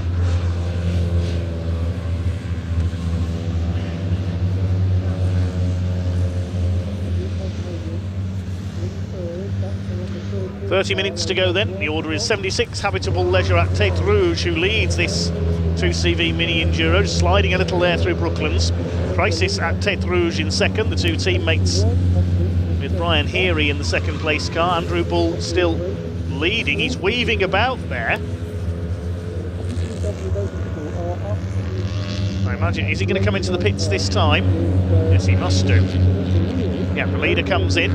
We're about to run you through the race order, but Andrew Bull deciding to come in. Was he weaving there because the car's getting low on fuel, possibly?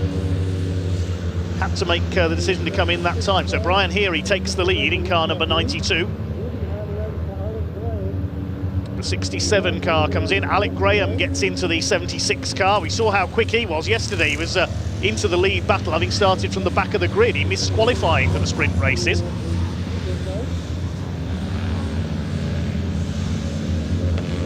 The 76 is going to be taken over. But he was weaving there as he came down the straight. I thought it was because the car was getting low on fuel. We'll check that though with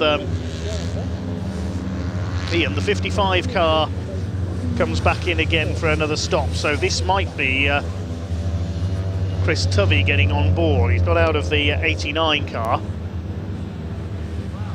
Has the 89 made its second stop yet? Yes, it has. So I think Nick Crispin will be taking that car through to the end of the race. It's up to the teams how they organise their driver shifts, of course.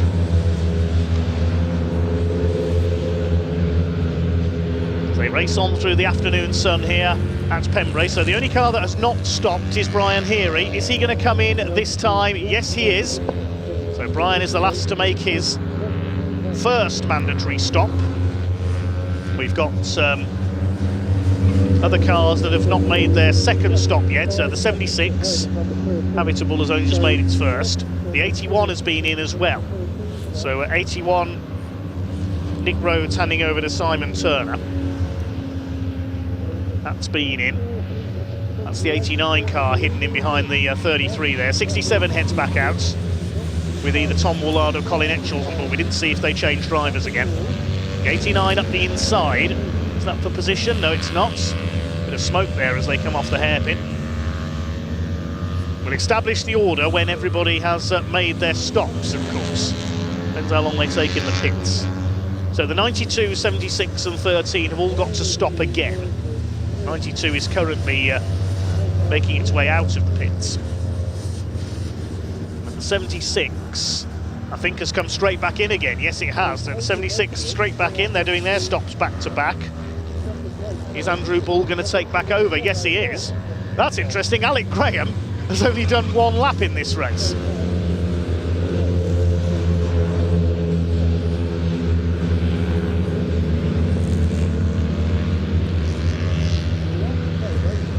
Uh, 81 is also back in. Well, I would imagine Nick Rhodes is the quicker driver to Simon Turner, with all due respect to Simon, so it wouldn't surprise me if he's got straight back in the car.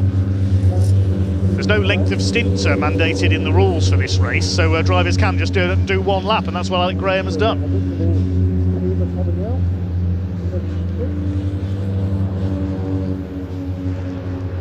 So the 92 and 13 cars have got to stop again. The number 20 has as well. That's just come in again, in fact. So the 20 cars back in. I imagine Rob Dawson will take back over. 67 we know has been in twice now. 72 only made one stop, but that has retired. Team Lion flying in formation into the hairpin. So and then we can begin to establish an order. Now that just about everyone has made their 2 mandatory stops. 300 has as well. So everybody except car 13 has, and that's coming in now. So Seb Jones-White, I imagine, will take back over from Luca Proietti. So, yeah, the 13 car is in. 92 is in as well. I expected that Brian Heary would stop back-to-back on consecutive laps. And now we'll see what this is going to do to the race order. There's Brian Heary's car. A veteran racer, used to race MGs and Rovers back in the day, among other things. So we'll wait to see what happens when the race order settles down. I think the 76 car is going to go back into the lead here. We'll see what happens. Brian Heary, the door is closed. Is he going to re-emerge in the lead? Out he goes. Where's the 76 car? Brian Heary's coming down the pit lane. It's a 40km/h speed limit here at Pembrey in the pit lane. And there's the 76 car of Andrew Bull. So I think Brian Heary's going to emerge in front. This is going to be close. He's coming to the end of the pit lane. It's going to be very close in the background. Team Lion cars ahead of them, but I think Brian Heary has got in front of Andrew Bull, has he? No. Bull is ahead. 76 ahead of the 92. Now we've got to see where the 13 car is. They were the 3 that were together. Back in the pits, I think that's the number 20 car, yes. So the number 20 is making its second mandatory stop, but there's problems there. Hopefully Ian can report on what the issue is. So the 76 is still ahead of the 92. I thought Brian Heary was going to make it out in front, but not quite. So what about the number 13? We'll work out that in a moment, because we can head back down to Ian in pit lane. Yeah, I'm down here with Podium Motorworks. You can see a bit of an issue with the engine here. He's been told to fire it up. Let's see if we can Out of gear, out of gear. knock it out of gear. There we go. We're going to fire it up. Hopefully he can get going again. He's pumping the pedal. Nothing's quite happening. Stay with us a little bit. They're going to push start it and get back out again. Suddenly bursts into life down here in the pit lane. It really does. We also have to get towards the closing stages. Can they get it going? Go on, lads. Go on, lads. Go on. Go on, can they get it going? Can they get it going? It's not bursting into life. Yeah, let's walk down a little bit, shall we? Actually, just stay with us a little bit longer if you don't mind. Sorry, Dave, we'll just stick with this story just for a little bit longer here with Podium Motorworks as they go down. Producers just said to me I should have gone and helped push. I'm not a mechanic, so I'm not allowed insurance. Let's keep going, let's follow them, let's stay with them for a little bit, shall we? Great race, these two CVs really are fantastic. Doesn't look like they're going to get it started. They are going to push it into the Parc Fermé area just behind the Pembrey Circuit main building here on the right hand side. So unfortunately for Podium Motorworks, it hasn't quite gone to plan. They've gone out of our sight. We'll head down to Parc Fermé ready for the race end, but still plenty of time, plenty of movement out on track. Dave Goddard, back to you. Thanks, Ian. Yes, we'll be waiting for the end of the race now, but 46 laps completed, and I can tell you with all the mandatory stops completed as far as I see it, it is the number 13 car that was able to re-emerge in the lead. We didn't see their second stop, Seb Jones-White and Luca Proietti, but there is the number 13, and they are your race leader, the other Podium Motorworks car, and they are by some 17 seconds they are leading the way.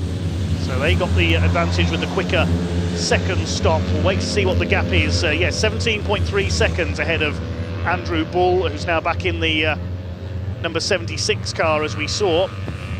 I think it is Seb Jones-White who's back on board the number 13 now. We didn't see their second stop, unfortunately, in pit lane. Too much else going on in pit lane at the time. 92, Crisis at Tête Rouge is third. That's Brian Heary. So the 76 and 92 are still together for second place. Fourth is the number 46 SCA racing car. That's Ethan Sparrow. That's the battle for second place. Number 81, Simon Turner and Nick Rhodes. They're in fifth place for Tête Rouge Racing. Sixth is the number 89 for P2W Motorsports. It's the car of Nick Crispin and Chris Tovey. Seventh is number 79. The Archer's Lion 2 car, Sam Archer. 8th is 97 Max Wire. We saw the two Team Lion cars running together as they were being lapped, and the second place man got a bit bolt behind them. 9th is number 48, that's SL Racing. And I think it's, George Broadhurst stayed on board that car after the second stop. He's the quicker of the two of the Broadhurst family. 10th is number 55, Steve Walford Motorsport. I believe it's Chris Tovey on board that machine now. These two are starting to close in slowly but surely on our leading number 13 car. The gap is down to 16.4 seconds, so they gained about 8/10 on that last lap. And Brian Heary has just responded with the fastest lap of the race, 1:23.396. So it's these two chasing down the number 13. It'll be one of those three that takes the win, barring any mechanical problems, of course. The rest of the order, Team ECAS are 11th. Glenn Oswin stayed on board for the final stint. Then number 15, 2CVparts.com, that's Roy Eastwood. You can see his car there just ahead of the 76. 13th is number 67, Etch Racing. We don't know who's on board that car, whether Tom Woolard got back on board or whether Colin Etchalls is seeing out the rest of the pace as the 89 of Nick Crispin there nearly clips the back of Team ECAS. 14th is number 42, that's Infinite Improbability Racing, Martin Sunderland's car. 15th is number 40, that's Chris Yates in the Muffin Motorsport car. 16th, number 300, TS Racing, Shirley Hennessy's car.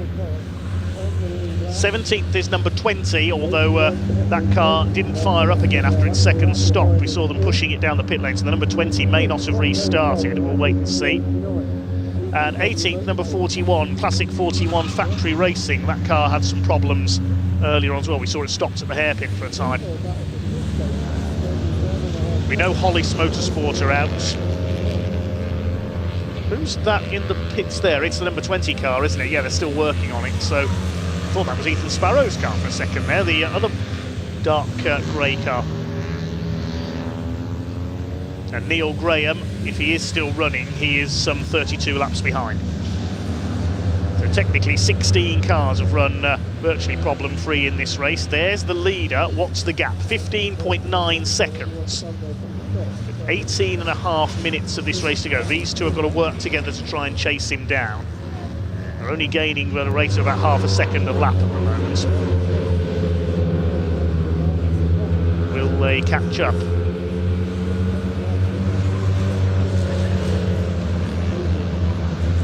say it's unlikely at the moment. They'll get the gap down a bit, but I don't think they're going to catch the number 13. We will wait and see what transpires.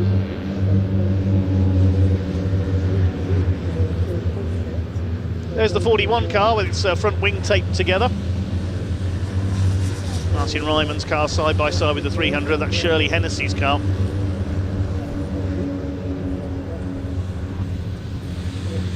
I think Nick Crispin at this stage is in the 89 car, so it'll be Shirley on board the 300. Brian Heary trying to take second place away from Andrew Ball. What these two really need to do is work together to close in on Seb Jones-White and try and catch our leader. There's the leader. You can see what the gap is as the second and third place are going into Spitfires. He was coming out of the crossing, so that's what the gap is visually.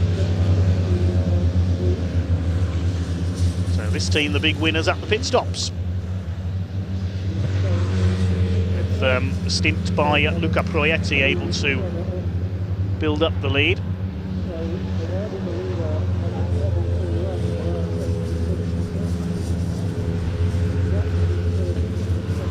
Olivia Turner says, "Go on, George." Assuming that means George Broadhurst. We're told this is Alec Graham, who stayed in the 76 car at the second stop. Thought it was a bit unusual that he'd appeared to only do one lap in that race, so he must have got out and back in again at the second stop. Brian Heary just trying to draw past him here. They're side by side through Honda Curve, these two.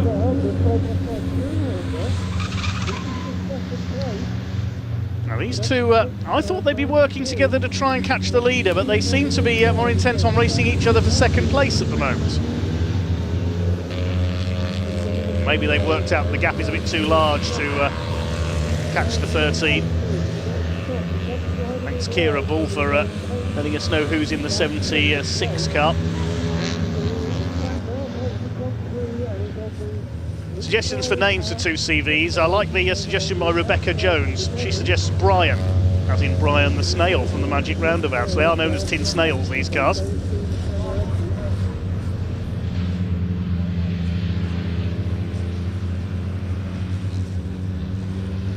Still, Brian Heary has the fastest lap of the race. He is now up to second. Alec Graham behind in the 76. Right on his tail there. He's going to clip the back of Brian Heary. Maybe Alec Graham's going to try and push him towards the front of the field. Not sure we want bump drafting in this race. This is not NASCAR. There's the leader. See what the gap is as they come over the line this time. Are they catching our leader? The gap was just over 16 seconds between the podium Motorworks car and the battle for second place. They're over the line. 15.6 now, so it's coming down, but only by about half a second a lap still. With less than 15 minutes of the race to go. The pit window has now closed, incidentally.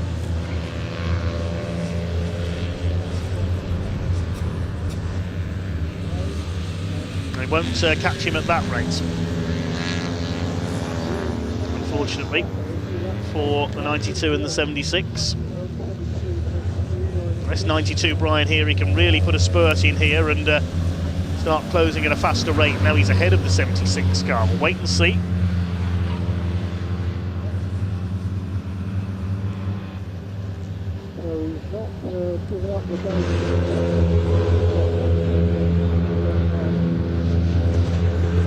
Estimated these cars can get up to about 80 to 85 miles an hour with a slipstream. What a good following win. Bert 1981 says bump drafting is 100% what two CVs do.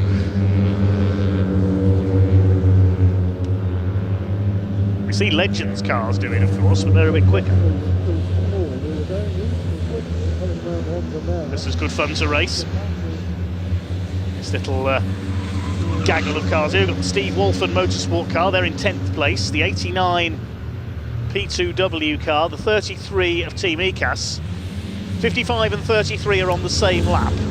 89 and 81 of the back group, they're a lap ahead of them. And a lap ahead in turn are these two. So we've got 3 two-car battles. Each battle is on a different lap. They're all intermeshing with each other. Gap comes down to 15.26 seconds to our leader. Now, at the rate of only half a second a lap, they won't catch him by the checkered flag. It's looking good for the 13 of Podium Motorworks to win this Enduro. Seb Jones-White had a sprint race win in that car yesterday. There he is.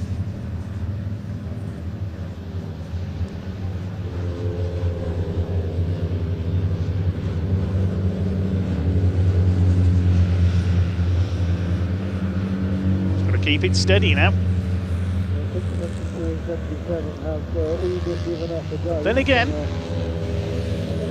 it isn't over until that checkered flag goes out. Just remember the last truck race today. Remember what's happened to Ryan Smith. Nobody was expecting that. Battle is still joined for second place. And up the inside, they nearly touched there through Honda. As Alec Graham diving for the inside of Brian Heary. Got these 4 back markers ahead of them as well. The 33 and the 55 are battling for position. The 89 and 81 are battling for position. And the 76 and 92 are as well. And they're all on different laps.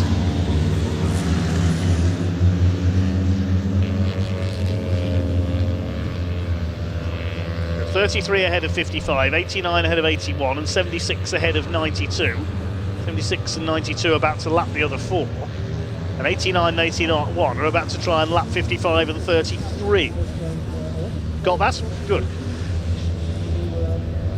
That's endurance racing.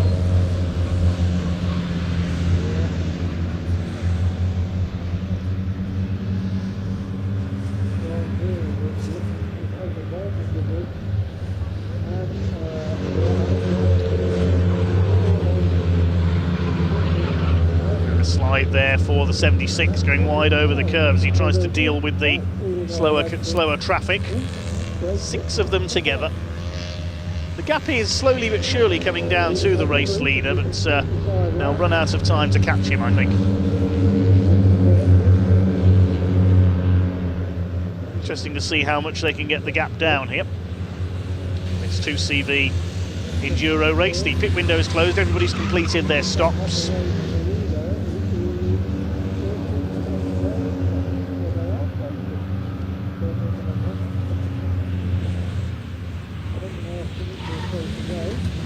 Side of the 89 car, bit of smoke coming off the left rear there. He slides it round. The P2W Motorsport car led the early going in this race, but now down in 5th place and a lap down. We've got 4 cars, I think, on the lead lap in this race. The 13 Podium Motorworks, the 2 we're looking at now, the 76 and 92, the 2 Tête Rouge prepared cars, and the SCA Racing car number 46.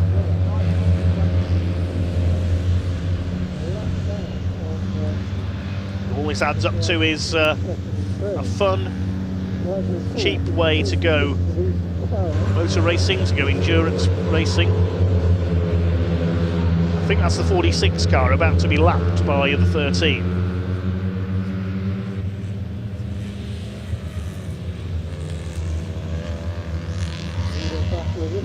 We're going to see some bump drafting here. Brian here, he's almost pushing the 76 there. Well, we said a good following wind to get them to maximum speed. A little bit of a push could help. Not condoning contact, of course, in 2CV racing. We've seen a couple of bumps and scrapes already. Brian here, he is going to go through. Side by side for second place, down into the hairpin. He's up the inside. Here he will move into P2. Still that smoke coming off the 89 car driven by Nick Crispin.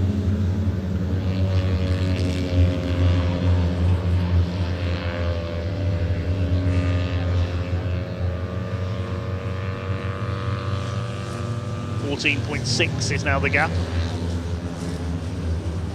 Went out a little bit that time because the 2 pursuers were dealing with traffic. It's under 9 minutes to go now. With the 13 car, there it is. It's lapped the 46 of Ethan Sparrow, the 13 of Seb Jones-White and Luca Proietti, all set for victory. But still a few minutes left.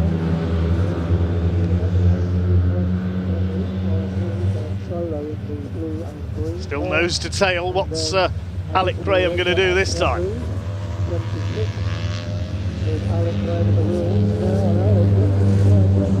Goes to the outside through Honda Curve.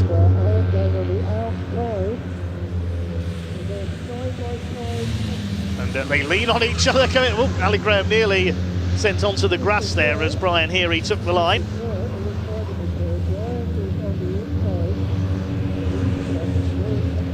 Down to the Hatchins hairpin once again. Gap is still 14.7 seconds to our race leader. Between these two, it's absolutely nothing. Here's a close battle for position. Well, we can see it here just behind these two, the 55 and the 33 swapping places. They're fighting for 10th place overall.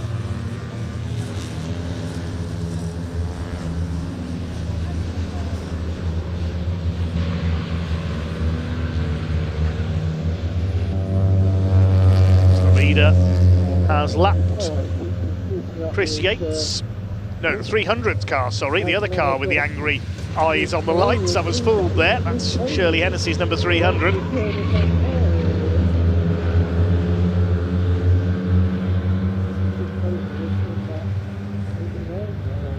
Brian Heary still holding second place.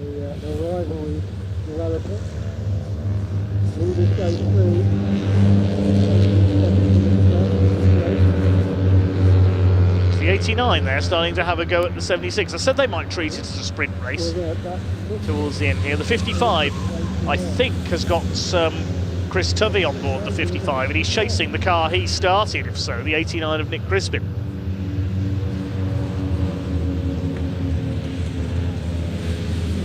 Chris Tovey having taken over from Julie Walford, I think.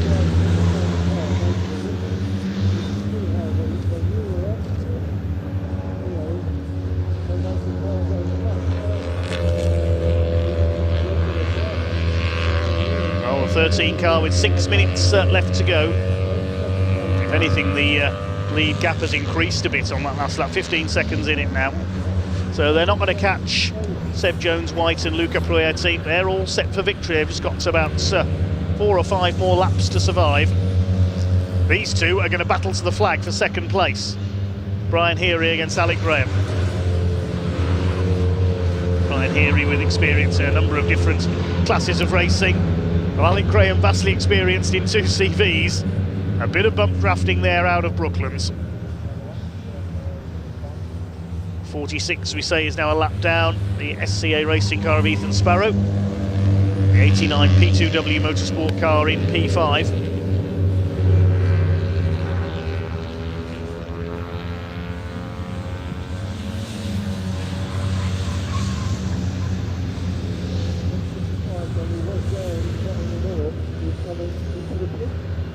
Oh, the 55 car is coming back in. Problems late on for Steve Walford Motorsport. That's the 4th stop for that car. These two continue to duke it out for second place. I think they've realised that they can't catch the leader on their current pace. They're just going to have a scrap to the end for second.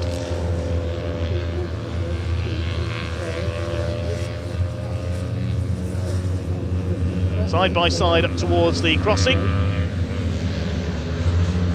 That's a shame for Steve Walford Motorsport if they've had to drop out of the race at this late stage.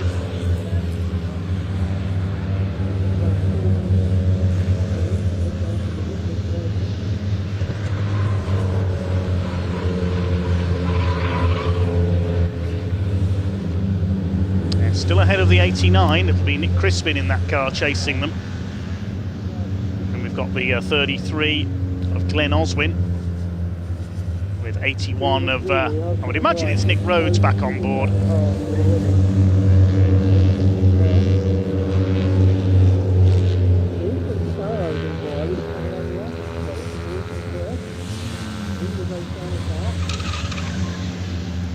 Just under 4 minutes remaining. Take a look at the gap between the leaders now, 13.63 seconds. Still this battle for the remaining podium places is going to run right to the checkered flag. The two Team Lion cars are still together as well, I can tell you, for 7th place, with Sam Archer ahead of Max Wire. That battle's going to go, you could say, down to the wire as well. Sorry, it's been a long weekend.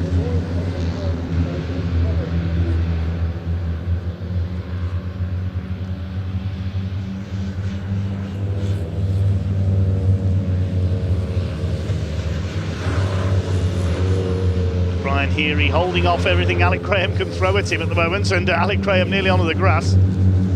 Coming up to lap Shirley Hennessy's number 300 again. That car with a few problems early on, so it's got every right for the car to look angry. 2.5 minutes to go.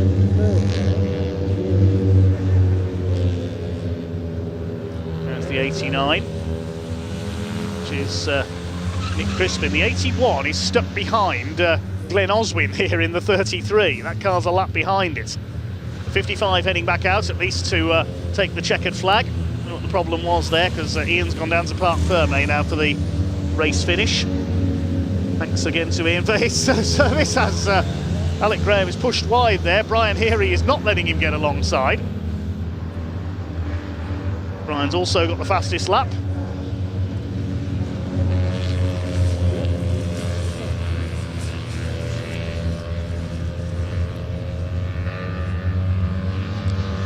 I can tell you we have got 18 cars running, because Neil Graham, I think, is still out there.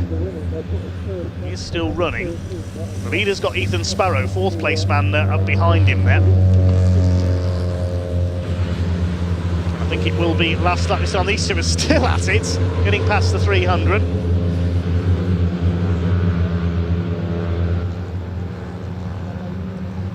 So it will be last lap, I think, this time, for number 13. Seb Jones-White and Luca Proietti for Podium Motorworks. And they're going to be on the top step of the podium. Gone through to start what will be their final lap. They've got Ethan Sparrow towing along behind them. He's going to finish 4th.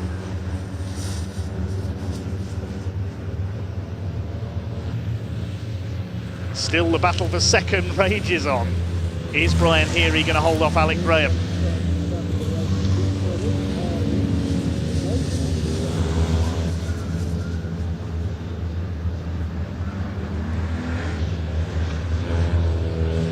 The leader comes up to Senna for the last time. 2nd place battle over the crossing. I think Brian Heary might just about do enough to hang on. Being very robust in his defence here.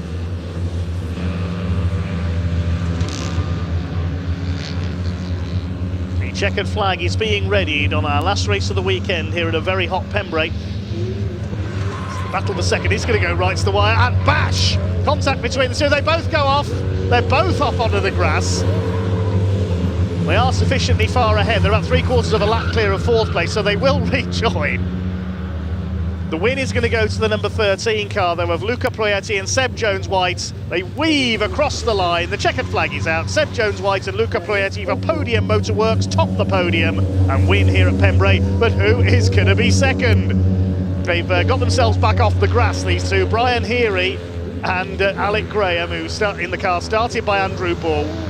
Oh, and a spin out of the final corner. What's happened there? That's the ECAS car. Brian Heary does get second by less than 1/4 of a second over the 76 Habitable Leisure at Tête Rouge car. What on earth happened there for Glenn Oswin in the ECAS car? Did he get a shove from somebody? He must have done. One way to greet your team as you come home to take the flag. Team Lion running in formation after the last round of pit stops there. Who's going to finish on top there? It's the 79 ahead of the 97. Sam Archer ahead of Max Wire. We'll give you the full finishing order. Neil Graham does make it home. Last place, but at least he makes the finish. And in fact, he just overhauled Hollis Motorsport's total of laps completed, so he's not bottom of the timing screen. He's completed 30 laps, a mere 33 down on the race winner.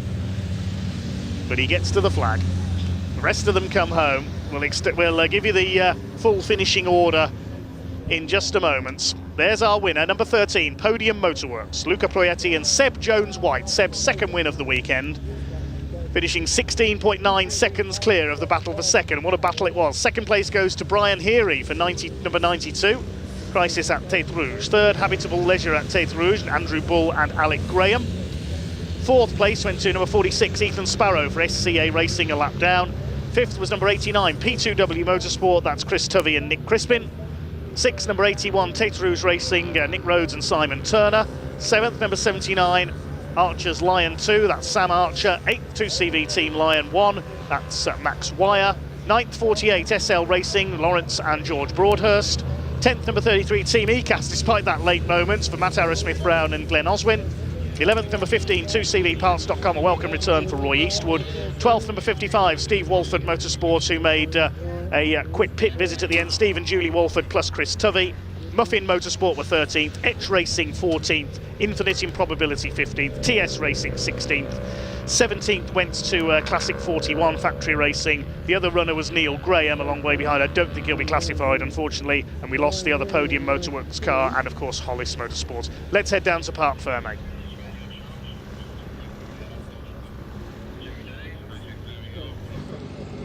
Yeah, I'm in a very, very happy part. Come on over, Luca. Come on, man, boys. We had this you wanted it, didn't you? Yeah, it was great. That was great. We came over yesterday after Seb's win. What did we say we wanted Seb? Win.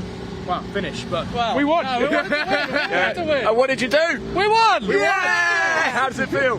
Oh, fantastic, man. I'm so thrilled. All this nonsense of telling me, oh, the car's got a little bit underpowered. Come on. It was yesterday, but something's happened overnight because the first 45 minutes, the thing was absolutely on fire.